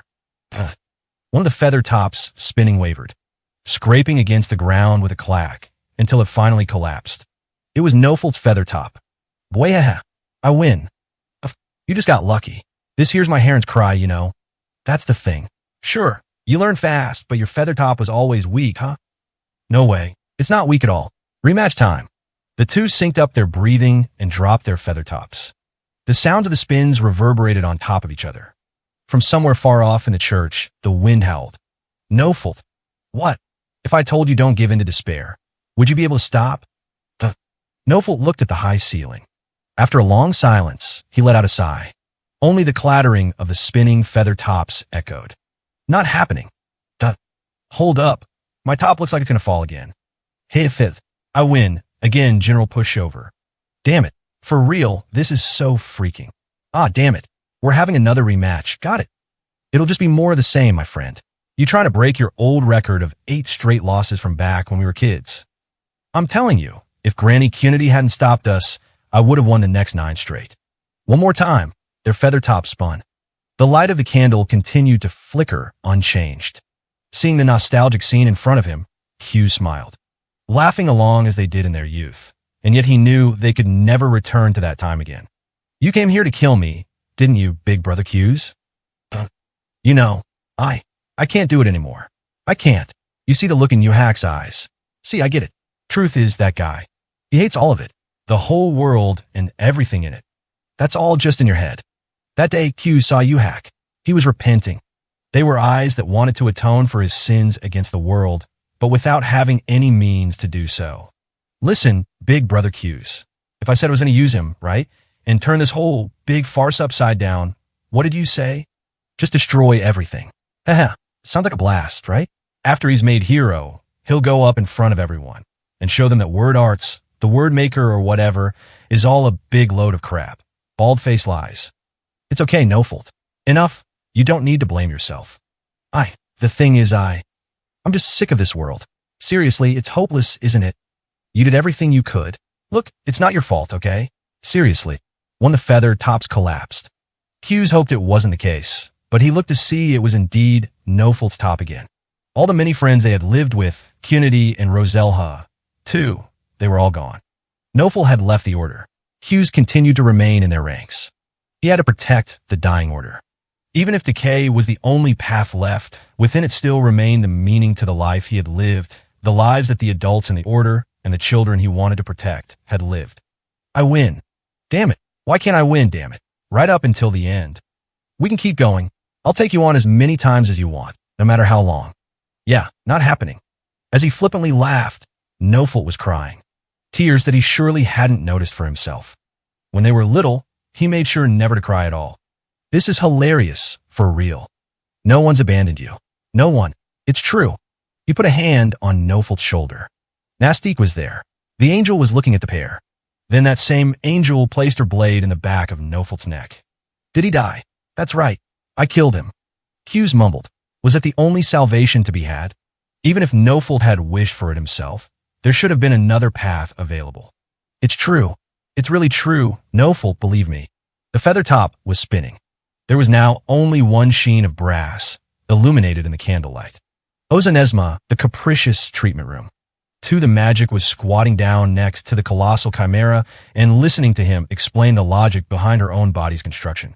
Her race and ancestry were checkered, more so than anyone else participating in the Six Ways exhibition. At some point, even these truths are sure to be made clear. Stared wide-eyed at Ozonesma, but eventually she began to speak. I'm glad I didn't get paired up against you, Ozonesma. You knew more about me than I even do. If we fought each other, I probably would have lost. That and you're my big brother after all. Indeed. Although the chimera Ozonesma was not a pure construct. From a moment he was spawned into this word, he had undergone painstaking adjustments at the hands of the self-proclaimed demon king of the first party, Isaac, and had existed as a living weapon. A solitary offspring essentially the same as a construct. Connections for him had always been beyond any blood relationship, including his relationship with Isaac. Therefore, he wanted two to live too. Now, for the main point at hand. Your opponent in your first-round match may be able to break through your invincibility. You mean Q's the passing disaster? Yuka. Ozonesma called out to Yuka, his own sponsor. He had sunk his enormous frame into a corner chair inside the treatment room, and was nodding off, half asleep. Sorry, but would you mind leaving US for a moment? Sure. Oh, but just don't start any fights, okay? This is my facility and all.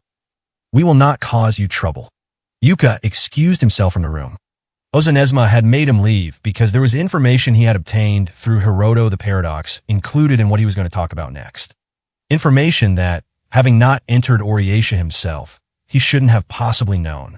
Even if Yuka or a subordinate of his were eavesdropping, Ozonesma was capable of sensing their presence. However, he knew full well that, when it came to Yuka, that was one thing he didn't need to worry about. He was an honest man. Q's unique power is instant death. As long as his opponent is a living creature, this has proven true for all his targets. Even if Q's himself does not act, if he is attacked, his opponent will be hit with an automatic and unseen attack, and subsequently perish. And I'll die too? I would say, IT is likely so. As I just explained now, you are without question a living organism. Although Ozonesma was colluding with Hiroto's camp during his participation in the Six Ways exhibition, it was an equal partnership. He was not participating in the operation as intimately as Hiroto's advisor, Zijita Zogi. Thus, he hadn't been informed by Hiroto's camp at all about the abilities and origins of any of the hero candidates from the fifth match onward, as they were outside of his part of the bracket. Considering there was a possibility Ozonesma could leak information, it was a valid judgment to maintain Hiroto's camp's advantage. Ozonesma understood this all as well. However, for Q's the passing disaster alone, he'd been informed about the man's powers. Q's was a collaborator who had been brought into Hiroto's camp after the start of the Six Ways exhibition. The information on him he had received by Zijita Zogi was, at this stage, proving to be effective. In other words, Zijita Zogi, he must be telling me to use Q's information like this. Ozonesma continued. 2. Do you know why Q's is competing in this fight? Nope. He's from the Order, right? For a long time, the Order has shouldered the education and social welfare functions of this society. Orphans who have lost parents in war. Children abandoned in poverty. The Order gave food and education to such people. I'm visiting the church, too. I'm not doing it to pray to the Word Maker, really, but I made friends. So, I know that everyone's having a super tough time right now. 2 leaned forward and inquired. Hey, so, do you think Q's is trying to become the hero in order to help everyone? That is likely the case. They are being driven into a corner. The reason is because they were forced to bear responsibility for the true Demon King tragedy. The color in 2's eyes changed to hearing the true Demon King's name. The young girl was formerly called the Demon King's bastard. The word maker they put their faith in is the God who created this world. That God allowed for the existence of the true Demon King. The tragedy that they had no hopes of fighting against was such that the citizens required a target to point their animosity. That makes no sense. It wasn't anyone's fault. I mean, they could decide to blame someone and take them down, and that still wouldn't change anything. 2. This Six Ways exhibition, while it is where a hero will be decided on, IT is also a battle over the control of political authority in Oriatia. In order to rehabilitate the Order's status, Q's the passing disaster needs to prove their political worth. To him, IT could be said, this is his sole opportunity to do so. But Q's attacks, they kill people, right? Yes, without exception. Killing someone will save everyone in the Order. I do not fully understand Q's intentions. However, that would be the case. 2 looked hard at Ozonesma. Her green eyes were tinged with a faint light. 2 combined an artless soul with an innocent sense of justice. There were times when that transformed into a cruelty that mercilessly eliminated one's opponents. Ozonesma was only speaking directly with 2 for the first time, but he didn't want her to end up like that. If she learned about Q's circumstances and chose to withdraw from the fight without losing her life, that was enough for him. 2 the magic. What is your reason for participating in the Six Ways exhibition? Through my fight with Sudru the Willow Sword, I came to understand something. This Six Ways exhibition is a battle of spirit as well. In order to truly strike Q's down without any hesitation, you too will need suitable convictions of your own. I want to meet the Queen. Queen Sephite, the young monarch who currently governed Oriatia, the last survivor of the United Western Kingdom. 2 the magic would have been present there 2. As the queen's kingdom fell to ruin. I want to meet Sep Height and have her smile for me. That is achievable without participating in the 6 Ways exhibition. There are people who could effortlessly grant Tu's wish. However, even Ozonesma understood how difficult that would prove to be. Yeah, I know that. I just have to attend school. Reek told me that too. Tu smiled. But studying and stuff is still really hard. Tu must have understood as well that she was not of the Minion races, but of being born with a deviate destiny thrust upon her, and that someone like her wouldn't be accepted by greater society. The Juggernaut, born into this world possessing nothing more than tremendous brute force, might have been unable to make her wish come true through any other means besides combat. Q's the passing disaster, and the Tu the magic would fight. If the end result had Q's coming up short, then it would be a large loss for Hiroto's camp. Q's had to win. The rest depends on Tu herself. I have, in my own way, fulfilled my obligations to Hiroto. Ozonesma closed his eyes. Nevertheless, I do not want her to fight. He hoped that the spear of absolute death and the shield of absolute arrest did not collide. For even if Q's won, and it was Tu who was found lacking, to Ozonesma, it would mean he would lose the little sister he had finally found.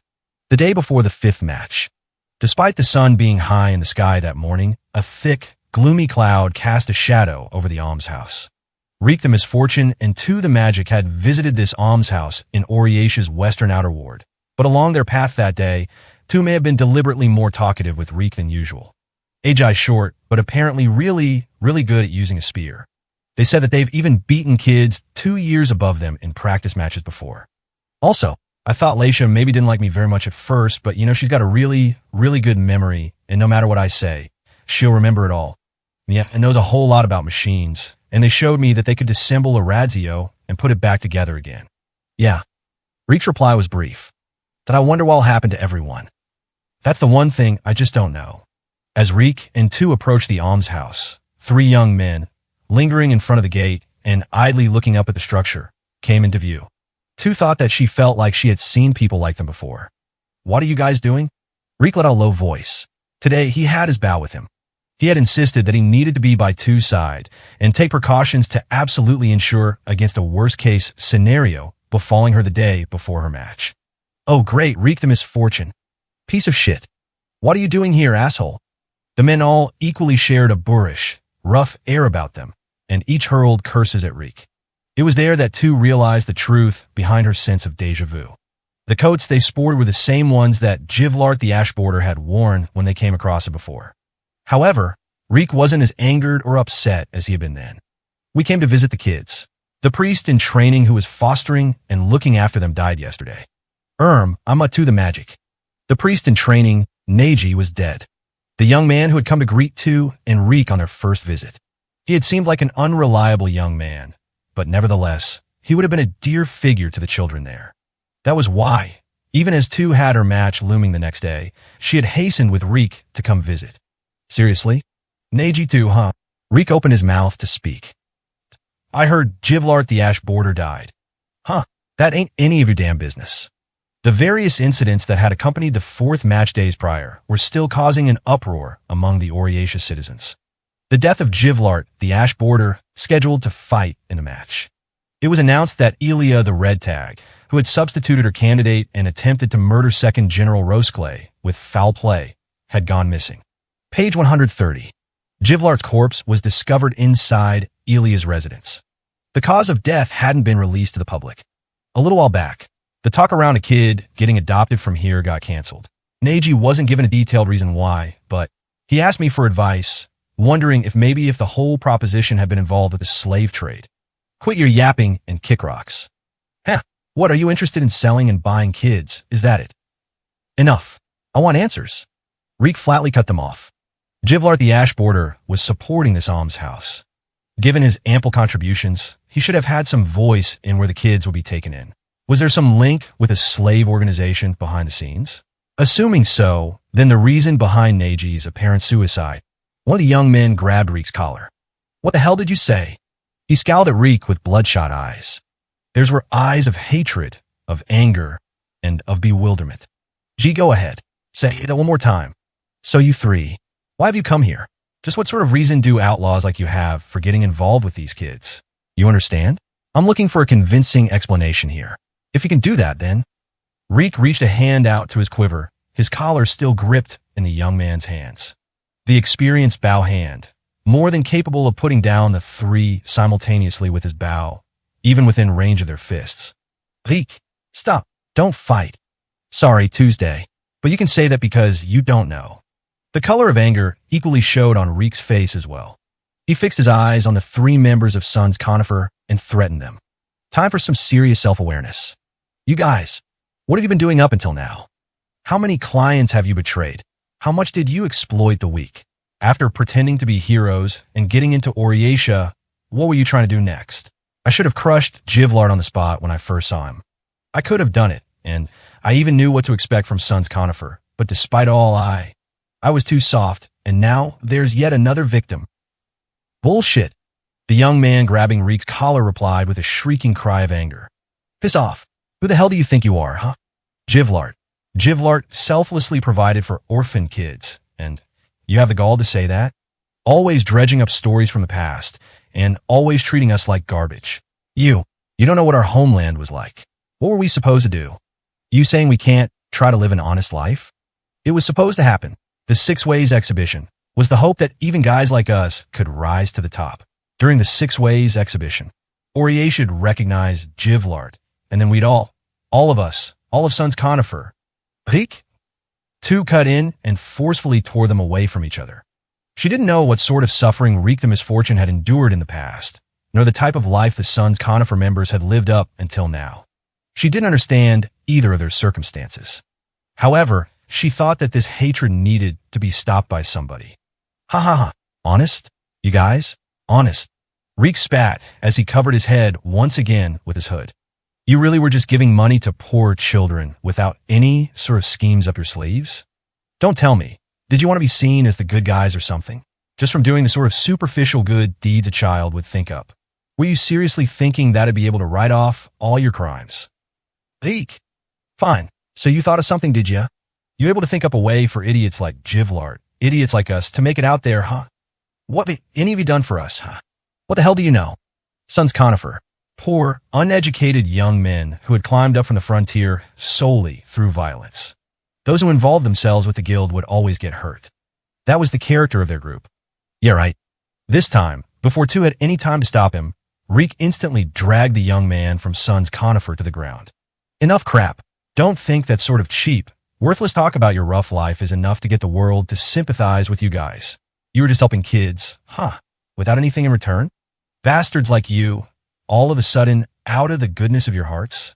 How about, if you got the time to play the hero, you go apologize to all those people you ruined to get here, huh? People living honest lives to begin with. And you bastards crush them underfoot.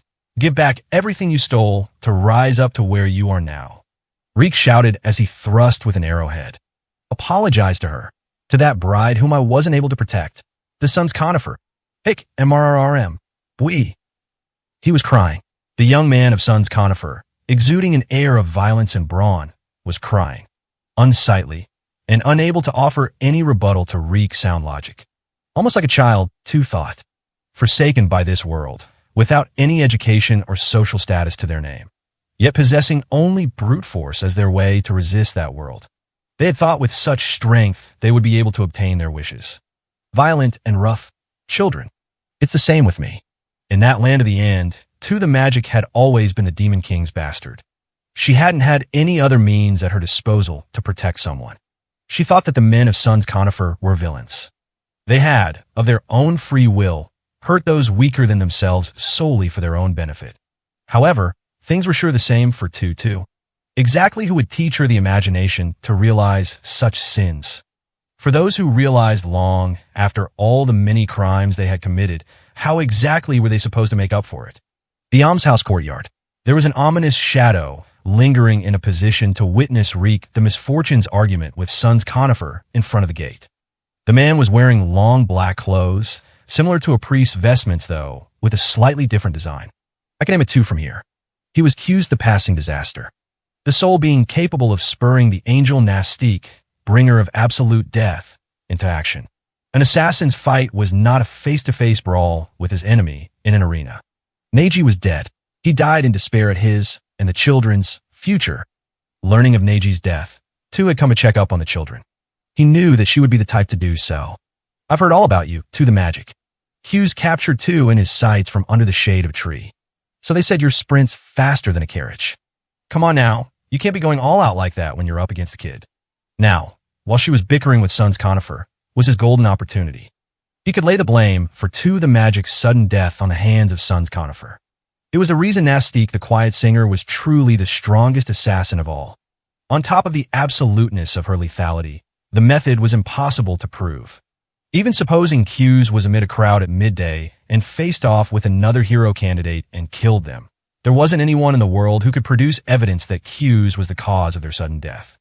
Although everyone would understand, it was inconceivable that a petty thug would be able to stab Tu the magic to death. It was also possible to create a situation where there was no choice but to accept that explanation. It's actually thanks to you that Lino really started talking to everyone else, you know? When an opponent went to kill Hughes, Nastique would kill that opponent. However, there existed one other condition he had not told his collaborator, Hiroto the Paradox. Heck, that even got Leisha to become attached to you. So that's why. In order to make sure he didn't show that condition to anyone else, he had to stop the fifth match from happening. Thus, Hughes would kill Tu. He wanted to do so. This is your first warning. Voices innumerable and inhuman reverberated from the surrounding bushes. The owner of the voice was nowhere to be found. Hughes the passing disaster. Leave until you are far enough away for Tu to be out of sight. At once. No, that wasn't it. The voice's owner had long been visible. The gaps in the leaves of the trees. The spaces in the lawn at his feet.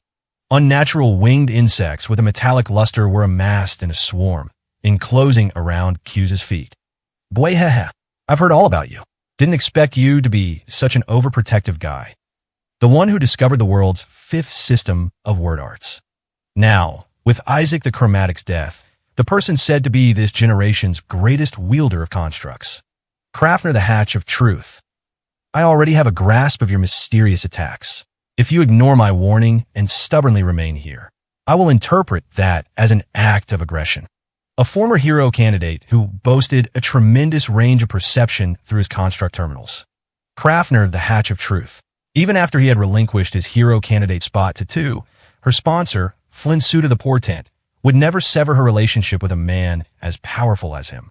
Flinsuda had always let Tu the magic move as she pleased in order to uncover anyone who went after her life and attacked her. From the very beginning, Reek the Misfortune hadn't been the only one guarding the girl. Hughes raised both his arms, the stance of surrender.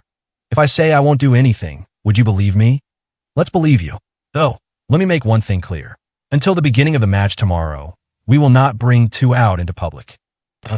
You won't get any more opportunities to go through with your assassination. And what if you disappear right now? Want to try it? Turning aside his overcoat, he produced a small shield from inside. The blade-like insects didn't let the opening from his movement go by, and they rushed at him in untold numbers. Metallic revenant insects. Hughes smacked them down with the shield's breadth, but the swarm slipped through his defenses and tried to rend Hughes's eyeballs. All of them died and fell to the ground, without reaching their targets. Are you okay? Sure was. Nah, let's go ahead and stop. This here's a church. Can't do this here now, can we? As long as you are taking aggressive action, you can simultaneously deal with multiple targets at once. Not limited only to lethal wounds. You react to non-lethal attacks purposefully aimed at your eyes or arms. Crafner dispassionately analyzed Hughes's attacks. He was pressuring Hughes by showing him that as long as he continued to fight, Hughes would grow more and more disadvantaged. Damn it. Since when can members of a candidate's entourage attack other hero candidates? Crafner, you have no right to say that right now. And I will warn you, Hughes the passing disaster. Complaining to the Oriatia Assembly about our infringement will be meaningless. An Ophidian revenant tangled around Hughes's right leg. Faster than it could sink its poisonous fangs into his shin, he slammed it, still wrapped around his leg, into a rat revenant. Using the edge of the shield, he severed the snake's head. Crafner was exactly right. The categories of participants in the Six Ways exhibition from the very start were not fair and balanced. There are those who will be criticized for foul play, and those who will be doing the criticizing. Hughes the passing disaster was also a hero candidate whose purpose was to lose. to the point that his own sponsor was sending assassins against him. There was buzzing to his rear. The winged insects were firing needles at him. Spinning around, he flashed his shield and blocked the needles. He had let some of them slip through, but they didn't hit him. He still had the leftover stamina to dodge. You're surprisingly the swell guy. Huh. Crafner the Hatch of Truth. What? Forget it.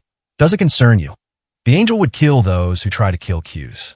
There were no exceptions, even when up against a construct user whose true form was far away. Nastiques just killing constructs that attacking me automatically. In other words, you yourself still aren't seriously trying to kill me. There was the sound of wings above him. Qs looked at the sky. A strange-looking flock melded into the clouds. Avian revenants. Maybe he just doesn't have to. The children couldn't see him, could they? The magic hadn't noticed him. Had she? He took a defensive stance. Curving in complex lines, the bird flock swooped down on him. He used the tree as a shield. It couldn't fully defend him. The thick tree trunk was instantly shredded and scattered everywhere. The birds circled back many times, and their slashing attacks kicked up a storm. One bird, 2, 3, 4, 5. 5 of the birds were killed by Nastique before he readjusted his stance and parried the next assault. There were still 3 birds remaining. The insects encircled Qs yet again. Rat revenants sprang forth too. Crafner was purposefully only utilizing small-size revenants. He was trying to force Qs to constantly deal with them and exhaust his stamina. It wasn't only Qs' side who was trying to wrap up the 5th match without a fight. This isn't word arts or any type of magic item. Just what is this counterattacking ability of yours? WHW chose to say, maybe I've got an angel watching over me. Spare me the nonsense. An arachnid revenant tried to slit Qs' throat. It was intercepted and fell to the ground. Nastique wasn't the one who protected him. A chestnut-colored braid fluttered along behind her like a tail. The young girl, her shoulder turned, looked at Qs with one green eye and shouted, Qs the passing disaster. He didn't want to kill. He didn't want to make Nastique kill. If the wish was enough, then it would have all been so simple. Qs the passing disaster's power wouldn't let him do such a thing. Thus, Bwehaha, you found me, huh? The spear of absolute death and the shield of absolute arrest. In this 6 ways exhibition to determine the strongest in the land, there was no 5th match. Their battle would ultimately be settled the day before their match. Qs the passing disaster versus 2 the magic. Qs the passing disaster was surrounded by an army. An army he could see and one he couldn't. It was small enough to lurk in the almshouse courtyard and avoid discovery at a glance. Yet it easily wielded enough military might to bring death to an entire squad of the Oriatia army. Revenants made from the corpses of insects and small animals. 2. Don't reveal yourself. The same goes for you, Reek.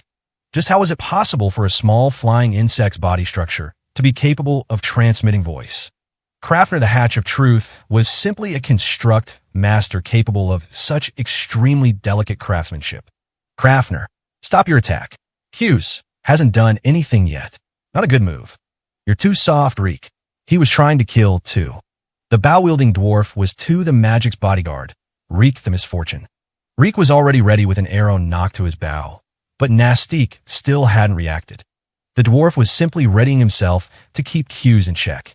Then there was Qs' opponent for the 5th match, 2 the magic herself. An invincible living weapon who possessed the physical and defensive abilities to completely nullify any and all attacks. Sorry, Qs the passing disaster. I had no clue that Crafner was out to get you. I actually want to fight you fair and square in our match.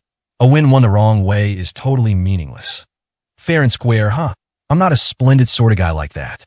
Crafner's hunch had been right on the mark. Qs had indeed been trying to assassinate 2 before the match. The one attempting to avoid a fair and open fight was Qs himself. Am I supposed to kill 2 now? His target 2 was right before his eyes. If he used the other condition to send Nastique into action, he would be capable of disposing of 2 far more easily than in the situation moments prior. However, the circumstances had changed. At the very least, he had been seen by the remaining 2, Reek and Crafner. In order to keep his trump card a secret, he would need to kill these 2 as well. With that, he would add more unnecessary death, more murders running counter to his faith. Keeping his aim fixed on Qs, Reek addressed Crafner. Crafner, did you attack Qs under Flinsuda's orders? so she could sell the information on guys like this, aiming to attack to the other powers. That's right. I guess, then, I really don't gel with the way you guys do things. I'm saying this for your own good. Q's the passing disaster. Leave. If you make contact with 2, you'll draw false suspicions from Oriatia, too. I will, but not you all. He understood. From a very beginning, this was an unfair fight. Page 131. Why is an order guy like me, the one who's arousing suspicions for being in almshouse? He's right. We're the ones who should leave. 2 cut in to defend Q's. I've heard a bunch about you from the kids. They talked about how their beloved teacher's going to appear in the 6 Ways exhibition. That if Father Q's wins the fight, he might save the order. Wayhaha, you shouldn't really be standing up for a villainous old dog like me. Q sighed and tried to shut them out, the unclear and terribly dark emotions brewing inside of him. Everyone said the order was at fault, that the Wordmaker's teachings were wrong. The hero who killed the Demon King was just, the champions who displayed their honor on the battlefield were just, but the murderous paladin would remain unable to become a priest and never again allowed to return back into the world's light. Q's. This man has already shown that he is willing to attack. Krafner's bug ruthlessly announced. A hero candidate tried to kill someone associated with another hero candidate. You won't be fighting in the 6 Ways exhibition. You lose. Q's the passing disaster. That had been the goal from the start. The construct user, never exposing his true form, had attacked Q's, left with no choice but to automatically counterattack from his disadvantaged political position. It was not to the magic, but Krafner the Hatch of Truth, who was truly Nastique's natural enemy. Wait a sec, Krafner. 2 once again held him back. Q's. There's something I've wanted to ask you ever since I first heard about you. Boyhaha. You sure there's any fun to be had from hearing this old man's story? Why do you kill? It was a terribly naive question. Cruel, like an inquiring child. That's a good question. I wonder why. Q's mumbled. The first time he had killed someone, he then thought about dying himself. The despair from trampling irrevocably over the Wordmaker's dogma. However, the era of the true Demon King didn't even allow for such despair, either. Amid the era of terror and murderous will, Q's the passing disaster, spreading death simply from being wherever he stood, could truly only live on as a passing disaster. Those who dared to kill needed to be killed themselves. To Q's, this was the righteousness he had taken up, even if it meant abandoning the Wordmaker's teachings. He could only ever carry through on this righteousness, yearning for the faith he once held in his chest. I don't care if I lose, even if I can't win in the 6 Ways exhibition. I think there's got to be some other way out there that'll let me see Sephite. That's why I'm participating. Sephite. I see. So you want to see Your Majesty, Tuesday? There were mere children who could accomplish Tu's trifling goal without any obstacles in their way. Conversely, however, there were some people who wouldn't even be allowed that much, unless they appeared in the 6 Ways exhibition. The world of light and the world of shadow. I want to help out the order, too, you know? All I can do is fight. So, if I'm able to help everyone by fighting, then I think that there'd be some meaning to the life I've lived. But even still, everyone in the Land of the End, Reek, Krafner, even the Sun's conifer guys, everyone has their own ideas and holds their own language. That's what the world outside was like. Kill it, and it's over. I don't want to kill you, either, Q's. Tu's words were incoherent, yet she had a genuine heart. Plain enough for Q's to see. If you win, then maybe the order might just be saved. But you really can't fight without killing anyone. I can't. Q's shook his head. Tuesday, you've probably heard about my abilities from that Krafner fella over there, right? No matter how much I may wish for it, that's one thing I cannot do. Anyone who fights against me is guaranteed to die. Regardless of my own wishes, I remain alive, and my enemy dies. In that case, if that's really the only option, I don't want to let you win after all, Q's. I mean, if you end up winning, then after that, you'll end up killing someone again, won't you? You'll kill someone every time you win. Even a hero'd get killed. If that's the case, you'd be unable to be saved the most, wouldn't you? Tuesday, Q's couldn't turn back. In order to win, he killed Nofelt. He had been a close friend. He didn't want to make Unity's self-sacrifice meaningless. McCure and the deceased Roselha had entrusted their wishes to Q's. Then the children. There were children with futures, capable of protecting the faith, unlike Q's. However, for this girl, the magic. So you're going to look at me with those eyes, too. Beautifully green pupils. innocent, childlike pupils, capable of believing there was good in the world. They were like the pupils of the white angel who continued to watch him. To the magic. Please, if you let me win here, I'll withdraw in the second round. No more assassinations like this time, either. There's only one person who I truly want to kill. Until the next match? That's right. Now, why did I go saying that? Well, yeah, I really hadn't intended on mentioning that at all. He hadn't even disclosed it to Hiroto. It was the greatest secret of the Order's plans. Why then, I wonder, why did he reveal it to this young girl? And not just any young girl, but to the magic, his supposed opponent.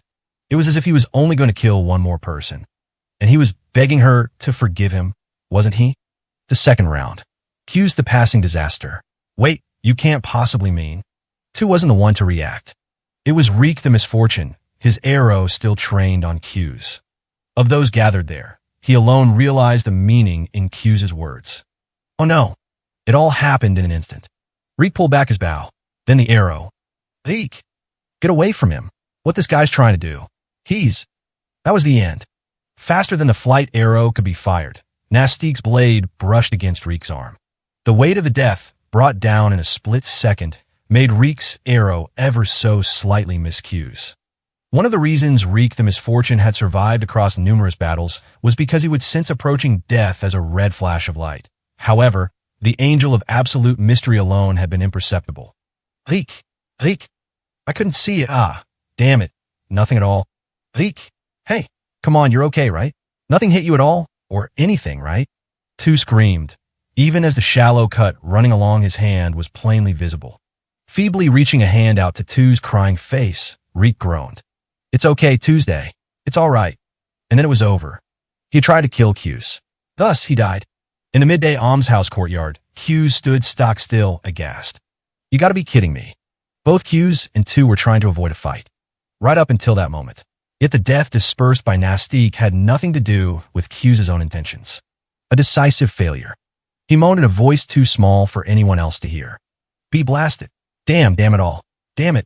He hadn't been able to avoid anything. It had been impossible for Q's, possessed by an angel of death, to end things without a single sacrifice. He had already killed. He couldn't stop it. Wehik, Reek. Wah. Reek.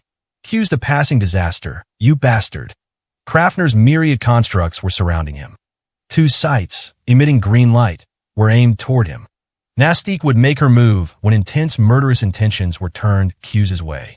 She'd end their lives faster than they could act on those intentions. Everything, anything and everything.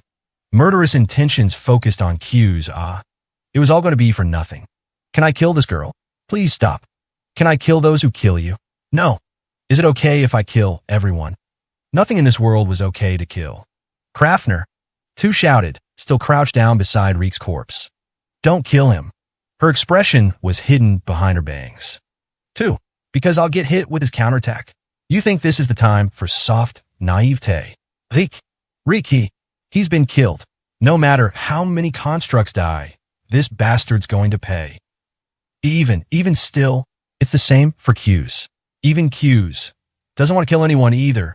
It was like she was squeezing the words out of her chest, as though she was shouting Q's own feelings in his place.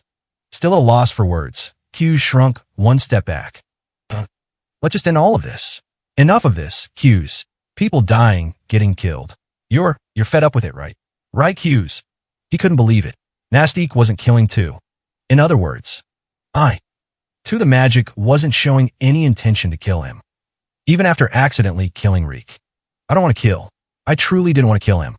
There was no continued chain of murderous thoughts sent his way. Hey, Krafner, you think maybe I had things all wrong from the start? 2. I tried to make my wish come true by becoming a hero candidate and winning my fights, but I never even realized that it might end up meaning I'd have to kill someone. No, you. 2.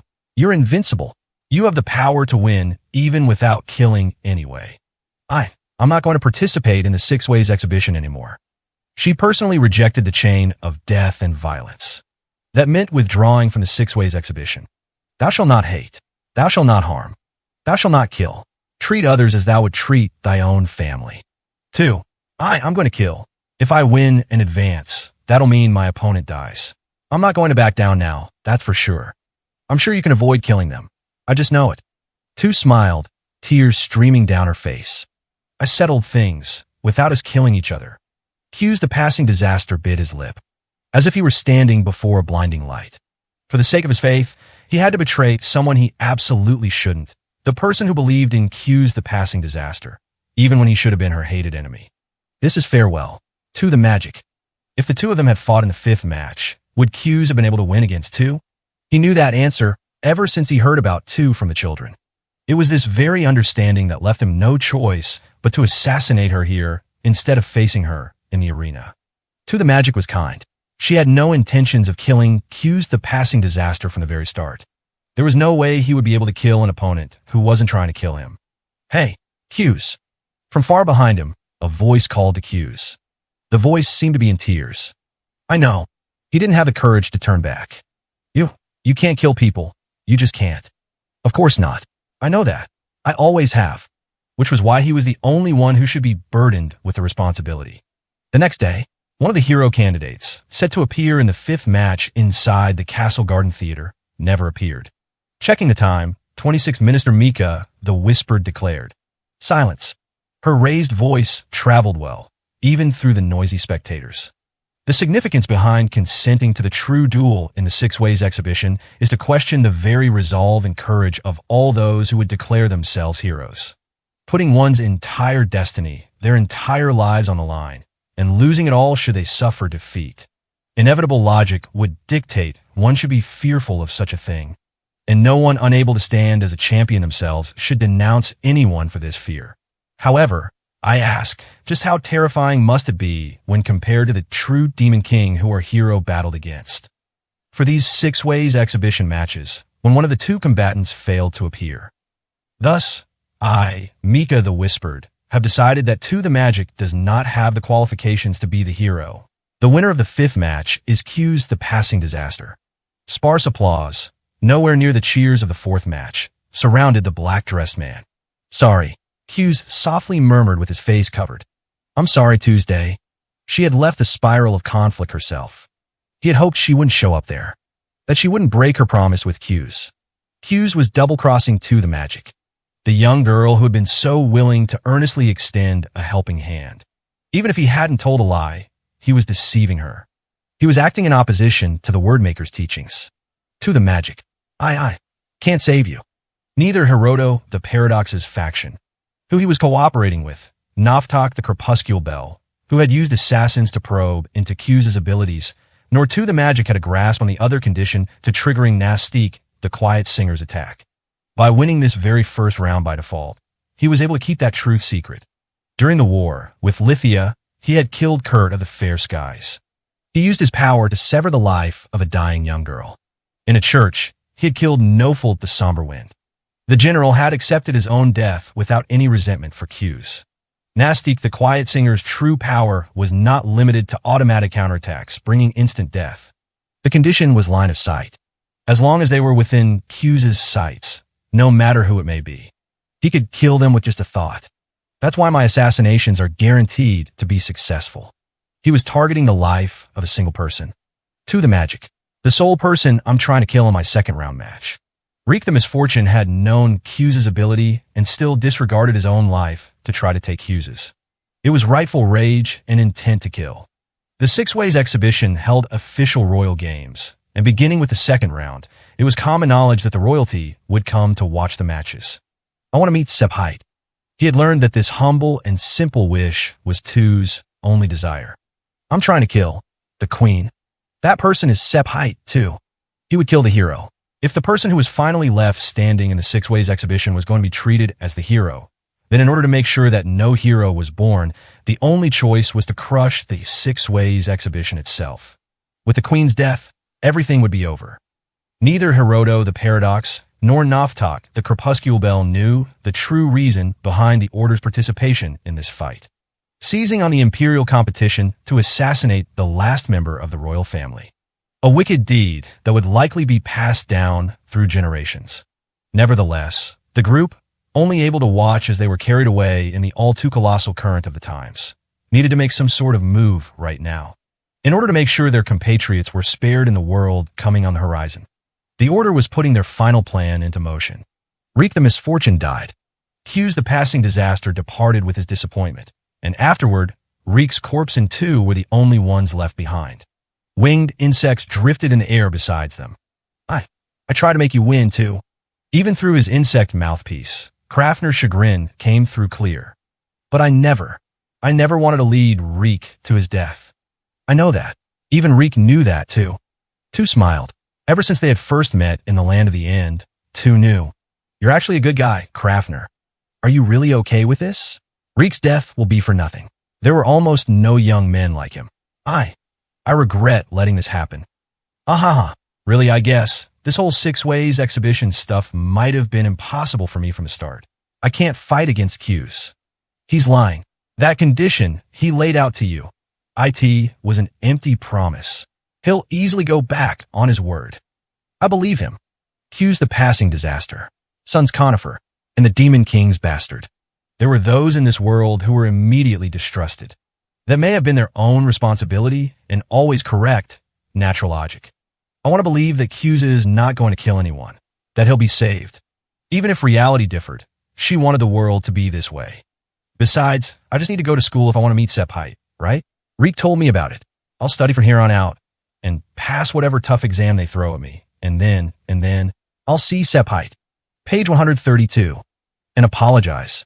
I may be one thing, but you could have fought him. The spear of absolute death and the shield of absolute arrest. Within the Six Ways exhibition, the two individuals never truly exchange blows using these abilities. If your body truly is invincible, if you really are Isaac the Chromatic's masterwork, even Q's attacks might not have even left a scratch on you. If you fought, there was a chance you could win. Who was truly the strongest? Would a time come when the world would find out the answer? Yeah, but even if it all really was like that. She wiped her tears. She faced Kraftner and gave him a smile. No matter how cruel the reality she saw outside the fish tank was, even if it was different from the vivid colors she believed in. Even still, I wanted to save Q's. Match 5. Winner, Q's the passing disaster. That night, after the end of the fifth match, and Q's the passing disasters win by default. The elderly 11th minister, Navtak the Crepuscule Bell, returned home to his residence, another man in tow. The guest gazed out over the state of his home and spat out a single comment. What a dump. The young man, cigarette in his mouth, left a crude and vulgar impression. The light fading from it, the cigarette itself almost gone entirely, yet he still kept it fast in his mouth. Huh, is that so? If you compared it to the prosperity of everyone in Son's conifer, well then, I suppose it may look a bit humble. The young man's name was Giza the Wingsword. He was the second in command of the guild, Son's conifer. Son's conifer, children who had engaged in the harsh labor of mining Radzio or on the frontier, started their own enterprise and climbed up from nothing amid an age of upheaval, unscrupulous about their means. However, their leader, Jivlart the Ashboarder, had suffered a shameful death right before his match against Oriatia's strongest champion, Rosclay, and the guild's path to rising further up in the world was severed. Killed in a woman's house, there were those spreading slanderous rumors regarding Jivlart's abilities and conduct, and there were repeated incidents of their members hearing said rumors and getting violent with the city citizens. Lacking a leader to set their course of action, Son's conifer was now losing their place within Oriatia. From the very beginning, they were uneducated young men who were unable to grow accustomed to the peaceful metropolis. However, well, I think it's a perfectly adequate apartment to have a chat. At the very least, we won't have anyone listening in to what we say. There aren't any inhabitants on either side of me, you see. Haha. Spare me the stupid preamble. What happened to the person who killed Jivlart? Yes. Let me begin things by saying Master Jivlart was killed by Elia the Red Tag, having rebelled against the Oriatia Assembly, and let's see. For example, whether it came from being seduced by her charms, or that he was embarrassingly killed by a woman's slender arms. Giza's hands moved faster than his mouth. He grabbed Navtak by the collar, before then driving his fist into Navtak's face.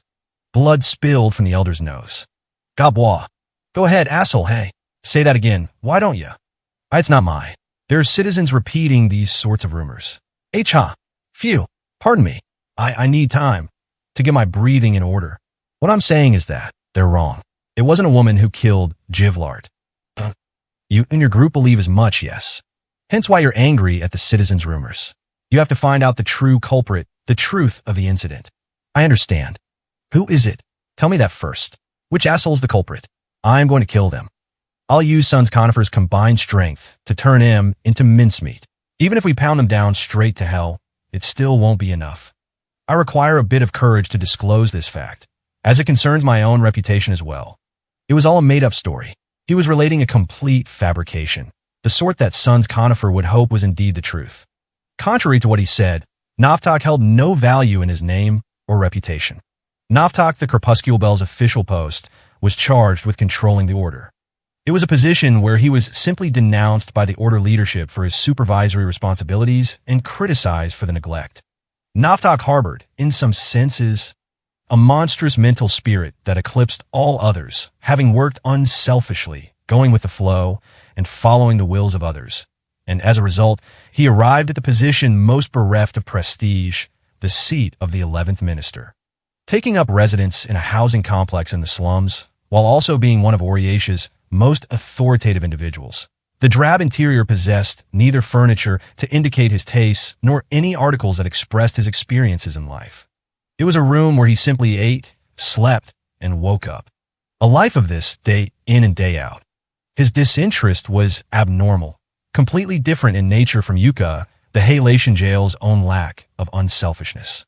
I believe the order I've been charged with is involved somehow in Master Jivlart's death. No way. Giza answered incredulously, his face bright red. The order? Those order guys. Jivlart took really good care of them all. Said he loved the kids, but since the kids aren't prejudiced, they don't look at us like we're bad guys. Ah yes, I'm aware. It was because everyone looked at Jivlart so coldly that he had wanted children at least to think of him well. A lowly, infantile thought. Through an investigation, Naftak already knew that even in Oriesha, their guild had continued their criminal activities. Unable to reform his fundamental evil nature, he instead tried to earn the approval of innocent children. It was exploiting approval from the weak. Naftak felt that men like those in Sons Conifer were the ones who truly needed to face punishment. There was a priest in training at the almshouse Jivlart, supported by the name of Neji, the Rhombus. Not were you aware of the fact that he died by suicide? He died right after Jivlart went. Like hell I forget. Right when we were talking about pooling money together and keeping that place going. I see. Did you consult with Neji on the matter? Of course we didn't. We wanted to get everything squared away and then go cheer him up. I see. In any event, one of the reasons for his suicide was an incident, where he found one of the destinations he tried to send an orphan, in fact, turn out to be a slave trader. What? Indeed. An internal investigation proved that there is someone within the order who was tightly connected with such an organization. Master Jivlart must have realized that the almshouse he was donating to had this strange business going on. As a result, wait, hold on. Giza once again went to pull Naftak in by his collar, but realized what he was doing himself and stopped. Even if that was true, I can't believe Jivlart'd get knocked off by any regular bastard. The order folks don't train for combat or anything. Who then? Who got on? You appear to have realized the answer yourself, Master Giza. Naftak spread pictures out across the table. Pictures of assassins' corpses, the ones he had dispatched against Q's. Damn it. Naftak's job was always dirty work. Thus now, with the winner of the 5th match decided, was when he truly needed to make a move. In order to dispose of his candidate, the Order's paladin, Q's the passing disaster. He is an assassin secretly working behind the scenes of the Six Ways exhibition. Conspiring together with Elia the Red Tag, he assassinated Master Jivlart. Q's had won, not a simple victory either, but a win by default. There was a high likelihood that he and To the Magic, and thus her sponsor, Flinsuda, had made some sort of deal right before the match. The Order, as an organization, was on its last legs, but if they turned Flinsuda the Portent and her immense wealth into an ally, the power relationships in the Six Ways exhibition would shift dramatically. It was possibly the gray-haired child, instead. There was a chance he colluded with Oriesha's largest dissidents and used some scheme to dispose of To the Magic. It would have been better if Q's had simply won. A victory for Q's means the death of his opponent. It means I wouldn't have to worry about there being any surviving pieces left in play.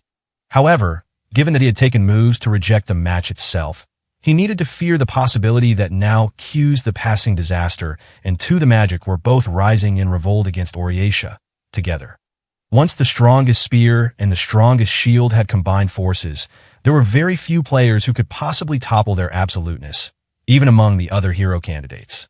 At this point, I can still dispose of Q's. Right now, while his vulnerability still remains in Oriatia, I can't let this opportunity slip by.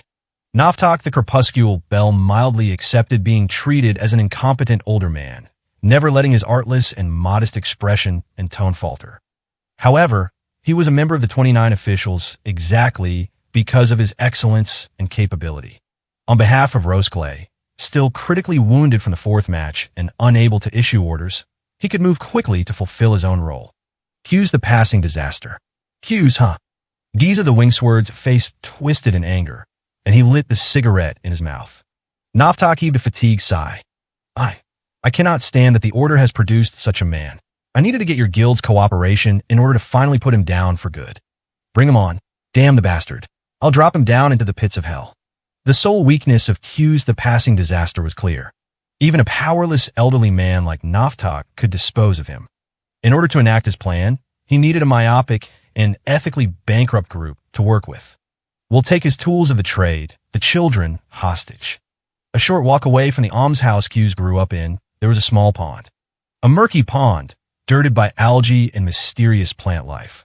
On the opposite shore, the old vestiges of a divine idol were buried in the roots, and while the children never paid it any mind, thinking about it now, it had been a spooky place. The pond's waters barely came up to the children's knees, but since there was a cleaner and fish-filled river near the almshouse, none of the children played there. The only one who visited was Q's. Slipping out of the church complex late at night, all alone, he'd often get yelled at by the priests. To them, young Q's must have been an awful handful of a child. He was always alone as he traveled the somber path, stepping over the grass wet with night, dew, and hearing the chirping of insects resounding around him. However, once night fell, there was someone there singing. A tiny, faint, boyish voice. It was a song no one knew, because the word arts weren't of this world. He asked his friends, he asked the teachers, but there wasn't anyone who knew about the singer. It was a very quiet song, so Q's thought that no one else could hear it except for him. The nighttime memories remained, because Q's picked that time to go see her. He thought it was a sacred spectacle, one that no one else should be there to witness. Moonlight, the warble of the trees, waving in the wind. A soft song, only audible in that moment when the world fell silent. A beautiful terror and mystery, as if catching a glimpse of a far-off place beyond the reach of word arts. It was an angel. Pure white hair, pure white clothes, pure white wings. She had no weight. She was able to dance on top of a single flower petal. A being who, during the time of creation, had been here with the original visitors to their world. As though she had been left behind in the cogwheels of the world, her eyes couldn't see anything, and her ears couldn't hear. She was an afterimage of the creation, any meaning behind wielding the power she was given now gone, simply existing there until the day she should disappear. Why was only Q's able to see her? Why did she choose Q's? Why did she bring death? The rain was pouring down in the Oriatia night. Gas lamps were sparse in this town in the western outer ward, and it didn't have the same activity scene in central Oriatia. However, Q's the passing disaster could hear the festival-like hustle and bustle echoing from afar. Light. Damn it, there's light. It's all up in flames. Zigida Zogi. He shouted to the man on the other side of the Radzio. The first person he reported the situation to was Zigida Zogi the Thousandth, in a collaborative relationship with Q's. However, Q's had once again been too late. He was sure of it. Still, right now, there are kids sleeping inside there. The guy who watched over the place, Naji's gone, too, so there's no one to protect them at night. That night, Sons Conifer had mobilized in great numbers and occupied the almshouse. Q's had immediately learned about the trouble thanks to contact from Zigida Zogi, and rushed over immediately. But of course, Ozanesma, still heavily wounded from the third match, nor Hiroto and Zigida Zogi, under surveillance by the 29 officials, could act directly in response to the situation. Master Q's, should it be necessary, I can mobilize our goblin force and eliminate Sons Conifer without issue. However, our opponent has this large number at their command. I believe it's reasonable to think the news of a goblin unit closing in on them would instead fan the group's already excited emotional state. As for the excuse to give Oriatia's side of things, claiming we were independently cooperating with the city to maintain public safety would be somewhat difficult. While suppressing the group itself may be possible, we might not be able to ensure the safety of the hostages. Zigida Zogi. You know I killed Nofolt. That's how far I went. To try to win the Six Ways exhibition. I want to help the order. Truly. No, you got it wrong. I'm not trying to fault you or anything. Q smiled hollowly. It was self-deprecation about the irony currently attacking him. If it was Nofolt, I'm sure he would have mobilized the army for them immediately. See, he grew powerful and influential to help save the order. If that's the case, then just what did I do? In any event, Nofolt would not have returned to Oriatia until the 8th match, correct? Oriatia's handling of order-related matters would have remained the same as it is now. I had been his friend too. He was even the one who taught me how to count. That guy even had that amazing talent of his. And yet, Hughes had several other order comrades. Kind ones, wise ones, strong ones. All of them were ground down together by the age of the true Demon King and would never return. Hughes, alone, was now a Shura. Bwehehe. For what then? Forget it. Everyone living in this world had their own ideas and their own language. They wanted there to be a wicked somebody who could bear the blame for their own suffering. It was a childish hope. Perhaps it was because of such hopes that the true Demon King was born in the first place. I'll go. Hughes had given up. Just like that day, Kennedy had died. Like the day Roselha had died. Please don't give up, Master Hughes. If you fight, then... Hey, Zigida Zogi, don't you think maybe even I should be able to talk things out? Without any killing or being killed. Some kinda. If Hughes the passing disaster fought, there was guaranteed to be death. That was why he carried a great shield, so that he wouldn't kill his enemies. Some sort of magical outcome like that. A bell could be heard from the church. A bell announcing the end of the day. The black-clad assassin flew into the middle of the light. Even if there was nothing but darkness in the future beyond it. Seeing Hughes the passing disaster appear, Giza the Wing's Word puffed his short cigarette. Page 133.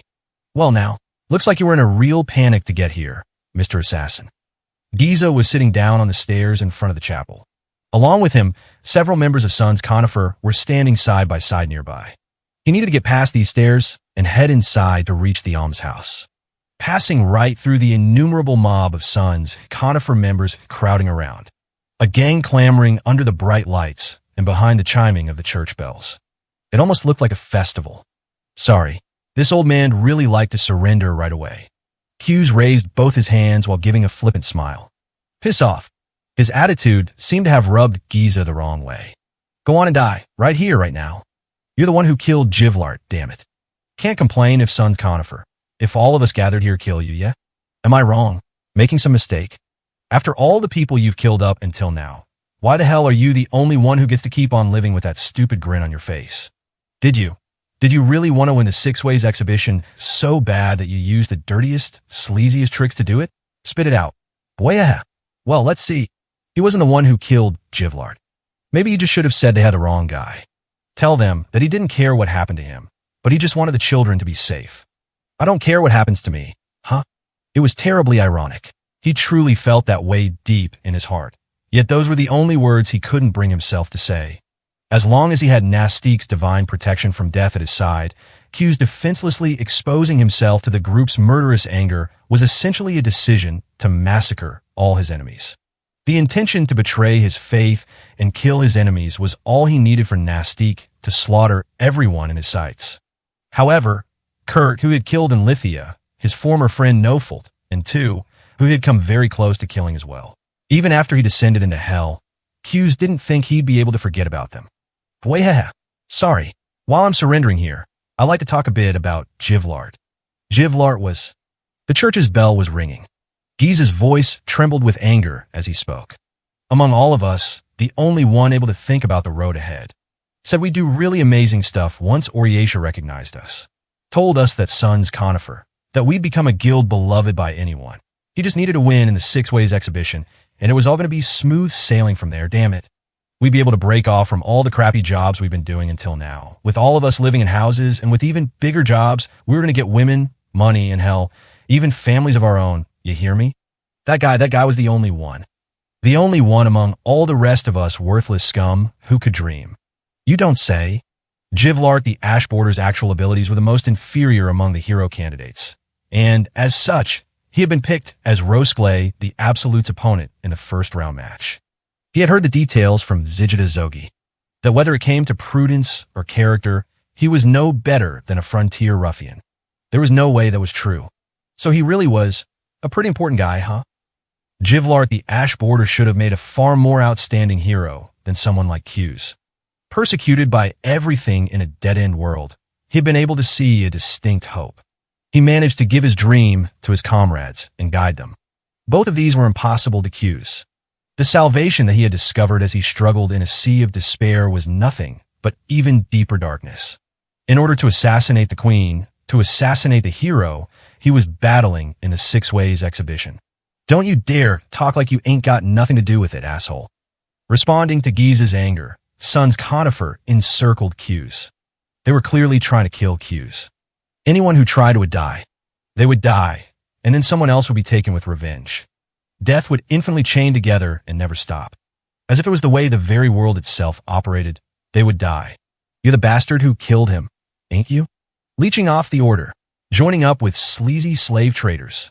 Assholes like you are the ones tossing clueless damn children into the gutter, ain't you? You're just like the bastards back in my hometown. When you heard we caught your goods, you were the only one from the order who came flying out here in a hurry, weren't you? Gee, guys like you being at the tops, why even the damn order itself? Why the orders ended up like this? Huh. All the words Giza, the Wing's word, had spouted off were nothing more than misdirected suspicions, as far from the truth as they could possibly be. The tragedy that had befallen the children was the result of the weakened order being exploited by crime. And the reason the order was weakened was because faith had been lost to the true Demon King, and they had been neglected in their state of decline. Given that the story was consistent, despite being completely unfounded, someone must have planted it in his head. Hughes even knew what person would paint a picture like this, too. Ha ha ha. However, Hughes laughed. The all-too ironic story made him unable to stop laughing, because it was also exactly as Giza said. Ha ha ha. Ha ha, that's right. You're right. Hughes replied through his laughter. That's it. This old man. See, well, he's a wicked man. The order, the upper echelons of the order, they've been under the control of abject scum. See. Meanwhile, this old man's a killer and selling kids into slavery. Why not? That's rich. Ha ha, ah ha ha ha. The church bell was ringing. Hey. Sun's conifer were more perplexed than anything, seeing Q's burst into laughter before them. The wave of murderous rage that seemed ready to kick off at any second, for a very brief moment, stopped. However, the anger quickly swelled, even larger, and surged toward Q's. I really can't save them. He was a paladin and a murderer. This sin of his was an immutable fact. Too, the magic wasn't there. From here, Q's would likely kill a terrifying number of people. As a mass murderer, he'd lose his qualifications to be a hero candidate. Even lose the victory, too, entrusted him with. Q's laughed. He laughed so much that tears came to his eyes. I can't save anyone. Not as I am. I'm gonna hack you into mincemeat, you piece of shit. Unsheathing a sword in each hand, Giza the Wing's word stood next to Q's as he was crouched over laughing. The sword were hanging over his head, he realized. Now is surely when an angel would come. An angel will fly in and rain. The light of the small moon through the clouds shone off the blade raised above his head. It was headed toward Q's neck. There was a metallic clang. Q's gauntlet had reflexively blocked the blade. For the first time, the defensive techniques Q's had only even used to stop himself from killing his enemy had been used to defend himself. Nastik. It was Q's turn to look perplexed. Instead of looking at Sun's conifer as they surrounded him, raring to kill, he searched for the angel no one else but he could see. Where are you? Nastik. Sit still and die, damn it. Gwah.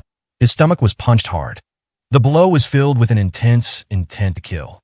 The angel of death should have killed him in return for such an attack. What the hell's going on here? Boya. Nastik.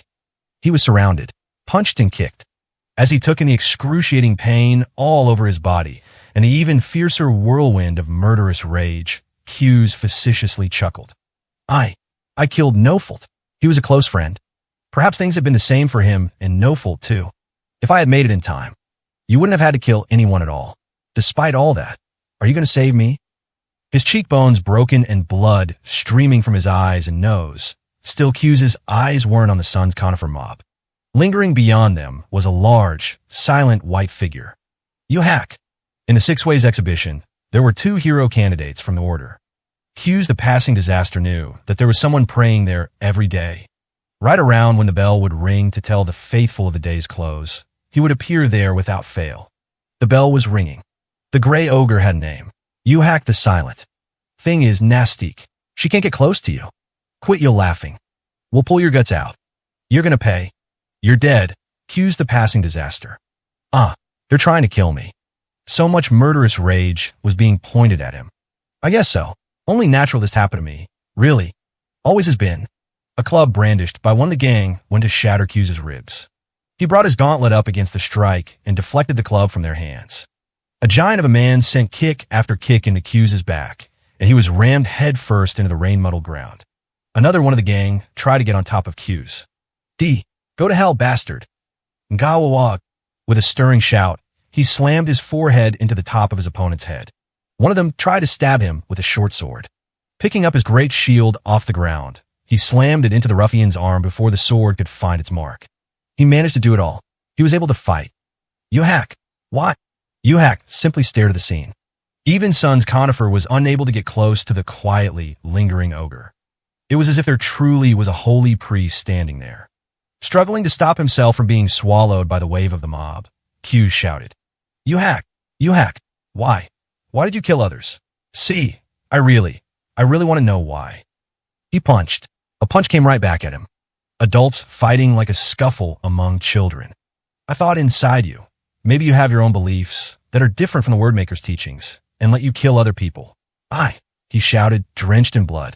Somewhere out in the world, there may have been a God who would forgive Q's sins. Perhaps Yuhak knew the truth, a truth beyond a faith composed from word arts. Nevertheless, even if he was able to learn mute Yuhak's faith, Q's would likely still pine for faith in a Wordmaker that was always out of his reach. His heart, which felt such anguish towards the act of murder, was surely a form of salvation granted by the Wordmaker. Knowing more than anyone it was sin, all he could do was fight and continue shouldering the burden. Evil bastard. We'll burn you alive.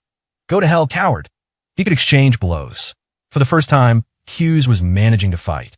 It may have been a sin the angel wouldn't have forgiven him for, but for that sole moment, with Yuhak the silent lingering nearby, Nastique the quiet singer wasn't watching over Q's the passing disaster. He punched. He flung people away. Kicks. Headbutts. Alternating in turns again and again, over and over. Why? Why does this bastard keep getting held back up? Quit slacking off. Get to it. Hurry up and wring his damn neck. This is for Jivlart. BW. Q's laughed. He didn't even know what emotion was behind it, whether it was happy laughter, out of anger, or out of sadness. Before a group this size, he couldn't believe there was any hope of winning. There clearly was, however, salvation. A hope for even a man like Q's, long shut away in the darkness of despair.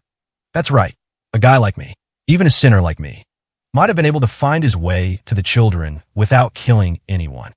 The almshouse children had been rounded up and gathered inside the biggest dining room. Laisha stretched up straight, raised her chin, and stared hard at the ruffians surrounding them. Their gait and speech were terribly vulgar, and they seemed like villains. It was almost impossible for her to believe that these were the acquaintances of the same Mr. Jivlart she had heard Father Nagy praise. So what's gonna happen after we kidnap the brats? What? You gonna look after him? Oh, knock it off. Cuff. I told ya.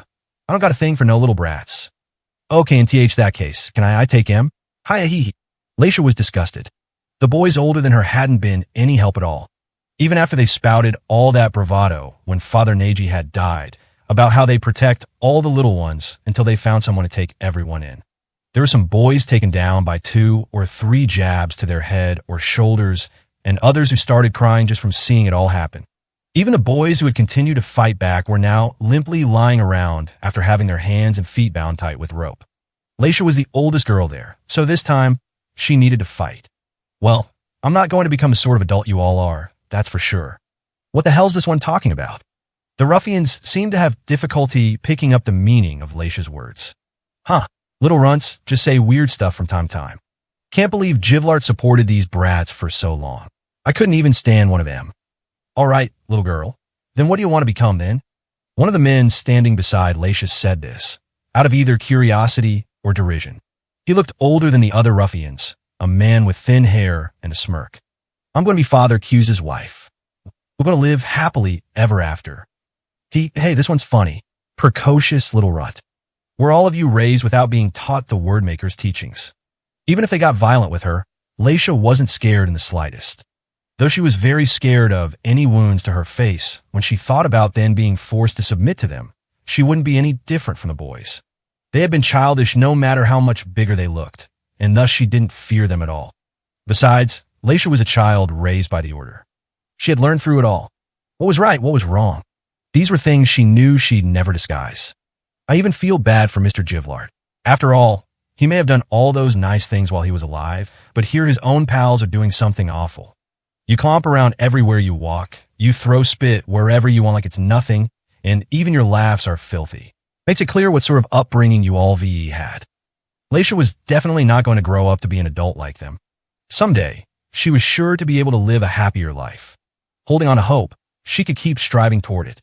Since, no matter what painful difficulties she faced, her spirit would be supported by the teachings of the Wordmaker. Even without any family, even people in the absolute depths of misfortune, even children and the elderly, the teaching had saved the hearts of many people since they were brought into this world. Upbringing, is it? What's with this girl? She the lone rich girl in here, or what? The air among the ruffians changed. It wasn't the violent fervor they had shown from the beginning, but a sort of cold, murderous urge, mixed with fear, in response to some part of what Laisha had said. I'm not scared whatsoever. Not at all. Telling herself whatsoever might have been a lie. Her face was still the only part she didn't want injured, after all. I'm sure things will get better from here on out. Even after my adoption fell through, even if Father Naji's dead and the almshouse is going under. Father Q's. After all, I'm going to be his bride someday. His fatigued smile looked as if he was always lamenting misery and misfortune. That was why Laisha felt she wanted to make him happy. Hey, this one's got a pretty face, doesn't she? Yeah, she's cute for a brat. I can make it work. She was getting real cheeky with us and all. She was saying as much to Giza, too. Even the ruffians were praising Laisha's features, too. Of course, Laisha was the most beautiful there was. Normally, she would have felt pleased to hear their compliments, but there was something about the way they spoke that made her uneasy. One of the men violently grabbed her hand. Eek! All right, you. Come with me into this room. Stop. Stop it. No matter what you do, I'm not going anywhere. The adult man's grip was very strong, and Laisha was dragged off as if she was but a tiny bit of baggage. She had a terrifying premonition that everything was going to be ruined. Page 134. Something like this wasn't supposed to exist in the world Laisha believed in. It was why she had never imagined it. No, never imagined such a thing, that everything in her life would come to an end in wretchedness and misery. Come on. No, save me, Father Q's. The door opened before the ruffian opened it himself. A fist came flying in from the other side. It connected with the ruffian's face and sent him flying. A single man flew out from behind the door and protected Laisha. With a bestial growl, he struck down all the ruffians in the room. Frantically and slovenly, punching, pulling them down, hitting them with a broken piece of wood. The man was wearing tattered black clothes, while his face was swollen beyond recognition and covered in blood. Nevertheless, Laisha immediately knew who it was. Hey, Father Q's. Father Q's hugged Laisha in his big arms. His usual ashy smell was overpowered by the stronger smell of blood, but his warmth was all the same. Father Q's. She knew from the very start. Father Q's was a paladin. He was always out fighting like this and protecting Laisha and the others. No matter how battered he got, no matter how bloodied he became, he was fighting to protect someone. Thank you. Everyone's safe. I stood up to them as everyone's big sister. Laisha, thank you. Thank you for protecting everyone. Thank goodness. I'm really glad that no one ended up dead. Looking up at Q's blood-covered face, Laisha smiled with the prettiest face she could muster. She thought it was becoming of his future bride. Q's face, scratched, bruised, and battered from fighting, was, to Laisha, the absolute most. Even when you're all scratched up. Father Q's, you're still the coolest man in the world. Am I now? That's right, huh? Normally, when you fight, you get all covered in cuts and scrapes like this, don't you? However, Father Q's gave an exhausted smile. Despite being victorious in a fight, he could pride himself on forever and then some. As if it was the same smile he always wore. Boy, yeah. Late at night, there was a knocking on Naftak's apartment door.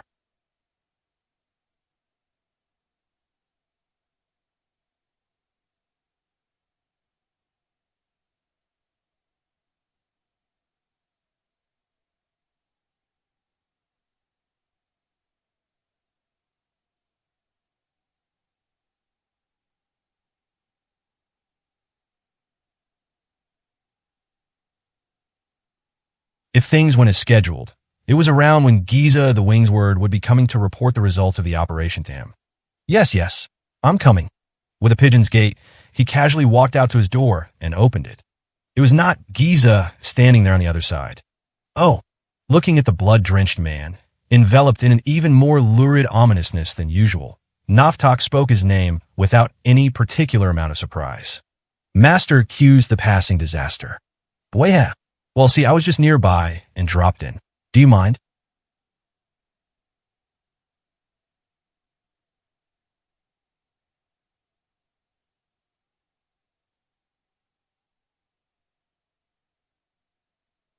I see.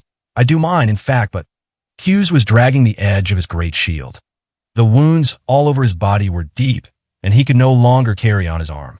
He had walked all the way there in such a condition. Looking at your current state, I don't think I can really afford to say that right now.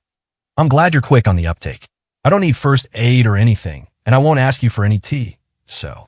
With unsteady steps reminiscent of a departed spirit, Q's stepped inside.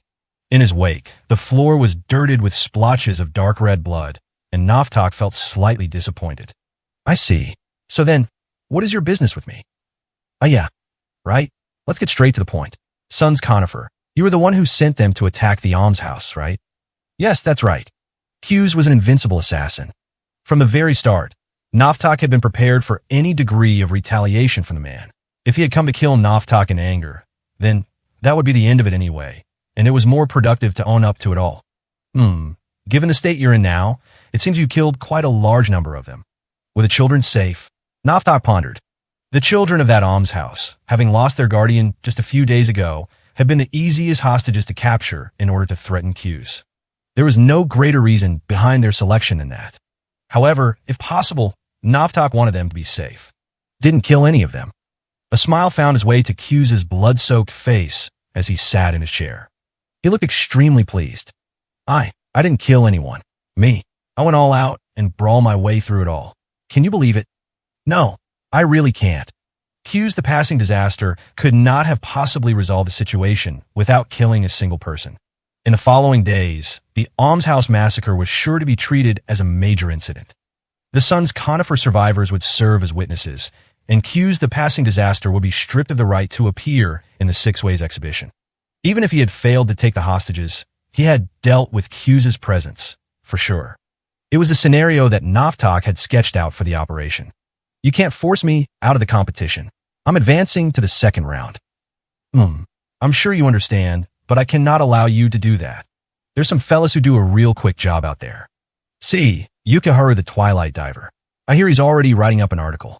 In the end, after I rushed in and got the kids out of that, thing is, Zijida Zogi handled everything else for me. I barely made it through on my end, really. Twilight. Article? What are you talking about? Q's continued, flashing a wide grin. An article on Sons Conifer capturing and occupying the almshouse and all the particulars around it, with photos of the scene printed next to it on the page. That'll get the information out there. With photos, it'll be certain and reliable evidence. It's called a newspaper article, apparently. I didn't know anything about it myself, though. Something was going on.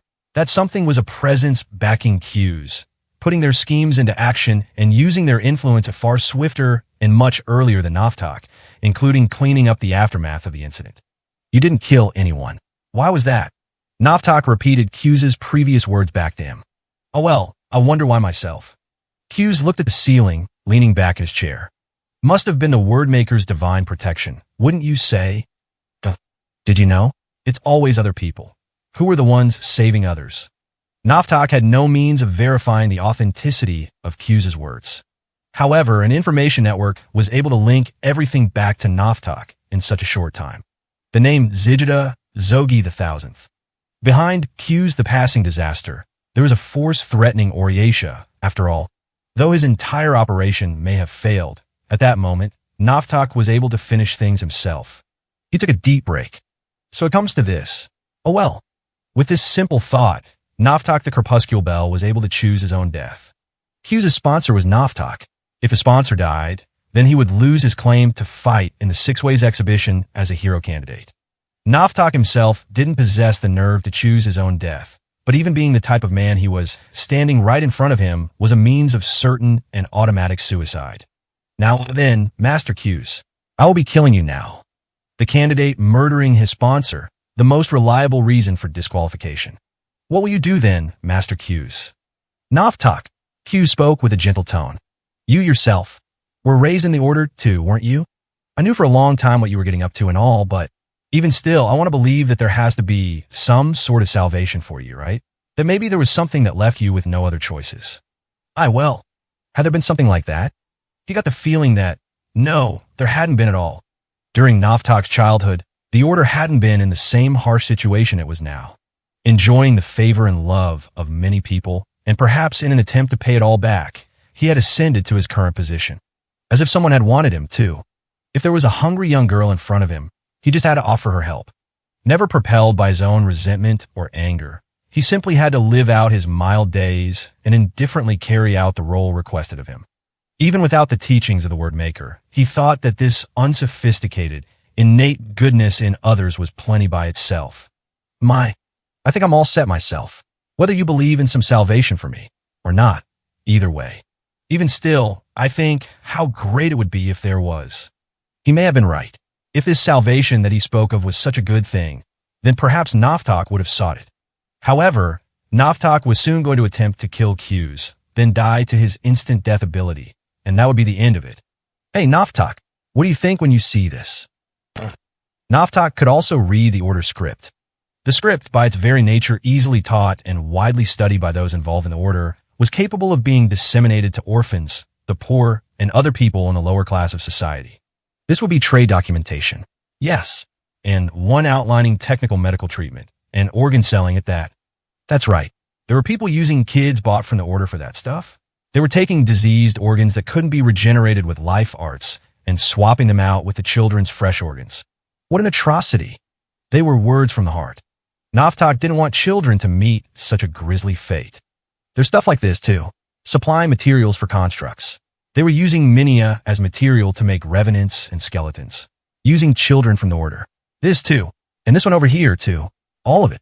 Q's produced document after document, stacking them one on top of the other. The blood still dripping from his wounds stained Naftak's study desk terribly. Yes, it's truly heartrending. Within the order structure, it is impossible to prevent these sorts of crimes from happening. That is why there needs to be a new system in place to save everyone. You understand, don't you, Master Q's? Yeah, of course I do.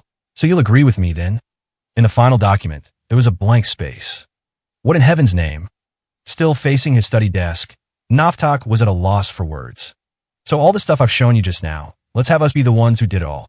The paper was a jointly signed certificate that showed the order was involved in slave trafficking. Why did he have such a thing? Why was it necessary? What is the meaning of the order's lining its own pockets?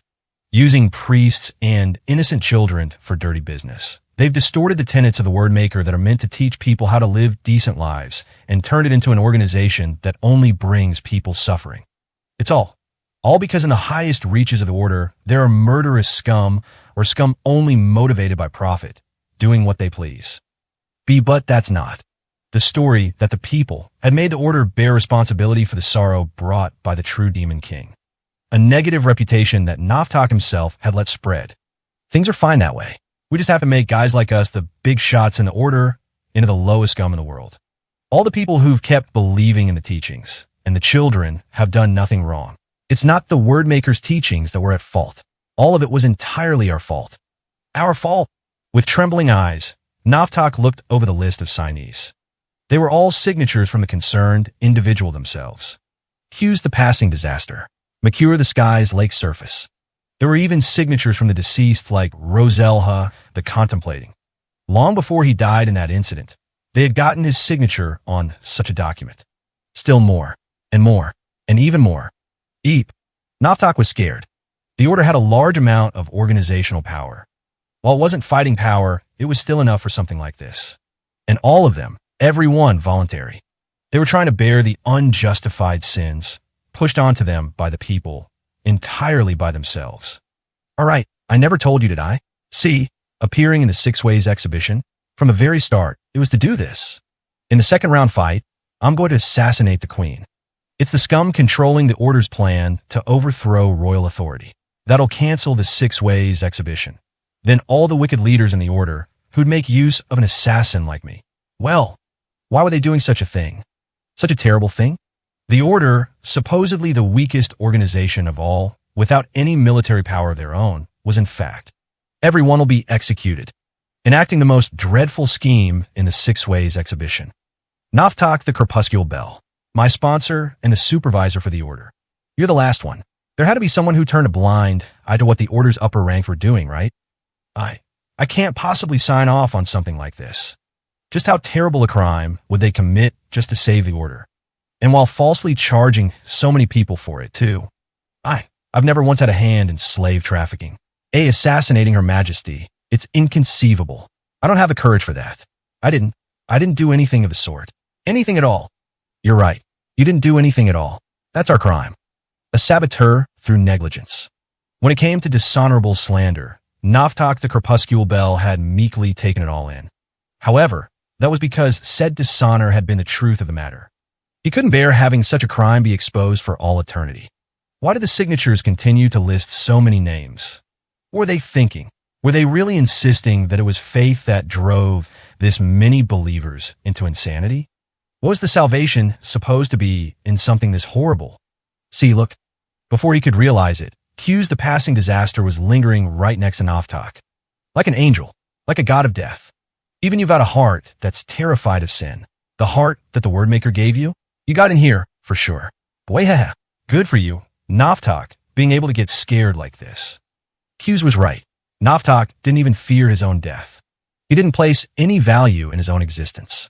That was how it was supposed to be. There was a pen on Naftak's study desk. He just needed to use the pen to try right now to kill Q's. His fingers trembled. He couldn't do it. He was scared. What's wrong? Go ahead and sign. His spirit broken, Naftak was unable to move under his own volition, despite profoundly wanting to run away immediately from where he was and from the very world around him. Stop. Please. Stop this foolish plan. I beg you. The Six Ways exhibition to Q's the passing disaster was nothing more than a stepping stone leading them all to the gallows. And then, what was even more terrifying than that? Even if all the names listed on the document were executed, Q's alone would survive on. There wasn't anyone who could execute a man capable of striking back against any murderous intentions against him.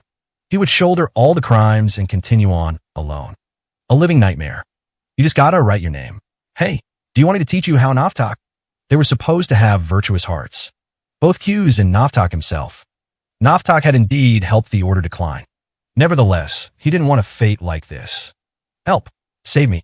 Q's large hand made Naftak grip the pen. A bloodstained hand of death. You learned the script properly in the order? How to write it, I mean. Write no full. Jigwa afa. His head was pinned down, too. Fear had broken his spirit.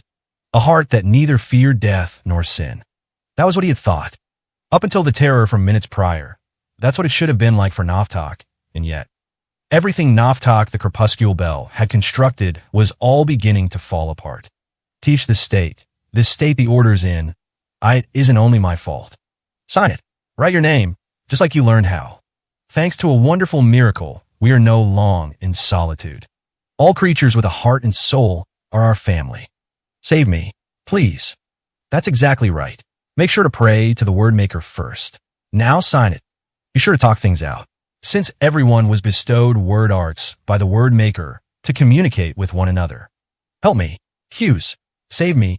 Page 135. Right? Thou shalt not hate. Thou shalt not harm. Thou shalt not kill, just as thou would treat thy own family. Sign it, Naftak. Kill the hero for us. Even since he took on this earnest plea before the start of the Six Ways exhibition, Hughes had been resigned to the sin he would bear. The sky was clear, and the gentle sunlight bathed the world below.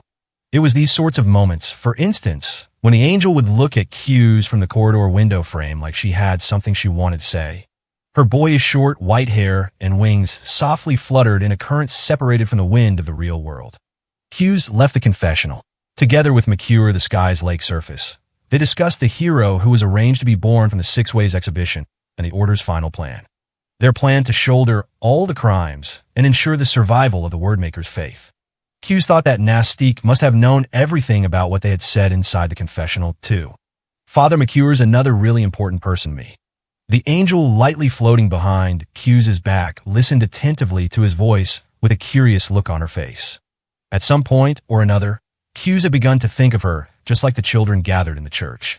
The sort of child who pays no attention to a boring conversation but waits for that moment to be engraved in their memories.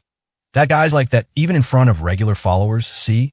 So the actual content of his sermons never gets across.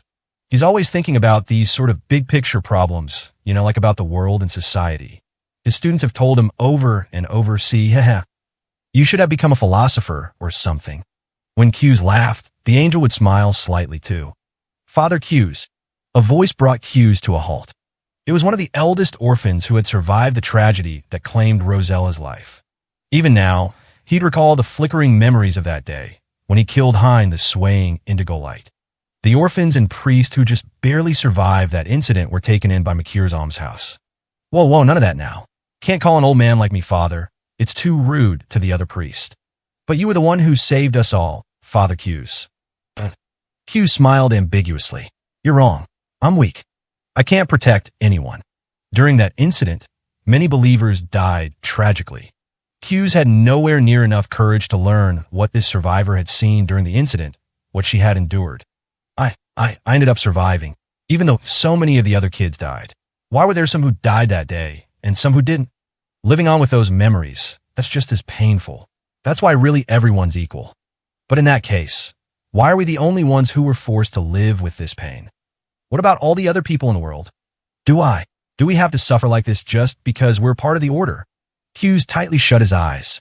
There were both children who died and those who got left behind. There were those capable of living in the light and those who could only live in darkness. Hughes, the only one under the divine protection of an angel, and everyone else besides him. As every living being in this world is equal, the Wordmaker bestowed them all the gift of language. He laughed. He laughed facetiously. Sorrow and salvation. Chosen ones. Destiny. He didn't hold any other answers.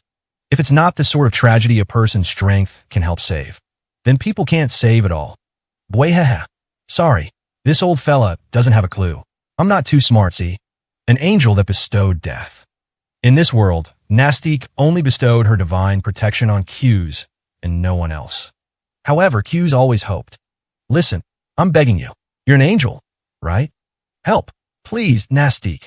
He was always speaking into empty air. She must be broken. Somewhere in his heart, he had realized it. An angel of salvation, surely broken, who only protected Hughes. Help everyone else, not me. A young girl was dashing through the slums in a corner of Oriatia.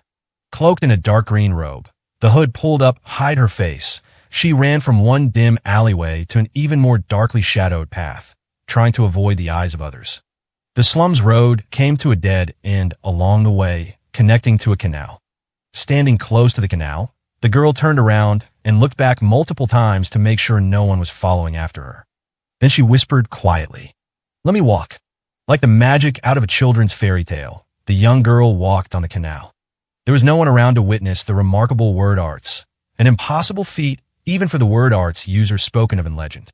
The young girl was an elf named Kia. She now possessed a second name, Kia, the world word. I'm not going to run away with my tail between my legs. The day of the fourth match, Kia had parted with Elia, in order to one day see her again. Right now, Kia, pursued by Oriatia, couldn't afford to make contact with Elia. But she just needed to clear the false charge of foul play against her, or, if necessary, reveal to everyone that Roseclay was a false champion and make it possible to openly see Ilya again. If, however, I've already lost, there has to be something I can do. Roseclay the Absolute's power had been far too tremendous. The power of numbers and faith, too great to be overthrown, even with Kia's almighty abilities. She knew she would need a different type of power. For example, telling someone far, far grander than Roseclay the truth of it all. The church in the Western Outer Ward had been attacked by Sons Conifer. Apparently most of them had been arrested for rioting, but two the magic hadn't wanted to meet such an end. Two managed to walk the path to the church on her own without getting lost. Reek the misfortune was no longer at her side. What am I supposed to do if I want to meet the queen? Thus, her words had now become a soliloquy. Sepphite, the last of the royal family, who she,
had met by happenstance on that day when the true Demon King brought ruin to the kingdom. However, until she met Sepphite again and spoke with her, Tu wouldn't be able to move herself forward beyond that day. Hey, Reek, just once would be enough. Isn't there something I can do? There wasn't anyone who knew Tu the magic's true identity. Ozonesma's sister, an unminion creation of Isaac the Chromatic, a juggernaut of an unknown race. And finally, the Demon King's bastard. Tu was the only one who knew the truth of that day. She met Sepphite. I want to apologize to Sepphite. She casually crossed paths with Child, running from the far end of the alley. Tu's memory told her that there shouldn't have been anything but a canal on the other end of the alley, but perhaps they had simply turned back after reaching the dead end? When Tu turned back around, the Child had also turned around to look at Tu. Maybe she had reacted to hearing Tu muttering Sephite's name. A young girl, blonde hair, turquoise eyes like a clear blue lake. Hello. Underneath the morning sun, Tu smiled, her face blooming like a flower. The young girl ran off without saying a word and disappeared into the shadows. Light and shadow. There were those who won and advanced through the battle known as the Six Ways Exhibition, and there were those who were beaten. However, the story of the losers does not end with defeat.